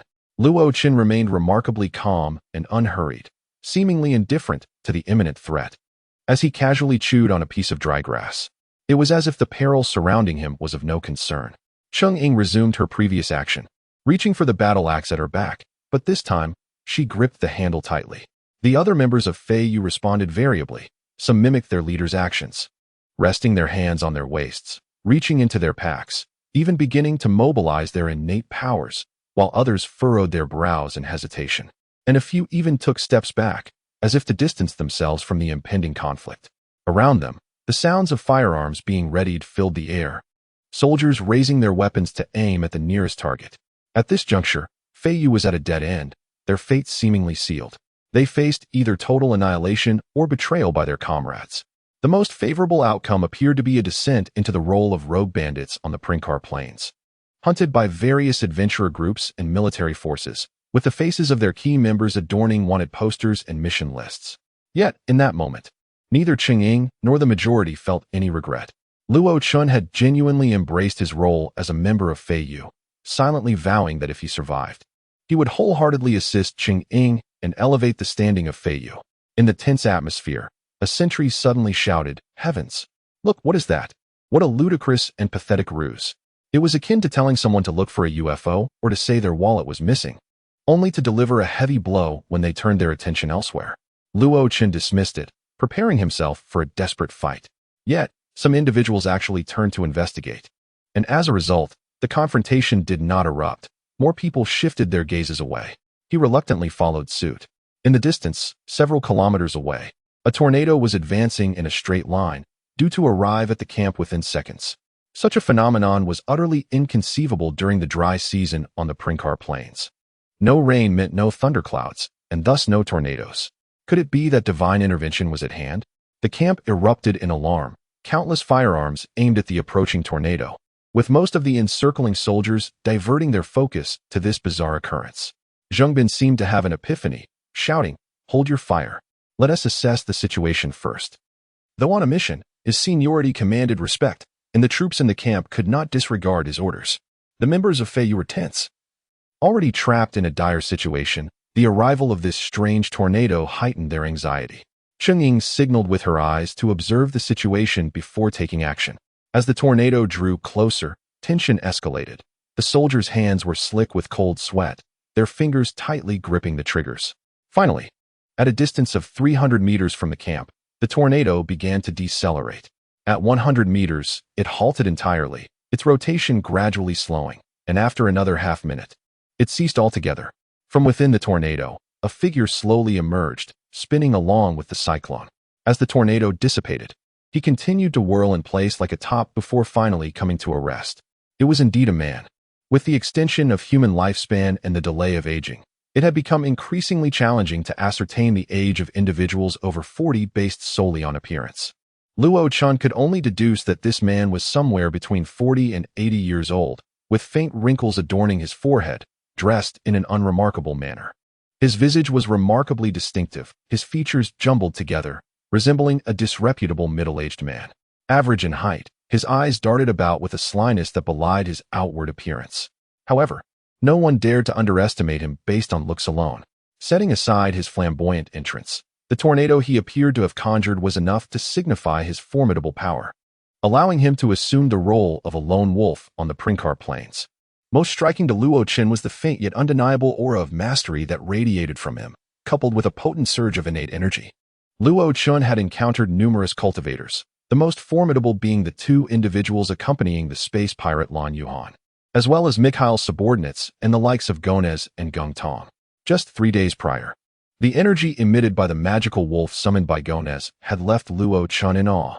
Yet, compared to the man within the tornado, those encounters paled in significance. This man's realm of power undoubtedly exceeded the initial stage of the Lake Bay realm, perhaps surpassing it by considerable margins. He possessed the capability to annihilate the Fei Yu adventurer group single-handedly, inflicting catastrophic damage upon the entire camp. Everyone stood transfixed, watching him approach step by step, devoid of any intention to resist or attack. As he drew near, the man finally spoke. "Oh, why all the commotion? Are you welcoming me?"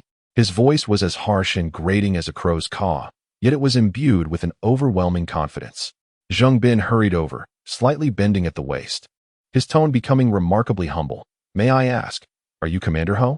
The man inquired. "Oh, you recognize me?" Zheng Bin promptly saluted. "Greetings, Commander. I am Zheng Bin, Vice Commander of the 3rd Legion of Prinkar Star, currently leading a mission." The man's gaze shifted to the members of the Fei Yu adventurer group, asking, "Who are they?" "Commander, they are the Fei Yu adventurer group, the target of my current mission. They have defied military orders and intend to resist, but the situation remains under our control. So please rest assured."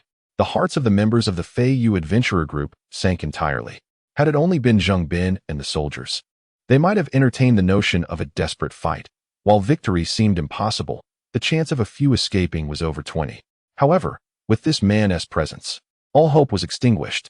In hindsight, they should have made their escape while the soldiers' attention was diverted to the tornado. It would have been far better than the current deadlock. Luo Qin lowered his voice to Cheng Ying, saying, "As long as there's life, there's hope. I am the one marked for death by Su Wang. Do not intervene. I shall attempt to escape alone." Cheng Ying understood that Luo Qin's endeavor held no prospect of success. With a bitter smile, she resolutely replied, "Fei Yu has never abandoned its members." Luo Qin wished to say more, but suddenly, he heard the man exclaim in surprise, "Oh, disciple, you're here too?" Chapter 68. The arrival of the immortal Luoxin turned in astonishment, realizing that the gaze of the individual before him seemed to be fixed upon him. "Who is his disciple? Me? Surely, you must be mistaken, sir. I have never laid eyes upon this individual." To his disbelief, the person approached Luoxin directly. "I advised you to strengthen your fundamentals, to hone your skills before venturing into perilous battles, yet you refused to heed my words. After I reprimanded you, you had the audacity to run away from home. You truly are remarkable." Not only Luoxin, but everyone from Fei Yu, including Zheng Bin and the soldiers, stood there, dumbfounded, watching the stranger approach Luoxin. "Hey, why no greeting? Is it a crime to speak a few words? Are you harboring resentment?" The individual continued, "Luoxin, do you intend to betray your mentor?" With the name called out, it was evident that there was no error in recognition. The stranger strode directly to Luoxin, seizing his hair and pulling forcefully while muttering, "You chose to abandon home. Disrespect your elders, slack off, and put on airs." Although the actions of this person exuded a semblance of goodwill, Luoxin was unwilling to afford him any opportunity to exploit the situation. As the stranger reached out, Luoxin attempted to block him, but in that instant, he found himself devoid of control over his own body. The individuals from Fei Yu were not far from Luoxin, yet they sensed nothing amiss. Only Luoxin perceived the air around him constricting, pressing in with relentless force. Despite exerting every ounce of strength, he could not move a single muscle, helplessly watching as his hair fell into the stranger's grasp. The control of air that restricted his movements went unnoticed by others, and Luoxin realized the disparity in strength between them was far greater than he had imagined. If the individual wished him harm, he would have no means of resistance. Forced to submit to his will, To onlookers, the scene appeared to be a classic case of a disciple mistakenly rebuked by his master, and those who were initially skeptical of their relationship found their doubts somewhat alleviated. Zheng Bin, sensing the precariousness of the situation, wiped the sweat from his brow and summoned his courage to speak. "Sir, is he truly your disciple? I have never heard of you taking on an apprentice." The individual glared at him with dissatisfaction. "What? Must you approve my choice of disciple? Who do you think you are to question me?" Well, Zheng Bin stammered, cold sweat pouring down his face. "Sir, he is a criminal designated by the governor's office, and immediate execution is demanded." "Execution? The governor's office?" The stranger's eyes widened comically. "Show me the military order. What crime has he committed?" Well, Zheng Bin, feeling utterly defeated, could only invoke his backing. It was personally instructed by Lord Su Wang. "So, there is no military order?" The stranger loosened his grip on Luozhen and advanced on Zheng Bin. "According to the cultivator protection regulations of Earth, any cultivator facing execution must have their charges and crimes verified by the Cultivator Guild. Do you have the guild's documentation?" Zheng Bin was on the verge of tears. This, according to the adventurer protection regulations issued by the Princess Star, the military encourages and assists any adventuring group and adventurers to conduct their activities on Princess Star, outside of Walker City and military-controlled areas. They must not be subjected to any interference or coercive measures. The stranger barked back. "They have yet to enter the camp." Zheng Bin could no longer bear the pressure. "Sir, I will contact Su Wang immediately, so he can discuss this with you personally." Bah! The stranger's disdain for Su Wang was evident. An incompetent wastrel. What right does he have to speak with me? Have he been talked to me? Zheng Bin, compliant yet flustered, was at a loss. He Bing was his superior's superior, someone he typically could not approach. Moreover, He Bing was known for his capriciousness and brutality. There were tales of him annihilating the families of those who dared to offend him in a single night. He had come here executing Su Wang's private orders, and if He Bing learned of this, the consequences could be dire. Meanwhile, while the discussions continued, Lu Xiaoshuang suddenly realized, I know who he is. Simultaneously, several voices chimed in. Who? His surname is Ho, a wind element cultivator of formidable strength, holding a position within the Primordium military. Surely, you can deduce who he is. A wave of realization washed over the group, except for Luozhen, the so-called disciple, who remained oblivious.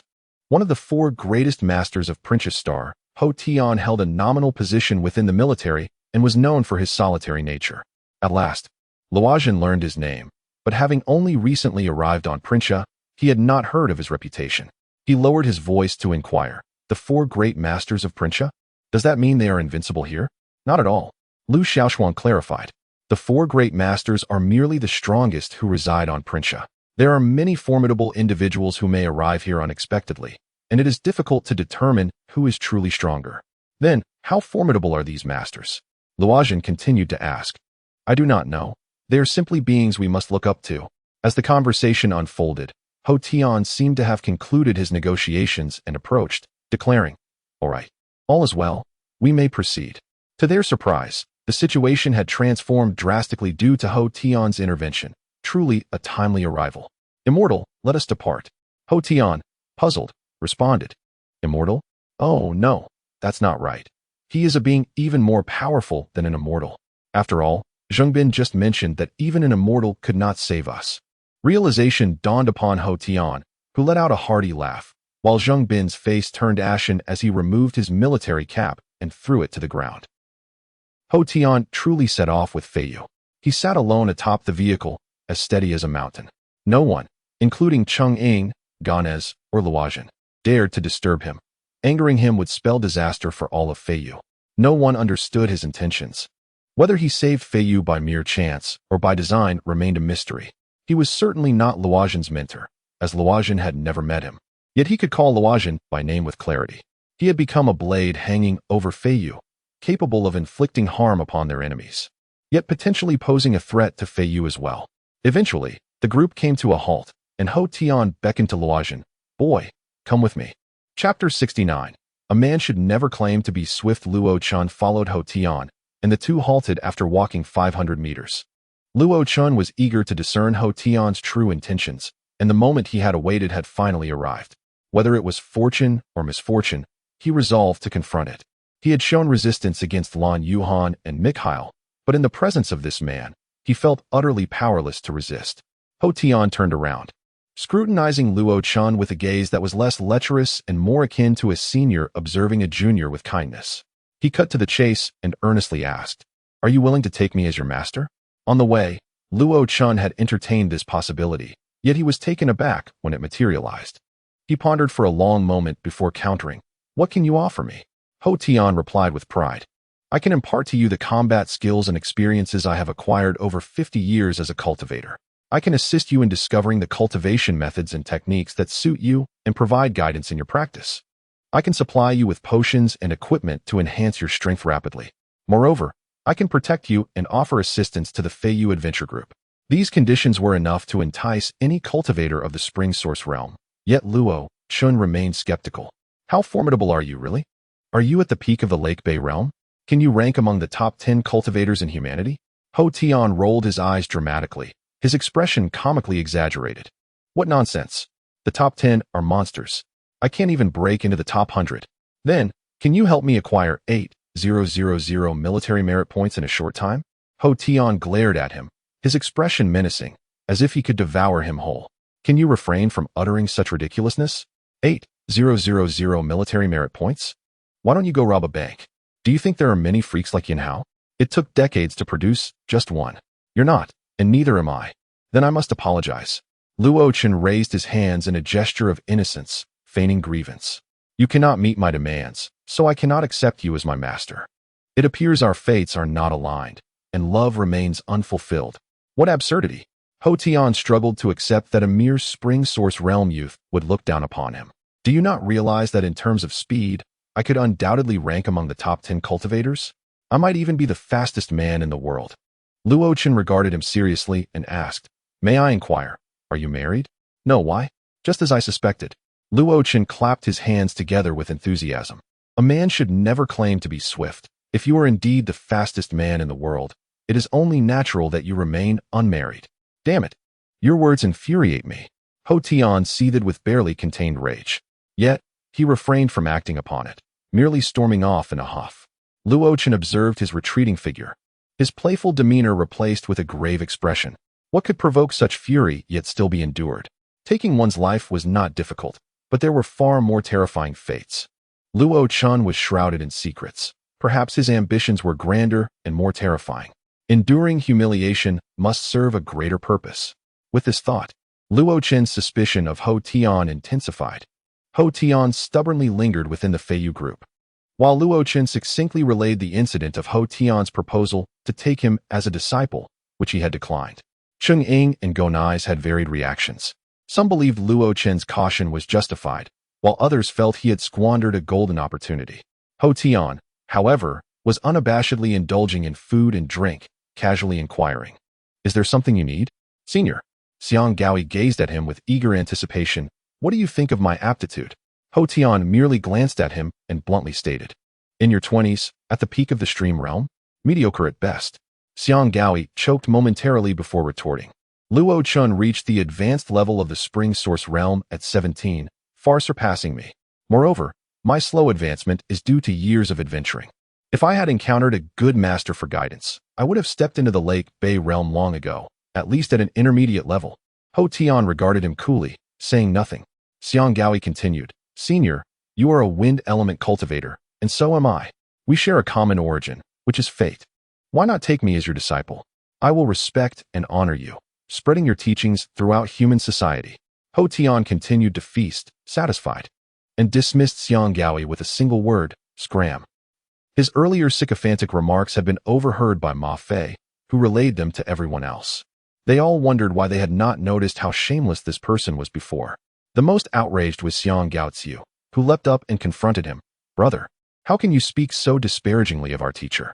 He has always taught us diligently, never hiding anything, devoted solely to our well-being." He and Xiang Gaoi were taught by the same master, and it was unbearable for him to witness Xiang Gaoi maligning their teacher for personal gain. In a fit of anger, Xiang Gaoi pushed him away. "Get lost. My affairs are none of your concern." Cheng Ying shook his head. "This person is beyond redemption." The other elders nodded in agreement. The following day, while camping, Ho Tian remained undeterred and called Luo Chun out once more. He reiterated, Do you wish to take me as your master? I believe Xiangyao would make a suitable disciple for you. With his character, even if he matched Yunhao's aptitude, I would not accept him as a disciple. How do you know my character is good? Luo Chen countered.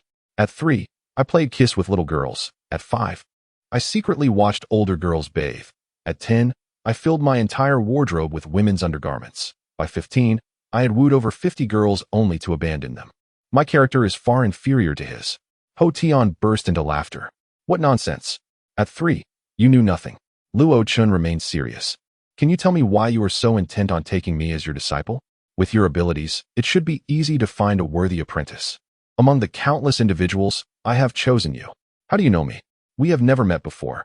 I consulted an oracle a few days ago, and the signs indicated that you are my predestined disciple, which is why I traveled such a distance to come here. What absurdity. With this final remark, Luo Chun turned and departed. Once again, Ho Tian's desire to take him as a disciple met with failure. Chapter 70. The fool has arrived on the 3rd day. The same attempts continued unabated. A forced endeavor bears no fruit. By persistently pressuring me, even if I were to acknowledge you as my master, it would be devoid of sincerity and thus utterly meaningless. Luo Chun felt a shiver run down his spine, drenched in sweat. The dialogue between the two of them reminded him of a melodramatic urban romance drama, albeit with both participants being men and with an age difference of over 30 years. You wish to persuade me? Very well. Present me with a compelling reason to accept you as my teacher. Your strength is inadequate. Yet I possess the ability to facilitate your rapid growth, enabling you to fulfill your aspirations sooner. Without you, I continue to progress swiftly. And although I lack foundational skills and techniques, I have already triumphed over numerous practitioners. Once I cultivate my foundational skills, I shall become an unstoppable force. Ho Tian appeared intrigued by Luo Chen's previous battles and immediately inquired, You've defeated many practitioners? Please, elaborate. Luo Chen pondered for a moment and recounted his encounters with Ling Ling and Lu Jing, as well as his battles with Lan Yuhan, Mikhail, and Xiangyao Kuei. He simply referred to Ling Ling as himself in the first encounter and omitted details such as the time, location, and the use of the ET-3, CQ-70 electronic protective suit, electromagnetic bombs, and other potentially troublesome factors. Ho Tian listened intently, asking clarifying questions where he found ambiguity, his evaluations cutting straight to the heart of the matter, showcasing the wisdom and insight of a seasoned expert. Regarding the battle between Ling Ling and Lu Jing, he remarked, a classic case of two novices squabbling. Your opponent possessed no real combat experience. Surely they were merely flaunting their prowess on Earth, shielded by the Practitioners Guild, indulging in the status and wealth their practitioner identity affords, never having faced the true peril of life and death combat. As for Luo Chen's skirmish with Lan Yuhan, he observed, that battle was peculiar. The opponent was undoubtedly stronger than you, yet clearly not at their best. Were they injured? Ill? Depleted of energy? And, dare I ask, your opponent wasn't a woman, was she? Perhaps she was merely indisposed? Your victory was sheer luck. In the case of Luo Chen's encounter with Mikhail, he commented, flashy yet hollow, possessing skills but executing them poorly. Why was the opponent so fearful of death? How can one achieve victory if they do not embrace the stakes? You are but a flower in a greenhouse. To pluck such a bloom is hardly something to boast about. When it came to Luo Chen's fight with Xiangyao Kuei, Ho Tian noted, in this instance, your success stemmed from surprise. It was akin to a blind strike defeating a master. Had your opponent established distance from the outset, your chances of victory would have been non-existent. Moreover, this was likely not a life-and-death battle, merely a casual spar, correct?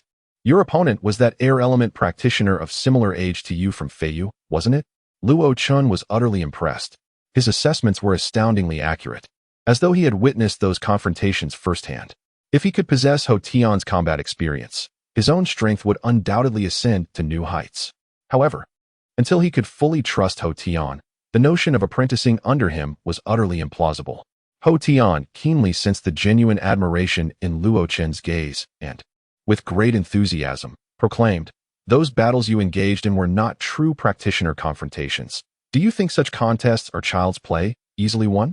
By accompanying me, you shall witness authentic practitioner battles, and you too shall have the opportunity to engage in genuine combat.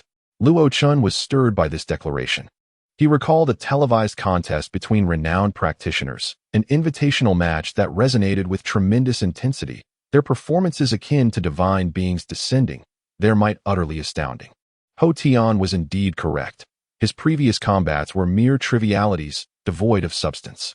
With this realization, he felt a surge of determination and tentatively proposed, "Could you perhaps impart some knowledge to me first?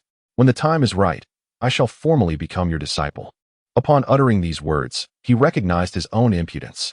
Such an arrangement was profoundly unfair, and the notion of when the time is right could be endlessly postponed. Only a fool would acquiesce to such a request. Yet, unexpectedly, a fool did indeed appear. Ho Tian hesitated for merely a few seconds before acquiescing. "Your immediate priority is to select a suitable cultivation method and commence your foundational training forthwith. You are not young. Every day you delay is a squandering of your life and potential. You should not waste even a single day. I understand your primary objective in venturing to Tijiao Wadi is to seek and procure an appropriate cultivation method. However, the variety of methods there is limited. You may find upon arduous arrival that none suit you, rendering the journey futile. I can directly exchange your foundational cultivation method through the Practitioners Guild. They require that the method be utilized by the individual or, if passed to a disciple, necessitate proof of the disciple's eligibility. But rest assured, I have some standing within the Practitioners Guild. While my influence may be limited, securing a foundational cultivation method and several techniques for you is well within my capabilities. Su Wang would not relent easily. You may encounter further complications. Elevating your strength sooner will enhance your odds of survival. In pursuit of your ambitions, you must abandon unrealistic fantasies and ground yourself in reality. Trust me, I have your best interests at heart. I would never harm or deceive you. I recognize your skepticism towards me. Yet what amusement would I derive from traveling a great distance as a practitioner at the Lake Bay realm merely to deceive a child like you?" Ho Tian's expression was sincere, while Luo Chun felt a wave of emotion wash over him. Luo Chun was uncertain of the authenticity of Ho Tian's sincerity, yet he recognized that his own feelings were entirely feigned. Once Luo Chun processed his words, Ho Tian continued earnestly, "Now, tell me, what cultivation method do you wish to pursue? Or have you discerned any unique attributes of the energy within your body? Have you experienced any peculiar discoveries during your training?" Luo Chun recalled his earlier speculation. Perhaps it's fire affinity. Fire affinity, you say? Ho Tian contemplated before responding. "Let us proceed this way. You shall first try my air element cultivation method and attempt a slight transformation to see how it fares. The Practitioners Guild, military, and various academies possess instruments to test suitable cultivation directions. Yet our circumstances necessitate a more rudimentary approach." With that, he produced a metallic plate. This device can assess the efficiency of your energy transformation, specifically the conversion ratio of your energy into other forms. We shall dedicate some time to uncover the cultivation method best suited to you. After pressing a few buttons on the metallic plate, it activated and directed towards Luo Chun. After a series of crackling sounds, Ho Tian's eyes widened in shock, exclaiming, "What in the world?" He then pressed several more times, producing an even louder outburst. What an astounding revelation. Chapter 71. The body refining origin. Cultivator Luo Chun observed the fluctuating expressions of Ho Tian, whose small eyes radiated shock, a look of disbelief that could not possibly be feigned. Yet, he remained silent, merely exclaiming in wonder, akin to a doctor holding a patient's test results without revealing the outcome. This teasing behavior incited a simmering anger within Luo Chun, who felt an overwhelming urge to slap him, though he knew such thoughts were futile. Eventually, Ho Tian regained his composure and rolled his eyes. "Shall I share the good news or the bad news first?" "The bad news." "No, let me share the good news first." Ho Tian cleared his throat and stated with gravity, "The good news is that you have successfully cultivated your origin." "What? How is that possible? I haven't practiced any cultivation methods." Luo Chun replied, disbelief etched on his face, before inquiring, "And what about the bad news?" "The bad news is that the energy you have converted from your origin force is stored within your bones and muscles. In other words, you are a body refining origin cultivator." "What's wrong with that? Tell me, how many body refining origin cultivators have you encountered among the practitioners you know? Is there a downside to being one? You possess a limited understanding of cultivators. I suspect you have never engaged in the necessary theoretical studies. Allow me to elucidate why this isn't favorable news. In fact, at the dawn of cultivation, practitioners were regarded as superhumans, primarily focusing on enhancing their physical bodies to surpass human limits. Over the first 20 years of cultivation, more than 80% of practitioners were body-refining origin cultivators. However, with the proliferation of various origin cultivation methods, practitioners discovered numerous advantageous alternatives beyond body refinement, leading to a natural decline in their numbers. Yet, this was not the primary reason for the decrease. With advancements in technology, this advantage has swiftly eroded. In recent years, the rapid development of laser guns, laser swords, and other weapons has rendered a body-refining origin cultivator's attack power inferior to that of a $1 million laser sword. In such circumstances, who would still choose body refinement?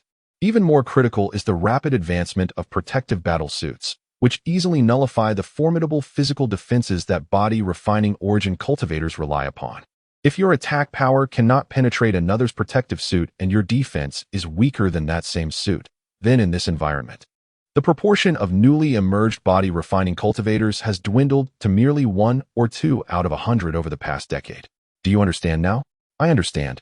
Luo Chun replied, a realization dawning upon him. During the battle with the velociraptors, he and Xingyun, the two melee fighters, had sustained the most injuries.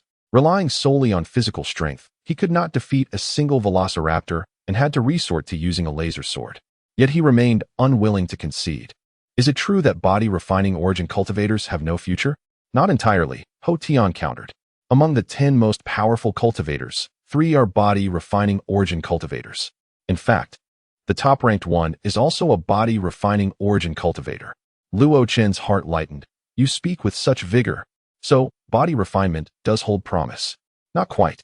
Ho Tian swiftly turned the tide, dousing Luo Chen's enthusiasm. These 3 cultivators are among the earliest practitioners, having cultivated for 60 years. They are seasoned veterans with extensive battle experience, and correspondingly, their realms are exceptionally high. Their prowess is not solely due to their status as body-refining origin cultivators. Had they chosen other cultivation methods, they would still be equally formidable, perhaps even stronger. Luo Chun fell silent for a moment, only to regain his confidence and smile once more. I once feared I would not find a suitable cultivation method or succeed in my cultivation. Now that I have succeeded, what is there to be dissatisfied with? I am Luo Chun, and since I have embarked on the path of body refinement, I shall strive to surpass others, to prove to everyone that body refinement is indeed a path to greatness, and I will elevate it to new heights. Well said. Ho Tian applauded, beaming with pride. Humanity has only discovered the use of origin force for a mere 60 years, and our understanding and theories are still far from mature. According to the statistics from the Cultivators Guild, a new cultivation method emerges every 3 years, 8 new origin techniques each year, and over 50 existing methods are upgraded annually. Perhaps you can carve out a new realm in body refinement. Luo Chen nodded, pondering another question. Why have I become a body-refining origin cultivator without cultivating any methods? Ah, I see. Ho Tian continued to elucidate. You understand conversion efficiency, do you not? Some cultivators can convert only 20 units of energy from 100 units of origin force, while others achieve a full conversion of 100 units. This fundamental difference explains why lower-tier cultivators can often challenge those of higher tiers successfully. The disparity in conversion efficiency allows them to compensate for gaps in realms. Your previous victories against stronger opponents were closely linked to this.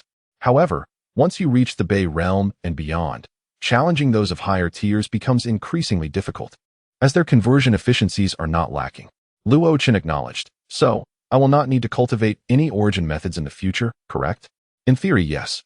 I have just tested your conversion efficiency, which is exceptionally high, and all your origin force has been converted. You can continue to elevate your realm. Can I really continue to advance? Luo Chun had awaited this day for so long. He would utilize his innate talent to astonish those who underestimated him with the ferocity of his cultivation speed. However, you still require origin technique methods. Ho Tian interjected. The origin techniques for body refinement mainly fall into 3 categories: attack, defense, and enhancement. Do you have any particular origin techniques in mind? Luo Chun recalled his query during the spar with Xiang Gaokue and immediately asked, do you know of any origin technique that can disrupt other cultivators' manipulation of origin force? Chapter 72. The Fist of the Dam. Ho Tian departed silently, leaving Fei Yu. And people assumed he had finally acknowledged his failure in taking on a disciple and would cease his pursuit. He directly summoned Luo Chun and transmitted a martial art technique via his watch, According to the regulations of the Cultivators Guild, this technique is for your personal use only. It must not be lent to others or sold, for if discovered, we would both face consequences. It was then that Luo Chun truly grasped Ho Tian's formidable prowess and understood why he claimed to be the fastest man. He made a round trip within a day, showing no signs of fatigue, clearly excelling in speed. Luo Chun began to peruse the technique, which was titled Fist of the Dam, signifying the use of a dam to obstruct the opponent's primal energy flow, thereby disrupting their ability to unleash primal techniques. This was an A-grade primal technique, exceedingly valuable.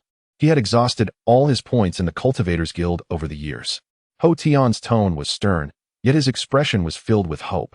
It was evident he felt a pang of regret, but more importantly, he wished for Luo Chun to master this technique and enhance his strength. Only the military, the Cultivators Guild, and the cultivation academies have the authority to grade primal techniques, and such ratings require the acknowledgement of the other two entities. The grading method primarily considers the technique's power, consumption, and growth potential, with the latter carrying significant weight. If a cultivator's power does not correspondingly increase with their realm progression, the growth potential of that technique would be deemed poor, resulting in a lowered rating. Primal techniques can change ratings through improvement, but typically, unless significant flaws are rectified or a prodigious talent emerges, elevating a rating is quite challenging.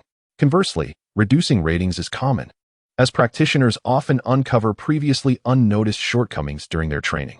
Above A-grade techniques, there exist S-grade techniques, but they are exceedingly rare, even with wealth and points. Acquiring one remains difficult. A-grade techniques already evoke envy and desire among the majority of cultivators, who primarily possess D and E-grade techniques. Luo Chun felt that this primal technique was well suited for him, and for the first time, he was genuinely grateful towards Ho Tian.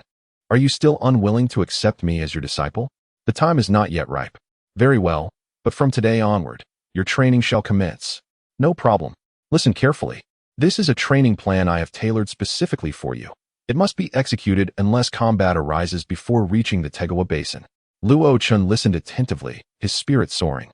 Yet soon he resembled a wilted eggplant, his face marked by despair. The regimen required 2 hours of theoretical study, 2 hours of combat experience sharing, 2 hours of meditation, and 4 hours of primal technique cultivation each day. As a practitioner of body refinement, to compensate for his lack of offensive power, he also needed to practice marksmanship and swordsmanship, focusing primarily on marksmanship for 4 hours daily. Furthermore, he was forbidden from using vehicles and must run alongside them. His primal energy was stored within his muscles and bones, enhancing the synergy between his body and primal energy for swifter and more convenient mobilization. Oh, and you must simultaneously open your meridians. Based on my research, from the Spring of Vitality realm onward, the vessels for storing primal energy must remain impeccable. You must continuously work within your body to ensure the water flows generously and symmetrically. After a prolonged silence, Luo Chun asked, "Are you seeking revenge because I have not accepted you as my master? I am only doing this for your benefit. I regret it. Do you wish to perish?" If previously the people of Fei Yu envied Luo Chun for the opportunity to be mentored by such a formidable figure, from this day forth, their envy transformed into sympathy for his dismal plight. To them, this training hardly resembled cultivation. It seemed more akin to torment. They were unaware that Luo Chun had yet to formally accept Ho Tian as his master, but they had already regarded them as a master-disciple pair. Surprisingly, despite the intensity of the training, Luo Chun managed to persevere, which they deemed miraculous. As a cultivator of the stream realm, Cheng Ying and the others did not believe they could surpass Luo Chun's resolve. Thus, day by day, Luo Chun progressed significantly, keenly aware of his transformations. Though he often lamented, he found joy in the process. Occasionally, Cheng Ying, Gonez, and Xiang Gao would consult Ho Tian on cultivation or combat-related inquiries. And Ho Tian's casual insights would often illuminate their understanding, proving immensely beneficial. However, no matter how much Xiang Gao tried to ingratiate himself or lower his stance, he could only meet with disappointment. Upon learning that Luo Chun had successfully cultivated primal energy, the significance of their journey to the Tegawa Basin diminished considerably. Following discussions, they decided to devise their subsequent action plan based on the circumstances surrounding the Tegawa Basin. Thus, they did not head directly there, but instead took a wide detour, hoping to encounter some adventure teams to glean information about the area. And so, after another fortnight of travel, with over 500 kilometers remaining to the Tegawa Basin. They found themselves amidst an endless expanse of grasslands. Yet Ho Tian suddenly became melancholic. What is the matter? After scanning the surroundings repeatedly, Luo Chun could discern nothing out of the ordinary. It appeared quite mundane. Does this place hold special significance for you? Ho Tian pondered for a moment and called Cheng over. I have an opportunity one wish to bestow upon you. Cheng, intrigued, asked, Senior, what is it? Beneath the grasslands nearby lies an underground tomb, which may contain fortuitous encounters. Is that true? However, considering Fei Yu's current strength, the dangers outweigh the opportunities. I must clarify in advance. I will not intervene in this matter. I will not claim any spoils, nor will I lend assistance in times of peril, should disaster strike.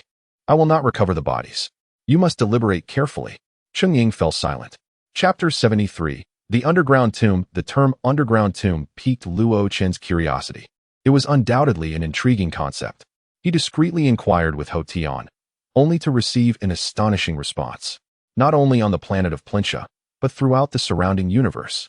Other celestial bodies with rudimentary conditions for habitation also harbored tombs, palaces, ruins, and cities, relics that likely pointed to the existence of cosmic civilizations tens of thousands or even millions of years ago. After all, Earth is a newcomer to this galaxy, and we remain largely ignorant of its prior history. Within these relics, humanity has unearthed numerous valuable artifacts, which could be described as treasures.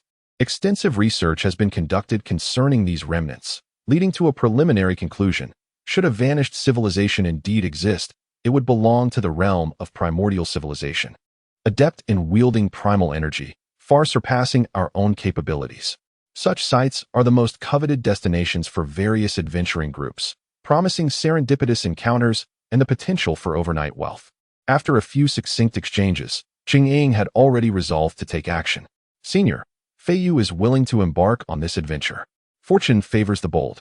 If we are not to take risks, what purpose does forming an adventuring group serve, right, Luo Chun? Luo Chun had previously uttered similar sentiments, and he could only smile and stick out his tongue in response. Thus, a significant expedition was set in motion. Among the 16 members of Fei Yu, aside from the non-combatant Ula who would remain behind to safeguard their supplies, all others were to venture forth. Although this decision was fraught with peril, Ho Tian would also stay on the surface, mitigating the risk significantly. The prospect of an underground tomb sparked immense excitement among the Fei Yu members, as if they had already touched countless treasures of gold and silver. An underground tomb? Could such fortune truly befall us? This is indeed a rare opportunity. Typically, underground tombs are not extensive. With sufficient strength, a single expedition could yield all the valuable items within. Fei Yu has been established for several years. Yet it seems we have never ventured into an underground tomb before. Of course, easily discoverable relics would have either been thoroughly explored or deemed too perilous to enter, with those who lack the requisite strength facing dire consequences. The remaining sites are often elusive, requiring specialized instruments, formations set by primal energy practitioners, or detection methods that we currently lack. Even upon discovery, entry is fraught with difficulty. Generally, accessing an underground tomb necessitates the dismantling of formations or mechanisms. Some entrances are so well concealed that one might possess a treasure mountain without the means to enter, ultimately relegating one to selling the tomb's information for a meager profit. Over 90% of relic explorations are contracted out to major adventure groups and military forces. Yet, to our astonishment, this time Fei Yu may also partake in the spoils, a stroke of extraordinary fortune. What extraordinary luck! This is undeniably due to the influence of Senior Ho and Luo Chun, particularly Luo Chun, who consistently brings us good fortune. Luo Chun remained unfazed by such flattery. Rather, he gleaned much useful information from the conversations among his comrades. Meanwhile, Xiang Gaoi seethed with jealousy, his cold gaze lingering on Luo Chen's back, an overwhelming impulse to unleash a wind blade upon him surging within. He noticed that with each passing day, Luo Chen's popularity and prestige within the team were on the rise, beginning from his victory over Xiang Gao Kuei, to providing emergency healing pills, slaying a velociraptor, and intimidating Su Wang. Now, with the prospect of the underground tomb, Luo Chen's standing was second only to the leader and deputy leader, nearly rivaling the two deputy leaders. In stark contrast, Xiang Gaoi found himself increasingly isolated, his position deteriorating to one of betrayal and abandonment. It was uncertain whether he could even remain with the group, let alone challenge Luo Qin's status. He was consumed by inner turmoil, ruminating on what methods might alter his current predicament. Ho Tian meticulously identified the location and direction, moving to an unremarkable patch of grass indistinguishable from its surroundings. He placed several inconspicuous items in predetermined positions upon the ground, then, resembling a ritualistic act, sat cross-legged. The wind surged, tousling his hair and garments, as a powerful wave of primal energy erupted around him. The members of Feiyu retreated to a safe distance, engaged in hushed discussions. It's a formation-breaking talisman. This was my first encounter with such a talisman. I wondered if it was a one-time use or reusable. If it were the latter, its value would be no less than 1 billion. Could it be that Senior Ho possesses expertise in formations? It seemed unlikely. Given his familiarity with this underground tomb, he likely had visited it before, suggesting that it may have been thoroughly plundered. Were there any valuable items left? Or perhaps Senior Ho's strength was insufficient to procure anything of worth from within. Would our entry then be tantamount to courting death? Don't be ridiculous. The senior would never endanger us. Luo Qin remained undeterred by the murmurs surrounding him, his focus unwavering as he observed Ho Tian dismantling the formation with the talisman. The other members likely had witnessed such a scene before. For him, however, it was a novel encounter with formations and their dismantling. After days of theoretical study, his understanding of cultivation principles had progressed significantly. He was no longer a novice. He recognized that formations, formerly known as primal energy arrays, could only be arranged by primal energy practitioners. Their principles are akin to primal techniques, yet differ in that primal techniques mobilize internal energy for release in specific manners, while formations manipulate external energy, arranging it according to certain laws to manifest the effects of primal techniques, albeit with far greater complexity and potency. Primal energy practitioners specializing in formations are dual system practitioners, mastering both mental and telekinetic arts. The study of formations is vast and intricate. Immersing oneself for years may only yield a superficial understanding. Furthermore, theoretical research on formations lags significantly behind that of primal techniques, rendering the journey to become a formation practitioner one of the most arduous among dual system cultivators. A top-tier formation practitioner holds a status comparable to that of elite powerhouses like Yunhao. It is likely that the number of formation practitioners across the entirety of Plyntia is merely in the single digits. In contrast to establishing formations, dismantling them poses an even greater challenge, which constitutes the primary barrier faced by adventuring groups when encountering relics. Before long, the ground began to shift. The patch of grass rose like an elevator, revealing a series of steps descending into the abyss below, as if opening a path to the netherworld, unfathomably deep. Chapter 74, Creating Conditions for Pretentiousness Without Any Preconditions. The 15 members of Feiyu descended the winding staircase, with Gonez leading the way using his magical wolf, while Cheng-Ying and Luo Qin brought up the rear. Throughout the exploration of these ancient ruins, technology provided immense assistance to the adventurers. They could ascertain their current altitude, analyze the composition of the air, illuminate their path, record video, and determine direction to avoid getting lost. Furthermore, their wristwatches were interconnected on the same channel, allowing them to monitor any changes in each other's breathing or heartbeat.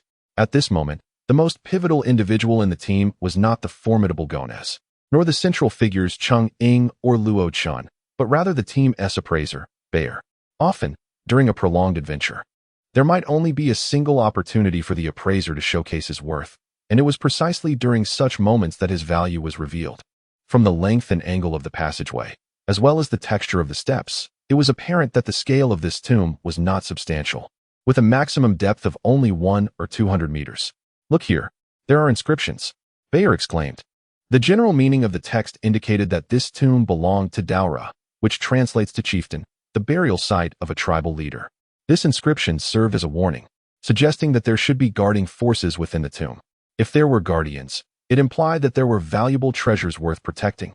Thus, they would not leave empty-handed. As Bayer deciphered the peculiar characters, the tension within the group slightly diminished, yet their sense of novelty remained at its peak. Each member was entering an underground tomb for the first time, and their excitement was palpable. Cheng-Ying and Luo Qin, positioned at the back, remained vigilant while engaging in hushed conversation. Luo Qin, Sister Ying, do you think Ho Tian is trustworthy? I'm uncertain. Do you believe this underground tomb could be a trap? I merely harbor doubts. Even a peak practitioner from the Lake Bay realm cannot overlook the treasures within this tomb. Why would he relinquish the benefits to us? I share your skepticism. However, if he truly intended to deal with us, there are countless simpler methods to ensure our demise within the tomb. Moreover, it was we who chose this path, passing through here. It's improbable that he could have set a trap for us at this precise location. An underground tomb is not something one can easily conjure up. Luo Chen pondered as he recalled Ho Tian's instructions before their entry. If anyone in the team exhibits unusual behavior, utilize the items I provided you. Ho Tian must have ventured here before. As they spoke, the situation ahead shifted. The staircase came to an end, transforming into a flat pathway. Beams of light illuminated the winding corridor ahead, and the team realized they were about to enter the core area of the tomb, where the danger level would significantly escalate. Look, what is that on the ground? Protecting Bayer as he approached the discovery, he once again exhibited the extensive knowledge of an appraiser. It is bone, the bones of a humanoid creature. The skeletons are completely shattered, and there are many more ahead. This disintegration was not a result of time's passage, but rather external forces. Let me examine it with my instruments. The disintegration of the bones occurred not long ago, perhaps just over a decade ago, yet the time of death of the owner remains elusive. It seems almost new. Quite peculiar. The group became increasingly cautious, slowing their advance. After navigating several turns, Gonez issued a warning. Be careful. My magical wolf seems to have detected something. It is becoming restless. Ma Fei followed suit with another alert. There's movement ahead. The sound of footsteps. Many entities are approaching. The steps are synchronized. There's a strong fluctuation of primal energy ahead. Everyone prepared for battle, the practitioners channeling their primal energy while the gunners readied their rifles. The enemy had appeared. Countless skeletons surged forth from the passageway, wielding 1-meter-long bone swords, marching in unison and raising their weapons towards the humans. These skeletons bore a resemblance to human skeletons, radiating a faint white light, which the practitioners could sense was a result of primal energy fluctuations. At that critical moment, Bayer continued to play a vital role. These are storage skeletons, E23, exceedingly rare. They have existed for thousands, even millions of years, storing primal energy to sustain themselves in battle. There must be something within this tomb that can recharge them. In simpler terms, they are akin to charging robots. As long as they have energy, they can fight. Bullets have minimal effect on them. Even if we scatter them, the primal energy continues to circulate within their bones. The optimal strategy is to exhaust their primal energy. As he spoke, the gunners had already made several attempts. Bullets struck the skeletons, creating sparks, yet the impact was negligible, merely causing them to stagger slightly. Luo Chen and Qingyun exchanged glances, and upon hearing Bayer's explanation, they understood that this battle relied solely on the two of them, along with Gonez's magical wolf. The magical wolf had already engaged the skeleton army. With fierce bites and clawing strikes, the wolf was exceptionally savage. Many skeletons could not maintain their structural integrity under its onslaught. Yet the white light continued to flow within them, allowing the scattered parts to remain functional. Luo Chen witnessed a skeleton's arm detach. Yet primal energy still coursed through it, enabling it to leap back up and thrust into the magical wolf's body. The magical wolf was a half-ethereal, half-corporeal creature. It could sustain injuries and exhaust its primal energy, resulting in temporary disappearance, yet it would not truly perish. As its summoner, Gonez was acutely aware of the wolf's condition, exclaiming in alarm, "It won't hold out much longer. I'll take over," Qingyun declared, drawing her massive axe and charging forward. Luo Chen wished to assist, but he soon realized that in the nearly 5-meter-wide passage, there was no room for him to engage in battle. Qingyun, with her axe, had entered a frenzied state. If he rushed in, he would undoubtedly be struck by her axe.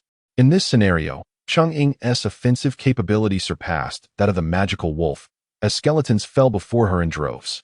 However, rather than perishing, she had to remain vigilant of the remaining parts of the skeletons that could launch sudden attacks.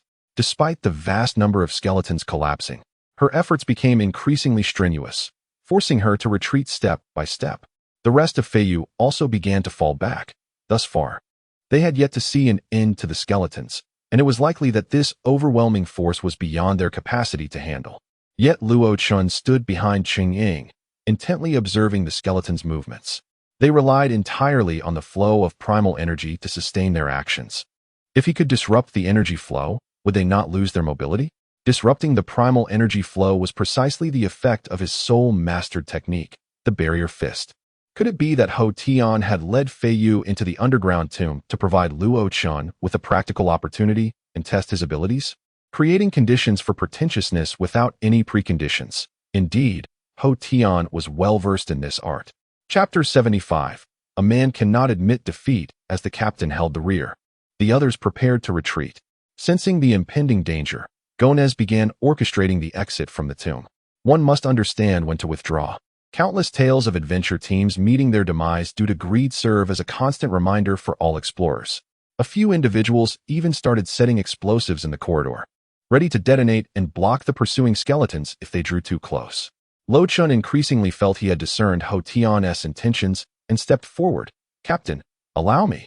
Cheng Ying valiantly held off the entirety of the skeletons with only her axe, demonstrating an indomitable spirit akin to a lone warrior standing against a myriad. Yet she was forced to retreat step by step. The disassembled components of the skeletons, powered by circulating energy, posed significant danger, and a moment's lapse could result in injury or even death. "By heavens, are you insulting me?" A man must never admit his inadequacies. Lo Chun activated his abilities, deftly avoiding the swinging axe and positioning himself before Cheng Ying. "You fall back and watch as I astonish you." Cheng Ying, with no other option, paused her assault. Lo Chun had now become a shield against the relentless skeleton onslaught. Though she had entered a frenzied state, her mind remained clear and unyielding. She would not become a mindless savage. Lo Chun adjusted his stance, his hands empty, the laser sword still secured at his waist. This time, his weapon of choice was his most cherished fists. With a mighty shout, he proclaimed, "Damn these bones, behold my Ba Dao fist." Seeing Lo Chun take the front line in place of Cheng Ying, the team members of Fei Yu grew increasingly anxious and alarmed. They feared that Cheng Ying had reached her limit, and Lo Chun would not be able to hold out for long. Thus, their retreat became imminent. Moreover, Lo Chun's unconventional fighting style and his fierce shout only deepened their despair. "Good heavens! Lo Chun, this is no trivial matter. Quickly wield your laser sword. To strike the skeletons with your fists, what madness is this? Ba Dao fist. No fist, no matter how powerful, can harm a skeleton. The energy coursing through those bones is no ordinary matter. Their resilience rivals that of a velociraptor. Lo Chun, do not be reckless.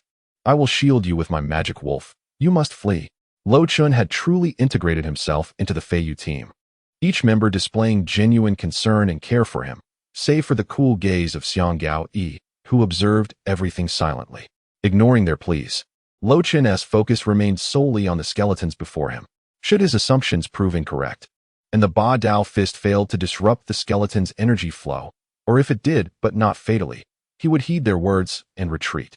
His fists, light and soft, landed gently upon the ribs of the skeleton. This was where his wisdom and experience shone. Compared to bones, fists were undeniably weaker. If he struck them with full force, he would soon find his own hands rendered useless before he could vanquish the skeletons. The crux of the confrontation lay in interrupting the flow of energy, not merely in striking the enemy. Stop. At the point where his fist met the ribcage, an additional white light joined the fray. Soon, under this new influence, the original flow of white light began to slow, halting entirely. When the energy ceased to circulate, the skeleton appeared to have its life force completely siphoned away. The white light dissipated, and the bones lost their vitality and cohesion, crumbling into a pile of white remains. The skeleton had perished. The fallen bones could no longer move. Reduced to mere ordinary bones. It was indeed effective. Lo Chun's hypothesis was entirely correct. The energy storage skeleton utilized energy to restore the movement of the once lifeless bones, endowing them with combat instincts through continuous circulation. It required both energy and constant flow to sustain itself. Lacking either would render it powerless. Now, with the Ba Dao fist obstructing that flow, the energy storage skeleton was utterly incapacitated. Lo Chun could scarcely contain his overwhelming joy. His choice to cultivate the Ba Dao fist had been a mere coincidence, yet this serendipity had positioned him as the key to exploring the underground tomb. It seemed that as long as one relied on energy in battle, be it cultivators, magical beasts, or the skeletons before him, the Ba Dao fist would be their nemesis. He resolved to diligently practice, honing the Ba Dao fist to its utmost limit. From the teachings he had received, The Ba Dao fist comprised 7 distinct levels. Each advancement in level enhanced the fist's efficacy and impact, culminating in a final tier where any part of the body could trigger its effects upon contact with the enemy, remaining effective even against formidable foes. Moreover, should the opponent's cultivation level be significantly lower, the Ba Dao fist could not only disrupt their energy usage, but potentially obliterate their foundation, rendering them powerless. Furthermore, the doctrine delineated 5 effects of the Ba Dao fist: disrupt, block, cut off, seal, and reverse. Disrupt served to interfere with an opponent's energy use, a rudimentary application with modest success against those with abundant energy. Block temporarily halted the motion of energy along a particular path, preventing the opponent from utilizing the same technique for a brief time. Lo Chun employed this against the energy storage skeleton. Cut off severed a pathway of energy, akin to erecting a dam, differing from block in its prolonged effect, requiring energy or other means to restore flow. Seal, the most potent application, directly confined the energy reservoir, rendering any techniques unusable and temporarily depriving the opponent of combat capability. Reverse was a specialized application that not only interfered with energy use, but also caused it to flow in reverse, resulting in severe consequences for the opponent, ranging from chaotic energy flow to catastrophic internal damage. Thus far, Lo Chun had only mastered the first layer of the Ba Dao fist. Grasping merely the disrupt and block applications, he was but a novice with a long journey ahead. The teachings also indicated that the creator of the Ba Dao fist believed there existed further applications and higher levels, and with Lo Chun's relentless pursuit of strength, he was determined to expand the Ba Dao fist's legacy. Chapter 76. A grand display, however, after the 2nd, 3rd, and even the 10th and 20th skeletons fell. They finally realized that Luo Chun seemed to be performing a miracle. In merely 20 seconds, his achievements had already surpassed the combined total of Cheng Ying and Gonez. Those who were once prepared to retreat halted in their tracks, wide-eyed at the unfolding spectacle, while those ready to rescue Luo Chun abandoned their efforts, content to become mere spectators. Heavens! Another one has perished. How on earth is he accomplishing this? My eyes can hardly believe it. His fists seem to exert no effort at all, as if merely pressing against the skeletons causes them to collapse. Could this be the legendary bone-softening palm? Upon closer inspection, it was evident that before each skeleton fell, a faint white light vanished completely. Had he employed some method to deplete their primal energy? No, it was not depletion. He had interrupted the flow of their primal energy, akin to severing a robot's power supply, resulting in the skeleton's demise. Truly astonishing. I recall he had only recently completed his cultivation. How has he become so formidable? This bodes well for our expedition into the underground tomb. Luo Chun, splendidly done. Keep it up and vanquish these skeletons. This is the mark of a true genius. Once again, he has stolen the spotlight, achieving success. Why does it always unfold this way? Xiang Gaoi was on the brink of despair. Ever since he witnessed the skeletons falling one after another, his confidence had been severely shaken. When he overheard the last remark from the onlookers, the blow to his pride became a critical hit. It is worth noting that before Luo Chun joined Feiyu, Xiang Gaoi was recognized as the indisputable genius of the team. But once Luo Chun arrived, everything changed. The glory that once belonged to him had shifted to Luo Chun. Even Cheng Ying had grown closer to Luo Chun, distancing herself from him. Contemplating this, a glint of malice flickered in Xiang Gaoi's eyes, and a surge of determination coursed through him as he began to gather his primal energy, preparing a wind blade. The battle in the corridor had turned overwhelmingly one-sided. The skeletons, slow in their movements, could not inflict harm upon the agile Luo Chun, who effortlessly found their vulnerabilities, dispatching them with a single punch. At that moment, Bayer called out, "Luo Chun, be cautious. The skeletons likely possess other means of attack. They have simply chosen not to use them until now. Do not underestimate them." As he spoke, the skeletons displayed a novel combat strategy. The central skeleton continued to slash with its bone sword, while the one to the right executed a sudden thrust. The one to the left bent down, aiming to slice at Luo Chen's legs, and above, one skeleton leapt, attempting a powerful downward strike at Luo Chen's head. These changes momentarily surprised Luo Chen, but posed no real threat. Drawing forth his laser sword, he parried the bone sword, sidestepped 2 more strikes, and delivered a punch that obliterated another skeleton. This was, in fact, his most proficient fighting style, compared to primal techniques and laser guns. His martial skills were his true lifeline, a lethal tactic that others could scarcely emulate.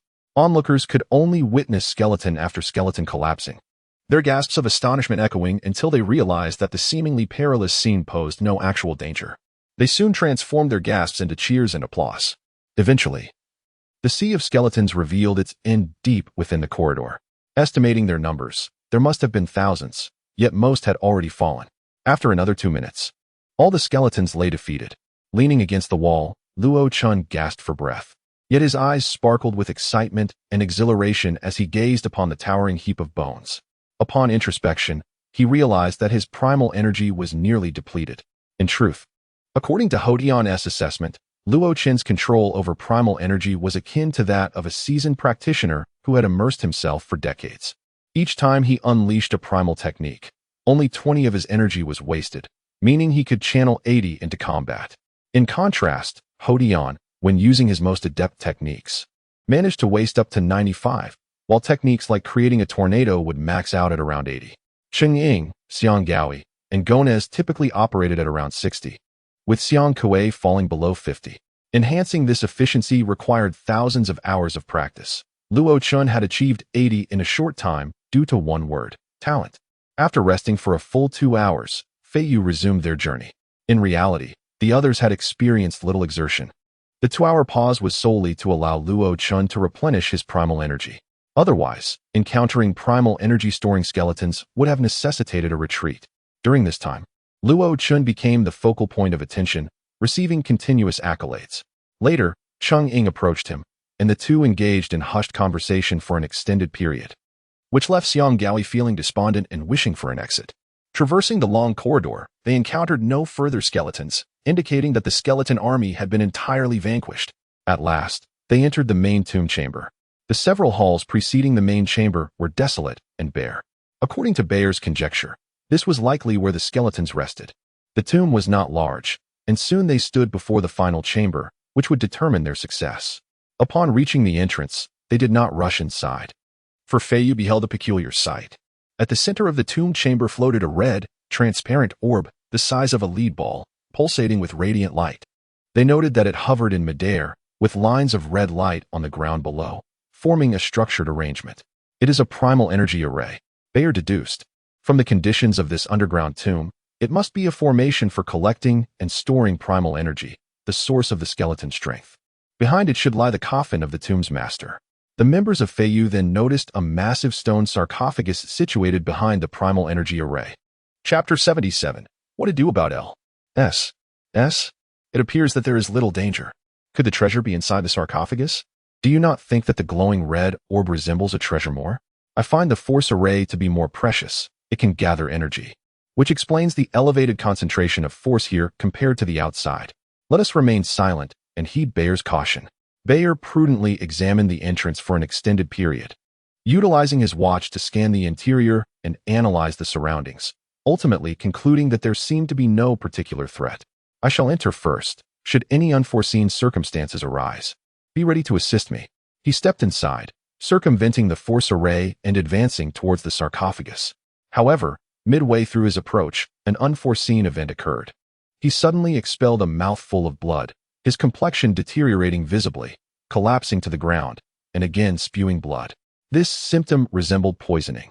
Yet their watches were equipped with the functionality to detect toxic substances, suggesting that he should not have been afflicted by poison. Cheng Ying and Luo Chun reacted swiftly, simultaneously rushing in to rescue Bayer. Yet, upon entering the tomb chamber, they too sensed a peculiar change within their bodies and experienced similar symptoms of poisoning. The energy within them surged uncontrollably, akin to wild horses breaking free, with visions of boiling springs and bubbling streams, completely losing control. Both Luo Chun and Cheng Ying coughed up blood and fell to the ground.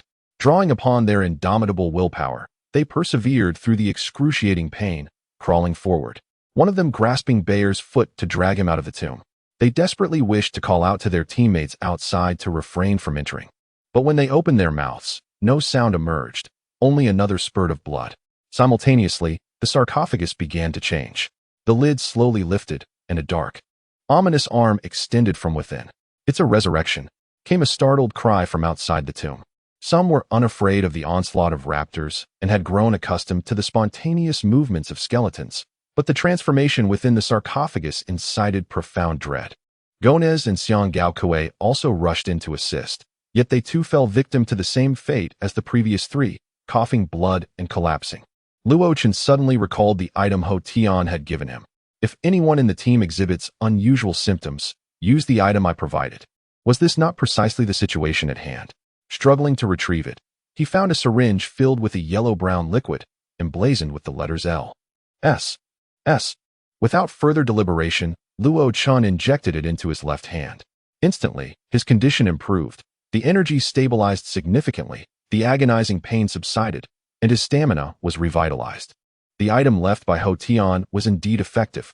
He similarly administered doses to Cheng-Ying, Gonez, Bayer, and Xiang Gaokui, swiftly restoring them to a state of approximately 70%.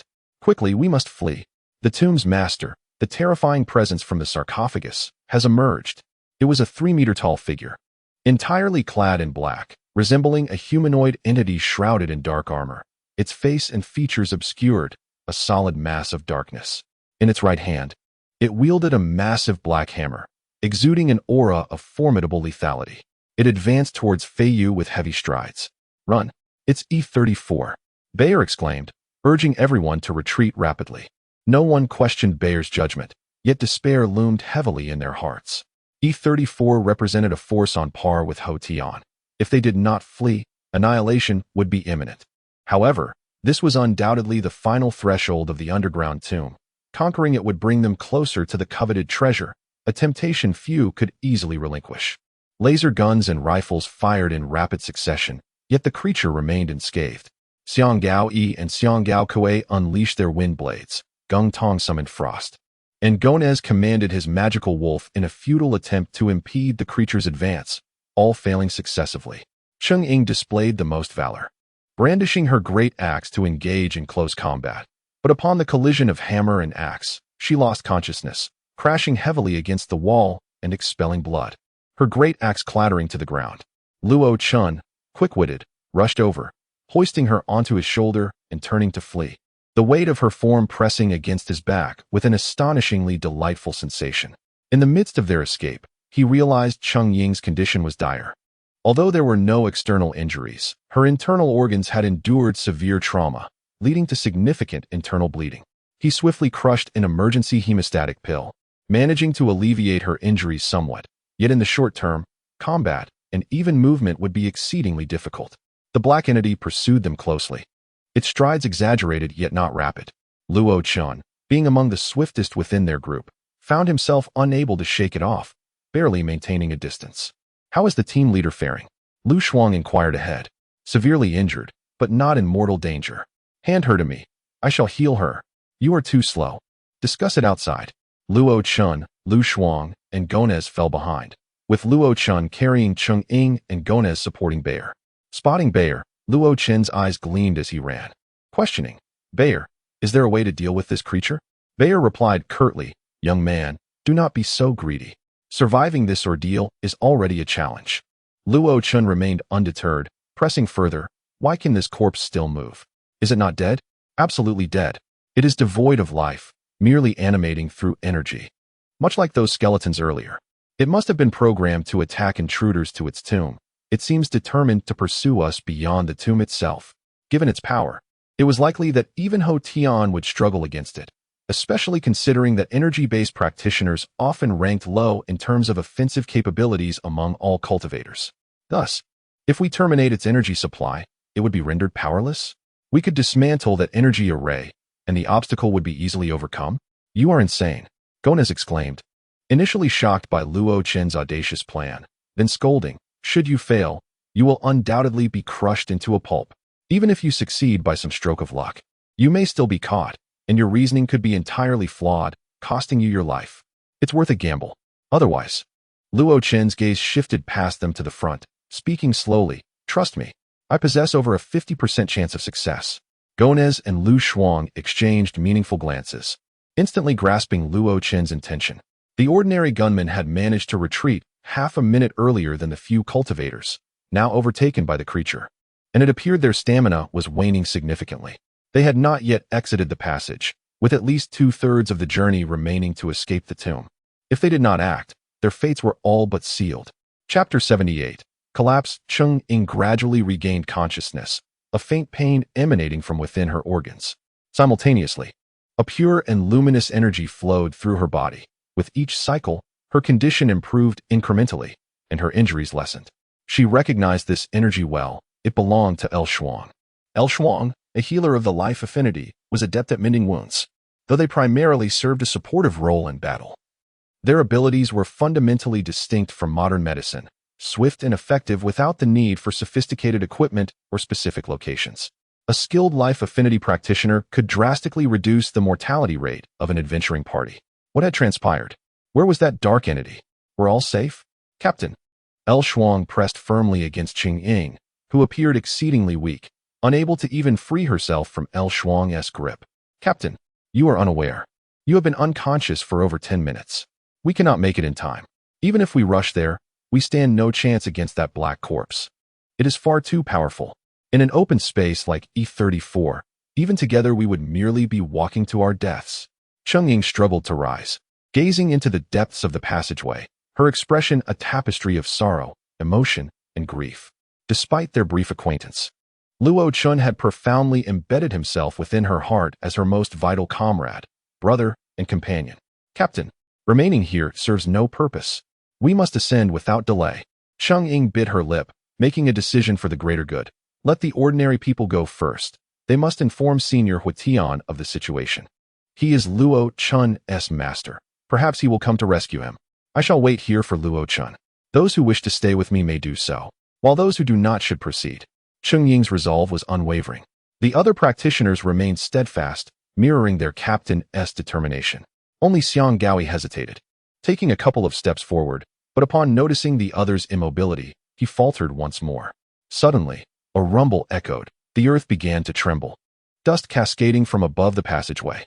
Everyone froze momentarily, but soon someone shouted, "Run! It's an earthquake! This place is collapsing!" A group hastily ascended the steps.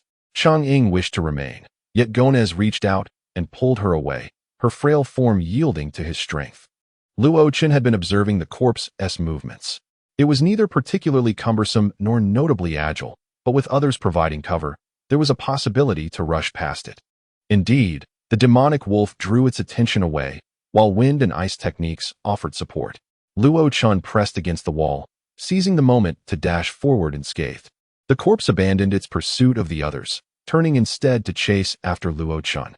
It evidently comprehended that the force array and the red orb within the tomb were crucial to its existence.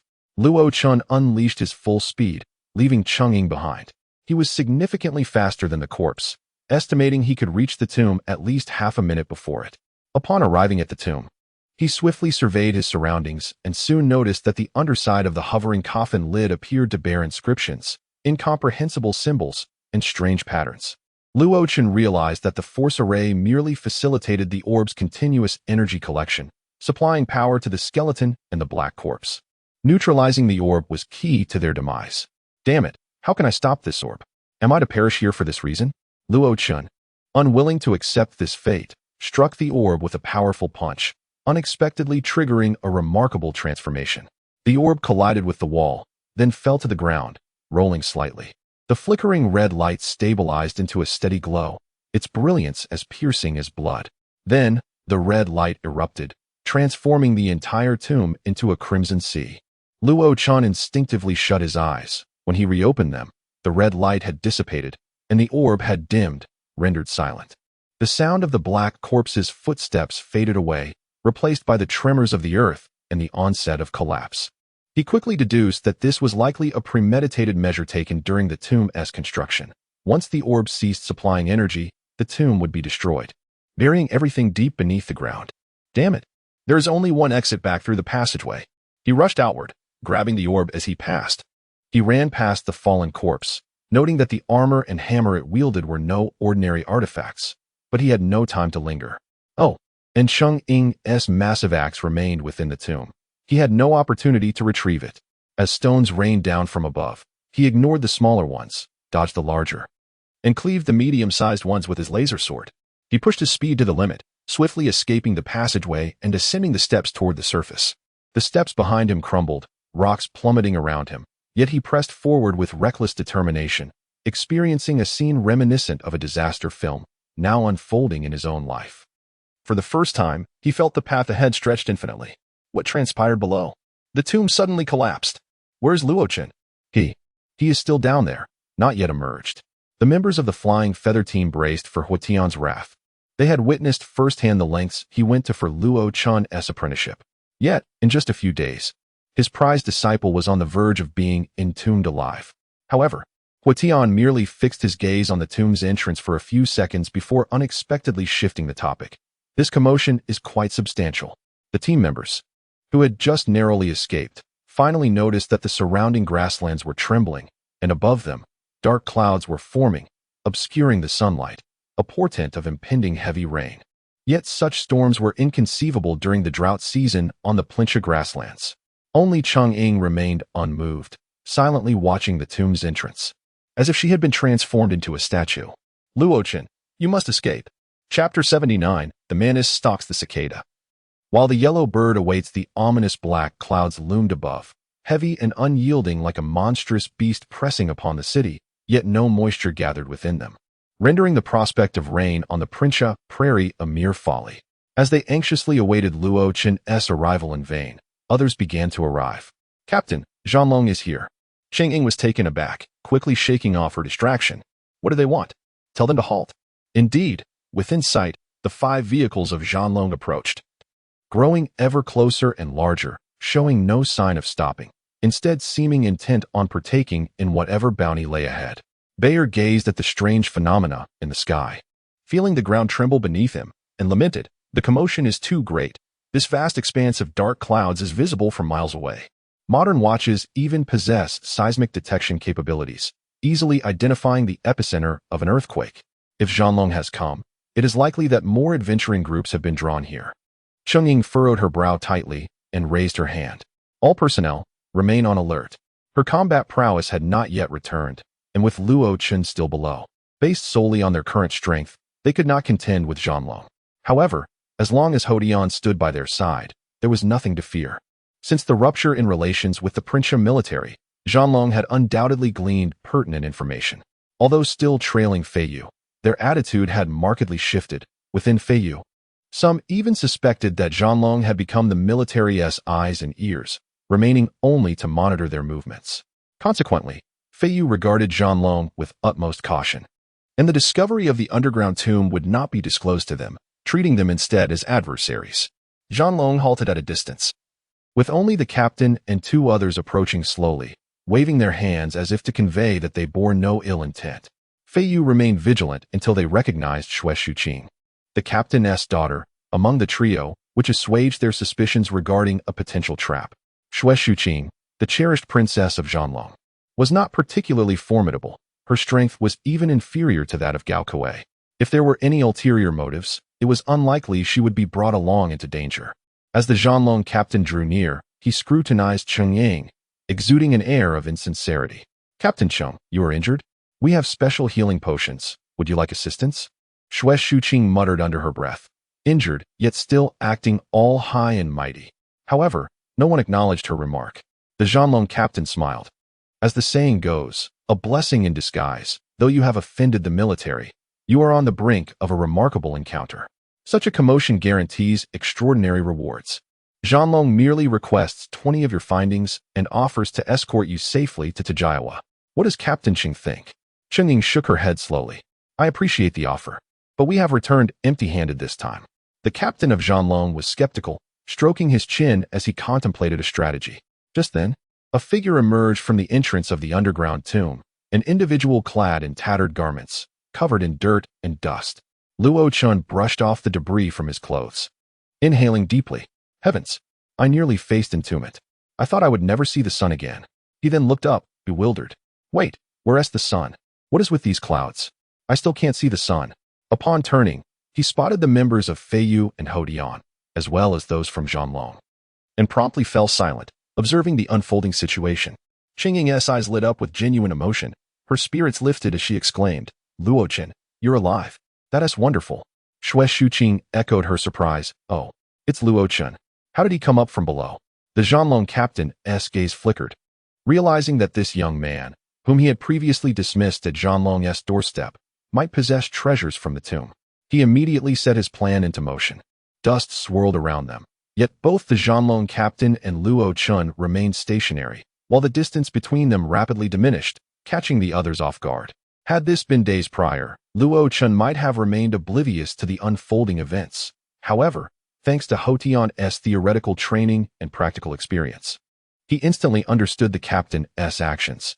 An earth element practitioner, Luo Chun recognized the unconventional use of the earth skill, quicksand, transforming the soil beneath their feet into a moving mire, drawing them closer together. Remaining unfazed, Luo Chun struck the ground with a powerful blow, attempting to halt the flow of the quicksand. The Zhanlong captain was taken aback, clearly puzzled that Luo Chun could disrupt the quicksand's movement, for he had previously regarded him as a mere novice without any cultivation. Luo Chun let out a sigh of relief, muttering, "This old fellow is quite formidable." The Zhanlong captain struck first, tensions escalating as the members of Feiyu brandished their firearms, ready to fire at a moment's notice. The captain conjured an earthen wall before the three of them, serving as a shield. Xue Shuqing grasped her father's arm, pleading, "Dad, let us reconsider. We haven't exerted ourselves at all. If we resort to force, how are we any different from thieves?" The Zhanlong captain was not surprised by his daughter's words. Although Xue Shuqing could be willful, she possessed a kind heart and had participated in many adventures with minimal bloodshed, and she seemed to harbor some affection for the young man from Feiyu. At this juncture, he began to reconsider. While Zhanlong was stronger than Feiyu, the advantage was not insurmountable. Engaging in a struggle would surely lead to mutual destruction. Furthermore, with Feiyu having offended the military, they were cornered. Should they be pushed too hard, the desperate could act recklessly, leading to disastrous outcomes. He resolved to withdraw his team and head directly to Tajiwa. But then an unexpected visitor arrived. A dark speck in the sky approached rapidly, growing larger. Ma Fei was the first to discern it. It was a pterosaur, and there was someone atop it. The pterosaur soon hovered overhead, where a young man stood, surveying the tomb entrance with ill intent, scrutinizing each individual briefly, before taking out a device and manipulating it, a smirk curling at the corners of his mouth. "So it's Zhanlong and Feiyu? Two worthless adventuring groups. I advise you to hand over any treasures obtained from the underground tomb, or face dire consequences." The mantis stalks the cicada, while the yellow bird lies in wait. Zhanlong, which had sought to gain an advantage, now found itself, like Feiyu, ensnared as prey. Chapter 80. United once more. How brazen. What do you think you are? Xue Shuqing exclaimed, pointing at the man atop the pterosaur, just as she prepared to unleash a torrent of insults. The leader of the Dragon Slayer squad swiftly covered her mouth, his expression shifting to one of alarm. On the other side, Feiyu's group had also deduced the identity of their opponents. Lu Shuang lowered her voice, saying, "It's the Dinosaur Adventure Team. This is dire." She then glanced at Ho Tian, pondering if he could lend a hand to alleviate the situation. However, Ho Tian appeared oblivious, lost in his own world, seemingly enjoying music. Upon hearing Lu Shuang's words, Luo Chun recalled the notorious name of the Dinosaur Adventure Team, remembering the files he had encountered. The Dinosaur Adventure Team, a D-class adventuring group, was infamous for lingering in the Primordial grasslands, thriving on the oppression and plundering of weaker teams. Many smaller groups trembled at their mere mention. A significant number of their members were biological manipulators, capable of controlling creatures to serve their purposes, granting them an unparalleled advantage in the Primordial grasslands. If they so desired, numerous dinosaurs could be compelled to fight on their behalf, hence the moniker Dinosaur Adventure Team. Even stronger adventuring squads were often hesitant to provoke them, knowing that their subtle manipulations of velociraptor packs could render exploration intolerable for others. Rumors circulated that they possessed some military backing, which allowed them to evade the wanted list despite their numerous transgressions, roaming freely and wreaking havoc across the Primordial grasslands. The man on the pterosaur was a clear indication of a biological manipulator. There exists a significant distinction between biological manipulators and summoners like gongs. One tames creatures for combat, while the other conjures ethereal beings, often without a trace. Summoners are far rarer than biological manipulators. The man on the pterosaur fixed a cold gaze on Xue Shuqing, his eyes gradually gleaming with lewd intent. "You need not speak to draw my attention. That ample-chested girl over there holds far greater allure for me. However, should you wish to serve my needs, I would not object." His lewd demeanor infuriated Chu Xingyun, and the comparison to Cheng Ying struck at her vulnerabilities, igniting a desire to obliterate him, yet her father restrained her, leaving her powerless. Meanwhile, Cheng Ying inquired softly, "Did you find anything down there?" This was the crux of the matter. Even in desperation, a valid reason for such peril was essential. To emerge empty-handed while provoking conflict would be a grave miscalculation. Luo Chen replied in a hushed tone, "I retrieved something, though I am uncertain of its value." "What is your opinion?" he added, his gaze fixed intently on the airborne pterosaur and its rider, murderous intent evident. "This individual appears to be merely an advanced scout for the enemy. If we eliminate him, we can make our escape swiftly. Perhaps the others are entirely unaware of our presence here. The only consideration is that we must provide Dragon Slayer with adequate compensation to secure their silence." Ho Tian, seemingly lost in thought, nodded slightly. He had been monitoring the situation and found merit in Luo Chen's suggestion. Indeed, he was a ruthless individual capable of significant endeavors. Unlike others who hesitated despite knowing the dinosaur adventure team's notorious ferocity, those who harbored such delusions risked falling into a fate of relentless pursuit, squandering a golden opportunity. A prompt attack could have yielded success, but now it was too late. Cheng Ying remained indecisive while the leader of Dragon Slayer pondered how to extricate themselves from this predicament. In the distance, dust swirled ominously. The tremors from the collapsing underground tomb were still reverberating, and heavy, chaotic footsteps echoed from afar. The main force of the dinosaur adventure team had arrived. At the forefront were dozens of velociraptors of various breeds, each equipped with comfortable saddles, on which individuals of all ages sat, armed with an array of firearms, racing towards them like a tempest. Behind them loomed two colossal, terrifying beasts, the bloodthirsty Tyrannosaurus Rex. Each T-Rex bore a rider, exuding an imposing presence. Above them, two pterosaurs circled, each with a rider. Luo Chun had heard accounts from those who narrowly escaped the clutches of the dinosaur adventure team, detailing their customary tactics. First, they would unleash a horde of dinosaurs to engage in battle, while their members would clean up the aftermath, with aerial forces tasked with pursuit and reconnaissance. The riders of the velociraptors all donned similar attire and wielded firearms. This was both a ruse and a disguise, as many among them were cultivators capable of not only shooting, but also unexpectedly unleashing their abilities to gain the upper hand.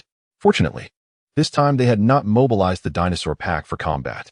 Analyzing the reasons, it was likely due to their proximity to the Tiga Basin, where the number of dinosaurs was limited, rendering such tactics impractical and likely to incite widespread ire. This was a stroke of luck for Fei Yu and Dragon Slayer. However, even without the dinosaur horde, the strength of the dinosaur adventure team surpassed the combined might of Fei Yu and Dragon Slayer. Cheng Ying urgently negotiated with Dragon Slayer. "Shui Gang, do not entertain thoughts of abandoning us. Blame your greed for bringing you here. The dinosaur adventure team will undoubtedly assume you participated in the underground tomb exploration. Known for their brutality, they will not spare you.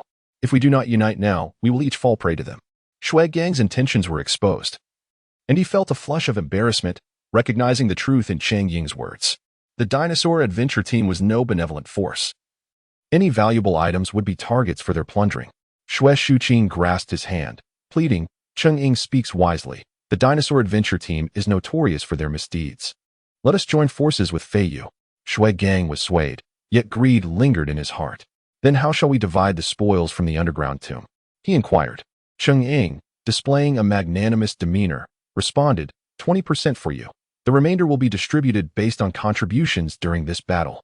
Upon hearing this, Shui Gang nodded eagerly, agreed. Thus, the two adventuring teams rekindled their alliance and prepared to fight side by side. They adopted a defensive formation, brimming with determination and a fierce resolve that suggested they would rather perish than let their adversaries escape unscathed. This tactic proved effective. The dinosaur adventure team momentarily halted, as their two leaders atop the T-Rex engaged in deliberations, failing to reach a consensus for quite some time. Chapter 81. Witness my instruction on conduct. The two leaders of the dinosaur adventure team, Xian Shi and Xian Tong, are brothers who have dominated the plains of Princia for nearly a decade. Their record is formidable, with thousands perishing at their hands and over 20 rival teams obliterated. Not only are they skilled in combat and cunning, but they also possess sharp minds. On one occasion, several adventure teams conspired to lure them into a trap, only to be outsmarted and defeated as Xianxia and Xiantong skillfully divided and conquered their foes. Since then, they have faced little significant opposition, and their influence has continued to grow. However, they now face a dilemma. While eliminating Fei Yu and Zhan Long seems feasible, it may come at a tremendous cost. If they suffer heavy losses and the treasures of the underground tomb prove to be of little worth, it would be a significant setback. Even if the treasures hold great value, the noise of the confrontation could attract other forces, rendering them vulnerable to opportunistic attacks from their many enemies, who, although usually cautious, would seize the chance to strike when they perceive weakness. It is imperative to swiftly neutralize the two rival teams. After failing to divide Fei Yu and Zhan Long, Xianxia and Xiantong proposed a resolution through 3 individual duels. Should they emerge victorious, the treasures would belong to them. If they were to lose, they would withdraw from the matter entirely. Fei Yu and Zhan Long agreed, but there was contention regarding the selection of combatants. The dinosaur adventure team wished to send anyone to battle, which would leave Fei Yu and Zhan Long with little chance of winning. After all, if Xianxia and Xiantong were to participate, their Tyrannosaurus Rex alone would ensure victory, leaving no hope for either Gong Nisai or Shui Gang. Shui Gang suggested a compromise. Why not send one equally ranked cultivator from each of the 3 realms, Yongquan, Shiliu, and Hubei, to duel? Xianxia and Xiantong contemplated this and consented. For them, victory in the Hubei realm was assured, requiring only one win from the other 2 realms. While Fei Yu and Zhan Long would need to secure victories in both Yongquan and Shiliu, presenting a greater challenge. The agreement was made to commence with the Shiliu combatant. However, Fei Yu and Zhan Long had limited options for their selection. If Cheng Ying were in prime condition, she would undoubtedly be the best choice. Yet she was the first to be ruled out. Long only ranked as a mid-level Shiliu, and Ma Fei and El Shuang were not adept in combat. So they too were dismissed. While Zhan Long had several cultivators in the Shiliu realm, none were at the pinnacle of their power. After much consideration, the only suitable candidate turned out to be Xiang Gaoi. Xiang Gaoi recognized this as well, clearing his throat with a hint of expectation in his eyes, as if silently urging, "Come, ask me to fight." In that moment, the others felt a strong urge to silence him permanently. Cheng Ying maintained her composure and asked politely, "Xiang Gaoi, are you confident in your ability to compete?" "Of course, I am a genius. Against any other cultivator of Shiliu, victory is assured," he boldly declared, before adding, "However, there is one condition we must address beforehand. The unjust punishment I previously endured must be revoked. I demand the largest share of the spoils from this adventure. How does that sound?" Xiang Gaoi chuckled smugly, fully expecting to bask in glory. Those from Fei Yu and Zhan Long could hardly contain their frustration, yet no one dared to dampen his enthusiasm. A few even offered insincere well wishes. Xiang Gaoi's opponent was a woman in her 30s riding a velociraptor. Upon seeing that she was female, a smug grin crept across Xiang Gaoi's face, as if he dismissed her entirely. The battle commenced swiftly. Luo Chen observed intently, for this was his first experience watching a Fei Yu cultivator duel against another. It corroborated the theories and practical insights he had learned from Ho Tian, leading to numerous realizations. The intensity of their combat far surpassed anything he had previously witnessed, showcasing a level of prowess that was markedly superior. Luo Chen mentally placed himself in the fray, contemplating strategies he might employ. The female cultivator, in perfect sync with her velociraptor, maneuvered effortlessly, rendering Xiang Gaoi's lackluster attack power a glaring vulnerability. His overconfidence became his downfall, and within a mere minute, the battle concluded with Xiang Gaoi being knocked aside by the creature's powerful tail. Before he could regain his footing, he loudly conceded defeat. Despair swept over Zhan Long's ranks. With 3 matches needed to win, their chances in the Hubei realm seemed bleak. Had circumstances been different, they would have relished the opportunity to dismantle Xiang Gaoi in their fury. Those from Fei Yu clung to a sliver of hope. If Ho Tian were willing to fight, victory in the Yongquan realm would suffice. Many turned their gaze toward Ho Tian, only to find his expression devoid of emotion, as if everything transpiring was irrelevant to him. As for Xiang Gaoi, they felt not a tinge of disappointment. He was treated as though he were invisible. Clutching his slightly injured arm, Xiang Gaoi feigned vulnerability as he approached, only to be met with indifference. "Hey, is this how you treat a returning warrior? I may have lost, but it was only because my opponent was so underhanded." Had she not had that velociraptor, I would have emerged victorious. His audacity in expecting a biological cultivator to fight without reliance on their creature lowered the bar of public perception even further. Xingyun, incensed, shouted, "Get lost. Spare us your disgrace." Xiang Gaoi attempted to argue further, but was swiftly pulled away by Xiang Kai. Looking down upon the unfolding farce, Xianxia could no longer contain himself. "Is it necessary to continue this charade? You have no chance left. We have won. Humph. You won't see me weep until I'm in the grave. If you wish to continue this farce, then by all means, proceed," Xianxia declared. As the stage was set for a dramatic reversal, Luo Chen stepped forth, radiating confidence. "Who will you send from Yongquan? Allow me to demonstrate the proper conduct." Chapter 82. Who wants to tell you their name with a single sentence? Xue Shuqing managed to offend 2 individuals, showcasing her unparalleled ability to mock. The crowd buzzed with skepticism and disdain for Luo Chen, who was hardly regarded as a contender for victory. Shui Gang raised his hand, silencing his subordinates' outcries. Luo Chen's escape from his original technique had left a profound impression on him. And since the outcome of this battle would not alter the overall result of the best-of-3 series, he chose not to dwell on it. Conversely, the team from Feiyu held far greater confidence in Luo Chen than in Xiang Gaoi, recognizing him as a disciple of Ho Tian, who had previously triumphed over Xiang Gaokui. He was both courageous and resourceful, adept at creating miracles. Seek death. A murderous intent flickered in Xianxi's heart. "Bashio Luo, you go and eliminate him." A man mounted on a velociraptor stepped forward, his visage menacing as he hissed at Luo Chen, mimicking a throat-slitting gesture. In response, Luo Chen gave him a thumbs up before pivoting 180 degrees and gesturing downward. "Be cautious," LV Shuang warned. "He is at the pinnacle of the Springing Wells stage." "What pinnacle?"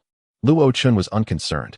He firmly remembered Ho Tian's teachings, which stated that it was not difficult for lower-tier cultivators to challenge those 2 levels above them, especially when the gap was merely a single small realm. Different vantage points yield different perspectives. Witnessing the minor realm disparity, the dragon-slaying team felt despair. They had lost both matches to Feiyu, which was a significant setback.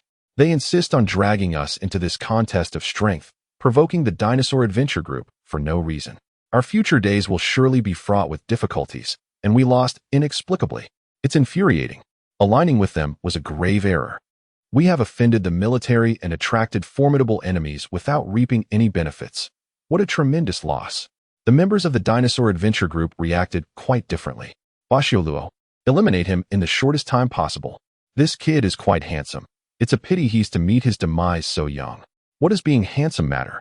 He is soon to become food for the velociraptor." Bashio Luo's murderous intent was palpable.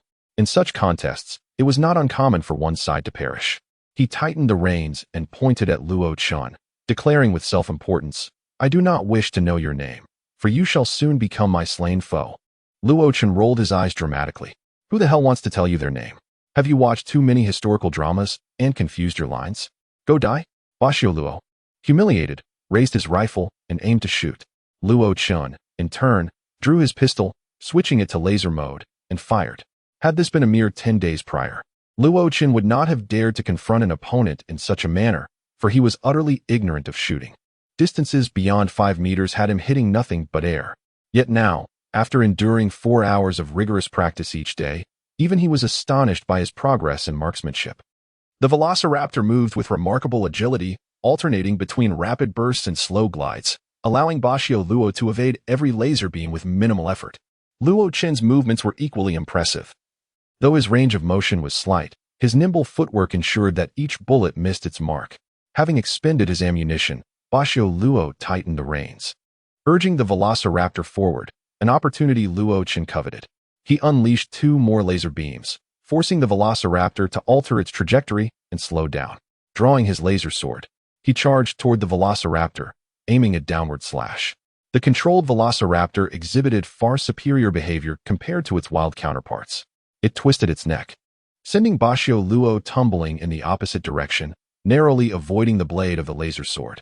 Meanwhile, the velociraptor opened its cavernous jaws, lunging at Luo Chen's waist, while Bashio Luo raised his rifle high, intending to smash it against Luo Chen's back. "Come on," Luo Chen shouted, unfazed, as he thrust the laser sword forward, targeting the reins firmly gripped by Bashio Luo. The reins were severed, severing the connection between man and beast.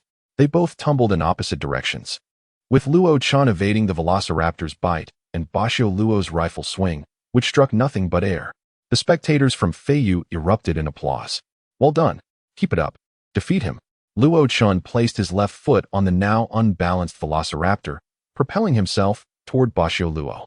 At this moment, he believed the tide of battle was entirely in his favor. 80% of the combat power of biological cultivators resided within the creatures they controlled. When the two entities were united, they were at their strongest. However, when separated, although cultivators could still influence their creatures, they became vulnerable and exposed. This was the theory imparted to Luo Chun by Ho Tian. After observing the previous battle and fusing theory with practice, he devised his current strategy.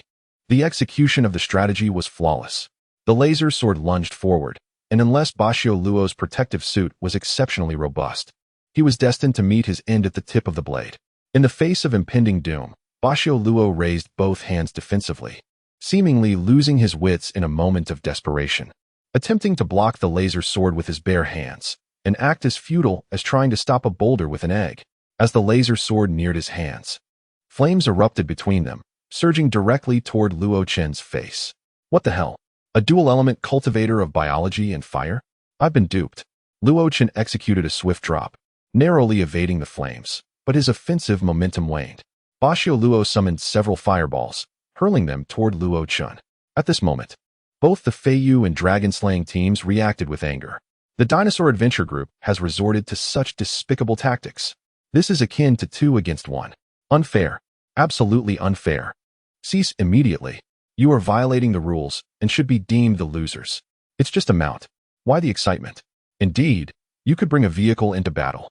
This is a contest of wits and courage. If you cannot play, admit defeat. No need for complaints.